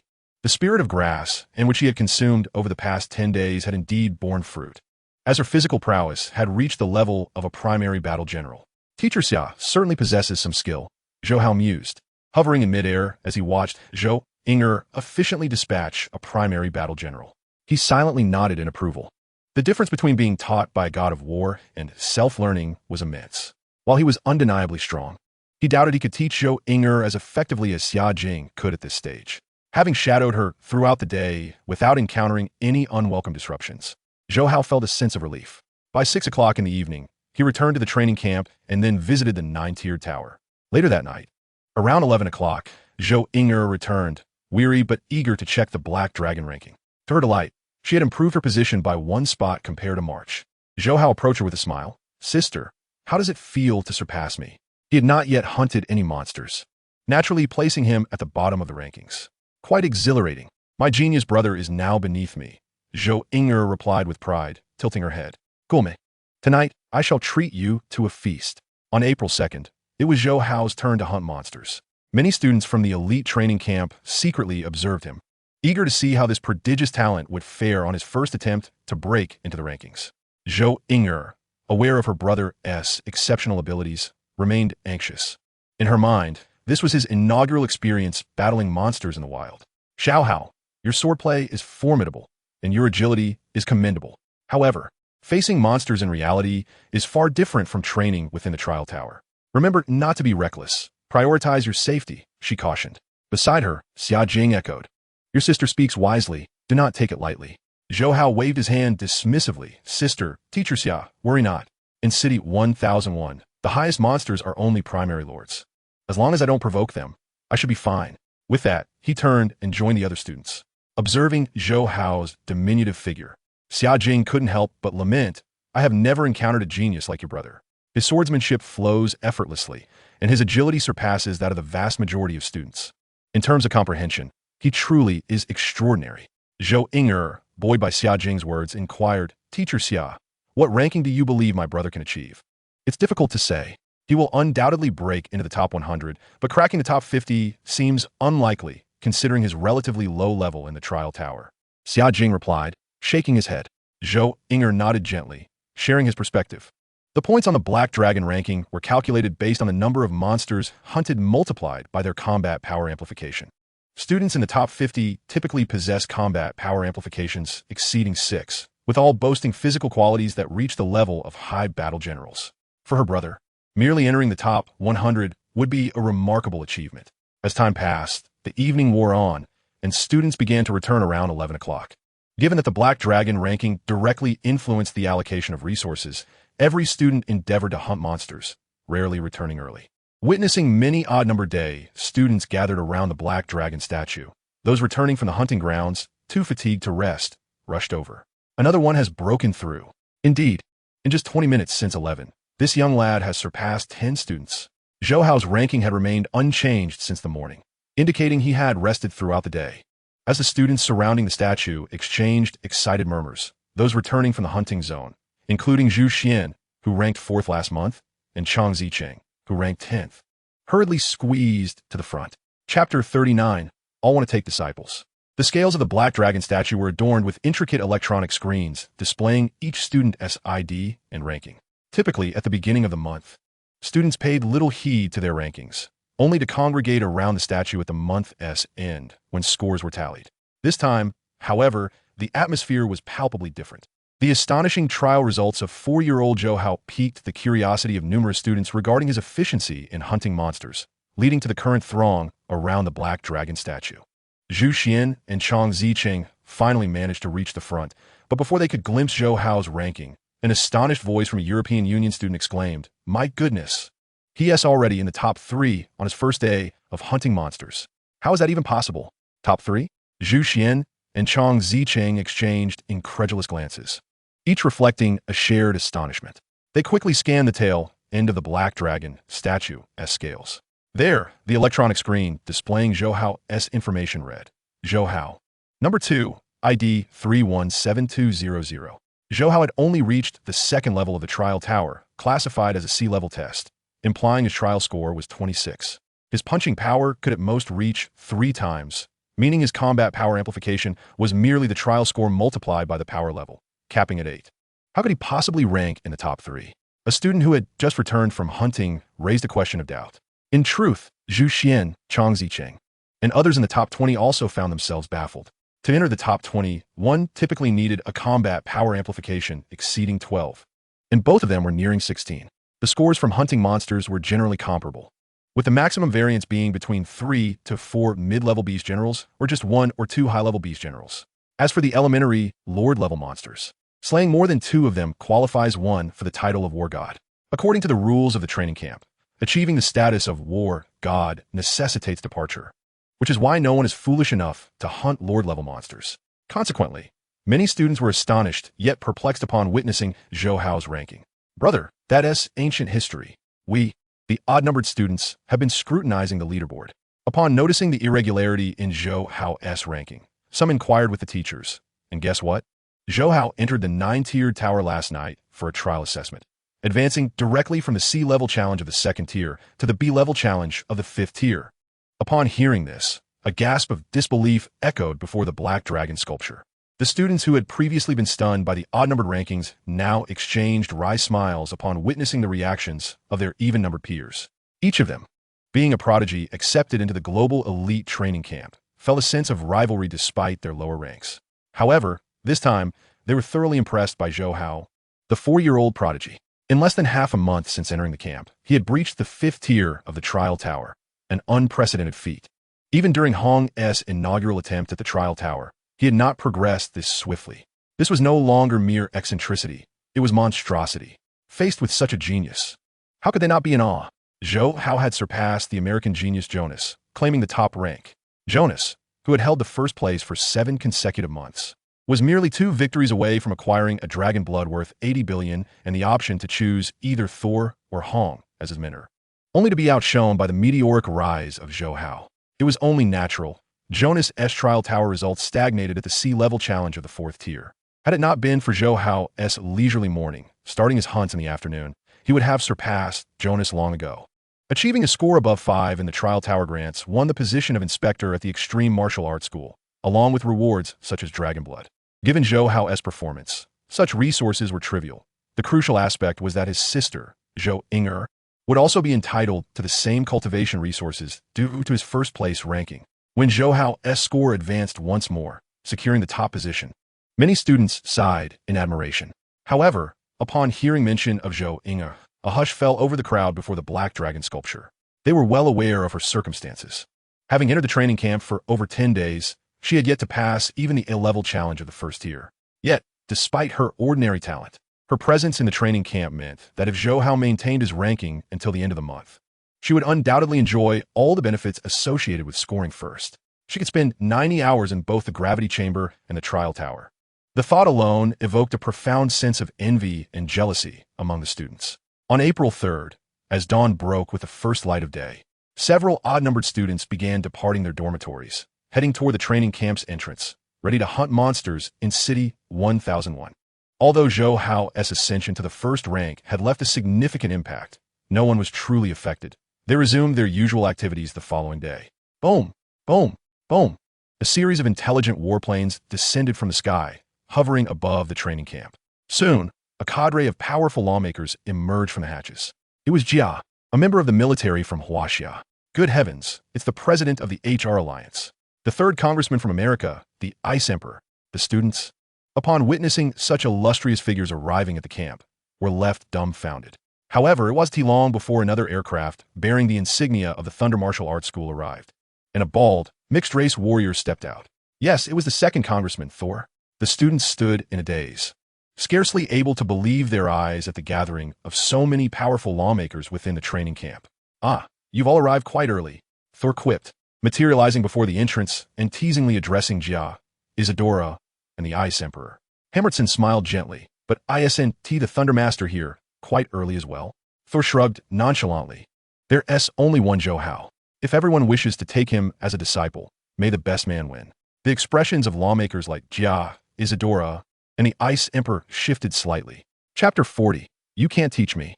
Globally, when it comes to mentoring disciples, Hong of the Extreme Martial Arts School stands unparalleled, with the most numerous number of congressman-level strongmen at his side, including formidable guardians like Iceberg and the Mesmerizing. In contrast, the competition to recruit disciples against these two congressmen leaves no advantage for the others. Why isn't he the first congressman shown up? The Ice Emperor, Hammerson, inquired with a somewhat gloomy expression. Compared to other congressmen, his standing was notably weaker. Zhou Hao, being of Huaxia nationality, would undoubtedly prefer the strongest mentor or one of similar appearance, neither of which he could offer. Yet, despite knowing the slim chances of success, the American government had repeatedly implored him to ensure Zhou Hao became his disciple.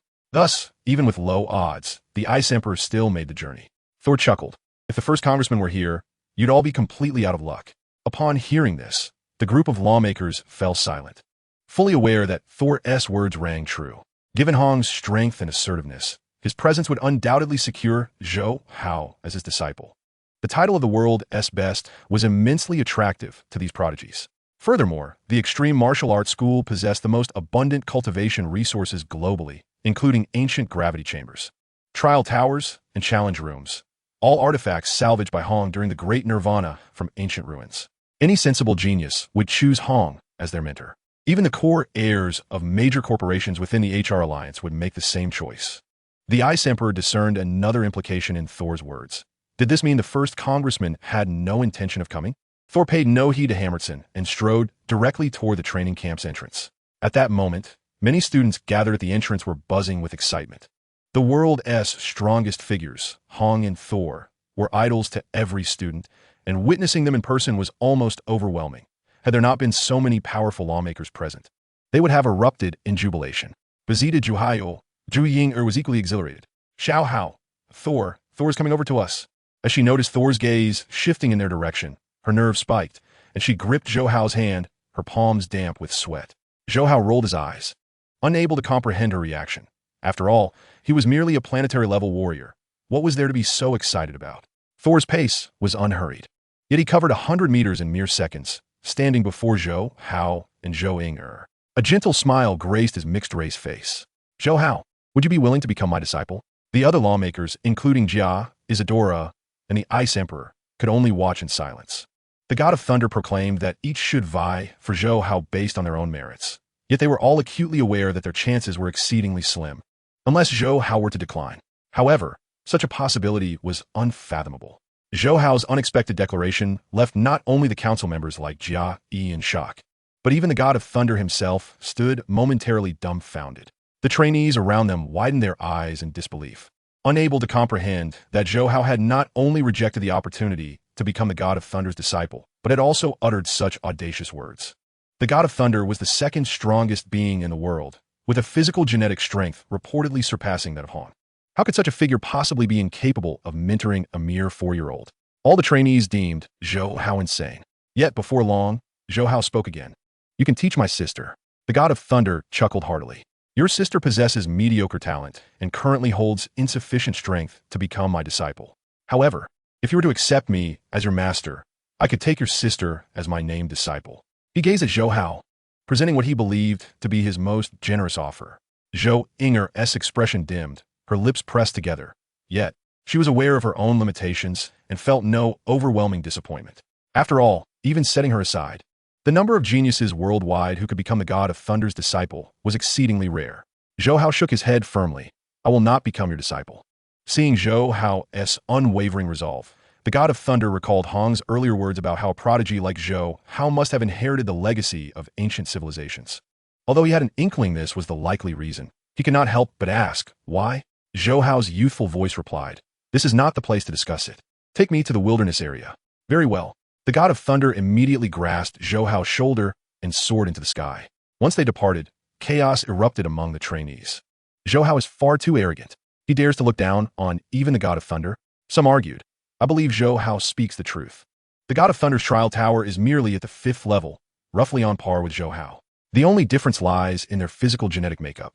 In the end, the god of thunder is indeed qualified to instruct Zhou Hao, yet he is still but a child, too young to recognize his own standing. The trainees were incensed. To them, the god of thunder was an idol, and Zhou Hao's rejection was tantamount to an affront to him, which most could hardly tolerate. Jia Yi and the Ice Emperor, among other council members, were left speechless. They too felt that the young boy was somewhat presumptuous, but considering his age, they found some solace. They pondered why Zhou Hao would reject the god of thunder. They could only wait and see. In the wilderness area outside Hongning Bay City, two figures descended onto the rooftop of a dilapidated skyscraper. The god of thunder, smiling, inquired, "Little one, may I now learn your reason?" Zhou Hao continued to shake his head. The god of thunder frowned, but his pupils suddenly widened. He observed Zhou Hao, the 4-year-old boy before him, suddenly erupting with formidable psychic energy, the purity and intensity of which had surpassed that of advanced battle gods. The god of thunder felt his mind falter. How could a mere 4-year-old child be an invincible psychic master? If he had not witnessed it with his own eyes, he would never have believed it. In a flash, Zhou Hao retreated to the opposite side of the rooftop. "God of thunder, let us spar. If you can defeat me, I shall become your disciple." Zhou Hao's childish voice echoed. The god of thunder was utterly speechless. "Zhou Hao, I do not wish to take advantage of a mere 4-year-old. I concede that you truly astonish me. Your psychic power at such a young age surpasses that of most powerful beings on earth. Yet you are still no match for me." His words trailed off as he gazed intently at the growing number of curved blades surrounding Zhou Hao. With his keen eyesight, he quickly discerned that the number of blades had reached a staggering 1,008. The stability with which such an array of blades was controlled was something even the foremost psychic master, East, could not achieve. Zhou Hao remained composed, channeling his immense psychic energy into each of the upgraded curved blades, causing them to swiftly converge. The reason he chose to reveal his strength before the god of thunder was due to the rare issuance of a special sign-in task to defeat the god of thunder and obtain the first tribulation of the 9 tribulations secret classic. Within a time limit of 1 hour, Zhou Hao was exhilarated at the prospect.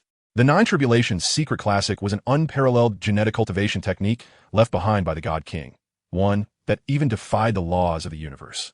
Thus, even though he understood he was not the god of thunder's equal, he proceeded with his intention. As he beheld the 1,008 curved blades coalescing into a dragon-like metal entity in an instant, the god of thunder became increasingly convinced that this young boy had indeed inherited the legacy of ancient civilizations. He no longer regarded Zhou Hao as merely a 4-year-old child. "You cannot defeat me. An invincible battle god ultimately resides at the battle god level. Perhaps you may defeat warriors below the 2nd tier of planetary level.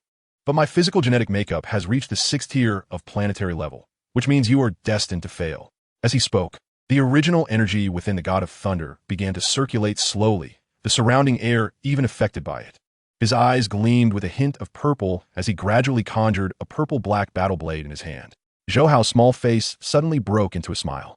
"God of thunder, you do not intend to unleash your full power against a 4-year-old child like me, do you?" The god of thunder's expression faltered, the intention to unleash his full strength dissipating. He shrugged helplessly. "Little one, you have a point. If this is merely a spar, unleashing my full power would indeed be akin to bullying you. However, do not forget that you stated earlier that if I defeat you, you shall become my disciple. So I believe it prudent to utilize my full strength." Without hesitation, Zhou Hao countered, "That statement is now void. You must suppress your power to the 3rd tier of planetary level. If I am unable to defeat you, I shall become your disciple." The sign-in task did not specify that he must defeat the god of thunder in his prime. Zhou Hao was certainly not foolish enough to allow the god of thunder to unleash his full power. That would not be a spar, but rather an invitation to suffering. The god of thunder wished to retort that Zhou Hao's words were akin to nonsense, but he swallowed his words. Engaging in a logical debate with a 4-year-old child would surely invite ridicule from Hong. Very well, to the 3rd tier of planetary level. Ultimately, he acquiesced. After all, even a 3rd-tier planetary warrior would possess almost 20 times the explosive power compared to an invincible battle god. When combined with the amplification of original energy and the 9-fold Thunderblade's various enhancements, his strength would exceed that of the invincible battle god by over 200 times.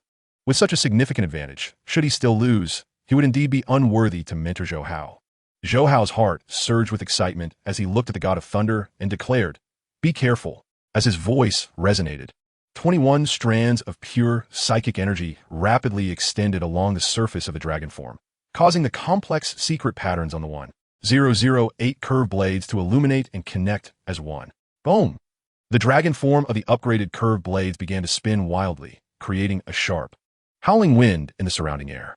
Little one, your power is formidable, but the gap between planetary-level warriors and battle gods is not something you can bridge with external means. The god of thunder chuckled, raising his battle blade, arcs of electricity flickering at its tip. This was the release of original energy. Once one broke through to planetary level, their genetic original energy would be unleashed, granting them a unique talent. Go! Zhou Hao shouted, the frenzied spinning dragon transforming into a streak of golden light. The airflow surrounding the golden light swirled into a tornado, carrying immense tearing force towards the god of thunder. An ordinary planetary-level warrior would find it nearly impossible to evade such speed. Yet, the god of thunder had long since pinpointed the trajectory of the golden light's attack. With a commanding shout, he swung his battle blade with lightning speed. It was as if a bolt of lightning had cleaved through a sturdy tree. The dragon form of the upgraded blades was directly split by his weapon, with the curved blades scattering in every direction, piercing into the skyscraper. Zhou Hao's mental force trembled, a testament to his prowess as the second speaker. With a slight smile illuminating his youthful visage, he unleashed his intangible mental energy, deftly controlling the chaotic curved blades that swiftly converged. The thunder god refrained from seizing the moment to attack Zhou Hao, confidently remaining in place. Ultimate form. Whoosh, whoosh, whoosh. The curved blades swiftly coalesced into a semicircular metallic state, the surface adorned with 72 distinct golden filaments, each seemingly governing the formation of the golden small swords. Zhou Hao's eyes sparkled as his immense mental force split into 72 streams, extending rapidly. Hiss, hiss. The semicircular golden filaments suddenly blazed with brilliance, emitting a powerful wave of energy. The thunder god's expression shifted to one of grave concern as he charged forward, intent on shattering the semicircular metallic formation forged from the blades. However, it was evident that he was already too late. Whoosh, whoosh, whoosh. As the patterns on the blades linked, the 72 golden filaments immediately separated, manifesting into 72 golden small swords that shot forth, sharp as lightning, towards the advancing thunder god. Bang, bang, bang. The thunder god swung his battle blade furiously, akin to lightning flashing through dark clouds, cleaving through the oncoming golden small swords. Yet, each golden small sword bore an impact force reaching 3 to 4 million kilograms, comparable to the full might of an ordinary planetary-level warrior. Moreover, the speed of the 72 golden small swords was alarmingly swift, leaving no respite for the thunder god. Clang, clang, clang. The friction between the battle blade and the golden small swords sparked a shower of flames, forcing the thunder god to retreat continuously. By the time he severed the 51st golden small sword, his wrist was nearly numb. Boom! As he beheld the impending assault of over 20 more golden small swords. The thunder god could not help but unleash his planetary-level 4th and 5th tier powers. Soon, like a peacock spreading its feathers in its ultimate form, he managed to block the onslaught completely. The rooftop of the building resembled a sieve, riddled with holes, as beams of light penetrated through, illuminating the structure. With a wave of his hand, Zhou Hao gathered the curved blades swiftly. He then turned to the rather embarrassed thunder god, his heart brimming with joy. Thunder god, you have lost. The thunder god opened his mouth, fully aware at this moment that he had been outmaneuvered by the young Zhou Hao. The attack technique employed by Zhou Hao evidently possessed a potency surpassing his self-created ninefold thunderblade, with an overall intensity that undoubtedly exceeded a full-powered strike from a 4th-tier planetary warrior. Particularly the speed, it was simply terrifying, unless he exerted his full strength to evade. It would be quite challenging to dodge. You cunning little rascal, you've won this time, but once you break through to planetary level, we shall spar again. And I shall not be so lenient. The thunder goddess expression was one of frustration. Losing to a mere 4-year-old child left him feeling quite vexed. Yet, he had previously acquiesced to Zhou Hao's request and, being a person of honor, could only admit his defeat. Ding! Congratulations, host, for completing the special signing task and acquiring the first trial of the 9 Calamities secret tome. The voice resonated in Zhou Hao's mind. and his small face radiated uncontainable excitement. While the Nine Calamities' secret tome was known on Earth, finding it was a formidable challenge. Having defeated the Thunder God, he had now directly obtained this extraordinary technique. All right, I accept your terms. Zhou Hao felt in high spirits, regarding the Thunder God with newfound favor. Stowing away the advanced version of the Escape Sky shuttle, he approached him, saying, "Thank you. Of course. I will be even more grateful if you could take my sister as your disciple."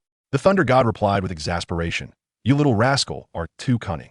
I shall not be deceived by your appearance again. As for your sister, it is currently most suitable for her to remain in the training camp. However, I can assure you that once she reaches the God of War level, I will take her as my disciple." Though begrudging, the Thunder God was still astonished. Zhou Hao had reached such heights at the tender age of 4. It was clear that as he matured, his strength would only become more formidable.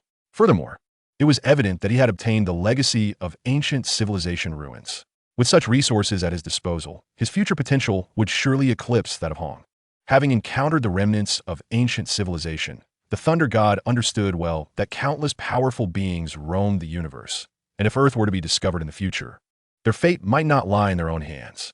Thus, the stronger Zhou Hao's potential, the more pleased he felt. "Thank you." Zhou Hao expressed his gratitude once more. Chapter 042, Transformation. The Thunder God gazed at the still youthful visage of the 4-year-old Zhou Hao, and a mischievous thought flickered in his mind. "Little one, mere words of gratitude hold little meaning for me. What condition do you desire?" Zhou Hao instinctively inquired, fully aware that his sister's talents were ordinary.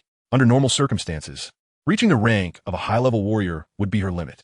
Even with the numerous invaluable resources he could provide, her combat prowess would not be exceedingly strong. For a warrior of her caliber, the Thunder God agreeing to accept her as a disciple was a significant favor. "Come here." The Thunder God beckoned. Zhou Hao furrowed his brow, uncertain of the conditions the Thunder God intended to propose, yet he approached nonetheless. As Zhou Hao stepped before him, the Thunder God suddenly seized his small face, playfully squeezing it while bursting into laughter. "I've caught you in your little ruse. How does it feel?" Zhou Hao remained expressionless, internally exasperated. He had not anticipated that the Thunder God would also be a face-squeezing enthusiast. However, considering his willingness to take his sister as a disciple, he reluctantly refrained from resisting. The Thunder God, sensing his limits, soon pulled Zhou Hao back to the training camp. As for inquiring about the nature of Zhou Hao's acquisition of the ancient civilization legacy, he refrained from doing so, recognizing that everyone harbored their own secrets. At the training camp's entrance, many odd-numbered students lingered, eager to witness the final outcome. Whoosh! 2 figures swiftly descended. A cadre of powerful legislators could not resist stepping forward, their gazes fixated on the Thunder God and Zhou Hao. The Thunder God cast a glance at Jia, Isadora, and the other legislators. "I truly lack the qualifications to instruct Zhou Hao. You should also consider whether you possess the strength to educate such a prodigy." With that, he approached Zhou Inger, stating, "Once you reach the God of War level and graduate from the training camp, you may choose to become my disciple." Zhou Inger, still in a daze, was taken aback as she saw the Thunder God departing. Meanwhile, many trainees erupted in astonishment. What? The Thunder God actually intends to take Zhou Inger as his disciple? What is happening here? Did Zhou Hao relinquish his chance to his sister? Although one must reach the God of War level to become a disciple, it was the Thunder God they were speaking of. The students brimmed with envy and jealousy. In their eyes, it was undoubtedly Zhou Hao who had made the sacrifice. Otherwise, how could the Thunder God possibly agree to accept someone of Zhou Inger's caliber? Although they could not fathom why the Thunder God would concede the opportunity to Zhou Hao, it remained the only plausible explanation. So Yinga quickly regained his senses, looking at Zhou Hao with urgency. "Xiao Hao, how could you be so impulsive? Becoming the Thunder God's disciple is a dream opportunity for many students. You cannot give that chance to me. No, I must find a teacher and have them contact the Thunder God." Zhou Hao hurriedly grasped Zhou Inger's arm, speaking softly. "Sister, it's not as you think. I've already told you that the Thunder God cannot teach me. You will understand in due time." After much persuasion, he finally managed to calm Zhou Inger. Meanwhile, legislators like Jia and the Ice Snow Emperor, still unwilling to concede, approached in hopes of accepting Zhou Hao as a disciple or inviting him to join the Chinese military or American forces. Zhou Hao naturally declined. Although Jia and the Ice Snow Emperor were disheartened, they did not press the matter further, leaving the training camp with sighs of resignation. "Zhou Hao, I am Isadora, the speaker of the HR Alliance. The family you previously joined is mine." Isadora, with her silver hair and a kind smile, approached Zhou Hao. Zhou Hao nodded. Speaker Isadora. Are you here to accept me as a disciple as well? Isadora chuckled softly. My intention was indeed to guide you. But if even the god of thunder cannot instruct you, then I, as an old woman, certainly lack the qualifications to do so. However, I am delighted that you have chosen the Isadora family. You need not worry about your sister's training resources. Upon hearing this, Zhou Hao's face brightened, and he extended his small hand, saying, pleasure to cooperate. Isadora paused momentarily before shaking Zhou Hao's hand. Understanding that his words implied he was not fully committing to the HR alliance, but rather engaging as a collaborator, seeking resources for Zhou Inger from the Isadora family consortium. Had this been at the outset, when Zhou Hao was testing his combat physique, she would have never agreed to such terms. Yet now, the potential he displayed was remarkably potent. At merely 4 years old, his combat prowess had reached a level akin to the god of thunder, and in the future, he might even surpass him. Faced with such an extraordinary talent, Isadora readily acquiesced to Zhou Hao's collaborative stance. In her mind, she had already placed Zhou Hao on equal footing, completely disregarding his tender age. After all, post-Great Nirvana, humanity has been able to absorb cosmic genetic primal energy, enabling even former life forms to possess intelligence comparable to humans. Zhou Hao's demonstration of intellect at the age of 4 did not astonish her in the least. Zhou Hao, your trial tower level has reached the 5th tier. According to the training camp's rewards, you can directly become an inspector of the Extreme Martial Arts Academy and obtain resources such as Dragon Blood. However, due to your status, I hope you can accept the position offered by the HR Alliance as the General Manager for the Asia-Pacific region, along with the authority to inspect, Isadora said. Gazing at Zhou Hao, without a moment's hesitation, Zhou Hao nodded. That sounds fine, but I currently lack the energy to undertake such responsibilities. Isadora smiled. All you need to do is hold the title. Once you graduate from the training camp, you can take over immediately. In the basement of the Jiangnan Pavilion, transformed from the ancient civilization's gravity chamber, Zhou Hao discussed some details with President Isadora before sending his sister, Zhou Inger, to the hunting zone. This time, he did not shadow her as he had previously, but swiftly returned to the lodgings of the training camp. Inhale, exhale. After more than 10 minutes, his emotions were as tranquil as a still pond. Status, rank, and power were mere illusions to him. Only strength mattered. The 9 Calamities' secret canon defied the laws governing the universe. Should one fail in its cultivation, both body and soul would be reduced to ashes. Although this body was merely a projection of his soul, it was nonetheless of utmost importance and should not be discarded lightly. When Zhou Hao completed the special task of signing in, he directly received the reward. Although the system's rewards could seamlessly impart the esoteric principles of the secret method into his mind, with a low chance of failure, he still dared not take risks. After all, he lacked energy projections to experiment with. He could only afford success, not failure. He decided to wait, at this moment. The augmentation from cultivating the first calamity of the 9 Calamities secret canon was not significant. Ultimately, Zhou Hao suppressed the impulse to cultivate. For the next month, he devoted himself to training in the basement while simultaneously hunting monsters to maintain his top position on the Black Dragon leaderboard. The gravitational influence of the gravity chamber, combined with the Muya crystal and the martial talent gained from signing in every other day at the Extreme Martial Arts Academy's headquarters, caused his body's genetic primal energy to surge exponentially. The already maximized genetic primal energy began to undergo transformation by the month's end. Chapter 43, Dual Breakthroughs. Within the ancient civilization's gravity chamber, as Zhou Hao commenced absorbing cosmic primal energy, his genetic structure seemed to shatter some form of restraint.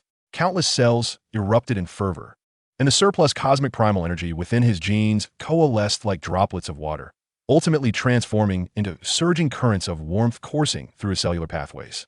In a matter of minutes, the flow of warmth intensified, converging towards Zhou Hao's dantian. As this warmth gathered, it began to spin wildly, causing the previously ethereal dantian to open, as if these currents had discovered their purpose, hastening their condensation and rhythmically expanding and contracting. Boom! After 3 minutes of continuous expansion and contraction, a significant amount of genetic primal energy coalesced within the dantian, forming a miniature star. Undoubtedly, this marked the sign of a martial artist breaking through to the planetary level. With his eyes tightly shut, Zhou Hao's consciousness immediately sensed the cosmic primal energy released by the spinning miniature star. This cosmic primal energy was intensely hot. As it surged into his body, he felt as if he were melting, with his bones, muscles, and myriad organs being seared and instantaneously reconstituted by this scorching energy. For Zhou Hao, the pain was negligible. Rather, the transformation that followed the reconfiguration of his genetic structure brought him immense comfort. Yet at that moment, he opened his eyes and gently shook his head. The martial artist's breakthrough to the planetary level would evoke different innate abilities from the cosmos, depending on the physical and spiritual attributes. These abilities fell into 8 categories: metal, wood, water, fire, earth, wind, lightning, and light, and would manifest on the condensed miniature star. His miniature star exhibited a crimson hue. It was evident that this indicated the activation of flame-related abilities, seemingly of a temperature-based genetic primal energy, a rather ordinary ability, to say the least. Zhou Hao felt a pang of disappointment. However, he quickly reconciled with the outcome. After all, both his soul and body were quite ordinary, and it was natural to activate such a flame ability. Moreover, with the signing-in system, regardless of the ability activated, it would merely be an embellishment for him. Boom! At that instant, the golden orb in his consciousness seemed to be stimulated, releasing an immense amount of pure mental power. To simplify, when he broke through to the God of War level, the mental power released from his consciousness was equivalent to 100 units, while now it was close to 10,000 units. The body, which had undergone transformation through genetic primal energy, was once again evolving under the impact of this colossal pure mental power. However, the transformation of the skeletal and muscular structure through mental power was not as extensive as with genetic primal energy.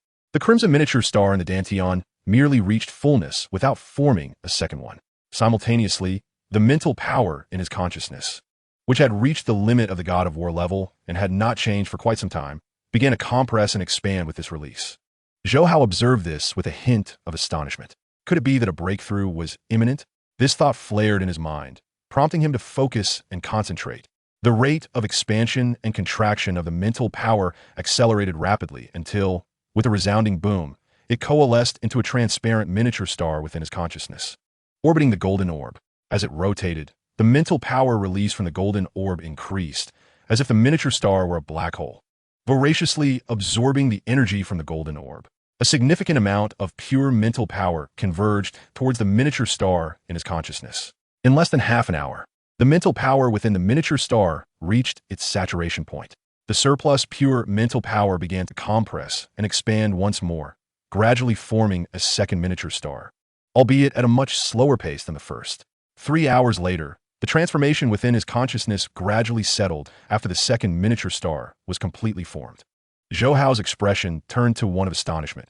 He had not anticipated that upon breaking through to the planetary level, his mental power would also naturally evolve, directly advancing to the second tier of the planetary level. In the midst of his surprise, he quickly realized that this change was likely related to his formidable innate mental power. Typically, an exceptionally talented mentalist could maintain solid mental power in their consciousness up to the 9th tier of apprenticeship. However, due to the continuous signing in that enhanced his talent, the solid orb in his consciousness had only consumed about 1/3 of its capacity to reach the second tier of the planetary level. Rising to his feet, he moved slightly before swiftly departing from Jiangnan Pavilion and arriving at the wilderness area. The simultaneous breakthrough of both martial artists and psychic abilities to planetary level filled him with immense joy. Initially, he had planned to transcend through the spiritual forging technique of the meteorite star lineage, but unexpectedly, he achieved a direct breakthrough. It was indeed a pleasant surprise.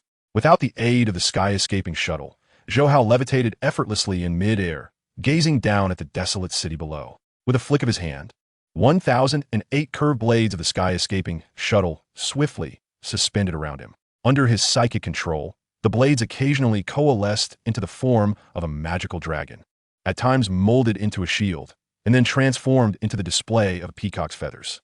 Having reached planetary level and mastering the advanced version of the sky-escaping shuttle, he found the manipulation remarkably easier. Zhou Hao's small face radiated excitement. Previously, while the God of War had maximally controlled 4 forms, aside from the first, the other 3 had pushed his psychic energy to its limits. Now, following his breakthrough, wielding psychic energy felt akin to shedding an immense burden. Now, if I were to spar with the Thunder God, even in his prime, with the sky-escaping shuttle, I am confident I could defeat him.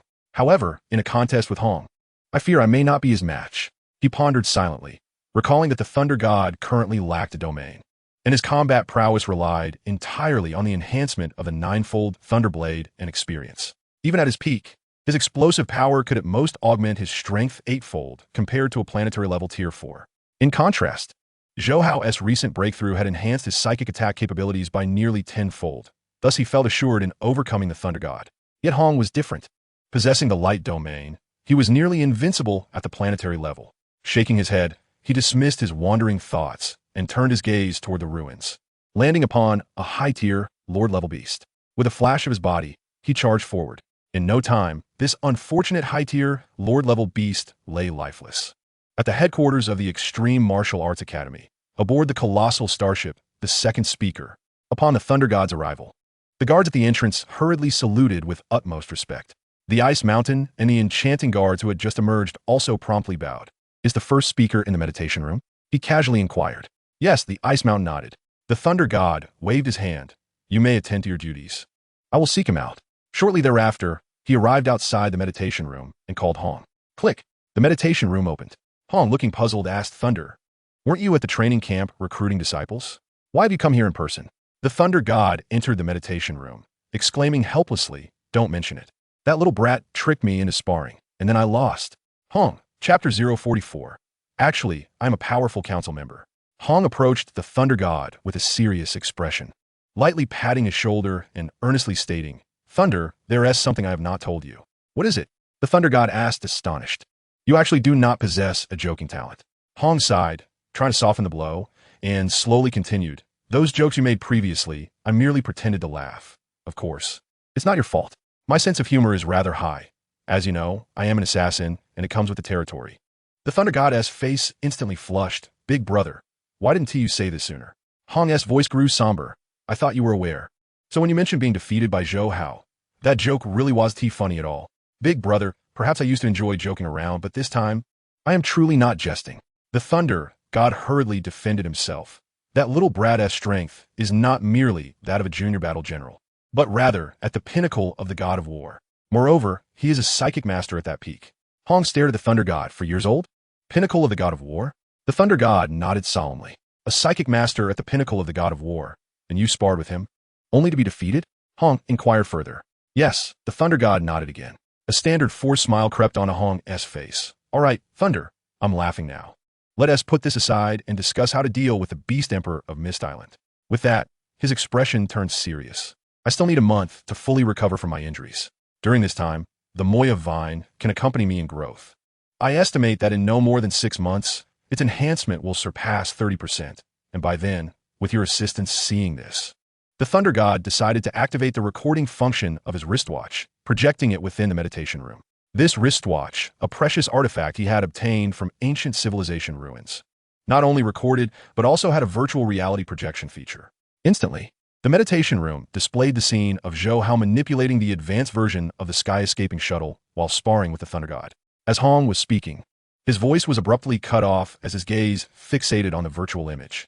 In less than a minute, the projection concluded. The Thunder God repeated, I am not joking. Hong fell silent, contemplating for a long while before finally speaking. A 4-year-old at the pinnacle of the God of War.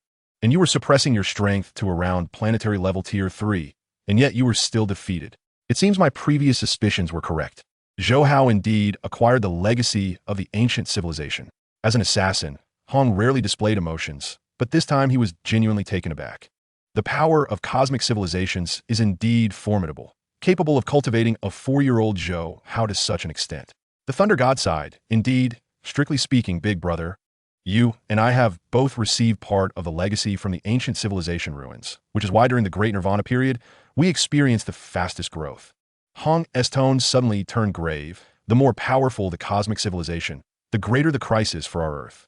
Once Zhou Hao grows a few more years older, certain matters must be disclosed to him. I understand. Time passed swiftly. 3 to 4 months later, at the global elite training camp, within the ancient-style Jiangnan Pavilion, Zhou Hao, now comparable in height to a 6-year-old child, reclined on a wooden chair with his legs crossed, indulging in fruits. Before him, a series of sharp metallic sounds echoed.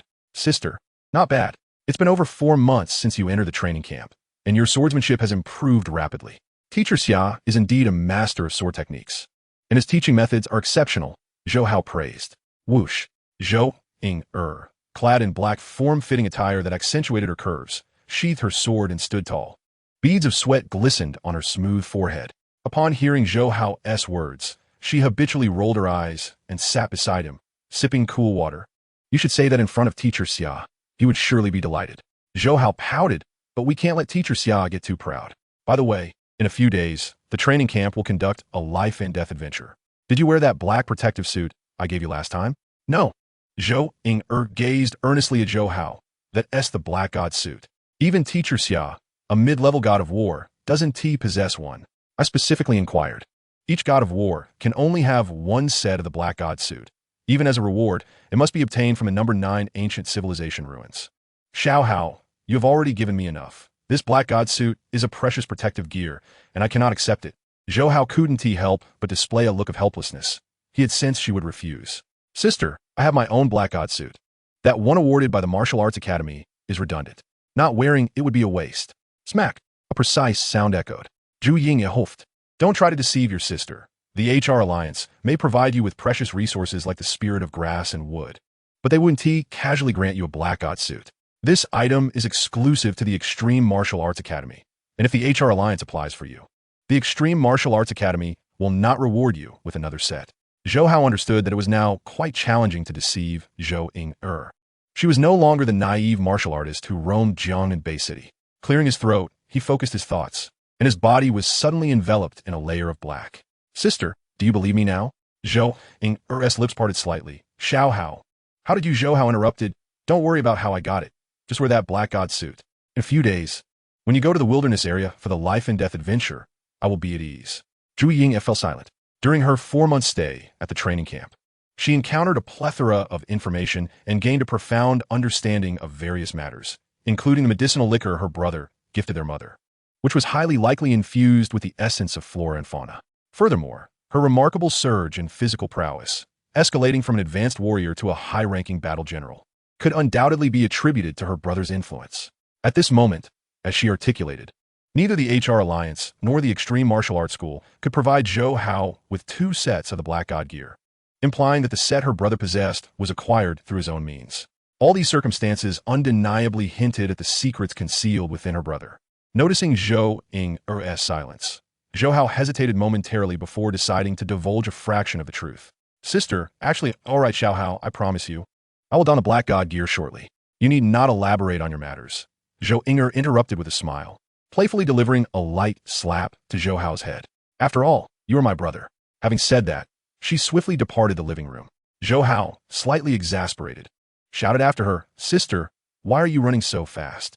I actually want to tell you that I am an esteemed member of the council. Aren't you a huge admirer of the council? From a distance, Zhou Ying-er's voice echoed back. You annoying little brother. All you know is how to tease me. You want me to worship you? A council member, indeed. I would be grateful if you could graduate from the camp and achieve the rank of a high-level war god. Believe it or not, I'm serious this time. Zhou Hao retorted loudly. Off you go. You could tidy up your own bedding today, she called back. Chapter 045. Zhou Hao and the Beast King of Mist Island on the vast, green-covered expanse of the Australian continent. A large passenger aircraft descended gently. Soon, elite trainees from the academy streamed out, including Zhou Hao and Zhou Ying-er. Although the training camp permitted students to hunt monsters in odd and even-numbered groups, the beast within City 1001 posed no challenge to these gifted individuals. Thus, each August, the elite training camp organized expeditions to the Australian continent, a veritable paradise for monsters, where students faced life-and-death adventures to hone their skills. After all, true strength is forged through the crucible of peril, not nurtured within the greenhouse of a training camp. On August 1st, 2042, at precisely 2:32 p.m., the instructors imparted their mission. You are tasked with surviving on the Australian continent for 28 days. On the 29th, at this time, the aircraft will land at the same location and wait for 3 hours. Should you not return within that time, the aircraft will depart without you. A wave of tension washed over many students. Despite several having faced perilous adventures before, the Australian continent, with its multitude of monster species, especially at the king level, was not to be taken lightly. In such a treacherous environment, no one could guarantee their safety. Boom! The large aircraft took off, and 183 students formed small circles and teams, setting forth into the lush wilderness. Zhou Hao, having conquered the 5th level of the trial tower and consistently ranked first on the Black Dragon list for 4 consecutive months, found himself sought after by top students like Chang Zicheng. I prefer to venture alone. Zhou Hao declined one after another. Seeing this, Zhou Ying-er, who had teamed up with Wang Ning and Yang Hua, stepped forward. Zhou Hao, the surroundings are entirely open terrain with no urban structures for shelter. It's too perilous for you to be alone. You should team up with the other students so you can take turns keeping watch at night.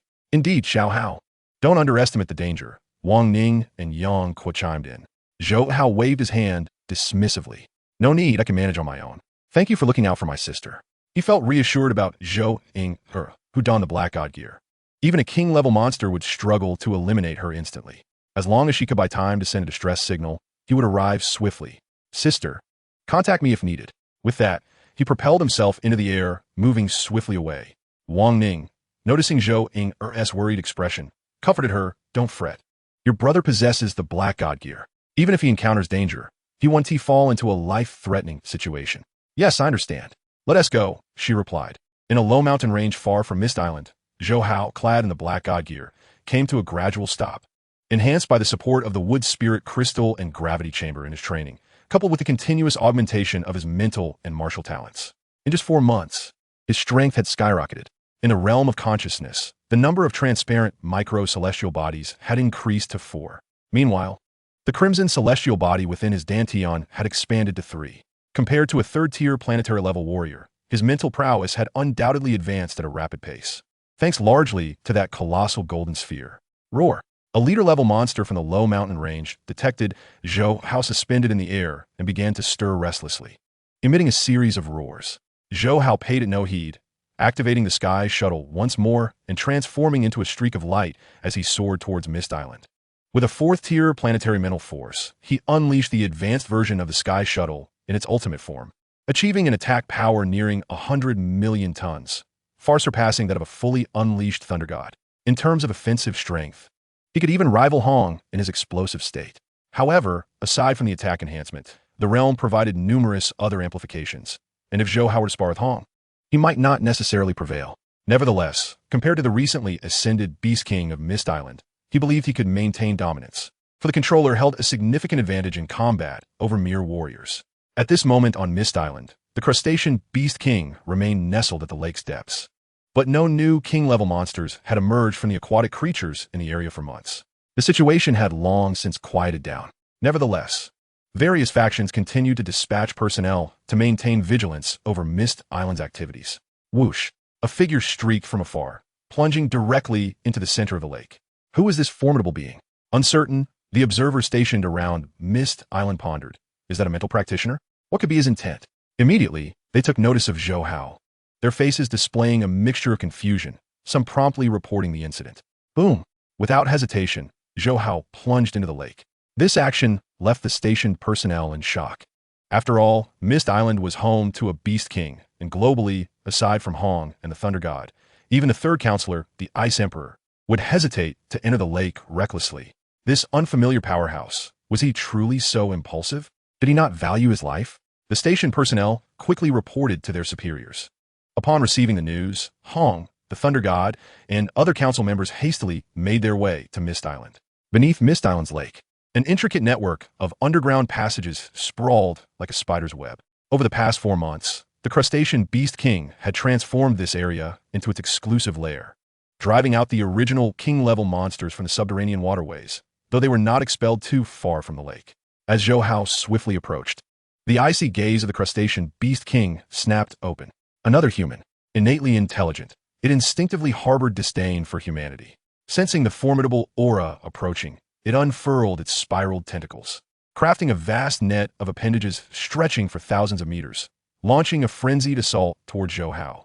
In an instant, the underground passage erupted in tumultuous waves, surging forth at an alarming velocity. Battling a Beast King underground posed significant disadvantages. The mere rolling waves could hinder the agility of even council members. Shield, Zhou Hao uttered, as the sky shuttle beneath his feet dispersed in an instant. Under the immense influence of his mental force, it swiftly coalesced into a golden sword that formed a protective barrier. In the blink of an eye, the waves crashed forward, but the immense force was promptly absorbed by the sword shield. Yet, the multitude of tentacles within the waves struck with the ferocity of a heavily laden truck, battering against the shield. Bang, bang, bang. A series of colossal impacts reverberated, sending tremors through Zhou Hao's consciousness. Yet, his mental realm remained as steadfast as a mountain. The sword shield remained unyielding, showing no signs of faltering. As the force of the water waves diminished, Zhou Hao's gaze flickered, and the sword and shield abruptly dissolved, instantly coalescing into the form of a magical dragon.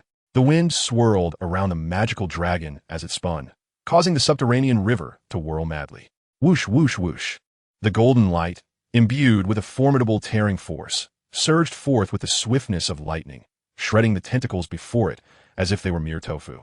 This exemplified the advantage of a wielder of telekinetic weaponry. In contrast, Hong could only rely on his domain to impede the onslaught of tentacles and attach himself to them, seeking an opportunity to approach the crustacean beast's head. Zhou Hao, however, required no such measures. He alternately formed a sword and shield for defense and conjured the wind-swirling magical dragon drill to mercilessly annihilate the foes, advancing with the relentless speed of a steamroller. Chapter 046, The Kill. Numerous forces from around the globe had stationed bases around the lake. Many personnel were anxiously monitoring the life detection screens. The speed of this formidable being is astonishing. The subterranean river posed little hindrance to him. He must be a member of the council-level psychic practitioners. Perhaps the esteemed East from India, observing the red dot representing Zhou Hao as it swiftly approached the glowing point representing the crustacean beast emperor through the underground river. Many personnel engaged in astonished discourse. The number of psychic practitioners worldwide was already scarce, and those who could ascend to council level were exceedingly few. Most speculated that this powerful individual was India's foremost psychic practitioner. The beast emperor has moved. Someone could not help but exclaim, as dozens of linear light points representing tentacles on the screen surged toward the red at an alarming speed, prompting concern among the warriors and staff for Zhou Hao. This was a beast emperor-class monster. If it were to strike, even clad in the black god armor, grievous injuries would be inevitable. 2 or 3 hits could lead to the demise of a council-level practitioner. Thus, aside from Hong and Thor, no other council-level practitioners dared confront the beast emperor, as the risks were too great. Yet soon, their expressions transformed into disbelief. On the screen, the multitude of light tentacles, upon making contact with the red dot, began to vanish as if devoured by a gluttonous serpent, inch by inch. This undoubtedly signified the extensive severing of the beast emperor's tentacles. No one had anticipated that this unfamiliar council-level psychic practitioner would inflict injury upon the beast emperor with a mere exchange. Quickly look, the beast emperor is fleeing. The beast emperor is afraid. This is dire. The beast emperor is about to breach the water surface. Everyone, retreat at once. As they witnessed the massive, glowing point racing toward the lake's surface on the screen, terrified roars erupted from the various station bases. In a frenzy, figures resembling startled birds began to flee from the bases. Fortunately, being battle-hardened warriors, their speed did not falter. Boom! Within mere seconds, the lake's surface erupted into towering waves, the water churning violently as if boiling, causing the wilderness to tremble. The screens within the bases, no longer monitored, displayed the rapid disappearance of the linear tentacles surrounding the massive glowing point. Meanwhile, beneath the lake, Zhou Hao maintained a calm demeanor, yet within his sea of consciousness. For transparent miniature orbs whirled in a frenzy, unleashing a torrent of formidable psychic energy. The advanced version of the Void Sky Shuttle, coalescing into the form of a magical dragon, rampaged through the lake, shattering the fleeing tentacles of the crustacean beast emperor. The remnants, severed limbs, and blood spread throughout, staining the majority of the lake red. The crustacean beast howled in agony, emitting piercing cries as its massive body thrashed violently. The remaining tentacles stirred the lake's surface, propelling it to greater speeds, and in the blink of an eye, it leapt from the water. Having initially held the advantage in the lake and subterranean river, its sheer size now hindered its movements, especially after losing a multitude of tentacles. The crustacean beast emperor could only emerge from the water to engage Zhou Hao in a brutal melee. Boom! The nearly 3,000-meter-long crustacean beast emperor surged from the water, resembling a small island, sending waves cascading outward as the lake's surface trembled. Numerous staff members stationed at the base had yet to escape to safety, their faces paling at the sight of the colossal creature. The shockwaves from the battle between beast emperors could injure or even kill them with ease. Yet in that moment, a shadow erupted from the water, its speed suddenly surging, catching up to the beast emperor in an instant. All personnel bore witness to a scene they would never forget. Amidst the shadow cast by the beast emperor's massive form, a golden light coalesced, expanding into a semicircular golden fan, resembling the display of a peacock's plumage. Whoosh, whoosh, whoosh. The air was soon filled with the sharp sounds of piercing projectiles. Countless streams of golden light rained down upon the crustacean beast emperor's rock-like skin. Puff, puff, puff. The ordinary planetary-level strikes that could not penetrate its rocky hide were effortlessly pierced, transforming it into a sieve under the onslaught of golden rain. With a final, ear-splitting shriek, the crustacean beast emperor's life force waned swiftly, its cold gaze losing all color before it crashed heavily into the lake. Boom! The waters churned incessantly, and the earth trembled.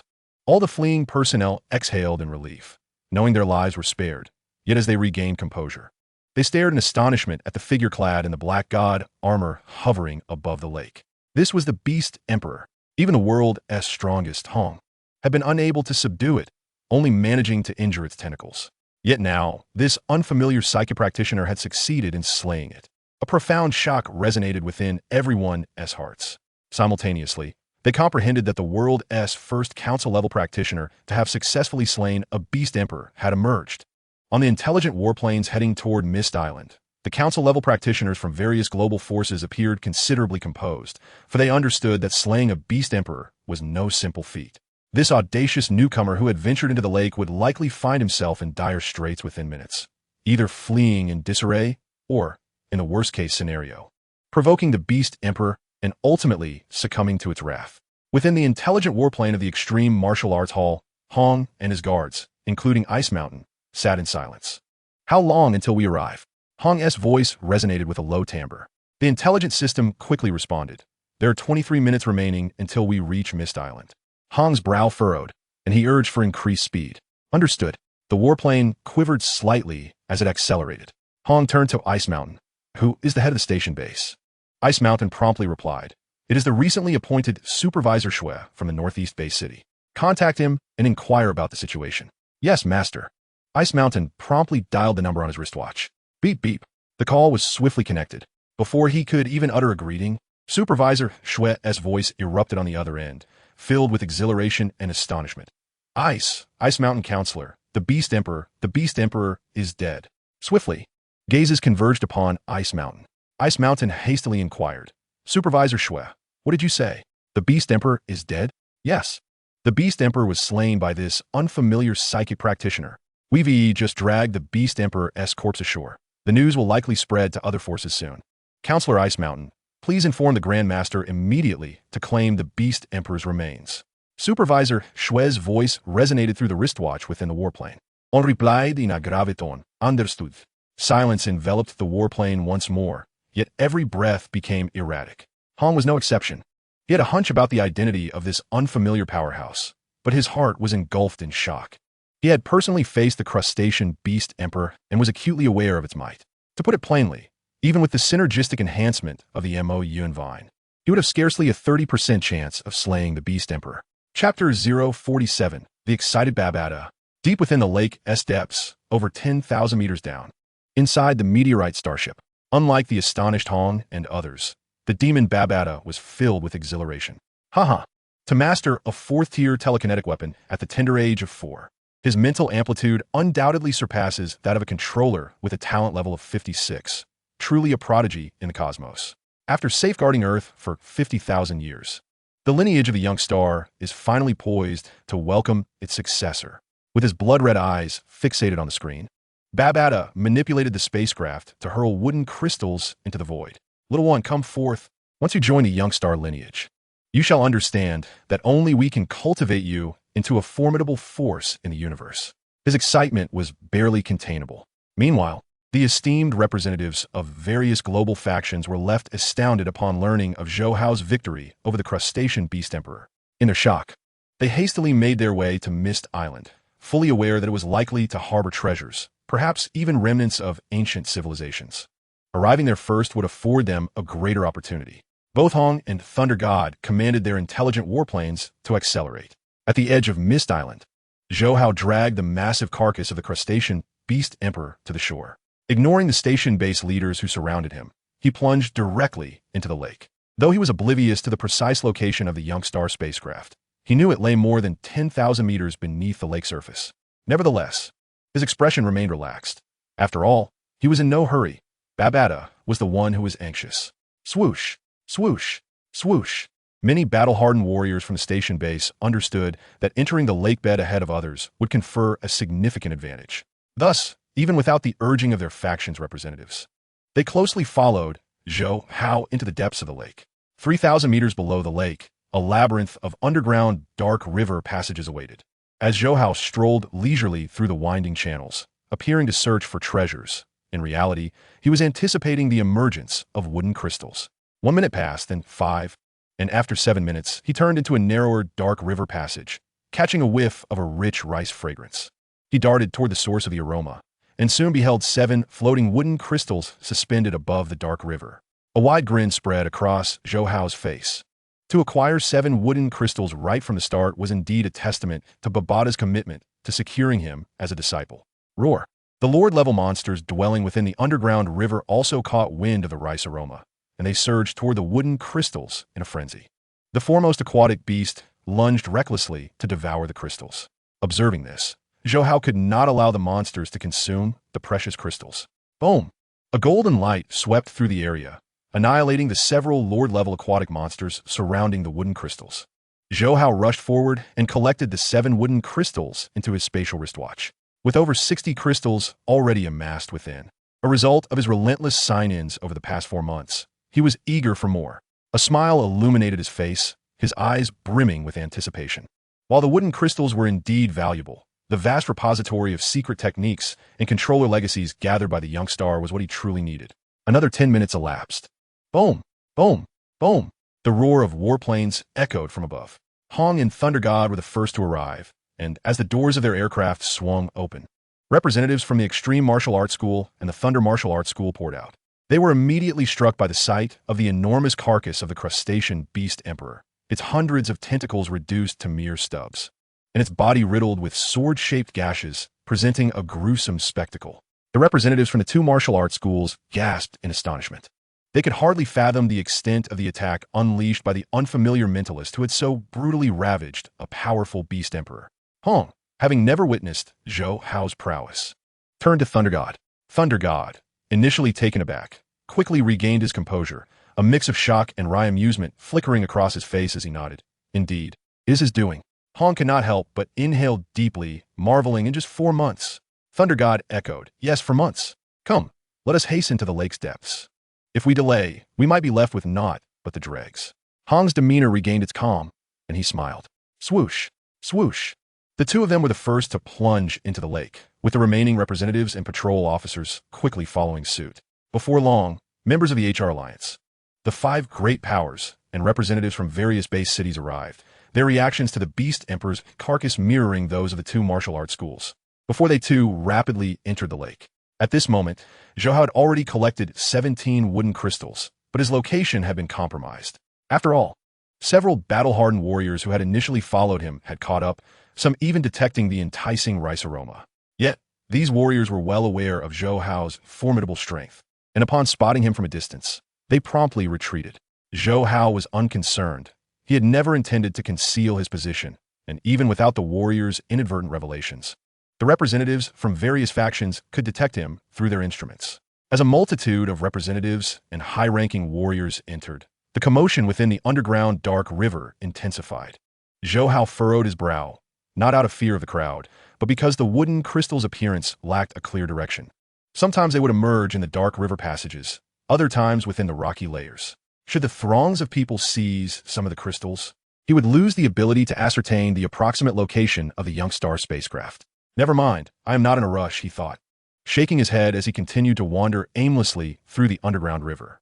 Inside the young star spacecraft, Babada deftly controlled the ship, sending subtle mental waves to influence Zhou Hao's consciousness, while simultaneously tossing out wooden crystals to guide him. However, the mental waves could only exert a gradual effect, and thus, despite its urgency, Babada had to exercise patience. As for the precise locations of the wooden crystals, sometimes it too could not maintain control, for the dark river was tumultuous, and the swift currents occasionally swept 2 or 3 wooden crystals toward other passages. Consequently, the representatives from other factions, upon discovering the remarkable properties of the wooden crystals, became frenzied. In one expansive dark river, Hong breathed heavily, his eyes gleaming with excitement. Wooden crystals, such a rare treasure of the cosmos. My Moya vine requires life essence for its growth, and according to ancient civilization records, wooden crystals can nurture it. With this thought, he promptly conveyed orders. All representatives of the extreme martial arts school were instructed to report immediately upon discovering any crystal emitting a rice aroma, with rewards promised for those who complied. Not just the extreme martial arts school, but the leaders of the Thunder Martial Arts School and the HR Alliance also hastily issued commands to their subordinates. Time ticked by. Zhou Hao had already entered the dark river ahead of time and secured numerous wooden crystals. Yet Babada's reckless tossing of the crystals to lure attention had led to many being diverted to other passages. As various factions became increasingly frantic in their quest for the wooden crystals, chaos ensued. In the third hour since the wooden crystals appeared, a representative-level powerhouse from the Sioux Russian faction of the Five Great Powers was surrounded and slain after seizing a wooden crystal, rather than instilling caution among the remaining representatives. This incident only fueled their fervor. By the early hours of the morning, the Extreme Martial Arts School, the Thunder Martial Arts School, the HR Alliance, and other global factions had collectively discovered and acquired 11 wooden crystals, but the cost of 2 representative-level powerhouses. The madness was palpable, with everyone willing to risk their lives for the wooden crystals. Deep within the spacious dark river, Zhou Hao shook his head in quiet disbelief. Just half an hour earlier, he and the Extreme Martial Arts School and the American faction had each discovered 2 wooden crystals. Given his ability to slay the crustacean beast emperor, he had assumed they would not dare to contest him. However, to his surprise, the 2 factions had allied to assault him, hoping to seize the 2 wooden crystals for themselves to split equally. The outcome was inevitable. He emerged victorious, and had he not held back, the representatives from the Extreme Martial Arts School, including the Inspector Liu and the Iceberg, as well as the American Ice Emperor, would undoubtedly have perished in that encounter. Thus unfolded this fierce contest. His reputation had thoroughly eclipsed that of the third speaker, even subtly rivaling that of the second speaker, Thor. Suddenly, a rich aroma of rice wafted in from the distance. Zhou Hao instinctively dashed towards it. Upon reaching a broader section of the dark river passage, his gaze was immediately drawn to 8 woody crystals, orbiting one another, suspended in the air above the dark river. Zhou Hao's eyes sparkled with excitement. The location of these 8 woody crystals was merely a dark river passage away from where he had initially discovered 7. Could it be that the fallen Ink Star spaceship lay deep beneath the surface nearby? He pondered. Whoosh, whoosh, whoosh. Almost simultaneously, dozens of council members surged from several other dark river passages. 8 woody crystals. How astonishing. Their eyes blazed with fervor, as if they yearned to devour the crystals whole. However, they soon noticed Zhou Hao, and their exhilaration was doused, as if doused with cold water. This unfamiliar powerhouse had slain the Beast Emperor and overwhelmed the Ice Snow Emperor, along with several other council-level strongmen. His strength was nothing short of terrifying, and he was a mental energy master unafraid of ambushes. With only his eyes visible, Zhou Hao surveyed the surroundings and calmly declared, "The 8 woody crystals are mine. Who dares to object?" An HR Alliance member spoke sternly, sword-light speaker, "While your defeat of the Beast Emperor has granted us access to the lake's depths, do you not think it excessive to claim all 8 woody crystals for yourself? Indeed, sword-light speaker, you were the first to delve into the depths. Surely your bounty surpasses that of all present. You may take half of the 8 woody crystals."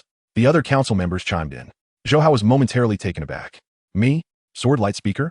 Ahem, we are unaware of your name.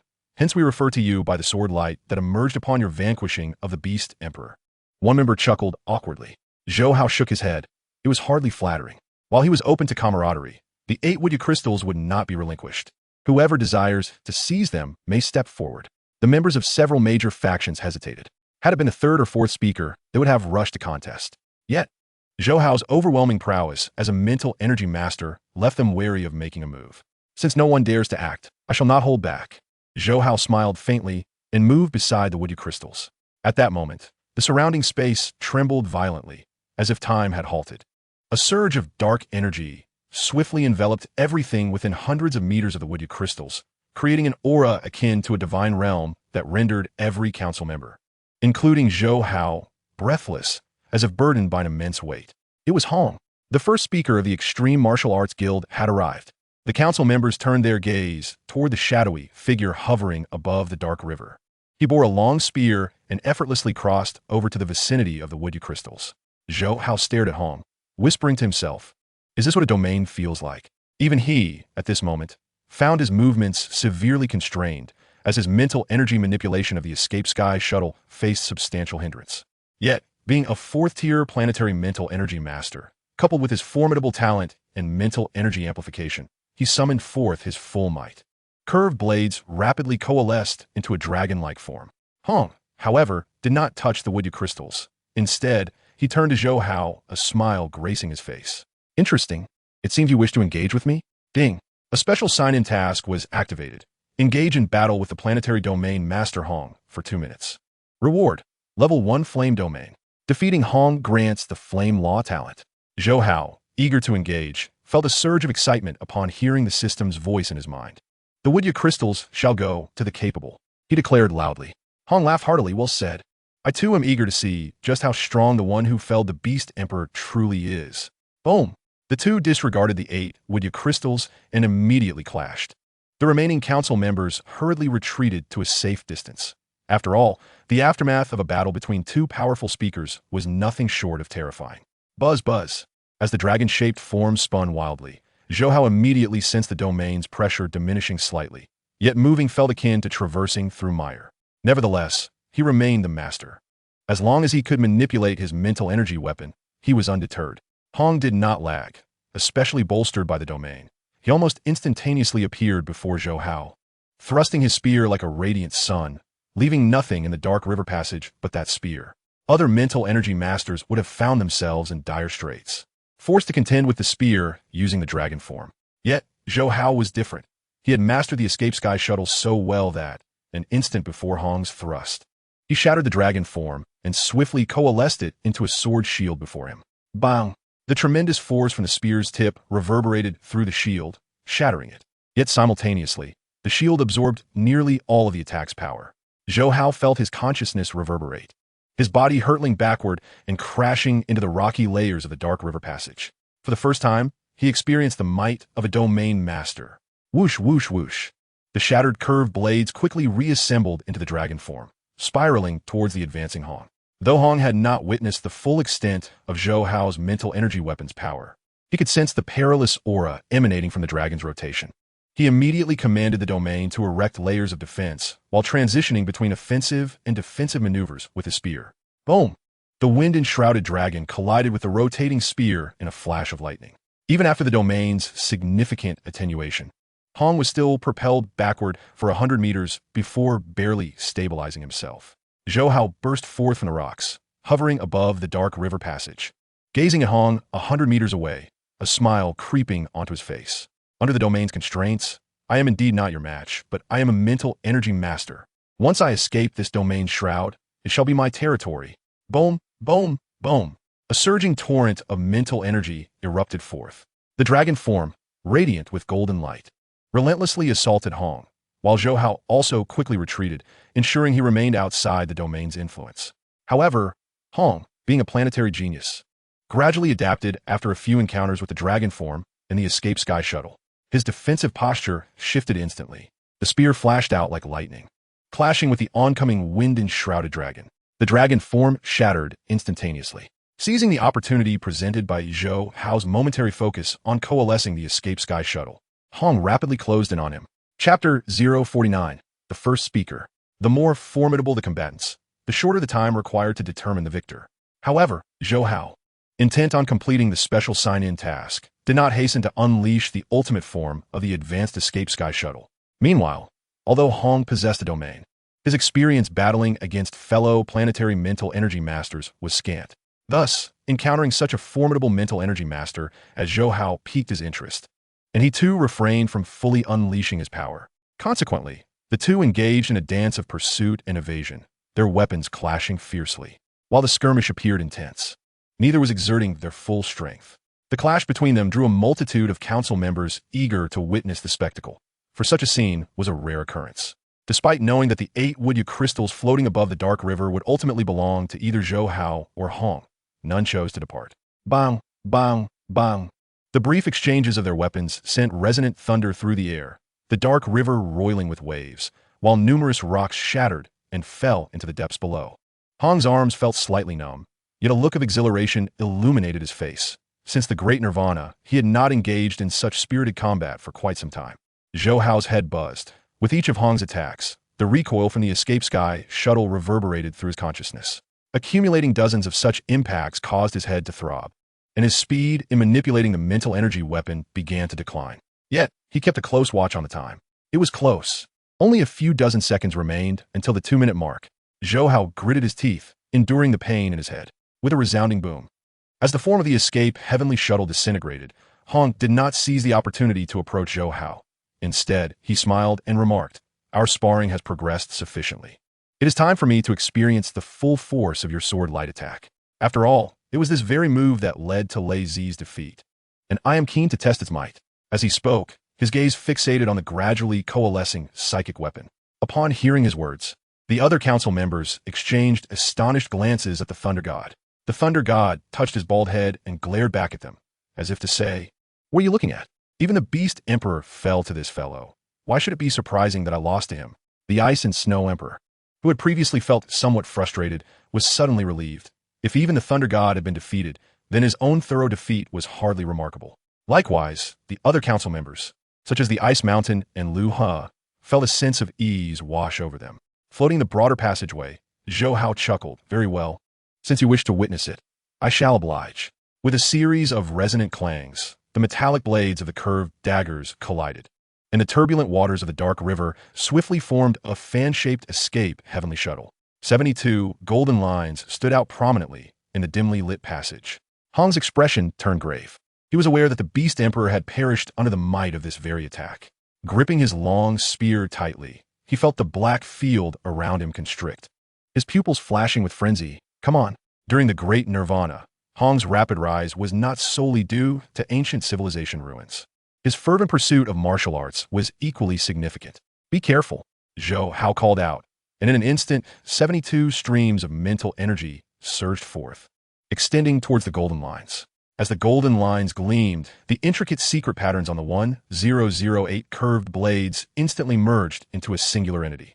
With a flurry akin to a rain of swords, the fan-shaped escape heavenly shuttle, comprising 72 golden mini-swords, swept towards Hong like a tempest. Upon entering the black field, the golden mini-swords slowed as if mired in a quagmire, yet they still surged forward with remarkable speed. Clang, clang, clang. Hong, with both hands gripping the long spear, stood firm like an unyielding mountain, blocking each golden mini-sword. However, with each impact, he felt his shoulders tremble. By the time the 51st sword struck, he could no longer withstand the force, stumbling backward as the shock waves tore through his palms, blood dripping incessantly. No wonder this is the strongest sword light capable of slaying the Beast Emperor. It's formidable, he exclaimed, his voice booming, beads of sweat cascading down his forehead, clearly straining to endure. As the 68th golden mini-sword struck, Hong could no longer hold his ground, his body sent flying several dozen meters. A figure flashed forward, positioning itself before Hong, and a surge of purple lightning erupted, slicing away the remaining 4 golden mini-swords. The one who intervened was none other than the Thunder God, who glared at Zhou Hao as if to say, "You little rascal, don't you know to hold back a bit?" Zhou Hao stepped forward, apologetically stating, "Once I unleash it, I cannot retract." Coughing, Hong spat out a few mouthfuls of blood but raised his hand, saying, "It's fine. I'm all right. This time I have lost." I never expected a psychic master to wield such power. At that moment, Zhou Hao's mind resonated with the system's voice. Ding. Special sign-in task completed. Reward. Level 1 Fire Domain, Fire Law Talent. Suppressing his inner excitement, he looked at the recovering Hong and quickly added, "If you had unleashed your full strength earlier, I would not have had the chance to execute this attack." His words rang true, with the light domain amplifying his speed. Hong could have swiftly closed the distance to Zhou Hao. Once in close quarters, Zhou Hao would have been forced to defend passively. Of course, there were not many like him, a planetary-level master capable of controlling the final form of psychic weapons within the universe. Had he possessed 2 psychic weapons, Zhou Hao could have similarly defeated Hong. Hong shook his head, a smile gracing his face. "A loss is a loss. You are now the world's strongest." And the first speaker, the Thunder God, bemused, remarked, "I merely observed the spectacle and became the third speaker." Upon saying this, he turned to Zhou Hao and lowered his voice. "Little one, let us put our agreed duel on hold for now. I shall seek you out once I have strengthened my abilities." "As you wish," Zhou Hao replied with a smile, then swiftly moved to retrieve the wood yajing, stowing it in his spatial wristwatch. Hong and the Thunder God gazed on enviously. After all, that was 8 wood yajing. The other council members were equally envious. But given that Zhou Hao had just defeated Hong, they dared not voice their thoughts. Everyone, disperse and quickly search for more wood yajing. The Thunder God bellowed. The likes of Jia Yi and the other council members did not linger any longer, swiftly vanishing. Hong, who had a pressing need for wood yajing, could not help but add, the headquarters of the Extreme Martial Arts Hall still possesses many valuable items. You are welcome to come anytime. Zhou Hao chuckled inwardly, realizing he had already depleted the resources at the Extreme Martial Arts Hall. Even if he went, he would hardly exchange for anything worthwhile. Nevertheless, he responded, all right, I shall visit. Best of luck to you all. I will continue my search for wood yajing. With that, he briskly walked along the broad passageway. The Thunder God watched Zhou Hao's retreating figure, feeling a pang of anxiety. This young fellow's rapid rise in strength would make it exceedingly difficult for him to win in the future. Hong nodded and smiled. As long as we progress step by step, there will surely come a day when we prevail. Time flowed slowly, from dawn until 5 o'clock the next morning. No major faction had discovered a single wood yajing. Yet, most council members remained undeterred in their search. Zhou Hao was undoubtedly among them, though his intentions differed from those of the other council members. With a sizzling sound, the curved blades sliced through the thick layers of rock as though they were tofu. Zhou Hao understood that Babata was likely using the ship's psychic waves to influence him at that moment. Thus, he relied entirely on his instinct to traverse the rocky passage. After about half an hour, he suddenly felt a sharp pain beneath his feet. A jolt coursed through him, and his gaze dropped swiftly. Indeed, at his standing position lay a blood-red fragment the size of a palm.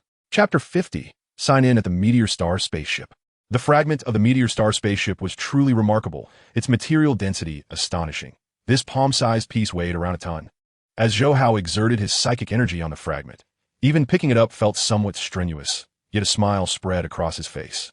If this fragment were to be utilized as a psychic weapon for attack, its power would surpass that of the Advanced Escape Heavenly Shuttle. Should he engage Hong directly with this blood-red fragment, he might even slay him. The Meteor Star Spaceship was buried deep beneath this location. After stowing away the blood-red fragment, Zhou Hao hastened to cut through the layers of rock once more with the curved blades. Within less than an hour, he had descended over 9,000 meters into the depths. The invisible psychic waves from the Meteor Star Spaceship intensified, guiding him accurately toward the entrance. As he continued to delve deeper, a sense of tension began to build within him. Soon, he reached a depth of over 15,000 meters. The entrance passage to the Meteor Star Spaceship, disguised as solid rock, had long since dropped its pretense. Therefore, as Zhou Hao approached the hatch, he could see the gleam of metal amidst the rocky crevices. He knew the Meteor Star Spaceship was right before him. Taking a deep breath, even without trying, Zhou Hao's face lit up with excitement. After all, this was his first sign-in at an unfamiliar location, and the rewards were bound to be substantial. With an abundance of precious items within the Meteor Star Spaceship, with a resounding crash, numerous curved blades shattered the rock at the hatch. Gazing at the half-open metal door, Zhou Hao stepped inside.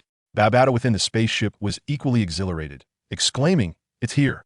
It's finally here." If it were an ordinary psychic master prodigy, it would not have felt this excitement, but Zhou Hao was different. His talent as a psychic master was exceptional even in a vast universe. To have such a genius as a disciple would undoubtedly lead the Meteor Star lineage to a resurgence. The hatch was 12 meters wide and 8 meters deep. The ground of the entrance passage was littered with wood yajing, each exuding a rich aroma of rice. If Hong, the Thunder God, and others were to see this, they would surely go mad. Although Zhou Hao was excited, he did not display overwhelming agitation. Nevertheless, he swiftly collected the more than 200 wooden crystals into his spatial wristwatch. Subsequently, he silently intoned, "System, sign in. Ding. Congratulations to the host for signing in aboard the ship of the Fallen Ink Star, receiving the advanced version of the Fallen Ink Star Lineage Mastery Volume. Ding. Congratulations on acquiring the Immortal Spatial Secret Technique 10,000 Threads Flow. Ding. Congratulations on obtaining the advanced version of the Fallen Ink Star Lineage Illusion Volume. Ding. Congratulations on receiving the advanced version of the Fallen Ink Star Lineage Miscellaneous Volume. Ding. Congratulations on acquiring a large spatial ring. Ding. Congratulations on obtaining the upgraded psychic weapon, the Arc Blade Disc. Ding. Congratulations on acquiring the Immortal Flame Secret Technique Flame Star. Ding. Congratulations on receiving 10 wooden crystals. Ding. Congratulations on obtaining a mental psychic talent of 20. The system unleashed a remarkable series of rewards. Zhou Hao's expression instantly transformed into one of elation. The sign-in system had proven immensely generous, providing him with nearly everything he could desire. While it was certain that the ship of the fallen ink star harbored even more treasures, particularly the immortal martial arts secrets collected by the fallen ink star lineage, the rewards he had already obtained sufficed for his needs.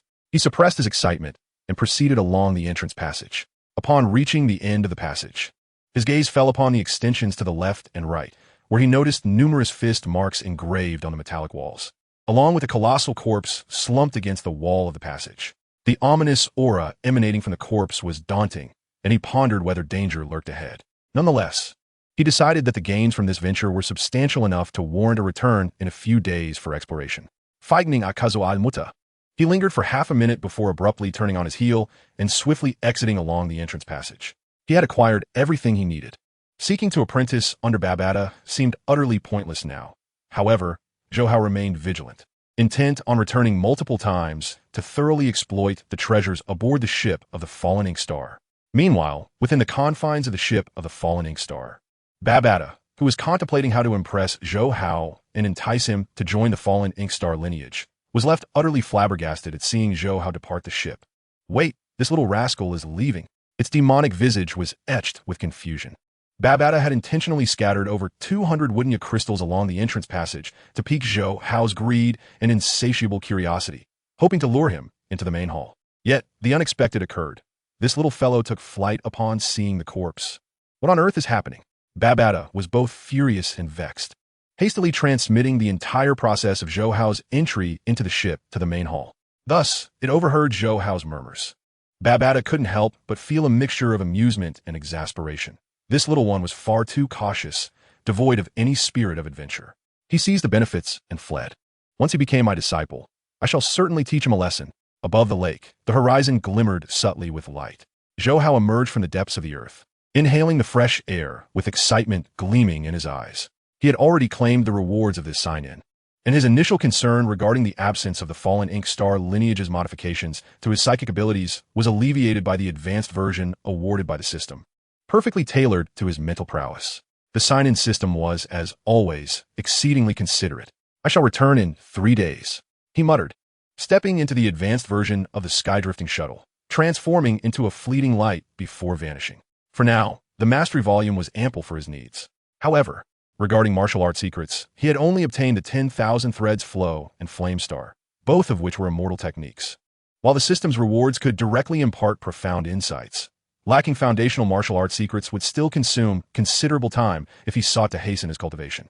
Thus, a return to the ship of the fallen ink star was imperative. In the ensuing 3 days, Zhou Hao focused on mastering the fundamentals of the fallen ink star lineage's mastery volume, while he had no immediate plans to cultivate the illusion volume. As for the miscellaneous volume, he had not yet claimed it. After all, one must consume food one bite at a time. Establishing a solid foundation before venturing into the intricacies of other secret techniques was prudent. The essence and profundity of the techniques resided within his mind, allowing him to comprehend them independently without the need for guidance from others. However, most secret techniques could not be mastered merely through understanding their intricacies. Particularly for rule-based techniques like 10,000 Threads Flow and Flame Star, they demanded both inherent talent and extensive training to continually enhance one's abilities. In simpler terms, this endeavor was akin to obtaining a driver's license. Both theoretical knowledge and practical skill were required to navigate the road safely. Merely grasping the theory without practicing to attain proficiency would lead to mishaps on the very first day behind the wheel. Nightfall cast a radiant tapestry of stars across the Australian continent's sky, with the Milky Way cascading down like a shimmering veil. Zhou Hao reclined comfortably in a lounge chair upon the desolate prairie, undeterred by the distant roars of beasts that stirred none of his vigilance. The mastery volume was indeed more comprehensive and intricate than the foundations of mental psychics, offering nuanced and versatile methods for wielding psychic weaponry, truly a testament to the heritage of the fallen ink star lineage. As he immersed himself in the mastery volume, he found himself unable to suppress his murmurs of admiration. Prior to his studies of the mastery volume, his manipulation of the advanced version of the skydrifting shuttle had relied solely on his innate psychic talent and immense mental power, executed in a rather clumsy and rigid manner, devoid of any finesse. It was only through his encounter with Hong, who had navigated the domain entirely through self-exploration, that he managed to prevail, albeit just barely.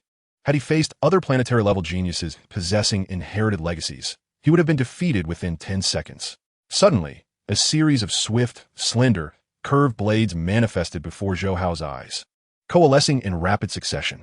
The form of the demonic dragon materialized instantaneously. Yet, in contrast to before, this incarnation of the demonic dragon exhibited remarkable agility, reminiscent of a truly formidable creature, spiraling around Zhou Hao in an endless dance. Over the span of 3 days, Zhou Hao had significantly refined the first form of the advanced skydrifting shuttle.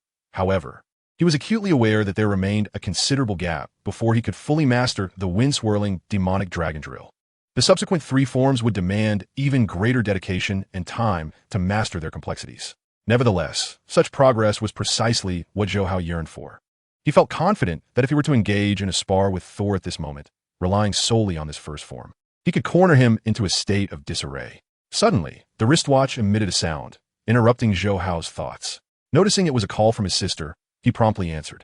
Xiao Hao, Wang Ji and I, along with the others, are surrounded by a Lord-level beast horde. We can hold them off for about half an hour.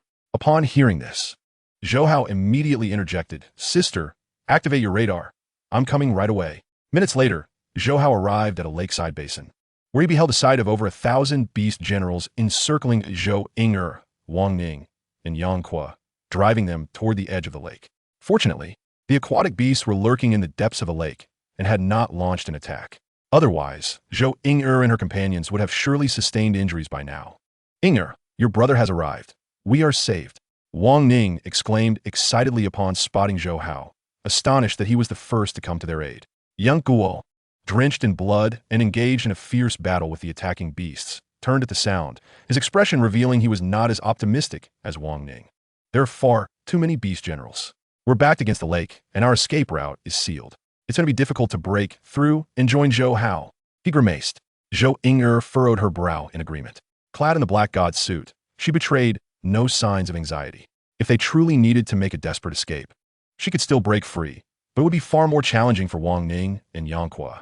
Wang Ning suggested we have your brother draw some of the beast general's attention while we look for an opportunity to charge out. Yang Kuo conjuret. Yingya, your brother is wearing the black god suit, and his combat prowess is the strongest. He should have no trouble attracting some of their attention. Let him try first. If it doesn't work, we can wait for the other students to arrive. Yang Kuo's suggestion was indeed prudent. Zhou Ing'er immediately relayed the plan. Just as her words fell, a multitude of beast generals surrounding them seemed to have discovered a new target, abruptly shifting direction en masse. This is not good. My brother has gone to confront that Lord-level beast. Zhou Ing'er quickly spotted Zhou Hao's diminutive figure charging towards the largest Lord-level beast among the horde. She could no longer afford to concern herself with anything else and rushed towards the Lord-level creature. Wang Ning and Yang Kuo exchanged bitter smiles, reluctantly following suit. However, after running just 100 meters, they were astonished to see that the beast, comparable to a mid-tier lord, had fallen heavily, with the loss of its lord-level guidance. A multitude of beast generals began to flee in a frenzy. Zhou Hao leaped onto the massive head of the lord-level beast, sitting down comfortably. His expression relaxed as he awaited the arrival of Zhou Ing'er and the others. Smack! The moment Zhou Ing'er reached Zhou Hao, she delivered a sharp flick to his forehead. Are you trying to get yourself killed? What if the horde surrounds you? Zhou Hao was about to retort that the horde posed no threat to him when he caught sight of Zhou Ing'er's anxious expression, prompting him to chuckle nervously. Sister, I'm merely worried about you, trying to rescue you quickly. You must not take such risks in the future. I told you I could hold out for several more minutes. Just a little delay would suffice until the other students arrived to deal with the Lord-level beast together. Zhou Ing'er's tone softened as she stroked Zhou Hao's head. Does it hurt? Zhou Hao chuckled. Not at all. Your physical prowess is even inferior to mine. After saying this, he shifted the topic. How'd you end up surrounded? The area around the lake was still quite open. It was nearly impossible to get trapped unless one was exceedingly careless. At this moment, Wang Ning's face turned crimson. It's my fault. After several days of battling beasts, I was eager to find a lake to wash off some blood. Zhou Hao was speechless. Her naivety was astonishing. There are water-dwelling beasts in the lake too. Wang Ning lowered her head, her embarrassment evident. Zhou Ing'er interjected, let us not blame Wang Jia. The Australian continent is quite hot, and the smell of blood can easily attract beasts. Washing off is a matter of safety. Yang Kuo remained silent, though he harbored some resentment towards Wang Ning. If Zhou Hao hadn't arrived promptly, they might have faced dire consequences, as the other students were still far away. Zhou Hao glanced at Zhou Ying'er, Wang Ning, and Yang Kuo. The scent of blood was indeed strong on them, and their hair was disheveled. Sister, I also want to wash up. I'll go check the lake first. With that, he darted off. Zhou Ying'er turned pale with fear. Come back. The lake is too dangerous. But Zhou Hao was too swift, leaping into the water in an instant. Wang Ning and Yang Kuo were startled and rushed to the lake's edge. It was known that a warrior's strength would be greatly diminished in water, rendering them unable to resist water-dwelling beasts. Zhou Ying'er was nearly in tears, preparing to jump into the lake when she saw Zhou Hao's head bobbing to the surface. Sister, I've checked. There aren't many water-dwelling beasts in the lake. They're mostly in the depths. You all can wash quickly. Plop, plop. Wang Ning and Yang Kuo immediately jumped into the lake, though they stayed near the edge. Zhou Ying'er maintained a stern expression as Zhou Hao swam towards her. After they finished washing, Wang Ning observed that Zhou Ying'er still seemed upset with her brother and said with a smile, Your brother is not being reckless. He possesses that level of strength. Don't forget, he surpassed the level of the second counselor in the trial tower. Yang Kuo chimed in, Indeed, Ying'er. You mustn't regard your brother as a mere child. In terms of strength, when he unleashes his full power, he can rival a typical high-level battle god. His mastery of blade techniques and agility is exceptional, making him unfazed by encirclement. So do not underestimate your brother. Maintaining the top rank on the Black Dragon list for 3 to 4 months, even most battle god instructors in the training camp would struggle against him. Zhu Ying'er listened, her expression momentarily stunned. Is my brother truly that formidable? As his sister, it's natural for you to instinctively see him as a child, no matter how powerful he becomes. But Ying'er, you must understand that only the world's strongest, Hong, surpasses your brother in the trial tower rankings. The trial tower level represents 1's combat power, meaning that in terms of equivalent realms, your brother's combat power ranks second globally. Yang Kuo shook his head, sighing. Zhou Ying'er's body trembled as she realized the truth. Deep down, she had always known her brother was powerful, but witnessing him take risks time and again filled her with worry and frustration. This was partly due to her mother's request for her to look after her brother, and partly from the bond of blood. However, having heard her friend's reassurances and having witnessed Zhou Hao easily slay a lord-level beast, she finally recognized that her brother was no longer the little boy who once clung to her at the martial arts school. Chapter 052, The Fundamental Laws. Zhou Hao did not linger with Zhou Ying'er, Wang Ning, and Yang Kuo for long before they parted ways. Although the Australian continent was fraught with danger, it was equally a place for honing warriors. If he stayed with the group, it would inevitably foster a reliance on him, which was not the intent of the training camp's arrangement for life and death challenges. In reality, even if he wished to remain longer, Zhou Ying'er would not agree. As her mindset gradually shifted, she began to worry less about her brother and focused more on her own training, making Zhou Hao's absence more beneficial for her development. At Mist Island Lake, 4 days had passed since the contest for the Muya Crystal, and Zhou Hao returned once more. Unlike before, the various factions surrounding the lake had withdrawn, having thoroughly scoured the underground river channels over the past 4 days without discovering a single Muya crystal. Disappointed, many factions ceased their search. On the surface, humans had acquired a total of 19 Muya crystals, with Zhou Hao claiming the last 8, while the Extreme Martial Arts Academy, Thunder Martial Arts Academy, and others collectively acquired 11. This meant that over the next 1 to 2 years, at least 6 or 7 council-level powers would emerge globally. Gazing at the tranquil lake reflecting the cool moonlight, Zhou Hao did not hesitate and jumped in. Inside the US starship, Babada, who had been waiting for Zhou Hao's return, finally smiled with his devilish visage. Little rascal, this time I don't believe you won't come in. Before long, Zhou Hao appeared at the entrance passage. He felt quite anxious, as if Babada were to seal the door directly. He would have to enter the US Starship Hall and ultimately apprentice himself to the master of US Star, Hu Yanbo cautiously stepping into the metallic passage. He stood at the entrance for half a minute, and seeing no movement at the door, he finally relaxed and walked in. Simultaneously, he silently invoked, System, sign in. Ding. Congratulations, host, you have obtained the immortal secret technique, Galactic River. Ding. Congratulations, host, you have obtained a 4th-tier elemental weapon, the Fire Demon Blade. Ding. Congratulations, host, you have obtained 1 Lan Ku fruit. Ding. Congratulations, host, you have obtained the secret technique, Fundamentals of Laws. Ding. Congratulations, host, you have obtained a 3rd-tier elemental battlesuit. Ding.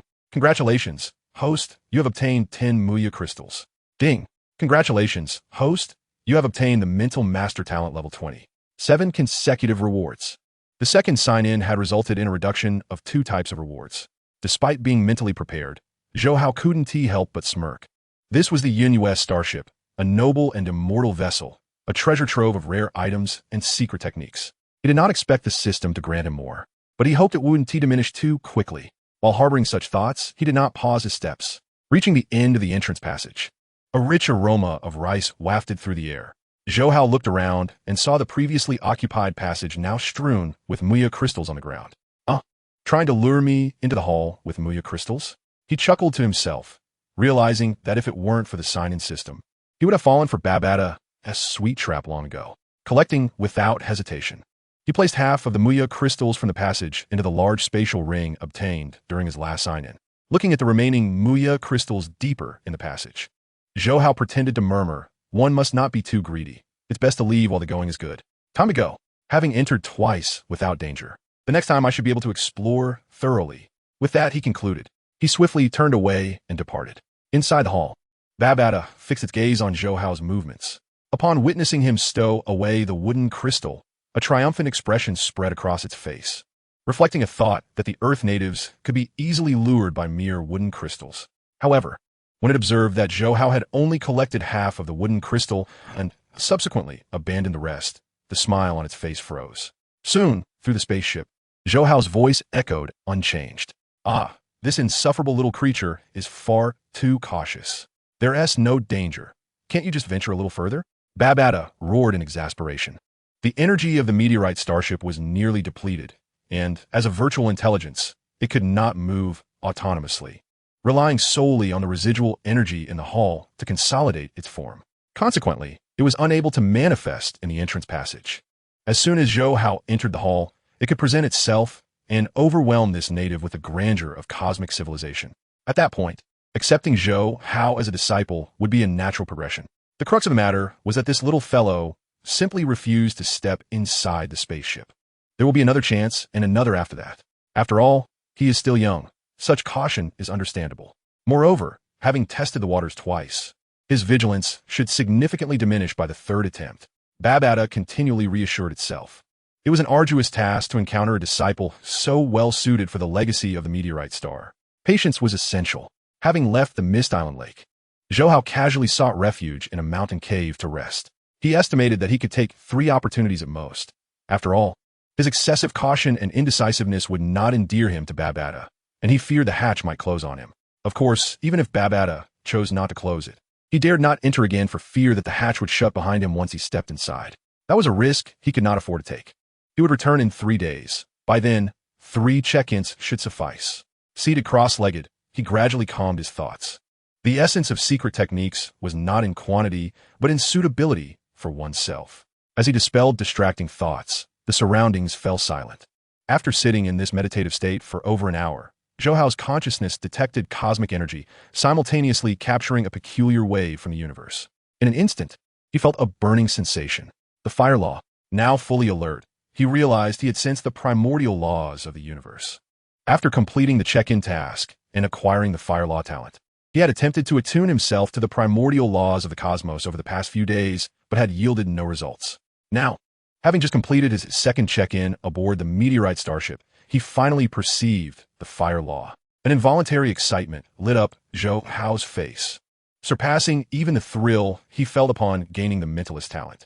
After all, the primordial laws of the universe represented the true path and served as a measure of genuine genius within the cosmos. At that moment, as he sensed the fire law, he felt he had firmly stepped into the ranks of cosmic law geniuses. The planetary level consciousness was ultimately too weak. His attunement to the primordial laws could not last long. Just half an hour later, a wave of fatigue washed over him. Though he gritted his teeth to persevere, the connection to the laws grew increasingly obscure. As dozens of seconds passed, his consciousness severed from the fluctuations of the primordial laws. A heavy drowsiness overcame him. Zhou Hao bit his tongue to awaken momentarily. Seizing that brief opportunity, he hastily sealed the cave entrance and donned his black divine suit. Upon completing these tasks, he could no longer resist and soon drifted into slumber against the cave wall. Chapter 053, Returning Home. In the following 3 days, Zhou Hao dedicated 5 hours each day to mastering the advanced version of the meteorite star lineage S control chapter, meticulously organizing the precious secret techniques from the miscellaneous chapter. He then spent another 3 hours refining his manipulation of the heavenly shuttle. The remaining time was devoted to honing his swordsmanship and engaging in combat with high-level Lord class and even King class monsters. Only in the late hours of each night did he quiet his mind to contemplate the primordial laws of the universe. Despite possessing a check-in system, he had never been lazy regarding his cultivation. On the contrary, he worked diligently, not wasting a single moment. At the entrance of the meteorite starship, Zhou Hao gazed at the metallic passage, acutely aware that this might be his last visit. Taking a deep breath, he suppressed the tumult of thoughts in his mind and stepped into the corridor. He remained on the periphery, ever watchful of the hatch. At the slightest hint of movement, he would retreat immediately. System check-in. Ding. Congratulations, host. You have acquired the immortal secret technique, Flowing Light. Ding. Congratulations, host. You have received a Tier 4 Origin Force weapon, the Shattered Cloud Shield. Ding. Congratulations, host. You have obtained the secret technique, Domain Chapter. Ding. Congratulations, host. You have acquired 1 Lawn Ku fruit. Ding. Congratulations, host. You have received 10 wooden crystals. Ding. Congratulations, host. You have attained a mentalist talent of 20. A 6-fold explosion of rewards. The third check-in yielded 1 less type of reward. Given the current trend, any further check-ins would likely result in secret techniques or weapon fruits. Zhou Hao mused, realizing his expectations were largely met. The 3 check-ins had essentially provided him with the primary rewards, leaving only items of little use to him at present. As for the wooden crystals, he could still acquire them through check-ins at Mist Island. So what he had relinquished was merely secret techniques and Origin Force weapons. It was time to leave. With that thought, Zhou Hao murmured, "Ancient civilization ruins present great opportunities, but I am still young. I cannot afford to take risks. I shall return to explore once my strength has increased." Having said this, he reluctantly cast one last glance at the meteorite starship before turning away. Babata was so furious it nearly spat blood. If it could physically confront Zhou Hao, it would certainly reduce him to a pulp. As an intelligent life form with millions of years of experience, it had encountered many geniuses, yet had never seen anyone as timid and cautious as Zhou Hao. Boom! Not long after Zhou Hao's departure, the metallic hatch of the meteorite starship slammed shut. Babata's blood-red eyes glinted with fury. Alas, I was too impatient. Since this little fellow has missed his chance, let him wait another decade or 2. He shall refine his temperament before I take him as my disciple. Despite its anger, Babata still contemplated accepting Zhou Hao as a disciple of the meteorite star legacy. After waiting for 50,000 years, it was unperturbed by the prospect of waiting an additional decade or more. However, had it known that Zhou Hao had already sensed the primordial laws of the universe, it likely would have harbored different thoughts. At the edge of Mist Island Lake, Zhou Hao wore a relaxed expression. His time at Mist Island had proven fruitful. Not only had he acquired the advanced lineage of the meteorite star, but he had also attained the fire domain and the fire law. One cannot bite off more than one can chew, especially in the realm of secret techniques, where specialization is paramount. Having departed from Mist Island, he meandered through the grasslands of the Australian continent, contemplating his future cultivation direction. He had secured the resources and secret techniques he needed, and the check-in system would directly aid him in grasping the intricacies of these techniques. Thus, his focus should be on mastery. Yet, even with this clarity, Zhou Hao did not intend to master every secret technique he had acquired. The domain chapter and fundamentals of law concerning domain laws were of utmost importance and would require considerable time and effort. Furthermore, he could not neglect the foundational enhancement of his mentalist skills, nor could he disregard the need for soul cultivation. The Origin Force genetics also required daily dedication. The thought of immersing himself in the study of numerous secret techniques overwhelmed him. Take it slow, there's no rush, he reassured himself. Compared to others, he was already far ahead. On August 29th, 2042, in the afternoon, a large passenger plane descended upon the grasslands of the Australian continent. The training camp students, who had been waiting at their designated positions, displayed expressions of excitement. As the war god instructor disembarked and scanned the students, he remarked, "We're missing 37 individuals. Let us continue waiting. We depart in 3 hours." Zhou Hao, Zhou Inger, Wang Ning, Yang Kua, and others swiftly boarded the aircraft. And so, the 3-hour wait slowly passed. 12 students arrived in succession. The remaining 25, upon the inquiry of their esteemed instructor, understood clearly that they feared they might never return. The perilous adventure of life and death was not merely a matter of words.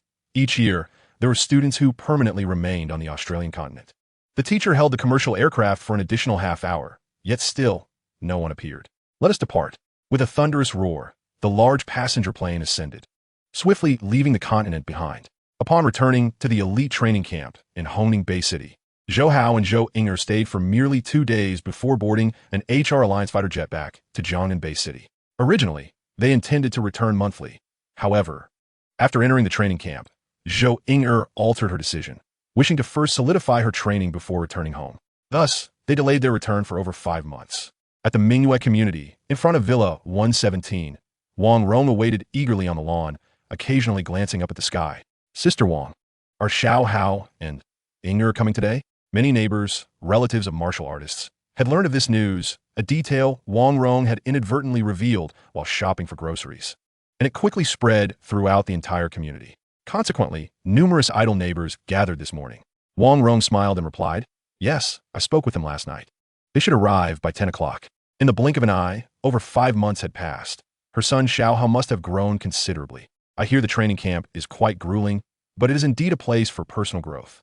Your son will surely become a figure akin to the head of the association." Nonsense. He is a significant personage in our Jiangnan Bay City headquarters. The neighbors, relatives of martial artists, engaged in casual conversation. Wang Rong wore a beaming smile. Despite having heard such remarks numerous times during this period, she never grew weary of them.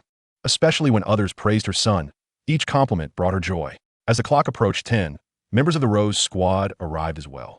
Compared to over 5 months ago, each member's strength had not significantly changed. While the wilderness could hone one's skills, the absence of precious resources made it exceedingly difficult for them to advance further. Particularly for the 2 battle generals, Shun Hong and Zhang Yi, who without opportunity would remain stagnant at the battle general level for a lifetime. At precisely 10 o'clock, a disc-shaped fighter jet swiftly descended from the distant horizon, landing gracefully on the lawn. As Zhou Hao and Zhou Inger disembarked, they immediately rushed towards Wang Rong. Wang Rong affectionately ruffled Zhou Hao's hair, expressing concern, "You've tanned quite a bit. You must have endured hardships." "It's manageable," Zhou Hao replied nonchalantly. The neighbors approached, offering greetings. After a flurry of pleasantries, Zhou Inger informed the Rose Squad that they would gather later before returning to the villa with Zhou Hao and Wang Rong. It is worth noting that the sign-in rewards were merely system-generated copies and did not entail the confiscation of existing items. Chapter 054. 5 years' time, like a fleeting shadow, passed swiftly. In the blink of an eye, nearly 5 years had elapsed. On February 25, 2047, at the standalone Villa 117 in Jiangnan Bay City, an unusual heavy snow fell, blanketing the courtyard, rooftops, and lawn in a pristine white. Yet, within the villa, the atmosphere was as warm as spring. Zhou Hao and Zhou Inger, dressed in summer attire, sat on the sofa, sharing laughter and conversation, while their mother, Wang Rong, busied herself in the kitchen. She, too, wore a light outfit and apron, and at nearly 50, appeared as radiant and youthful as a woman in her 30s. Before long, the dining table was laden with steaming, aromatic dishes.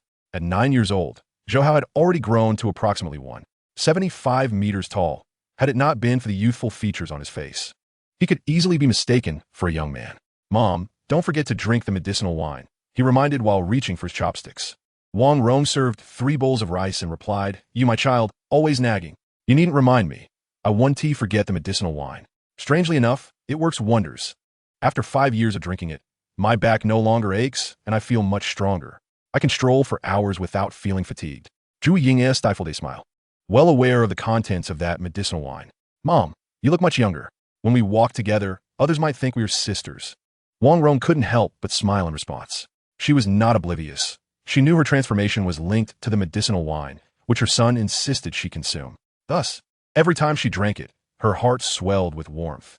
Her son's filial piety brought her immense comfort. During dinner, as Wang Rong served Zhou Hao more meat, she glanced at Zhou Inger and said, "By my calculations, Inger, you will graduate from the training camp in a month, right?" Zhou Inger paused in her eating, slowly nodding. "What are your plans after graduation?" Wang Rong inquired further. "Mom, I intend to stay at the training camp and become a teacher," Zhou Inger answered, having made her decision long ago without hesitation. Wang Rong's smile faded. "Inger, you've been in the training camp for 5 years. Haven't you had enough?" Zhou Inger fell silent, aware that her mother would not support her choice to remain at the training camp. This reluctance stemmed from 2 reasons: her advancing age and the considerable distance to Hongning Bay City, which made travel cumbersome.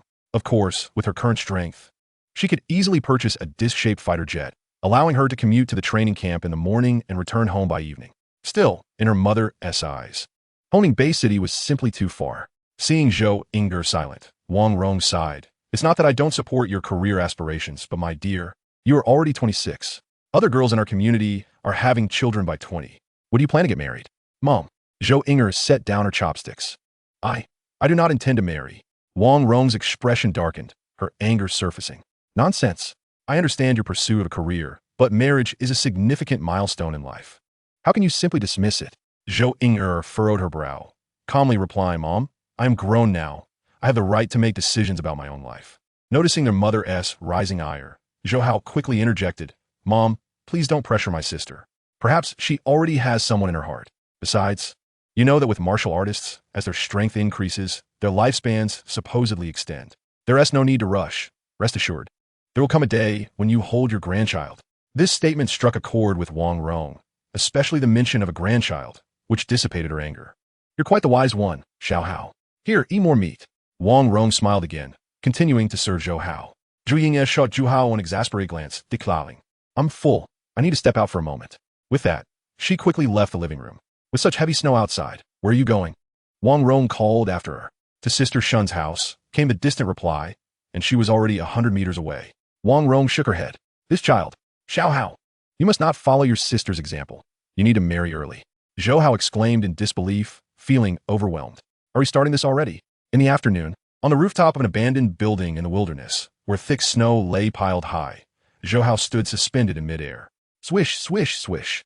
Curved blades coalesced into the form of a magic dragon, and compared to 5 years prior, this magic dragon danced with vibrant life, flames flickering around it, causing large amounts of accumulated snow to melt into water and evaporate swiftly. Peacock spreads its tail. At that moment, as he silently chanted, the magic dragon form shattered and swiftly reformed into a lifelike peacock. The previous fan-shaped form was merely a part of its ultimate manifestation. This peacock shape represented the perfected version of the advanced sky shuttle, especially in the moment of its display, where beauty intertwined with a fierce brilliance, showcasing immense power. In these 5 years, Zhou Hao had thoroughly mastered the advanced version of the sky shuttle, effortlessly transitioning between all forms. It could be said that even without utilizing a domain, relying solely on this advanced sky shuttle, he could contend with the talented individuals of the universe. As for Hong, who remains entrenched in the first realm, he can effortlessly vanquish his adversaries merely by unleashing his dragon form. After all, he has ascended to the rank of a planetary level 9th order mentalist, with his martial prowess equally matching this formidable level. In truth, disregarding any foundational degradation, Zhou Hao's original force gene could potentially reach stellar level. However, over the past 5 years, he has not accelerated his training. Rather, he has painstakingly solidified his foundation, allowing breakthroughs to occur naturally. Moreover, he has devoted a significant portion of his energy to mastering secret techniques, particularly in the intricate study of arcane laws, which has consumed a substantial part of his time. The profundity of these laws is both vast and enigmatic. And although he has internalized the subtleties of techniques such as 10,000 threads flow and flame star, the actual execution remains fraught with challenges. The flame star technique is somewhat more manageable. He has adeptly mastered the first 2 volumes of its 12, yet the difficulty of the 3rd volume escalates dramatically. He comprehends the theoretical intricacies, yet translating that understanding into practice proves elusive. As for 10,000 threads flow, he has barely scratched the surface, still lingering in the introductory phase and struggling to stabilize his perception of the spatial origin law's fluctuations. Confronted with this predicament, Zhou Hao has come to a profound realization regarding the significance of one's innate talent for laws. Lacking such a gift makes sensing law fluctuations at the planetary level akin to chasing phantoms, and crossing the threshold becomes exponentially more arduous. Furthermore, another issue hampering Zhou Hao's progress in law cultivation is the absence of a conducive environment for practice. For instance, to embark on the 10,000 threads flow technique, one requires an abundance of materials to hone their reaction skills. Ultimately, this predicament circles back to the absence of a talent for spatial laws. Even with such a gift, the strength of that talent varies. Regrettably, during these 5 years, despite having traversed and signed at numerous ancient civilization relics on Earth, he has yet to encounter any special sign-in tasks. Zhou Hao waved his hand, retracting the curved blades into his spatial ring. Chapter 055, stellar level. The realms of flame and the laws of fire were obtained through special sign-in tasks. Thus, Zhou Hao holds great anticipation for these tasks. However, over the span of 5 years, the sign-in system has not issued any tasks, leaving him profoundly disheartened. What are the activation conditions for special sign-in tasks? Zhou Hao, seated in mid-air, has been pondering this question for the past few months as his progress in law cultivation has stagnated. He recalls that the previous 2 special sign-in tasks were related to Thor and Hong, with the task content revolving around sparring and defeating them. However, ever since he decisively triumphed over Hong on Mist Island, establishing himself as the world's strongest, no council member has dared to challenge him. He even sought out the 2 beast emperors of the maritime realm, whose strengths far surpassed that of the shrimp beast emperor of Mist Island. And in the depths of the ocean, their powers multiplied. Yet, even after slaying an octopus beast emperor, he did not activate a task. Just as he was deep in thought, an incoming call notification chimed from his wristwatch. Upon seeing it was Thor, Zhou Hao accepted the call, only to hear Thor exclaim, "The Dragon Emperor and I are both here. Hurry up." After relaying the message, Thor abruptly ended the call, sending a radar location. Zhou Hao promptly rose, transforming into a streak of light as he swiftly made his way to the Pacific Ocean.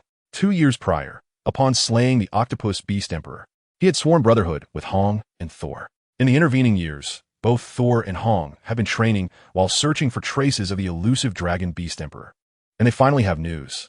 Within half an hour, a brilliant light streaked across the sky above the western Pacific. Soon, Zhou Hao hovered beside Hong and Thor, scanning the ocean. "Where is the Dragon Emperor?" he inquired. Hong gestured below, right beneath us. "Here?" Zhou Hao was taken aback. "Yes, it has fled to the Mariana Trench, the deepest part of the world's oceans. The water pressure there is so immense that even my brother and I would lose over half our combat ability if we dove down." Thor lamented. Although planetary-level warriors are formidable, they are still unable to conquer such harsh environments. Only by breaking through to the stellar level can one roam the cosmos and navigate its myriad complexities. Zhou Hao furrowed his brow. The Dragon Emperor certainly knows how to hide, as over 10,000 meters deep would significantly diminish their fighting capabilities, not only due to the water currents, but also the terrifying water pressure.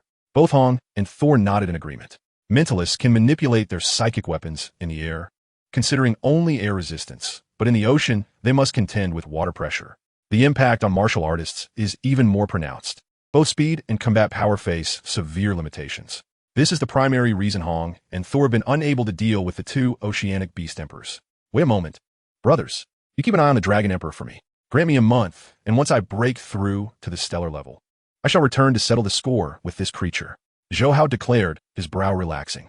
In truth, given his current strength, he possesses a fair amount of confidence in slaying the Dragon Beast Emperor even in the depths of the trench, especially with the formidable weaponry at his disposal, such as the fragments of the Meteor Star spacecraft. However, considering all factors, achieving a breakthrough to the stellar level would be the more prudent course of action. Both Hong and Thor were taken aback. "What? Stellar level? Little brother, are you truly on the verge of breaking through to stellar level? Do you have the confidence?" they inquired eagerly. The transition from planetary to stellar level represents a significant leap in one's genetic makeup, a substantial threshold. Once achieved, it signifies the ability to traverse the cosmos with one's physical form, unbound by the constraints of planets, and allows one to become a figure of prominence on remote celestial bodies. The current goal for both of them is merely to break through to the stellar level. Zhou Hao smiled reassuringly, "Rest assured." With that, he turned and departed. Observing his retreating figure, Hong couldn't help but marvel. At just 9 years old, he is poised to break through to stellar level. Back in our day, we merely hoped he could lead Earth out into the cosmos. And now that hope is on the verge of becoming reality. Thor nodded solemnly. With such a prodigious talent on our planet, even if other cosmic powers discover him in the future, we will have the means to defend ourselves. However, we must also strive diligently, so as not to fall too far behind. Indeed, Hong laughed heartily. A month later, within a metallic chamber on the 2nd floor of Villa 117, Zhou Hao had long since relocated the ancient civilization gravity chamber from the training camp S. Jiangnan Pavilion to his villa. For the past month, he had spent all his time there, apart from meals. Seated cross-legged, he held a wooden crystal in his palm, as pure cosmic energy surged into him. Following rigorous training combined with the pressure of gravity, Zhou Hao's saturated cellular genes once again became ravenous. His already maximized mental energy and original force were stimulated, and, concurrently, Zhou Hao, adhering to the forging method for breaking through to stellar level outlined in the Mastery chapter, fervently honed his consciousness. Boom! After a full 3 hours, 9 miniature stars shattered, an overwhelming surge of mental energy coalescing, while the core golden orb at the center radiated an immense amount of pure psychic force. The mental energy expanded to its utmost limit, then began to contract, perpetually absorbing more psychic energy and original force in the process. After several hours, the wooden crystal in his palm disintegrated into dust. He swiftly retrieved another and placed it in his hand. As pure energy surged in, his consciousness devoured it voraciously. And finally, after more than 10 hours, it coalesced into a miniature star. Upon its formation, the core of the golden orb, which was several times larger, was displaced, orbiting around the miniature star. Simultaneously, the rate at which the golden orb emitted pure psychic energy surged dramatically, its outer shell visibly dissipating. Enormous waves of mental energy enveloped his entire being. In Zhou Hao's Dantian, after breaking through to the first tier of stellar level in his consciousness, significant transformations began to unfold. 9 miniature planets, overwhelmed by an influx of primal energy, shattered into countless fragments. Much like the condensation of miniature stars within the sea of consciousness. After more than 10 hours of tumultuous transformation and the expenditure of 2 wood spirit crystals, a crimson miniature star finally coalesced within his Dantian. Both his mental prowess and martial capabilities ascended to the first tier of stellar rank. Zhou Hao abruptly opened his eyes, feeling the abundant primal energy coursing through his body, a faint smile gracing his lips. After a quick rinse in the bathroom, he gazed at his reflection in the mirror and murmured, "I've grown taller." The leap in his life genes also instigated changes in his skeletal and muscular structure, though this was primarily due to Zhou Hao still being in his developmental stage. Once he reached adulthood, such growth would stabilize. It was time to confront the Thunder Dragon Emperor. Half an hour later, high above the Mariana Trench in the South Pacific, a streak of light descended, landing beside Hong and the Thunder God. Both fixed their gazes on Zhou Hao, their attention riveted by the residual primal energy emanating from him. A clear indication that he had achieved stellar rank. Excellent. Hong laughed heartily. Little third, you've outdone yourself. The Thunder God gave him a thumbs up. Zhou Hao's successful breakthrough to stellar rank, coupled with his innate combat prowess, finally endowed Earth with the strength to resist cosmic civilizations. Big brother, second brother. Wait for me. I'll be back shortly. Zhou Hao chuckled, plunging directly into the ocean. With his newfound stellar rank, the pressure of the seawater scarcely affected him. Moreover, manipulating the celestial shuttle with stellar-level mental power became significantly easier, allowing him to dispatch the Thunder Dragon Beast Emperor with minimal effort. Chapter 056, 9-year-old Luo Feng. Minutes passed, and the once tranquil waters erupted into a tumultuous surge. Hong and the Thunder God, suspended in midair, exchanged knowing smiles. With a mighty roar, the ocean erupted in a towering wave, and Zhou Hao emerged, dragging the massive form of the Thunder Dragon Emperor to the surface. Impressive, as expected of stellar rank.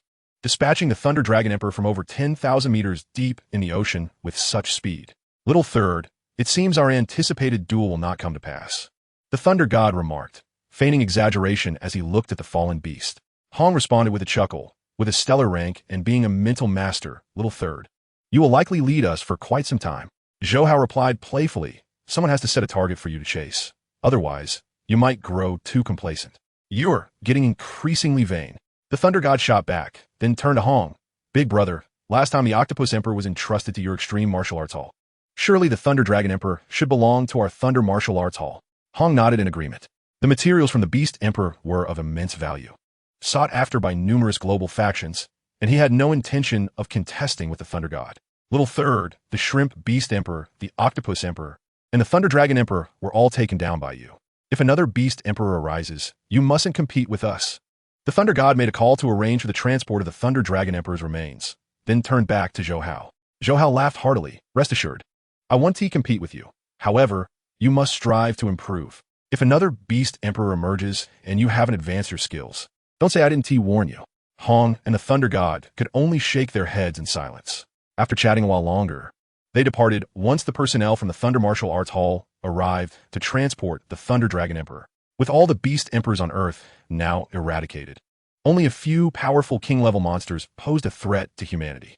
However, none of the trio intended to tackle these king-level beasts, for if all threats were eliminated, humanity would not progress. Rather, it would become complacent and indulgent in the absence of danger.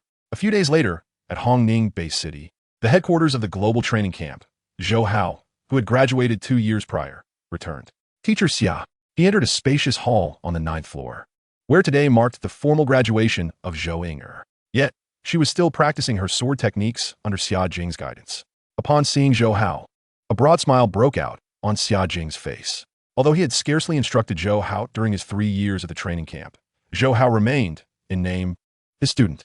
To have produced a student who had consistently held the top position on the Black Dragon ranking for 3 years filled Xia Jing with immense pride. Little Hao, come to see your sister. Xia Jing greeted him warmly.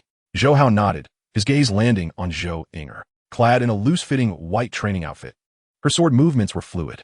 Unlike Xia Jing's fierce swordplay, hers emanated a misty aura reminiscent of the Jiangnan rain, at times flowing gently like a stream, and at other times crashing down like a waterfall. Moments later, as she sheathed her sword, Zhou Hao couldn't help but applaud, genuinely elated. Not bad, not bad. Sister, you've elevated your swordsmanship to the level of intent in just 5 years. That's impressive. The realm of intent is the nascent form of a domain. If Zhou Inger could maintain this swordplay intent and achieve enlightenment, she would be capable of possessing a domain. Of course, attaining a domain is exceedingly difficult, reliant not only on years of dedicated training, but also on fortuitous opportunities. Take the Thunder God, for instance. He had long since perfected the 9-fold Thunderblade to its utmost intent, but was unable to break through to the domain level until he faced the crisis posed by the Golden Horn Giant Beast, where he seized that fleeting opportunity and comprehended the lightning domain. Zhou Inger smiled.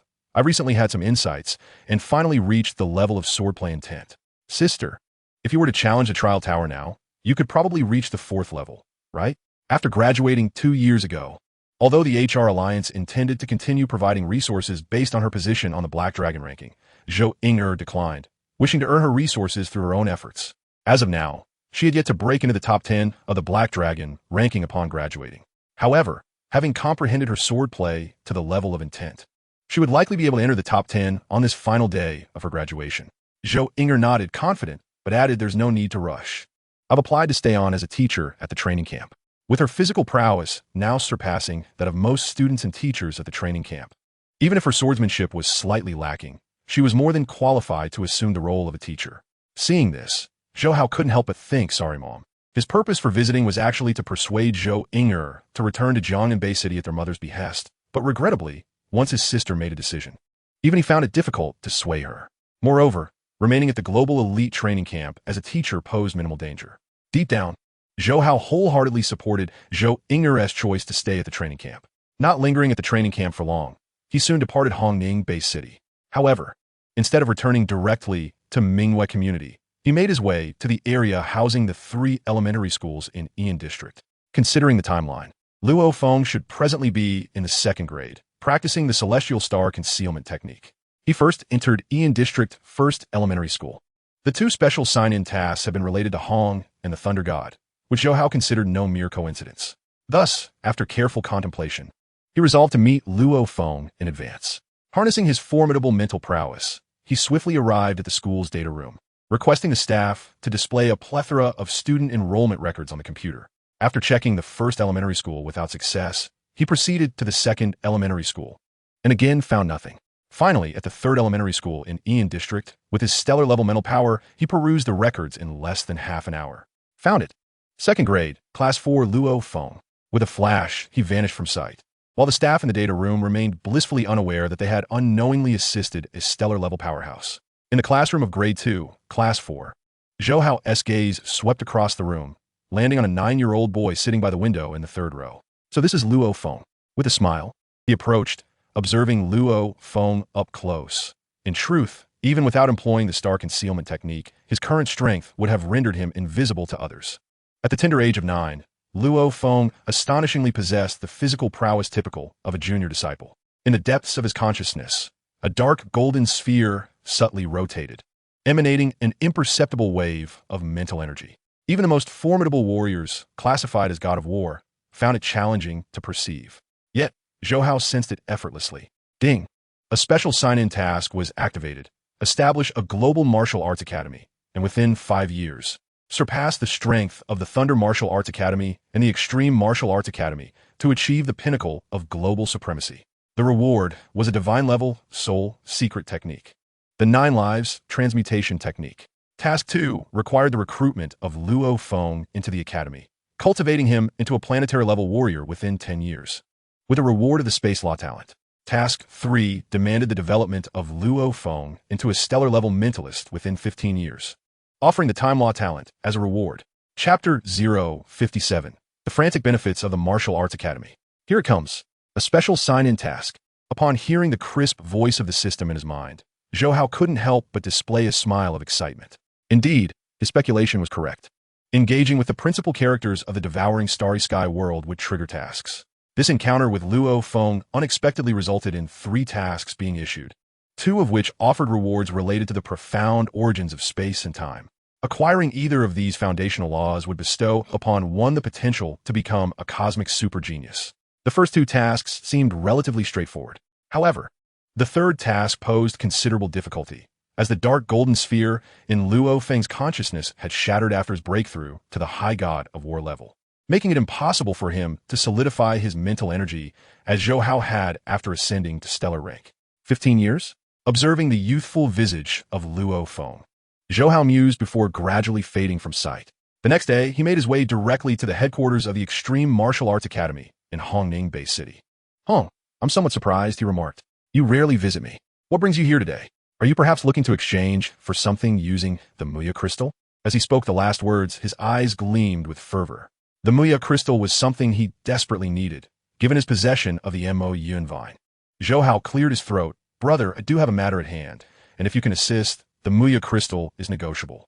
Without a moment's hesitation, Hong eagerly replied, "Just tell me what you need, and I will certainly help." He was aware that Zhou Hao still possessed Muya crystals. "Well," Zhou Hao began softly, "I intend to establish a global martial arts academy, and would like you and Brother Lei to assist with some initial publicity." He had resources but lacked personnel, and to swiftly launch the academy globally, he certainly required the support of these 2 major academies. Of course, even without their assistance, Zhou Hao could still establish the global academy by utilizing his resources and the esteemed title of Swordlight Speaker, although it would take more time. Hong immediately chuckled. "This is excellent news. When I initially collaborated with Lei to establish an academy, my primary goal was to elevate the status and strength of warriors. Now that you have reached the stellar level, your aspirations are entirely reasonable, and both Lei and I will offer our utmost support. However, what identity do you plan to use for this endeavor?" Both he and Lei understood that Zhou Hao possessed 2 identities, the globally renowned speaker of Swordlight and the prodigious young genius. Without hesitation, Zhou Hao declared, "Naturally, I shall be the speaker of Swordlight." Hong teased, "Have you not considered revealing that you are the speaker of Swordlight?" Zhou Hao shook his head, adopting a self-admiring demeanor. "I fear that disclosing my true identity would severely discourage the legislators of Earth." Hong burst into hearty laughter. After discussing the details, they called for Lei. Just like Hong, Lei fully supported the idea. "You plan to name the academy what?" Zhou Hao pondered for a moment. "Swordlight Academy?" Lei was speechless. "That's rather too direct, isn't it? Isn't being straightforward better?" Zhou Hao retorted with a pout. "How about Hope Academy, symbolizing humanity's aspiration to reach the cosmos?" Hong suggested after a moment's thought. Lei nodded vigorously. "That sounds quite appealing." Zhou Hao sighed. "Very well, then it shall be Hope Academy." With the assistance of Hong and Lei, word quickly spread among all members of the God of War Council and the warriors about the world's foremost expert, the speaker of Swordlight, planning to establish the 3rd Global Martial Arts Academy and openly recruit inspectors and heads of various branches. Initially, there was a lack of response from the warriors to the recruitment. After all, the reputations of the Extreme Martial Arts Academy and the Thunder Martial Arts Academy were deeply entrenched. However, once the benefits of Hope Academy were announced, the God of War Council and various martial artist forums erupted in excitement.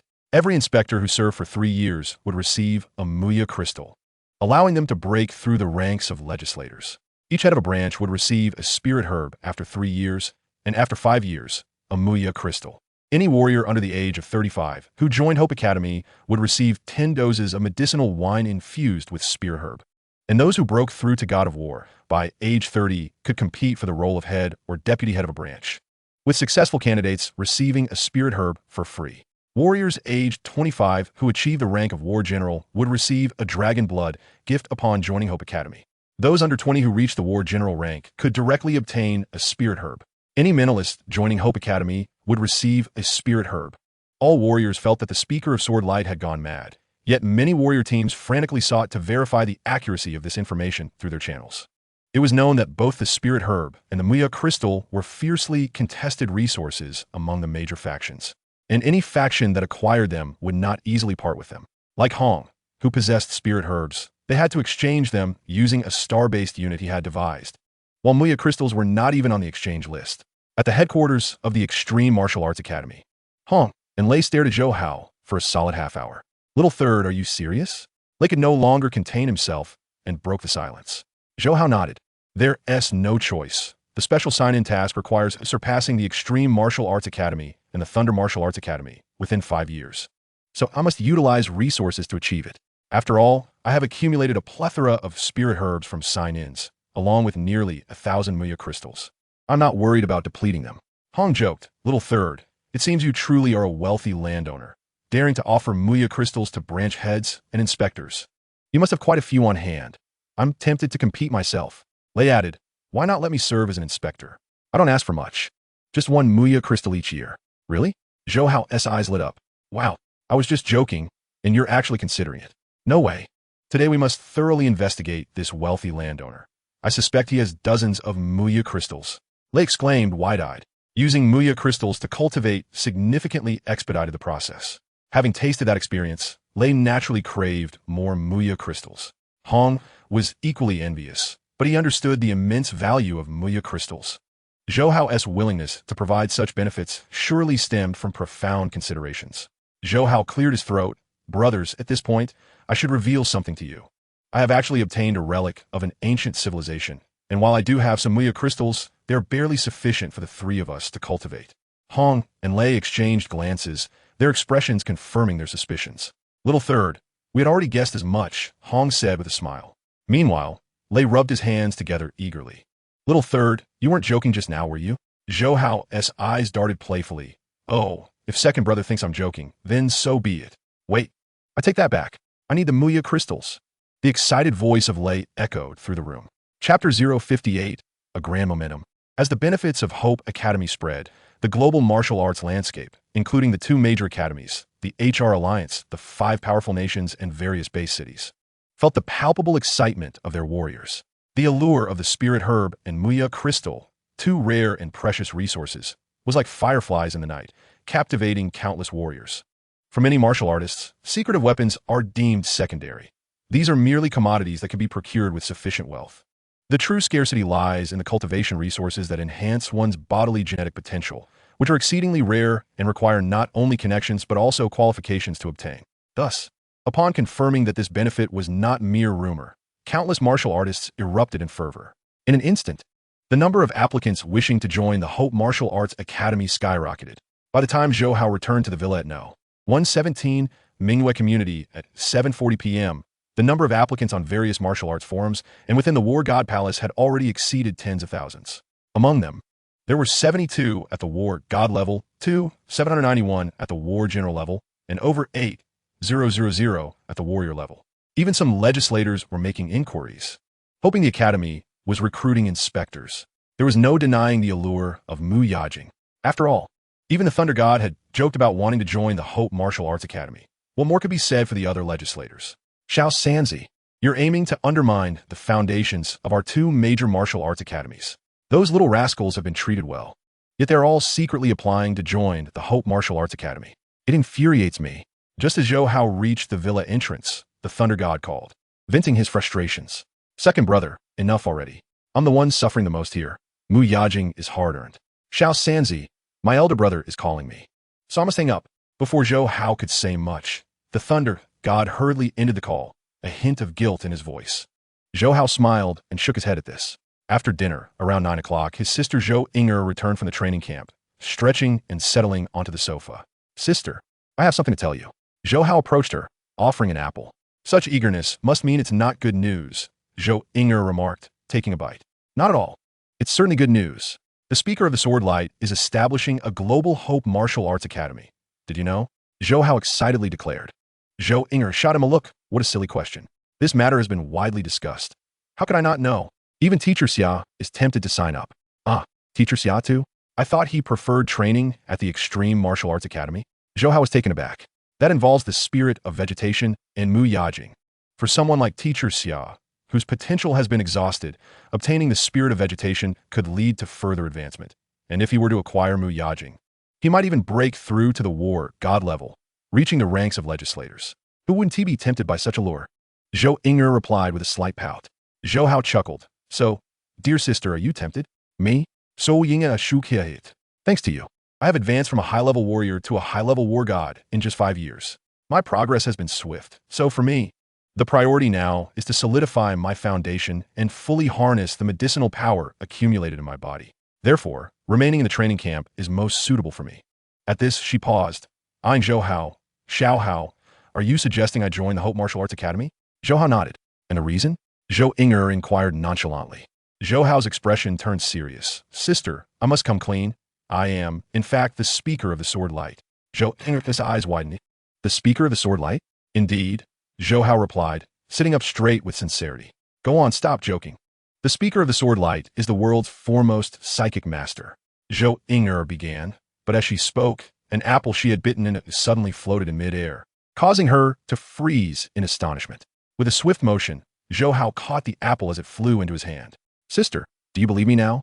Zhou Inger fell silent, taking a while to respond. Her gaze fixed on Zhou Hao. Xiao Hao, are you truly the speaker of the Sword Light? Zhou Hao nodded.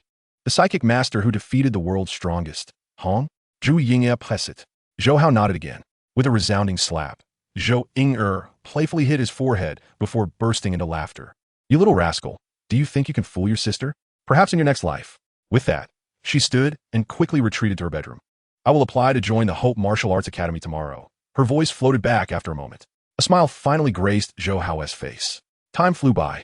After the announcement of the Hope Martial Arts Academy's benefits, it established branches in every base city and district worldwide, akin to the Extreme Martial Arts Academy and the Thunder Martial Arts Academy, all within a mere 3 months. The speed was astonishing. The inspectors for each base city, along with the heads and deputy heads of the main academy, were meticulously selected and confirmed within the 4th month.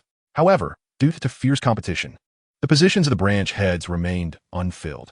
Nonetheless, the number of martial artists joining the Hope Martial Arts Academy surpassed that of both the Extreme Martial Arts Academy and the Thunder Martial Arts Academy within 5 months. The number of psychic masters exceeded that of the 2 major academies and the HR Alliance. The primary reason for this phenomenon was that Zhou Hao had distributed the first batch of the Spirit of Vegetation to each branch in the 3rd month. Such actions further invigorated martial artists under the banners of various global powers, especially for those psychic masters whose innate psychic abilities allowed them rapid advancements in the early stages. Their only limitation was their bodily genetics. The Spirit of Vegetation was the most effective in enhancing these genetics, coupled with the fact that the speaker of the Sword Light was the world's foremost psychic master. It was no surprise that every psychic master sought to join the Hope Martial Arts Academy. Many global factions were deeply dissatisfied with this. But in the face of Zhou Hao's formidable presence, they could only swallow their grievances. At the headquarters of the Extreme Martial Arts Academy, Hong, the Thunder God, and Zhou Hao sat cross-legged, having just finished their training. Naturally, their conversation revolved around the Hope Martial Arts Academy established by Zhou Hao. Xiao Sanzi, greed is inherent in human nature. While those martial artists may be one thing, you've set certain conditions. However, offering the Spirit of Vegetation to any psychic master who joins seems a bit too lenient. Even if you have abundant resources, it cannot be squandered so carelessly, Hong cautioned. The Thunder God concurred. Elder Brother is right. Despite the current momentum of the Hope Martial Arts Academy, even surpassing both our academies and the HR Alliance, everything is still in its infancy, built solely on the resources you have provided. It is like a lily on a pond without roots. Should you be unable to continue supplying resources, these individuals will undoubtedly abandon you. The easier something is to obtain, the less it is valued. They believe that although Zhou Hao possessed immense talent, his youth meant he lacked experience in establishing a martial arts academy and cultivating power, making him prone to missteps. Zhou Hao chuckled. Elder brother, second brother, rest assured, I am well aware of my limits. I will only provide each psychic master with 1 Spirit of Vegetation. If they wish to obtain Mu Yajing, they must rely on their own efforts. Upon hearing this, Hong and the Thunder God finally felt reassured. Chapter 059. Luo Feng's test. Another year of heavy snow fell. The entire Jiangnan Bay City, with its towering skyscrapers and wide streets, lay blanketed in thick snow, creating an expanse of white that made it seem as though the world had turned to frost. In Yangzhou City, at the third primary school of Yain District, the bell rang, and students poured out of their classrooms in droves. Luo Feng, a voice called out. The 10-year-old Luo Feng, who had grown rapidly, turned around to see Wei when rushing toward him through the throng of students. Luo Feng, hurry, come with me to the Hope Martial Arts Academy. Wei Wen gasped. Luo Feng was taken aback, shaking his head. Hope Martial Arts Academy? Wei Wen, don't you know that only those who reach the age of 16 can become academy students and train there? Without hesitation, Wei Wen grabbed Luo Feng's hand and pulled him toward the academy's entrance, explaining, I just heard the teacher say that the Hope Martial Arts Academy recently announced a new policy. All students aged 8 to 15 can go to the academy for a free test. As long as they reach the beginner level, they can become students early and train at the academy. His face lit up with excitement as he continued. Moreover, the Hope Martial Arts Academy offers these students a reward of 210,000 each month to encourage them to train and improve. Upon hearing the news, Luo Feng's eyes gleamed with excitement. Wei Wen, are you truly serious? The reward of 1 million was of paramount significance for Luo Feng, who resided in low-income housing. Why not go take a look for yourself? Wei Wen chuckled. In that instant, Luo Feng bolted ahead of Wei Wen. Luo Feng, wait for me. Wei Wen called out urgently. As they reached the entrance of the Hope Martial Arts School, they were met with a throng of students of all ages. So many people, Wei Wen exclaimed, taken aback by the sheer number. The greater the crowd, the more it indicated the authenticity of the news. Luo Feng, however, was brimming with exhilaration. Although he had never undergone testing, he felt his speed and punching power had significantly increased following a bout of headaches. If he could pass the test at the Hope Martial Arts School, his impoverished family circumstances would see a tremendous improvement. As they conversed, they swiftly navigated through the bustling crowd of students. Hope Martial Arts School is quite affluent. It had only been a little over a year since its establishment as one of the 3 largest martial arts schools in the world, and it was evidently willing to invest significantly. Indeed, it said that among the 3 major martial arts schools, Hope boasts the most resources. Many students in the crowd eagerly discussed. At the entrance, 2 burly martial artists observed the students with bewilderment, utterly perplexed by the policies set forth by their superiors. Yet, they maintained order amidst the chaos. Due to the overwhelming number of students arriving for testing, only 20 could enter at a time. After standing in line for over 2 hours, it was finally Luo Feng and Wei Wen's turn. The testing location was the lobby of the junior student building at the martial arts school, accompanied by a martial artist leading the way. The 2 made their way along with 18 other students, only to find themselves waiting in line once more. While they waited, Luo Feng and Wei Wen gazed at the screens adorning the lobby walls, which displayed various benefits and requirements offered by the Hope Martial Arts School. I envy the psychic cultivators. They can join the Hope Martial Arts School without any prerequisites and receive various training resources for free. Wei Wen lamented. If only I were a psychic cultivator. Luo Feng, however, paid little mind to Wei Wen's words. His attention fixated on the detailed introduction of the psychic cultivators displayed nearby. Those endowed with psychic talents often experienced headaches and dizziness in their youth, but following such episodes, their physical capabilities would noticeably enhance. If you exhibit these symptoms, please come to the Hope Martial Arts School for testing. As he absorbed this information, Luo Feng was struck with astonishment. When he was 7, he had fainted from dizziness after witnessing his brother's car accident, and ever since then, his physical prowess had improved rapidly. This secret he had kept hidden from everyone, even his parents. But now it seemed he was indeed a psychic cultivator. As time slipped by, it was soon their turn. Luo Feng, don't lose focus. Give it your all, Wei Wen urged. Luo Feng snapped back to reality, his gaze fixed on the punching power tester. Clenching his fists, he pondered, if I truly possess psychic talent, I could directly join the Hope Martial Arts School and receive training. My parents and brother wouldn't have to squeeze into a cramped 36-square-meter apartment anymore, and my brother's leg could receive better care and treatment. With these thoughts in mind, he approached the punching power tester and spoke to the staff. I wish to undergo the psychic cultivator test. The staff member paused, then looked at Luo Feng. Have you previously experienced headaches or dizziness? Yes, Luo Feng nodded earnestly. Please wait a moment. Someone will come to conduct your test shortly. The staff member casually replied, having encountered numerous students claiming to have such symptoms, but regrettably, few truly possessed psychic talent. When it was Wei Wen's turn, he stepped up for testing, but his punching power was evidently below the requirements for junior students at the school. Luo Feng, keep it up. I'll be waiting outside for you. Wei Wen remained undeterred. He was merely there to enjoy the atmosphere. After 2 batches of students were tested, Luo Feng finally awaited the arrival of a martial artist designated to assess psychic talent. Typically, psychic abilities remain undetected until they are potent enough to manipulate objects or influence others' consciousness. Many psychic cultivators had undergone several physical enhancements by the time their abilities were discovered. Furthermore, the 2 major martial arts schools and various factions lacked the instruments to test for psychic talent. However, Zhou Hao was different. He had inherited the legacy of the fallen Ink Star lineage, which included methods specifically for testing psychic talent through psychic energy scanning. This technique was straightforward, akin to a thin layer of window paper. If one had not encountered it, self-learning or invention was nearly impossible. However, once exposed, it became simple to form psychic energy into a scanning technique. Naturally, Zhou Hao shared this testing method with every psychic cultivator. Thus, the martial artist conducting the test was also a psychic cultivator. Young one, have you ever experienced headaches? The sudden appearance of the psychic cultivator startled Luo Feng, and the other students undergoing testing soon noticed the newcomer. Before Luo Feng could nod, he felt a chilling breeze envelop him, causing him to shiver involuntarily. Ha! What a rarity! At last, we have discovered a student with psychic talent. The psychic cultivator chuckled with delight.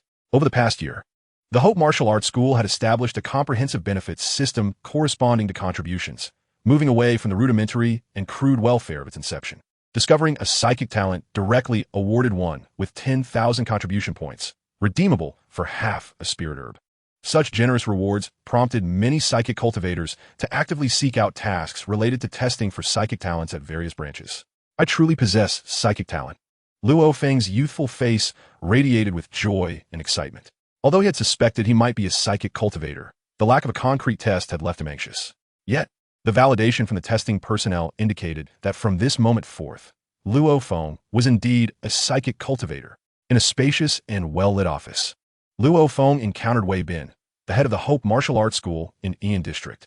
The imposing figure resembled a towering polar bear, blocking nearly a fifth of the room's light as he rose, exuding a formidable presence. Don't be nervous, young one. You are a psychic cultivator with boundless potential. Shantai. Despite his fierce demeanor, Wei Bin wore a warm smile as he addressed Luo Feng.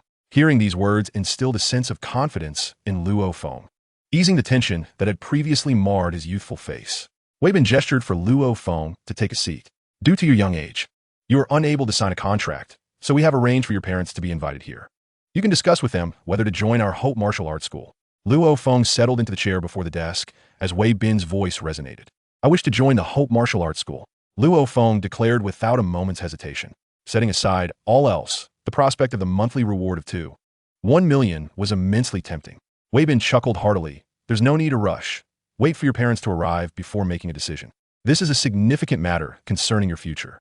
Before long, Luo Honghua and Gong Xinlan entered the office, visibly excited as they seemingly had learned from the school's representatives that their son was a psychic cultivator.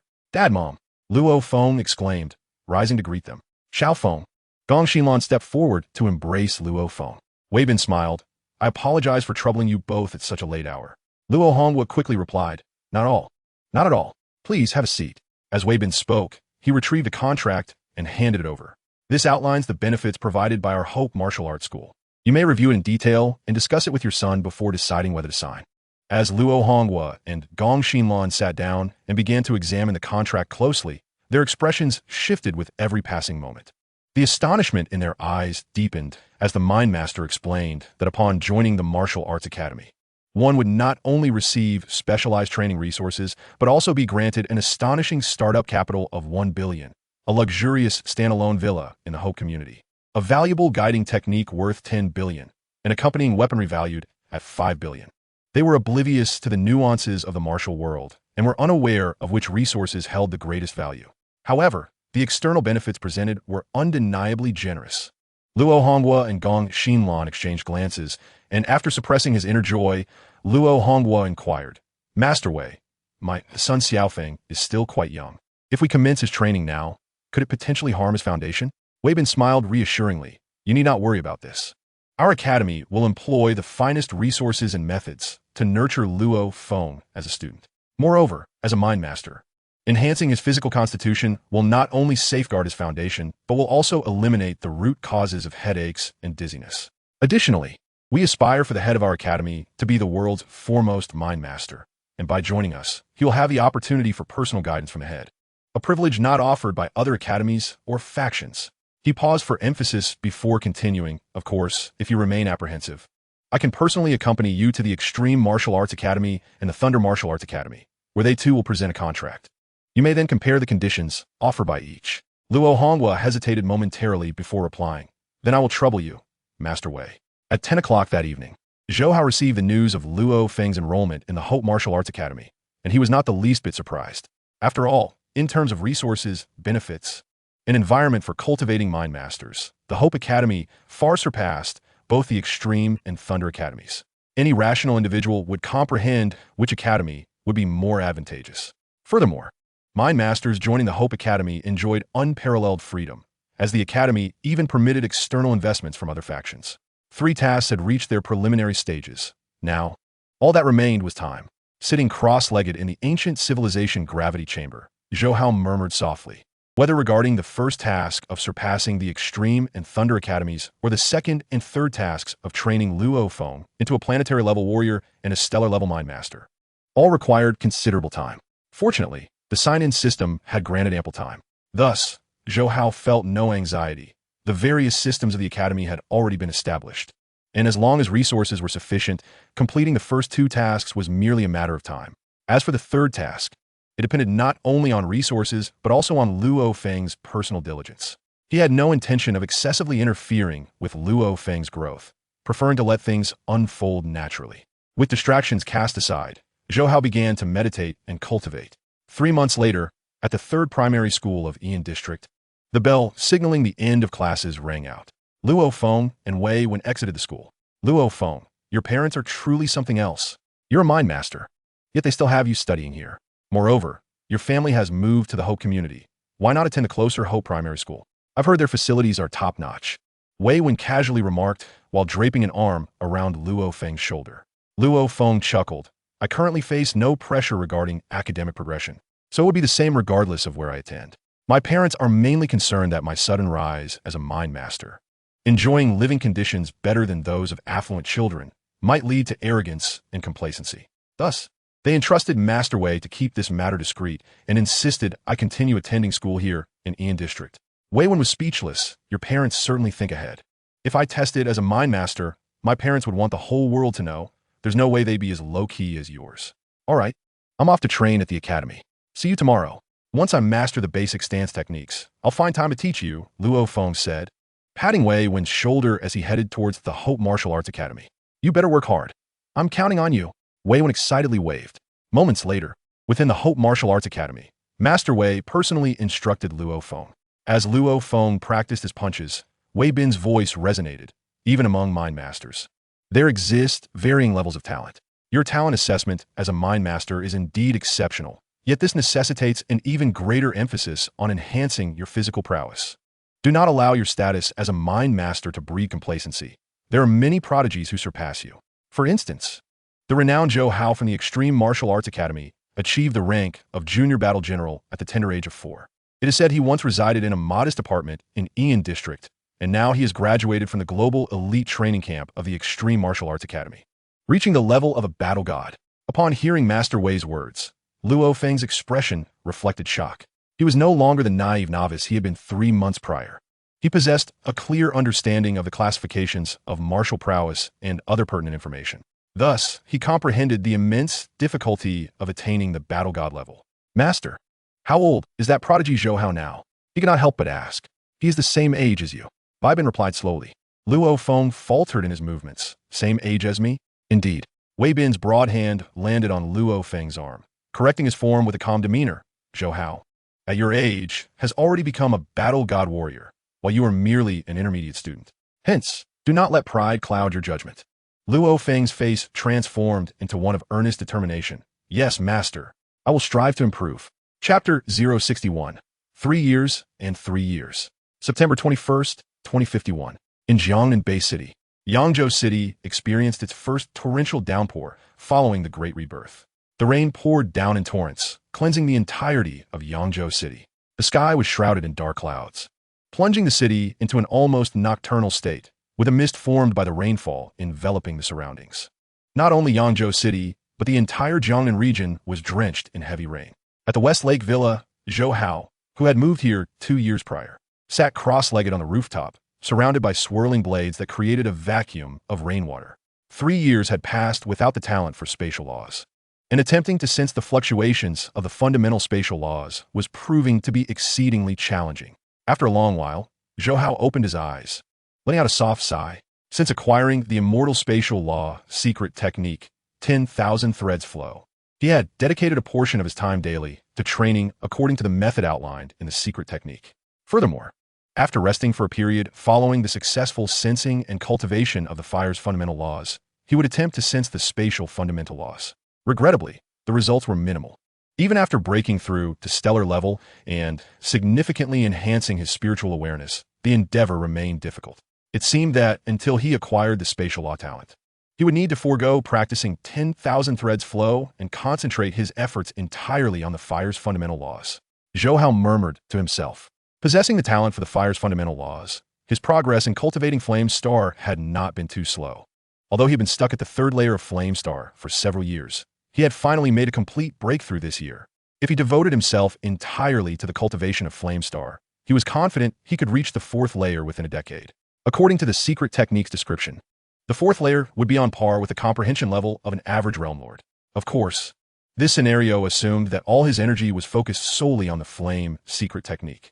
However, Zhou Hao could not afford to do so, as he also needed to spend time absorbing the wood yabi crystal to enhance his physical genetic potential and practice a series of secret techniques, such as Control Chapter and Miscellaneous Chapter. Thus, he estimated that if he abandoned 10,000 threads flow, reaching the 4th layer of Flame Star within 20 years would be commendable. Ding! Congratulations to the host for establishing the Hope Martial Arts Academy, which has surpassed both the Extreme Martial Arts Academy and the Thunder Martial Arts Academy in overall strength. Completing the first task and receiving the reward of 9 lives Transcendence Technique. Upon hearing the sudden voice resonate in his mind, Zhou Hao's face instantly lit up with joy. My elder sister has finally broken through to planetary level. Last year, the entire Hope Martial Arts Academy had reached a total of 12 inspectors at the council level, surpassing both the Extreme Martial Arts Academy and the Thunder Martial Arts Academy in sheer numbers. However, in terms of strength, it is hoped that most of the inspectors at the Hope Martial Arts Academy rely on the breakthrough of the Wood Spirit Crystal, which is naturally inferior to the 3 Great Guardians and 5 inspectors of the Extreme Martial Arts Academy. This year, only his elder sister is making strides towards becoming a high-level war god at the Hope Martial Arts Academy. Thus, the moment he completed his task, Zhou Hao understood that it must be Zhou Inger who had broken through to planetary level. To be frank, Zhou Inger's talent is rather ordinary. Her advancement to planetary level is entirely reliant on resources such as the grass and wood spirits and the wood spirit crystal. However, Zhou Hao possesses an abundance of these resources and is not concerned about waste. With a silent incantation in his heart, a wealth of profound insights regarding the 9 lives transcendental art surged into his mind. Accustomed to the infusion of secret techniques, Zhou Hao's expression remained unchanged. This divine level soul secret technique can actually enhance soul strength and allow for the foresight of soul crises, automatically generating a fragment of soul imprint for self-preservation without any limitations. It seems to have a higher priority than the soul separation technique. After absorbing the information of the 9 lives transcendental art, excitement gleamed in Zhou Hao's eyes. Although this technique can only produce 9 imprints, it equates to 9 lives saved, and its efficacy is indeed formidable. This means that even if his true self, located in the dim depths of the cosmic sea, encounters a boundary beast, he can sense the soul crisis in advance and take measures for self-preservation. Most importantly, this soul secret technique, like the soul separation technique and reincarnation technique, poses no threshold for him. It feels as if it has been tailor-made by the system. Realizing this, Zhou Hao felt an indescribable sense of relief. Since reincarnating to Earth, he had never truly relaxed for a moment, tirelessly cultivating every day to enhance his strength in order to rescue his true self from the cosmic sea. Now, the greatest crisis in his heart had finally been resolved. Even if his true self perished, he could retain a fragment of his soul imprint, cultivate and strengthen his soul using the 9 lives transcendental art, or, at the very least, perform the reincarnation technique to live again. Amidst his excitement and joy, his consciousness suddenly caught a clear wave of the fundamental laws of cosmic space. Without hesitation, Zhou Hao immediately calmed his mind and immersed himself in it. Half an hour later, he opened his eyes again. His expression was slightly fatigued, yet a smile adorned his face. To his surprise, after feeling completely relaxed, he had managed to perceive a trace of the fundamental laws of space. At this moment, one could say he had become a cosmic super genius. To sense one fundamental law at the stellar level is remarkable, while sensing two qualifies one as a super genius. However, Zhou Hao did not feel overly excited. After all, possessing a signing-in system as a golden finger, becoming a super genius hardly seemed extraordinary. Having explored virtually all the ancient civilization ruins and remote areas on Earth, and having reaped the benefits of signing in at various locations, acquiring the 9 lives transcendental art, a divine-level soul secret technique that can strengthen the soul and ensure survival. It was time for him to venture elsewhere. As murmurs echoed amidst the torrential rain, 3 years swiftly passed. Boom! The frontline fortress base of the southeast military district. The rain poured down increasingly, even drowning out the sounds of the artillery fire from the base. Countless sea monsters relentlessly attacked the military fortress along the Huangpu River. Boom! The steel-constructed fortress trembled with each assault. Yet, every soldier within the military district remained calm, gripping their weapons firmly. Inside the base lighthouse, Li Dawei peered through the downpour at the swarming sea monsters, his brow furrowed. How long has this level 3 beast tide been ongoing? A nearby military officer replied. It has already lasted for 7 hours. 7 hours have elevated the alarm level to a level 2 beast tide. Li Dawei's voice was grave. This frontline fortress base was strategically positioned at the confluence of the sea and river domains, intended to prevent the massive sea monsters from attacking human bases along the river. As such, beast tides formed almost every month. However, they were usually only level 3. Level 2 beast tides occurred rarely, while level 1 beast tides happened once or twice a year. Soon, the shrill alarm pierced through the curtain of rain. Not long after, several warriors clad in black divine armor arrived in intelligent warplanes. A level 3 beast tide could be held off by the fortress base's firepower. But level 2 beast tides require the assistance of war god-level experts, while level 3 beast tides necessitated a large number of war god-level warriors to fend them off, even requiring the participation of invincible war gods. Chapter 062. I am the Swordlight Speaker. Old Li, Commander Li. The first warriors to arrive were all trained by the Chinese military, and some were good friends of Commander Li Dawei, well acquainted with one another. Li Dawei responded to each of them, his expression somber. The prolonged duration of the beast tide felt suspicious to him. Although the number of Lord-level monsters appeared small, they continued to surge forward fearlessly, seemingly driven by even stronger beasts. Therefore, he had raised the beast tide's level, prompting their early arrival. The Lord-level monsters that emerged after the Great Rebirth possessed considerable intelligence, and they instinctively feared death. Typically, a level 3 beast tide would seldom feature such frenzied assaults on the fortress base. These warriors possessed exceptional vision, enabling them to see through the curtain of rain the rapidly advancing Lord-level monsters. This is indeed unusual. When we charge in to engage the Lord-level monsters, we must all exercise caution and not be careless, advised the experienced war god.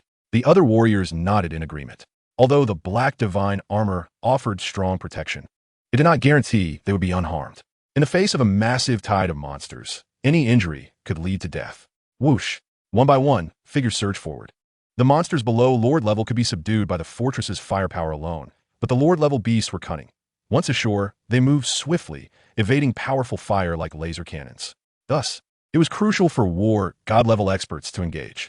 Suddenly, as the warriors battled with the Lord-level monsters, towering waves, reaching hundreds of meters high, surged from afar. Roars echoed, tearing through the downpour like thunder. Li Dawei, scanning through the lighthouse, quickly detected the fierce life forces amid the rolling waves, with 2 of them exuding immense power. Quick! Retreat! Those are king-level monsters. This is a disaster-level beast tide. Li Dawei's voice trembled with fear as it transmitted over the radio. At the same time, the piercing alarm sounded. A disaster-level beast tide? Inside the gravity chamber of the ancient civilization at the West Lake courtyard, Zhou Hao listened to the voice coming from his wristwatch communicator and casually remarked, "Second brother, disaster-level beast tides are rare after the Great Rebirth. The sudden occurrence of one in the southeast military district likely indicates the birth of a new beast king. Thunder God, I'm also inclined to believe a new beast king has emerged, but this time we agreed that you must not intervene." All right, I'll just watch the show from the sidelines. Zhou Hao chuckled and immediately set off toward the frontline base of the Southeast Military District. Disaster-level beast tides, aside from the king-level monsters, are most terrifying due to the seemingly endless onslaught of sea monsters, especially the number of Lord-level sea monsters, which could surpass 10,000, and sometimes even exceed 100,000. It's important to note that the current global count of God-level warriors stands at just over 3,000. Faced with tens of thousands of Lord-level sea monsters, no one dared to be complacent. However, Zhou Hao remained unfazed. He had now reached the stellar level 3 as a mental master and was adept at controlling the advanced version of the Sky Escape Shuttle. Moreover, he had comprehended the elemental laws of fire and space, not to mention tens of thousands of Lord-level sea monsters. Even if 100,000 were in front of him, they would meet their demise. Whoosh! Riding the Sky Escape Shuttle, his speed was astonishing. In less than 20 minutes, he arrived at the frontline fortress base of the Southeast Military District from the Jiangnan Bay City. It's the Sword Light speaker from the Hope Martial Arts Academy. Ha! We have nothing to fear now. Many soldiers at the military district base cheered. As the Global Martial Arts Academy was established, Zhou Hao personally undertook the promotional efforts, with his distinctive weaponry serving as a clear emblem of his presence. Commander Li Dawei and the other martial deities breathed a collective sigh of relief. With the Sword Light speaker present, it seemed that this catastrophic beast tide could be weathered without further turmoil. Suddenly, the Dun Tian Su split into numerous curved blades, raining down with a fierce swiftness, piercing through the multitude of Lord-level monsters that were hastily emerging onto the shore. The two king-level beasts, poised to obliterate the fortress base, sensed the terrifying aura emanating from Zhou Hao and promptly turned tail in panic. Zhou Hao dove down directly, a battle knife manifesting in his hand. With a swift motion, two flashes of blade light streaked forth, leaving deep gashes on the skulls of the king-level monsters. Their once vibrant eyes dulled, and their massive forms crashed heavily into the river, sending up a tumultuous splash. In less than 10 seconds, the precarious fortress base was rendered secure. Zhou Hao stepped forward, appearing before Commander Li Dawei and the others. Thank you, Speaker of Swordlight, for aiding us in overcoming this disastrous beast tide.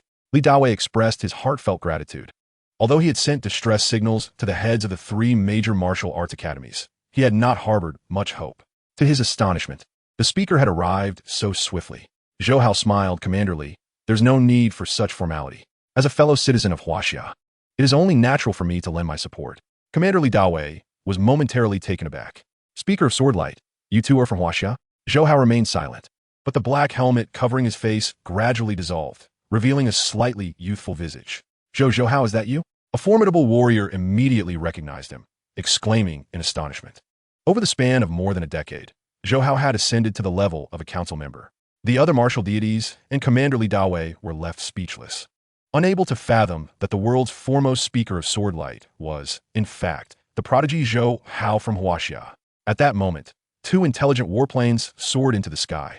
Hong and Thunder God emerged from them, quickly descending upon Zhou Hao, who stood atop the fortress base. Haha, brother, you finally decided to reveal your identity. Thunder God laughed heartily upon seeing Zhou Hao without his helmet. Hong chimed in, it's far more pleasant to see you like this. Commander Li Dawei couldn't help but exclaim, second speaker, third speaker, you both knew the identity of the first speaker all along? Indeed, this fellow is quite adept at concealing the truth. Thunder God remarked, then added, but enough idle chatter. I must go investigate where that beast monarch is hiding. With that, he shot skyward, followed closely by Hong, both eager to eliminate the beast monarch. Commander Li Dawei was further astonished. Beast monarch? But the octopus beast monarch and the thunder dragon monarch are already dead. Zhou Hao clarified. We suspect that a new beast monarch has emerged amidst this catastrophic beast tide, though this is merely conjecture at this point. Commander Li Dawei nudda, still gazing at Zhou Hao with disbelief. Council member Zhou, you truly are the speaker of Swordlight? The other martial deities turned their eyes toward Zhou Hao. The revelation was so shocking that they could scarcely believe it. With a swift motion, Zhou Hao soared into the air, suspended above the ground, standing atop an upgraded version of the Dun Tian Su. His laughter echoed, if no one else is utilizing the floating cloud Su, then indeed, I am the world's foremost speaker of Swordlight. The exterior of the upgraded Dun Tian Su resembled its predecessor, yet the intricacies were entirely distinct. He had already named it the floating cloud Su in his mind. Chapter 063. The Reappearance of Mist Island. On the Pacific coast, A colossal crab-like beast monarch lay dead, resembling a small mountain sprawled across the beach. The waves crashed against it, occasionally splattering blood. When Zhou Hao arrived, he overheard Thunder God grumbling, "Brother, you were far too swift. The crab-like beast monarch had barely surfaced, and you unleashed your full strength. I hadn't even drawn my battle knife before it was slain." Hong chuckled. One must be quick to kill a beast monarch. If it senses danger and retreats into the sea, it becomes far more difficult to kill. Besides, brother, there will be ample opportunities for you to showcase your skills in the future. Why the rush? Zhou Hao smirked. Thunder God retorted, "After waiting so long, the ocean finally birthed a beast monarch, and you killed it before I could even act. Who knows when my turn will come?" Both Hong and Zhou Hao erupted in laughter, understanding Thunder God's sentiments. The beast monarch was the most formidable of all monsters, having long oppressed humanity. Now that they had grown stronger, it was only natural for them to seek retribution against the beast monarch. Furthermore, battling the oceanic beast monarch would allow them to flex their muscles. "All right, Thunder, the next time a beast monarch appears, both the third and I will refrain from intervening." "We'll leave it to you," Hong remarked, sensing Thunder God's disappointment. "That's what you both said." Thunder God finally broke into a smile. Zhou Hao turned his gaze to the immense crab-like corpse on the beach and casually remarked, "Let this beast monarch be offered to the Hope Martial Arts Academy." "Absolutely." Hong readily agreed. While the three awaited the personnel from the Hope Martial Arts Academy, they engaged in light conversation. "Third, that Luo Feng you mentioned joining the Hope Martial Arts Academy possesses remarkable talent and comprehension. He quickly ascended to the forefront of the Black Dragon rankings in the training camp. At this rate, he is likely to break through to council member level within a few years, perhaps even surpassing the fourth speaker, the Ice and Snow Emperor, and standing alongside us." Hong and Thunder God noted. "That lad, despite already being an indomitable martial god, continues to attend school. Such dedication is indeed rare," Zhou Hao added. "Training with genetic primordial energy enhances one's consciousness and spirit in tandem with physical prowess, making academic learning effortless, especially for mentalists like Zhou Hao and Luo Feng, who possess astonishing memory capabilities. Thus, the more powerful one becomes, the more pronounced their capacity for learning. Most mentalists recruited by the Hope Martial Arts Academy, upon discovering their abilities, rarely continue their studies. After Zhou Hao was tested for martial talent, Wang Rong and Zhou Ing'er ceased to suggest he attend school, as it became a common understanding post-Great Nirvana that martial prowess far outweighed academic knowledge. Hence, Hong regarded Luo Feng's dedication as commendable. Zhou Hao chuckled. "What? Are you two considering poaching talent?" Thunder God scoffed. "Luo Feng is a mentalist. Only you can nurture and guide him. What business do we have in that?" He then added, "By the way, you exchange a piece of thought weaponry for Luo Feng from brother. When you have the time, come visit my place. There may be something suitable for him. Luo Feng is a promising seed that the Hope Martial Arts Academy is nurturing. You must not skimp on resources for him. Come on, second brother. Don't try to fool me. I've been there before. If there was something suitable, I would have exchanged it with the wooden crystal long ago." Zhou Hao retorted with mock annoyance. Suddenly, both Thunder God and Hong's wristbands chimed simultaneously. Shortly thereafter, Zhou Hao's wristband rang as well. The three exchanged glances, their expressions growing solemn. Mist Island has once again revealed the spirit of flora and fauna. The news spread rapidly. Zhou Hao couldn't help but chuckle inwardly. "Babata, after waiting so long, you finally couldn't contain yourself." Noticing the astonishment in Hong and Thunder God's eyes, he pondered, "Brothers, I have actually delved deep beneath Mist Island." Hong and Thunder God were momentarily stunned, their eyes lighting up with intrigue. They speculated whether Zhou Hao's wooden crystals had been sourced from beneath Mist Island.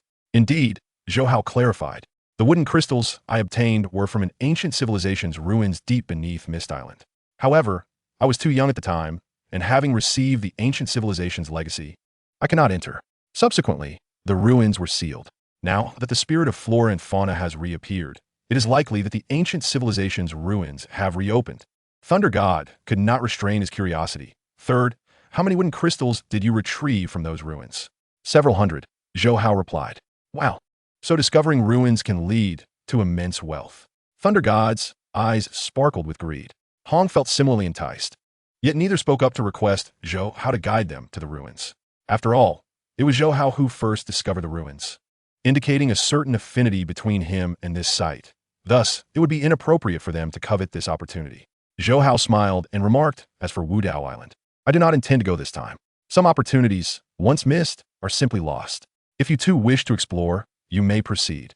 The location lies 15,000 meters beneath the earth. However, after all these years, I cannot say whether the position has changed. Hong furrowed his brows, saying, Sanzi, there is no need for you to be modest.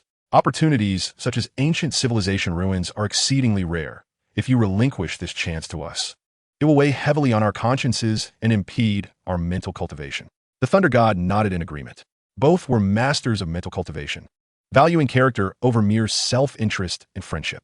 Zhou Hao quickly clarified, I'm not being modest. I genuinely do not plan to go. One cannot bite off more than they can chew. A single inheritance from an ancient civilization is more than sufficient. Seeing that Zhou Hao was indeed sincere and not merely deferring, Hong and the Thunder God felt reassured. They half-joked, Sanzi, you have hidden your intentions quite deeply.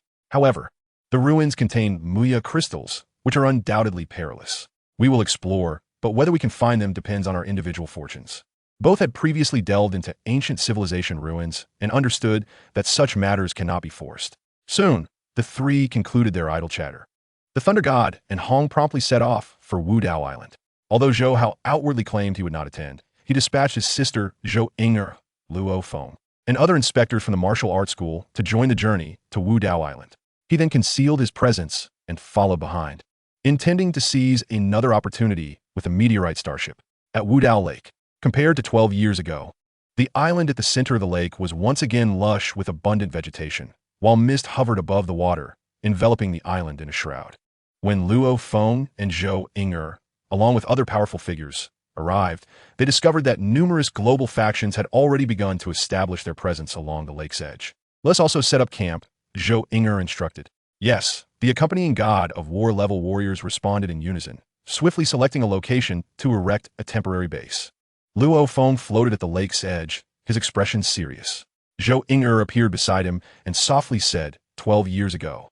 This place was home to numerous tree spirits and precious Muya crystals. The Swordlight Speaker, who is my brother, defeated the world's strongest fighter, Hong here, securing a significant number of Muya crystals. That time, several council-level powerhouses perished. I wonder how many will fall this time. As she spoke, she glanced at Luo Feng, advising, Luo Feng, you have yet to reach the council level. If Muya crystals appear later, try not to engage in combat with other council-level powerhouses. Our martial arts school may not boast formidable individual strength, but we excel in numbers. I understand, Luo Feng nodded earnestly. Unbeknownst to them, Zhou Hao was concealed nearby. If Luo Feng refrains from unleashing his full potential, he is astonishing when he does. I transmitted to him the fundamentals of mental mastery and the basic 312 style. I wonder how much he has mastered. Moreover, with the first form of the Sky Shuttle mental weapon, can he fully unleash its power? Chapter 064, The Giant Egg. On August 1st, 2054, at 2 o'clock in the afternoon, the three major martial arts schools, the HR Alliance, and the 5 great nations entered the depths of Wudao Lake. 12 years had passed. The underground dark river passages had become more intricate and expansive. The number of Lord-level monsters had surged, yet almost all who entered were planetary-level powerhouses, with only a few invincible warriors like Luo Feng. However, unlike the last occasion, the Muya crystals that emerged deep within Wudao this time were exceedingly scarce. From 2 to 5 o'clock, it took a full 3 hours for 2 Muya crystals to be discovered by the Ice Mountain Council member, Luo Feng, of the Extreme Limit Martial Arts School, ultimately falling into Hong's hands. Inside the meteorite starship, Babata, utilizing the ship's mental power, failed to detect Zhou Hao's presence, its blood-red eyes filled with confusion. After waiting for a full 6 hours, by 8 o'clock, it still had not seen Zhou Hao. Damn it, this guy wouldn't he actually not come, would he? Babata gritted its teeth, frustration mingling with helplessness on its face. After a long contemplation, it finally abandoned the thought of waiting any longer. Forget it. If he doesn't come, I'll just take a disciple out first. After waiting for 50,000 years, Babata was unwilling to linger any longer. It immediately controlled its mental power to send one Muya crystal after another to a location closer to Luo Feng. Meanwhile, deep within Wudao, after 5 to 6 hours of searching, only 2 Muya crystals had been found, leaving the council members disheartened. However, they did not leave. Instead, they continued to search deeper. After all, the past appearances of tree spirits and Muya crystals at Wudao had led everyone to understand that there must be secrets hidden here. Luo Feng also ventured deeper in search. Around 8 past 8, he caught a whiff of a rich rice fragrance. To his astonishment, it was 5 Muya crystals. Following the source, he rushed over and beheld 5 Muya crystals floating together, his face alight with ecstatic delight. As for the Muya crystals, most powerful individuals across the globe now understood their value. They were indeed precious cosmic treasures, just as Luo Feng prepared to collect the 5 Muya crystals. Council members from other factions began to converge. A fierce battle erupted. Zhou Hao, concealed in the shadows, observed the entire scene, maintaining considerable confidence in Luo Feng. Furthermore, all 13 planetary-level warriors from the Hope Martial Arts School, including Zhou Hao, had arrived, giving them the largest numbers. As long as Luo Feng could hold on for a moment, the Muya crystals would belong to the Hope Martial Arts School. It was important to note that Hong and the Thunder God had already descended 10,000 meters underground by this point and would certainly not arrive in time. Boom! The council members from other factions wasted no time in attacking Luo Feng, dismissing a god of war-level warrior with ease. However, relying on the first form of the Sky Shuttle, Luo Feng managed to confront these council members directly. In the end, his mental power astonishingly broke through to the first level of the planetary stage, enhancing the power of the Sky Shuttle and suppressing 3 or 4 council members. By the time Zhou Hao and the others arrived, members from the Extreme Limit Martial Arts School and Thunder Martial Arts School had also gathered. This contest for the Muya crystals had transformed into Luo Feng's renowned battle. Ultimately, the Hope Martial Arts School acquired 3 Muya crystals. The Extreme Limit Martial Arts School secured 1, and America claimed another. With Zhou Hao already emerging from the Hope Martial Arts School, and now Luo Feng rising to prominence, it was feared that in no time, the Hope Martial Arts School would truly become the foremost martial arts institution globally. It had already claimed the title of the world's best martial arts school. After all, Zhou Hao had only been 4 years old 12 years prior, and had managed to defeat Hong. Now, 12 years later, his strength was assuredly even more formidable. Indeed, why didn't Zhou Hao come to Wu Dao this time? Perhaps he was delayed by some matter. After the fierce struggle for the Muya crystals concluded, many factions buzzed with speculation. Around 9:30, influenced by the mental power of the meteorite starship, Luo Feng began to search deeper underground. Zhou Hao followed closely behind. Finally, upon reaching 15,000 meters beneath the Earth, Luo Feng spotted the entrance to the concealed meteorite starship hidden within the thick rock layers. Yet, Hong and the Thunder God remained oblivious. This was quite normal, given the ship's camouflage. Even if Hong and the Thunder God stood at the entrance, they would not be able to detect it. System, sign in. Zhou Hao followed Luo Feng into the entrance tunnel and silently recited in his heart, "Ding! Congratulations to the host for signing in at the meteorite starship and obtaining the secret technique of the Realm Master, Ice Flame. Ding! Congratulations to the host for acquiring a 3rd-tier original force battle suit. Ding! Congratulations to the host for obtaining a 3rd-tier mental weapon, the Fire Silkworm Shield. Ding! Congratulations to the host for receiving 10 Muya crystals. Ding! Congratulations to the host for gaining 20 points in the mental mastery talent. I can't explosion." Exiting the entrance tunnel, Zhou Hao sighed softly. The rewards from this 4th sign-in were rather unsatisfactory. He had previously surmised correctly that the main items within the meteorite starship had essentially been exhausted. Without hesitation, he turned and departed from the underground, possessing a sign-in system, and having sensed the 2 primordial laws of fire and emptiness. The resources of the fallen Inkstar lineage held little allure for him. His primary purpose for this visit was to ascertain whether a few sign-ins at such a pivotal location as the fallen Inkstar spaceship could yield substantial benefits. Presently, it appeared that 4 or 5 sign-ins would suffice to extract most of the advantages. At 10 o'clock in the evening, Zhou Hao returned to the Westlake Villa. Upon entering the ancient civilization gravity chamber, he seated himself cross-legged. In a moment, his heart reached a state of complete tranquility. Having exhausted all sign-in opportunities on Earth, his progress in law cultivation had slowed considerably, largely due to the inherent connection with his innate talent for the laws. Having contemplated this 3 years prior, he now felt it was time to make a decisive move. Zhou Hao murmured to himself, his eyes glinting with a calm, wise brilliance. Soon, he parted his lips. Soul separation and reincarnation. Boom! The techniques of soul separation and reincarnation were executed in succession. The searing pain that tore through his very soul returned after a 16-year hiatus. Despite being psychologically prepared, Zhou Hao could not help but cry out in agony. However, the pain came swiftly and departed just as quickly. He collapsed to the ground, gasping for breath. Yet his soul sensed a faint connection from an immeasurable distance. Excellent. It seems the reincarnation was successful. Exhaling heavily, Zhou Hao felt an overwhelming fatigue envelop him. He now understood the terrible aftereffects of the soul separation technique. It was hard to imagine how his original self had endured it. In the human realm, within a remote star domain of the ancient Wheel Universe Kingdom, there lay a planet, perpetually shrouded beneath a thick layer of ice thousands of meters deep. A desolate place. It was light years away from the nearest life-bearing planet. Yet, deep within the ice, a colossal egg, akin in color to the ice itself, lay dormant, its surface adorned with intricate patterns that flickered in and out of visibility. Suddenly, a flash of luminescence erupted. The patterns on the egg's surface gleamed brightly, and then converged frantically towards the center.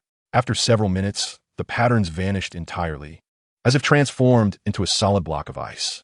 Chapter 065, The Ice Mountain Behemoth. Within the egg, a fragment of Zhou Hao's separated soul had yet to fully comprehend its surroundings when torrents of immense information surged in, filled with vast amounts of mysterious symbols and countless fragments of memories. This information, along with the memories, was not only flooding into his soul's consciousness, but was also inscribed into the bloodline that was currently in gestation. A full half-month passed before the massive influx of information finally concluded. Zhou Hao's fragment of soul was nourished, the dizzying sensation gradually dissipating as his thoughts resumed their flow. I have reincarnated as a cosmic behemoth, and not just any, but one of the 12 pinnacle bloodlines, the Ice Mountain Behemoth. He was taken aback. Cosmic behemoths were exceedingly rare, and those of the 12 pinnacle bloodlines even more so.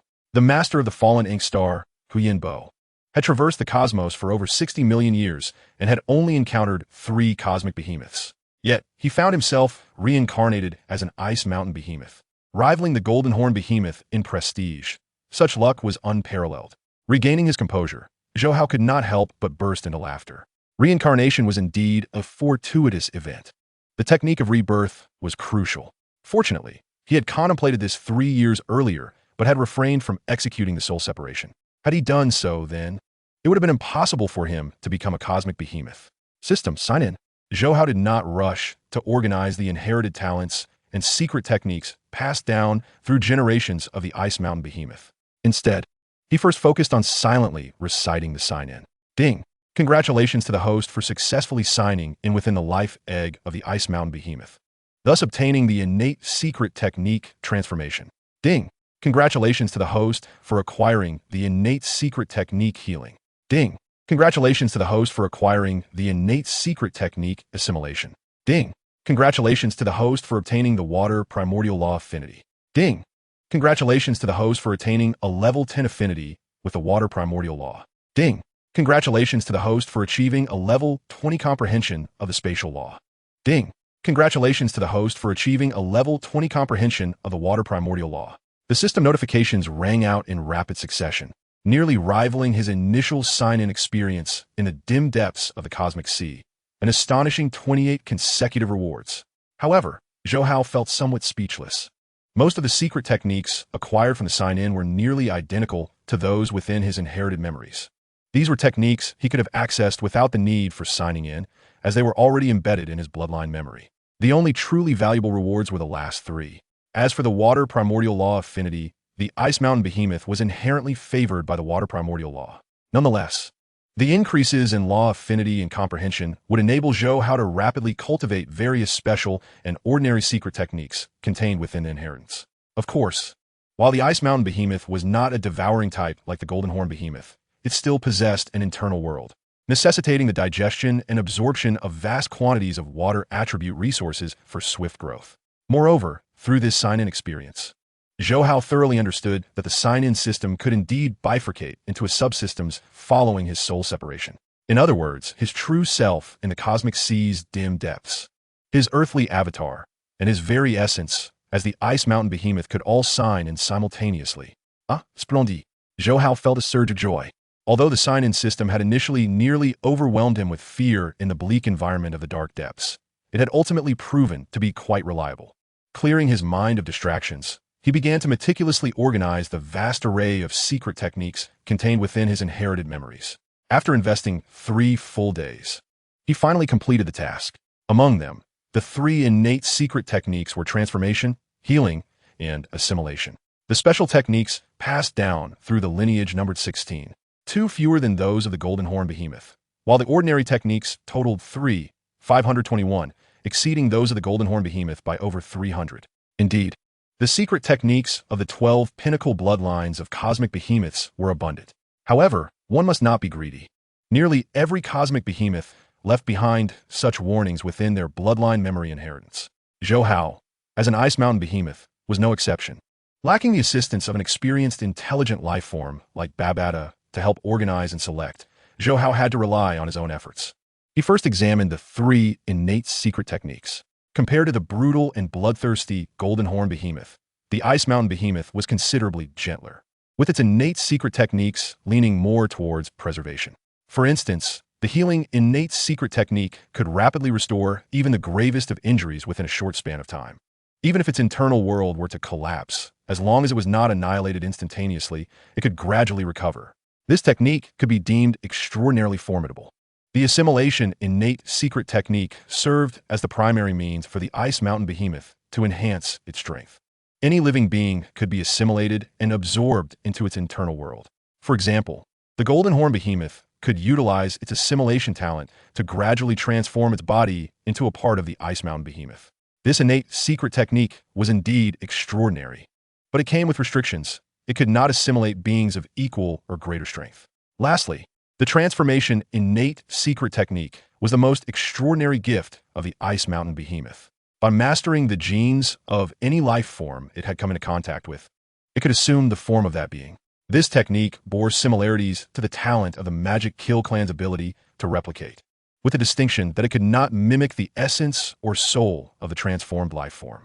While this technique might seem inferior to the Magic Kill Clan's talent, the true marvel of the transformation technique lay in its ability to continue cultivating and enhancing abilities while in the form of the transformed life.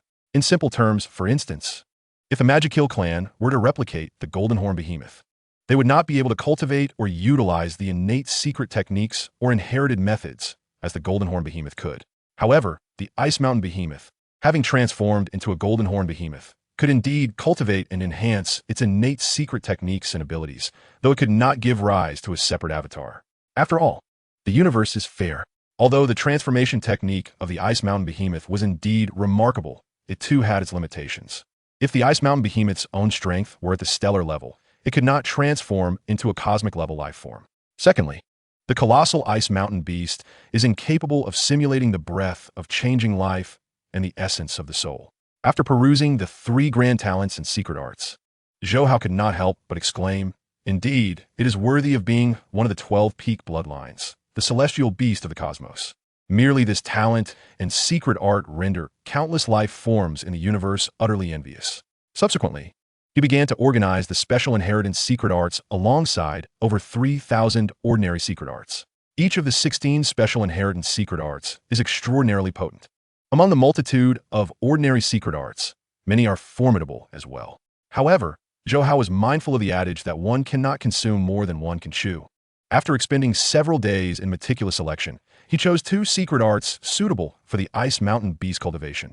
One is the Special Inheritance Secret Art, True Understanding of Water Source, and the other is the ordinary secret art, Shattering Void. The former, True Understanding of Water Source, primarily aligns with the Ice Mountain Beast's innate healing ability, and when cultivated to perfection, it can even compensate for certain losses of the soul. Meanwhile, Shattering Void serves as a combat-oriented spatial secret art for the Ice Mountain Beast. Alas, the Ice Mountain Beast's gentle disposition renders it ill-suited for battle, and the combat-oriented secret arts from its inherited memories are scarce. Thus, Shattering Void stands as a rare and formidable combat secret art. Chapter 066, The Invitation from Luo Feng. As time passed, the desolate icy planet remained unchanged. The colossal egg deep within the ice seamlessly blended into its surroundings. In the blink of an eye, Zhou Hao had been inside the giant egg for a year and a half. The Ice Mountain Beast's juvenile form was on the verge of full gestation, and Zhou Hao could sense his body stirring, the urge to break free from the shell growing increasingly intense. With a thump, the instinct stemming from his bloodline compelled Zhou Hao to strike against the eggshell. Yet, he resolutely suppressed this impulse. He had no intention of breaking free. After all, signing in within the eggshell allowed him to continuously gain insights into the fundamental laws of water and space. Over a year of continuous signing in had nearly elevated his comprehension of the water source law beyond that of an ordinary realm master. In contrast, his understanding of spatial laws, due to a lack of innate talent, although increasing steadily, could not attain the effortless mastery akin to that of the water source law. Since there was no disturbance, he relished the tranquility and chose to remain. Another half-month passed. Zhou Hao opened his eyes, gazing at the intricate blue patterns within the eggshell, chattering softly to himself. Naturally, he estimated that he could stay for a maximum of 2 or 3 years before succumbing to the urge of his bloodline. On Earth, in the Jiangnan Bay City, at the West Lake Courtyard of Yangzhou, Zhou Hao sat cross-legged on the rooftop like a monk in deep meditation. The date was March 12, 2056, marking nearly 18 years since his reincarnation. During these 18 years, he had ascended from an ordinary person to a 6th-tier stellar level, with his mental prowess reaching the 8th tier of the stellar rank. The golden orb within his sea of consciousness had finally shattered upon reaching the 6th tier of stellar level. The vast amounts of dissipated mental energy allowed him to swiftly advance 2 tiers in the following years. However, upon reaching the 8th tier of stellar level, he distinctly felt the pace of his mental energy's enhancement slowing down. This rate of cultivation, even in the universe, was not considered slow. Some races with potent bloodlines could achieve stellar level at birth, yet grew at a more languid pace. Suddenly, a streak of light descended from the heavens, swiftly landing beside Zhou Hao. Luo Feng, did you not go to spar with Hong and the Thunder God? Why did you return so soon? Zhou Hao inquired, opening his eyes. Luo Feng wore a glum expression as he sat beside Zhou Hao. Master, don't even mention it. Master Hong and Master Thunder both possessed domains. Sparring with them was pure torture. Zhou Hao was taken aback. The Thunder God has also acquired a domain? Yes, he just broke through not long ago. Luo Feng replied helplessly. During our last spar, I was just about to win against the Thunder God, but this time with his domain I stand no chance. Truly unfortunate. Once you fully master the first form of the Escape Sky shuttle and elevate your mental prowess to match the Thunder God's genetic energy level, you will have a chance to defeat him, Zhou Hao remarked with a smile. Luo Feng shook his head. My mental prowess is only at the 3rd tier of planetary level. There's still a long way to go. By the time I reach the 9th tier, Master Thunder will likely have advanced to stellar level. Zhou Hao remained silent. Elevating mental prowess was no easy feat. Although Luo Feng's talent as a mental energy practitioner was formidable, it was limited to Earth. Furthermore, 9 years had passed since the special signing task was issued, making it virtually impossible for him to break through to the 1st tier of stellar mental energy practitioner within the next 6 years. Fortunately, after receiving the inheritance from the fallen ink star lineage, Luo Feng soon broke through to planetary level in martial arts, enabling Zhou Hao to complete the 2nd task and acquire the talent for spatial source laws. However, considering the time, the arrival of the Golden Horn Beast was imminent. If it were to seize the Golden Horn Beast, it would directly ascend to the 1st tier of stellar mental energy practitioner, at which point he would still have a chance to obtain the reward for the 2nd task, the talent for time source laws. As for seizing the Golden Horn Beast himself, Zhou Hao had contemplated it, but his motivation was not strong. Firstly, his mental prowess had already reached the 8th tier of stellar level, and forcibly attempting to seize the Golden Horn Beast using the Soul Seal had a certain probability of success, but the chances of failure were far greater. One must remember that the Golden Horn Beast is one of the 12 peak bloodlines among the celestial beasts, possessing a soul far surpassing that of a human. In the original narrative, the reason Luo Feng succeeded in the soul seizure was due to the inheritance Soul Seal left by the master of the fallen ink star lineage, Huyin Bo, which could be transformed into the soul of a 1st-tier cosmic mental energy practitioner. It was precisely because of this inheritance soul seal that Luo Feng could breach the Golden Horn Beast's sea of consciousness defenses. Otherwise, success would have been impossible. Moreover, his other reincarnated self was the Ice Mountain Beast, which also belonged to the celestial beasts. Taking the risk of having his soul devoured in an attempt to seize the Golden Horn Beast seemed to hold little significance. Nevertheless, the Golden Horn Beast's talent for separation was quite alluring to Zhou Hao, thus he would still endeavor to attempt it. After all, the Golden Horn Beast was only at the 1st tier of stellar level upon birth, posing no threat to him. As his thoughts wandered, Luo Feng's voice echoed again. Master, what have you considered regarding the matter I mentioned last time? Zhou Hao's thoughts returned. Looking at Luo Feng, he teased. Are you so eager to pull me into the fallen ink star lineage? Are you not concerned that if I join, your lineage will divert resources toward me? Before Luo Feng could respond, Babata's voice, impatient from the wristwatch space, interjected. Zhou Hao, you have entered the fallen ink star spaceship multiple times, but missed the opportunity to become a disciple of the fallen ink star lineage. Thus, even if you join, I cannot impart the core inheritance of the fallen ink star lineage to you, though you may select other secret arts. Luo Feng helplessly shrugged. Zhou Hao chuckled. I already possess an inheritance. Babata had long anticipated this, but was about to persuade him when Zhou Hao waved his hand. I can recommend two individuals, Hong and the Thunder God. Both are planetary-level warriors with domains. Such talents are rare even in the cosmos. Luo Feng quickly replied, Master. I have already spoken to Master Hong and Master Thunder. They are both quite intrigued and will likely join soon. Moreover, I am currently the only disciple of the fallen Ink Star lineage, so joining would afford you great freedom, with no constraints whatsoever. Very well, I shall consider it further. Zhou Hao replied thoughtfully. Luo Feng then breathed a sigh of relief and bid farewell to Zhou Hao. According to Babata, Zhou Hao's talent far surpassed his own. Initially, Babata intended to take Zhou Hao as an heir, but after he missed several opportunities, Babata ultimately gave up. Nevertheless, after Babata's emergence, it still wished for Zhou Hao to join the fallen Ink Star lineage, which left Luo Feng both amused and exasperated. However, he was quite pleased with this development, for since joining the Hope Martial Arts School, Zhou Hao, the headmaster, had treated him exceptionally well. Moreover, although their relationship remained formally one of master and disciple, it had evolved into that of friends. Watching Luo Feng depart, Zhou Hao contemplated the future. Zhou Hao re-entered a state of comprehension and cultivation, acquiring the innate talent of the laws of spatial origin, and his understanding of these spatial laws grew exponentially. As for his affiliation with the meteorite ink lineage, it bore no impact on him whatsoever.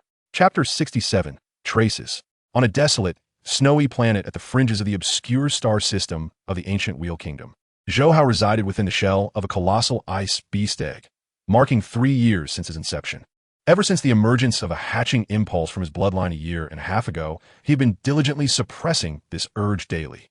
As time elapsed, the impulse to break free intensified. Initially, Zhou Hao had estimated that he could contain it for 2 to 3 years, but he had underestimated the primal instincts of the cosmic beast bloodline. System, sign in. On this day, sensing that he could no longer hold back, he resolved to sign in on the final day. Ding! Congratulations to the host for signing in within the shell of the ice beast embryo, gaining the innate talent of the water origin law level 5. Ding! Congratulations to the host for obtaining an understanding of the water origin law level 10. Ding! Congratulations to the host for acquiring an understanding of the spatial origin law level 10. A trifecta of notifications.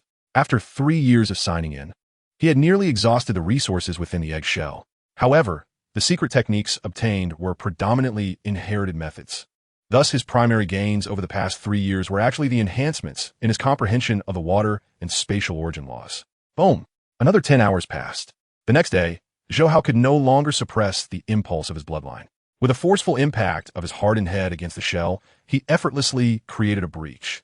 His body, as rigid as ice, crawled out through the opening. Upon closer inspection of his wings and head, one would notice an abundance of blue mystical patterns adorning his form.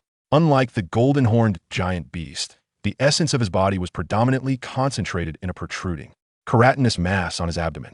Compared to the golden-horned giant, this ice beast embryo was significantly larger, measuring a formidable 20 meters in length and 8 meters in width. As he moved, his body, akin to a moving iceberg with its snowy white skin, resembled a glacier in motion. This was also the primary reason for his designation as the Ice Mountain Giant Beast. Gurgle, gurgle, hungry, so hungry. Prior to breaking free, Zhou Hao had felt little, but post-hatching, an overwhelming sensation of hunger coursed through him. He opened his mouth, and the ice layers before him seemed to melt away, rushing into his maw with fervor. In moments, a tenth of the entire underground ice layer had been consumed. Yet, these ordinary ice layers were merely insufficient to satiate Zhou Hao. His eyes darted towards the eggshell. This was the essence condensed from the life force of the previous generation of Ice Mountain Giants, the ultimate source of nourishment. Typically, a young beast consuming the shell would receive immense fortification. However, Zhou Hao restrained himself, returning once more to the shattered eggshell. System, sign in. Ding! Congratulations to the host for successfully signing in within the shattered eggshell of the Ice Mountain Beast, gaining the innate talent of the water origin law level 1. Ding! Congratulations to the host for obtaining an understanding of the water origin law level 1. Ding! Congratulations to the host for acquiring an understanding of the spatial origin law level 1. Zhou Hao's eyes sparkled. He had merely intended to test it. Yet signing in within the broken shell yielded the same rewards of law talent and comprehension. Although the rewards were diminished, they were rewards nonetheless. Gurgle, gurgle. Another wave of hunger surged. Zhou Hao yearned to devour the eggshell, but managed to restrain himself once more. He crawled out through the breach, and continued consuming the ice layers. Days passed. The vast expanse of ice surrounding the eggshell was nearly depleted by his insatiable appetite. Yet, he remained unsatisfied. It was not until over half a month had elapsed, having consumed 1/5 of the planet's ice layers, that he encountered the indigenous creatures of this world. They were gigantic lizard-like beings, towering around 70 to 80 meters, their strength comparable to that of the king-tier monsters on Earth. Zhou Hao had assumed this barren planet was devoid of life, only to discover such formidable creatures on the opposite side of the planet. Without hesitation, he soared towards them, his wings slicing through the air like sharp blades. Employing the first layer of shattering void, he effortlessly vanquished the creature and swiftly assimilated its corpse. Upon assimilation, Zhou Hao distinctly felt a reduction in his hunger. Yet his size had only increased by about a meter. Nevertheless, this growth indicated that the genetic makeup of the indigenous beings harbored abundant water energy. Recognizing this, Zhou Hao embarked on a fervent quest to locate more of these creatures. In a mere 6 months, he had consumed thousands, with the strongest among them reaching planetary ranks of 5 or 6. Yet against Zhou Hao, these creatures offered no resistance whatsoever. However, the population of these beings appeared scarce, and in the ensuing months, he could no longer find any of them. In resignation, he returned to the shattered shell, burrowing inside once more to continue his dormant sign-in. The planet Zhou Hao inhabited belonged to a remote star domain of the ancient Wheel Universe Kingdom, specifically a grassy ring-shaped star system. This system fell under the jurisdiction of an intermediate cosmic civilization known as the Ice Star. The Seva family, one of the 5 prominent families of the Ice Star Empire, had a collateral branch residing on a life-bearing planet located 3,000 light-years away from Zhou Hao's desolate icy world. While Zhou Hao was engaged in extensive hunting of the indigenous creatures, the personnel responsible for the management of these beings from the Seva family's collateral branch began to notice changes on the planet. However, they paid little heed to it, as the creatures were randomly bred, and occasionally, powerful beings would emerge, consuming others to grow. Typically, they would return at designated times to harvest these bred creatures, slaughtering or selling them, akin to livestock farming on Earth. After marking the planet, the staff lost interest, knowing that in a few years, the family would dispatch a dedicated collection team for harvesting. Earth. During these 3 years, tranquility reigned. The 3 major martial arts schools, the HR Alliance, and the 5 great nations competed in the shadows, vying for talented martial artists. However, this competition was benign. The Hope Martial Arts School was particularly generous with resources, causing most talented martial artists to opt for their institution, coupled with the recruitment and testing by mentalism masters. The Hope Martial Arts School had firmly established itself as the preeminent martial arts institution globally. In addition to formidable mentalism masters like Luo Feng, the school had also witnessed a rapid emergence of 4 to 5 powerful planetary-level martial artists and mentalism masters. Among them, the members of the Rose team, who maintained a close relationship with Zhou Inger, received ample resources for their development. The team leader, Shun Hong, due to her advanced age, had already reached her potential. Yet out of gratitude for Zhou Hao's past kindness, she was gifted with the spirit of grass and wood, as well as a woody crystal, and allowed to stay in the ancient civilization's gravity chamber for a time. Ultimately, in April of this year, 2059, she broke through to become a planetary-level martial artist, thus becoming the 21st inspector of the Hope Martial Arts School. In contrast, the Extreme Martial Arts School and the Thunder Martial Arts School combined had only produced 17 inspectors. This remarkable growth of the Hope Martial Arts School, established just 12 years prior, had quickly transformed it into a colossal force on a global scale. However, since Zhou Hao's identity was exposed following the catastrophic beast tide in the Southeast Military District, he had not appeared in public again and had seldom made any appearances. Only those close to him, such as family and friends, were occasionally able to catch a glimpse of him. Chapter 68, Golden Horn Giant Beast. Earth. Deep beneath the waters, hundreds of kilometers off the coast of the Hawaiian Islands in the Pacific Ocean, a black, oval-shaped egg approximately 12 meters in diameter lay inconspicuously on the seabed, covered in sludge and seaweed. Strangely, within a 100-mile radius of the egg, not a single sea monster roamed. This situation was exceedingly unusual. Yet, upon closer inspection, one would notice a humanoid figure seated a kilometer away from the egg, also covered in muck and weeds, appearing as though it were lifeless. Buzz. Suddenly, vibrations emanated from the humanoid's arm. A multitude of sludge and weeds cascaded down. The humanoid creature opened its eyes. "Hey, second brother, what brings you to call?" The humanoid entity was, of course, Zhou Hao, who had arrived in this maritime expanse over 6 months ago, and after more than a month of searching, he finally discovered the lair of the golden-horned behemoth. He had remained there ever since. Sanzi, are you still lingering at the ocean floor? The voice of Thunder God resonated through the wristwatch. The waters surrounding Zhou Hao were isolating. Indeed. Wow, Sanzi, you truly possess remarkable patience. I was initially hoping to spar with you, but never mind, continue your vigil. I shall seek out fourth brother, Luo Feng. Thunder God spoke nonchalantly. Second brother, hasn't fourth brother yet defeated you? Zhou Hao jested. Thunder God fell silent, lamenting, do not remind me. Both of you are increasingly monstrous. Fortunately, I have relied on the ancient martial secrets and domain of the meteorite star lineage to barely keep fourth brother at bay. Otherwise, I would have been vanquished by him last year. Yet at this rate, if I do not achieve a breakthrough to the stellar level soon, it is only a matter of time before fourth brother triumphs over me. Zhou Hao chuckled softly, recognizing that with the core inheritance of the meteorite star lineage, coupled with Babata's guidance, Luo Feng's strength was bound to escalate rapidly. After exchanging a few more words with Thunder God, he ended the call. Casting his gaze towards the massive black egg 1,000 meters away, he once again closed his eyes, delving into the comprehension of the fundamental laws of the universe. The detached fragment of his soul initially struggled to connect due to its frailty and the vast distance, allowing him only a faint sense of tethering, leaving him uncertain of the specifics of its reincarnation. However, as the fragment gradually grew stronger through the sustenance of its new form, the resonance between the two souls became increasingly pronounced, and the information exchanged upon the birth of the new entity was entirely interconnected. In that moment, Zhou Hao realized that his other fragment had been reincarnated as the Ice Mountain Behemoth. Simultaneously, the insights gained from the fundamental laws of the source streamed continuously back to him. Thus, he refrained from wasting time in other locations for trivial sign-ins, choosing instead to remain steadfast beside the golden-horned behemoth, patiently awaiting its emergence while absorbing the cosmic laws and refining his cultivation techniques. Crack, crack, crack. After several hours of focused contemplation, a tremor reverberated through the waters, reaching Zhou Hao's ears. He abruptly opened his eyes. Whoosh! In a flash, he broke through the immense pressure of the sea, swiftly darting to the side of the colossal egg. Crack, crack, crack. 2 hours later, the giant egg trembled once more. A smile graced Zhou Hao's face. He knew the golden-horned behemoth was on the brink of hatching. 2 days passed. The frequency of tremors escalated. Buzz, buzz, buzz. Ultimately, the entire black egg vibrated violently, with golden patterns appearing on its surface, signaling the emergence of cracks. Snap! The fissures widened, and the black shell shattered.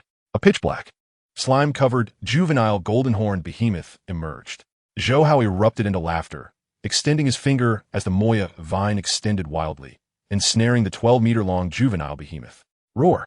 The juvenile golden-horned behemoth instinctively let out a roar, thrashing its body in a frenzy. Yet, under Zhou Hao's formidable mental force and the stellar-level Moya vine-s binding, it could not escape the grasp before it had even consumed the remnants of its shell. Little one, your misfortune is to have encountered me, Zhou Hao declared as his will intensified the bindings of the Moya vine.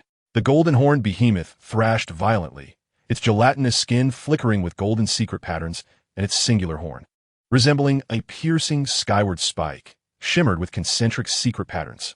Resorting to your innate secret techniques in desperation? Zhou Hao murmured to himself as a three-legged cauldron suddenly floated around him. Boom! The cauldron expanded rapidly as stellar-level 8th-tier mental energy surged into it, instantly pinning the golden-horned behemoth beneath, rendering it immobile, no matter how fiercely it struggled. Zhou Hao then leisurely entered the still slime-coated shell. System, sign in. Ding. Congratulations, host, for successfully signing in within the shattered shell of the juvenile golden-horned behemoth, acquiring the innate secret technique. Avatar. Ding. Congratulations, host, for obtaining the enhancement of the innate secret technique. Ding. Congratulations, host, for acquiring the innate secret technique. Devour. Ding.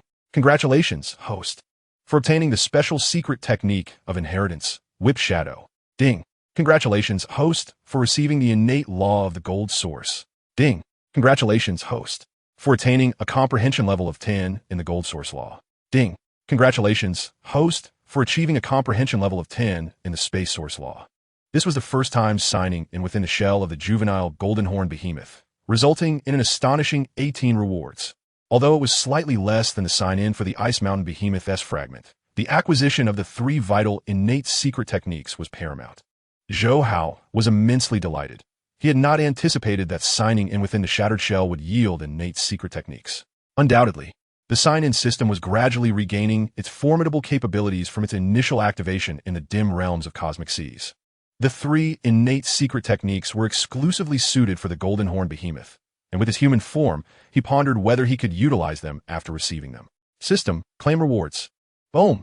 As the sound resonated, torrents of textual information flooded into Zhou Hao's soul sea. His expression remained calm, but soon, astonishment overtook him. Under the influence of his mental force, he sensed violent changes occurring within his dantian.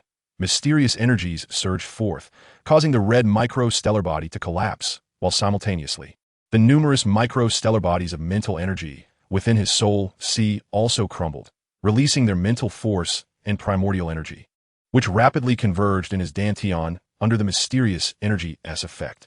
Remarkably, the dantian began to gradually forge an inner world within his body.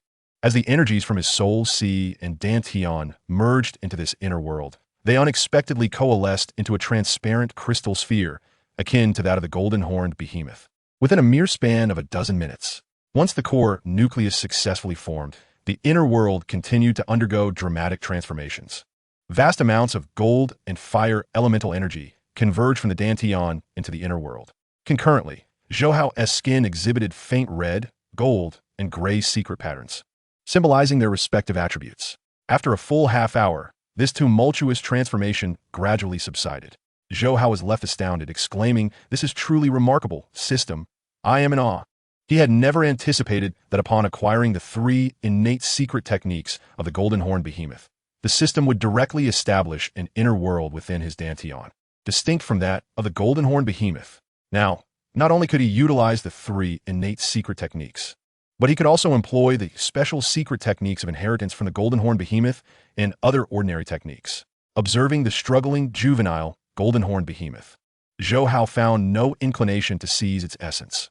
He himself was nearly transformed into a humanoid Golden Horn Behemoth, rendering the notion of possession moot. Emerging from the shattered shell, Zhou Hao waved his hand, stowing the remnants into his spatial domain, and swiftly ascended from the ocean atop the cauldron. Shortly thereafter, he returned to his villa by Westlake. As it was night, few witnessed him returning with the colossal creature. Yet, he had no intention of concealing it.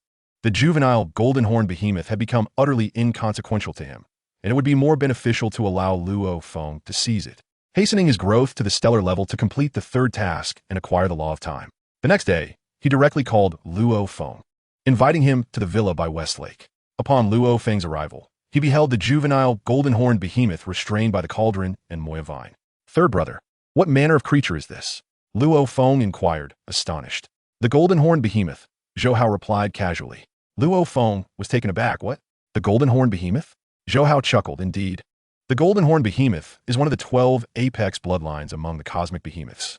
I had been in the ocean to discover this juvenile behemoth's egg, and now that it has hatched, I casually subdued it and brought it back."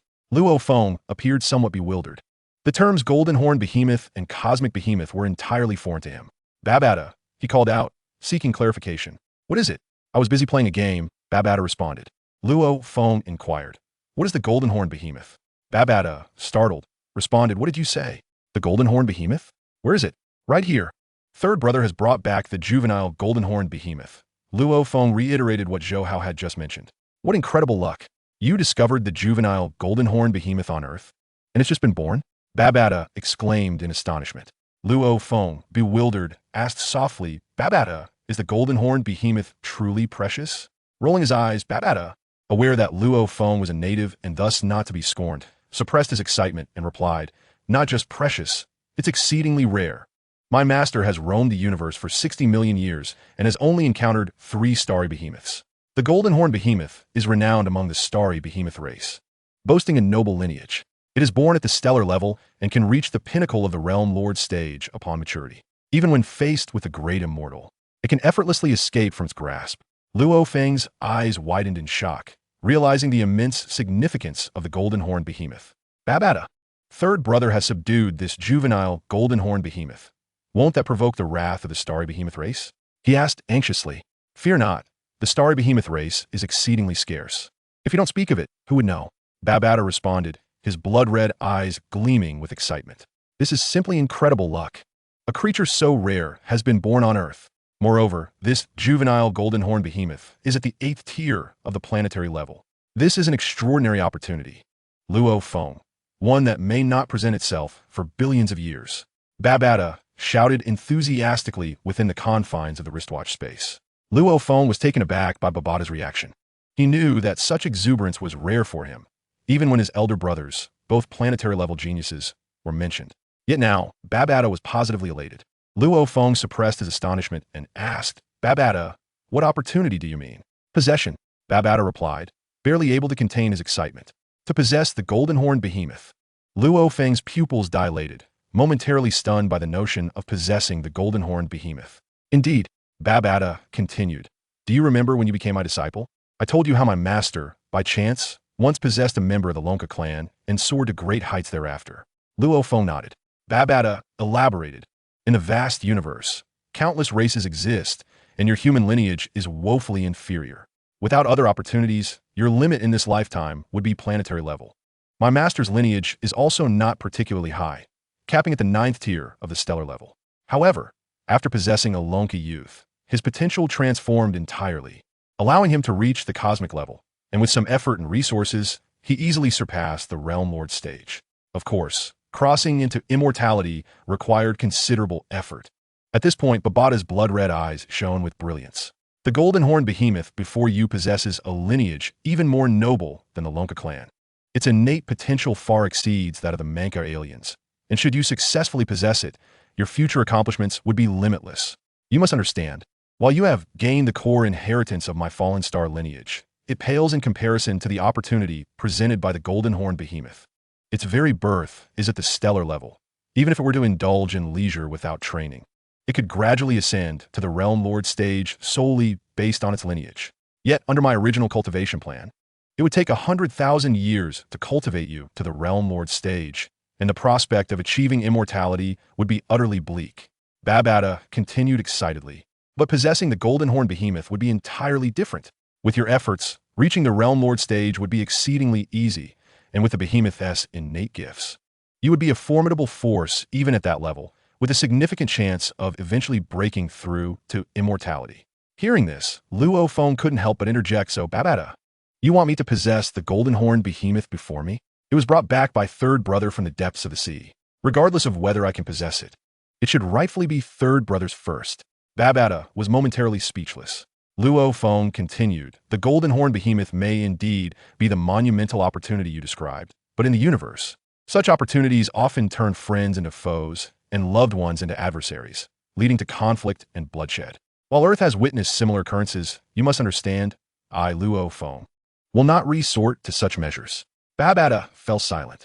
Despite his strong desire for Luo Feng to possess the golden horn behemoth, he recognized the validity of Luo Feng's words. The exchange of thoughts between the two was swift. Zhou Hao, noticing Luo Feng's silence, guessed that he was deep in conversation with Babata and refrained from interrupting. Suddenly, Luo Feng lifted his gaze to Zhou Hao and asked, Third brother, you know about the golden horn behemoth, right? Zhou Hao nodded. Yes, I am aware. Taking a deep breath, Luo Feng slowly stated, Babata just informed me that this golden horn behemoth is currently at the 8th tier of the planetary level. With your soul strength, third brother, you're capable of possessing it. If you lack the secret method for possession, I will.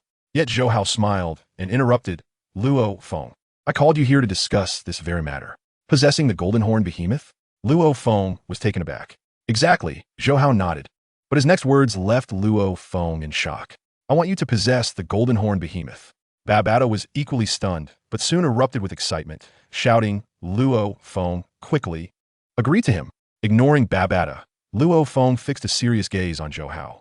Third brother, why would you do this? You are well aware of the potential of the golden horn behemoth, yet you wish to pass it to me. Zhou Hao let out a wry smile, secretly acknowledging that he had already become a humanoid golden horn behemoth.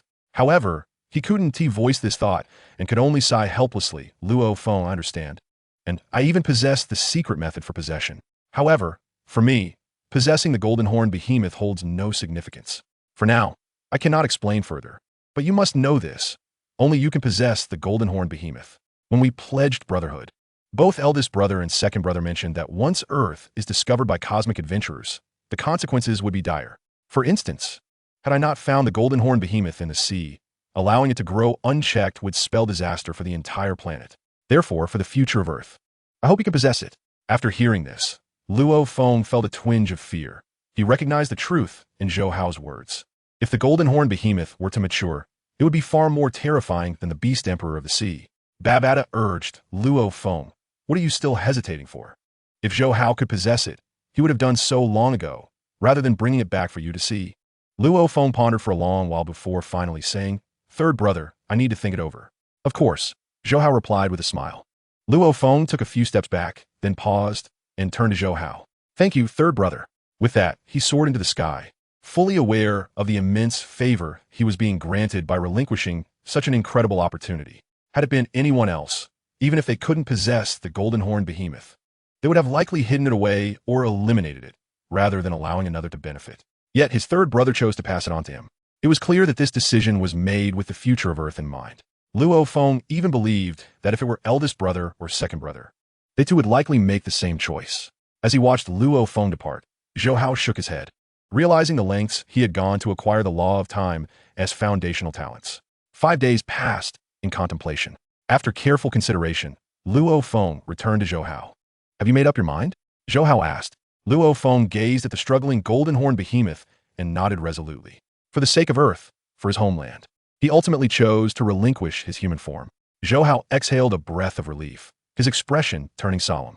"Luo Feng, although this golden horn behemoth is merely at the 8th tier of planetary rank, it is, after all, a creature of noble lineage from the cosmos. Attempting to seize its essence is fraught with peril. I trust Babata has conveyed this to you. I understand. Before my arrival, I had already prepared myself mentally for the possibility of my demise. Additionally, I have penned a farewell letter. Should my attempt at seizing its essence fail, I hope you can look after my family, third brother. As for Su Xian, please convey to her my sincerest apologies." Luo Feng spoke with a calm demeanor, yet a flicker of emotion crossed his face at the mention of Su Xian. Zhou Hao mused internally, reflecting on the profound bond between Luo Feng and Su Xian. "Rest assured, Luo Feng, I have unwavering faith in your success. With the legacy soul imprint bestowed by the master of the fallen ink star, Huyen Bo, failure was simply not an option. This was a certainty even Babata was unaware of. However, Zhou Hao was acutely aware of the stakes involved. Yet, to guard against any unforeseen circumstances, he reminded Luo Feng as he prepared himself. Luo Feng, the act of essence seizing is perilous. Once initiated, there can be no hesitation in your heart. Remember, between you and the golden horn behemoth, only one can emerge alive. I understand." 3 days later, Luo Feng's mental state reached its zenith. "I have severely wounded this golden horn behemoth. It is at its most vulnerable now. Luo Feng, commence." Zhou Hao urged with a commanding voice. Boom! As Luo Feng executed the secret technique of essence seizing, his soul surged forth from the sea of consciousness, frantically lunging towards the behemoth's corporeal form. Babata, witnessing the scene, could not help but feel a surge of anxiety. 1 minute, 5 minutes. Time passed silently. The aura of the golden-horned behemoth continued to wane, but just as it was about to vanish, an overwhelming surge of soul energy erupted forth. Zhou Hao realized this was the manifestation of Luo Feng's legacy soul imprint at work. He took a glance and settled into a meditative posture on the rooftop to contemplate the underlying principles of the secret technique. 4 days later, within the consciousness of the golden-horned behemoth, Babata erupted into joyous laughter. "Huh, Luo Feng, you have hit the jackpot. You are truly flourishing." Luo Feng was equally exhilarated, especially upon learning that the behemoth possessed the innate secret technique of creating avatars. The solitary regret that lingered in his heart had been completely dispelled, as this meant he could once again manifest in his earthly form. "Babata, quickly inform third brother that I have succeeded," he urged with urgency. Babata shook his head. "Why the haste?" Zhou Hao was remarkably unperturbed. During your essence seizing, he was still immersed in his training. Luo Feng replied, "Third brother merely has faith in me. Besides, his anxiety would be of no use. It is better for him to focus on his cultivation. Indeed, you should organize the secret techniques from the legacy. I had no idea the golden-horned behemoth's lineage carried such an abundance of techniques. I will monitor Zhou Hao's progress and as soon as he concludes his training, I shall inform him. Babata responded. Thus, Luo Feng dedicated himself to meticulously reviewing and organizing the legacy techniques. Time flew by.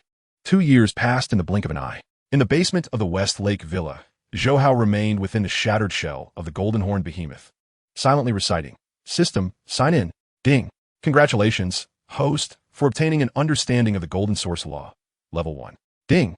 Congratulations, host, for acquiring an understanding of the spatial source law. Level 1. A double reward. Hearing the notifications, Zhou Hao rose, exhaling a long sigh. The durability of the golden horned behemoth's shattered shell was even lower than he had anticipated. After merely 2 years of consecutive sign-ins, he had nearly exhausted its potential, with daily gains dwindling to a mere point, far inferior to the other Ice Mountain Behemoth avatar. If this continued, he would have no choice but to have Luo Feng consume the shell. He muttered to himself as he exited the basement, making his way to the expansive area in front of the villa to practice his sword techniques. At present, his martial gene energy had ascended to the 8th tier of stellar rank, and his mental prowess had finally broken through to the 9th tier of stellar rank. In terms of secret techniques, leveraging the continuous sign-ins from both the Golden Horn Behemoth shell and the Ice Mountain Behemoth shell, he had cultivated the 10,000 threads flow to the 100 thread level 2 months prior. Conversely, his research into the immortal law secret technique Flame Star had slowed considerably due to his focus on spatial techniques, and it remained at the 3rd level. As for the golden source law, Zhou Hao refrained from pursuing it, as the demands of the spatial source law and the fire source law occupied a significant portion of his time, leaving him little energy to delve into other matters.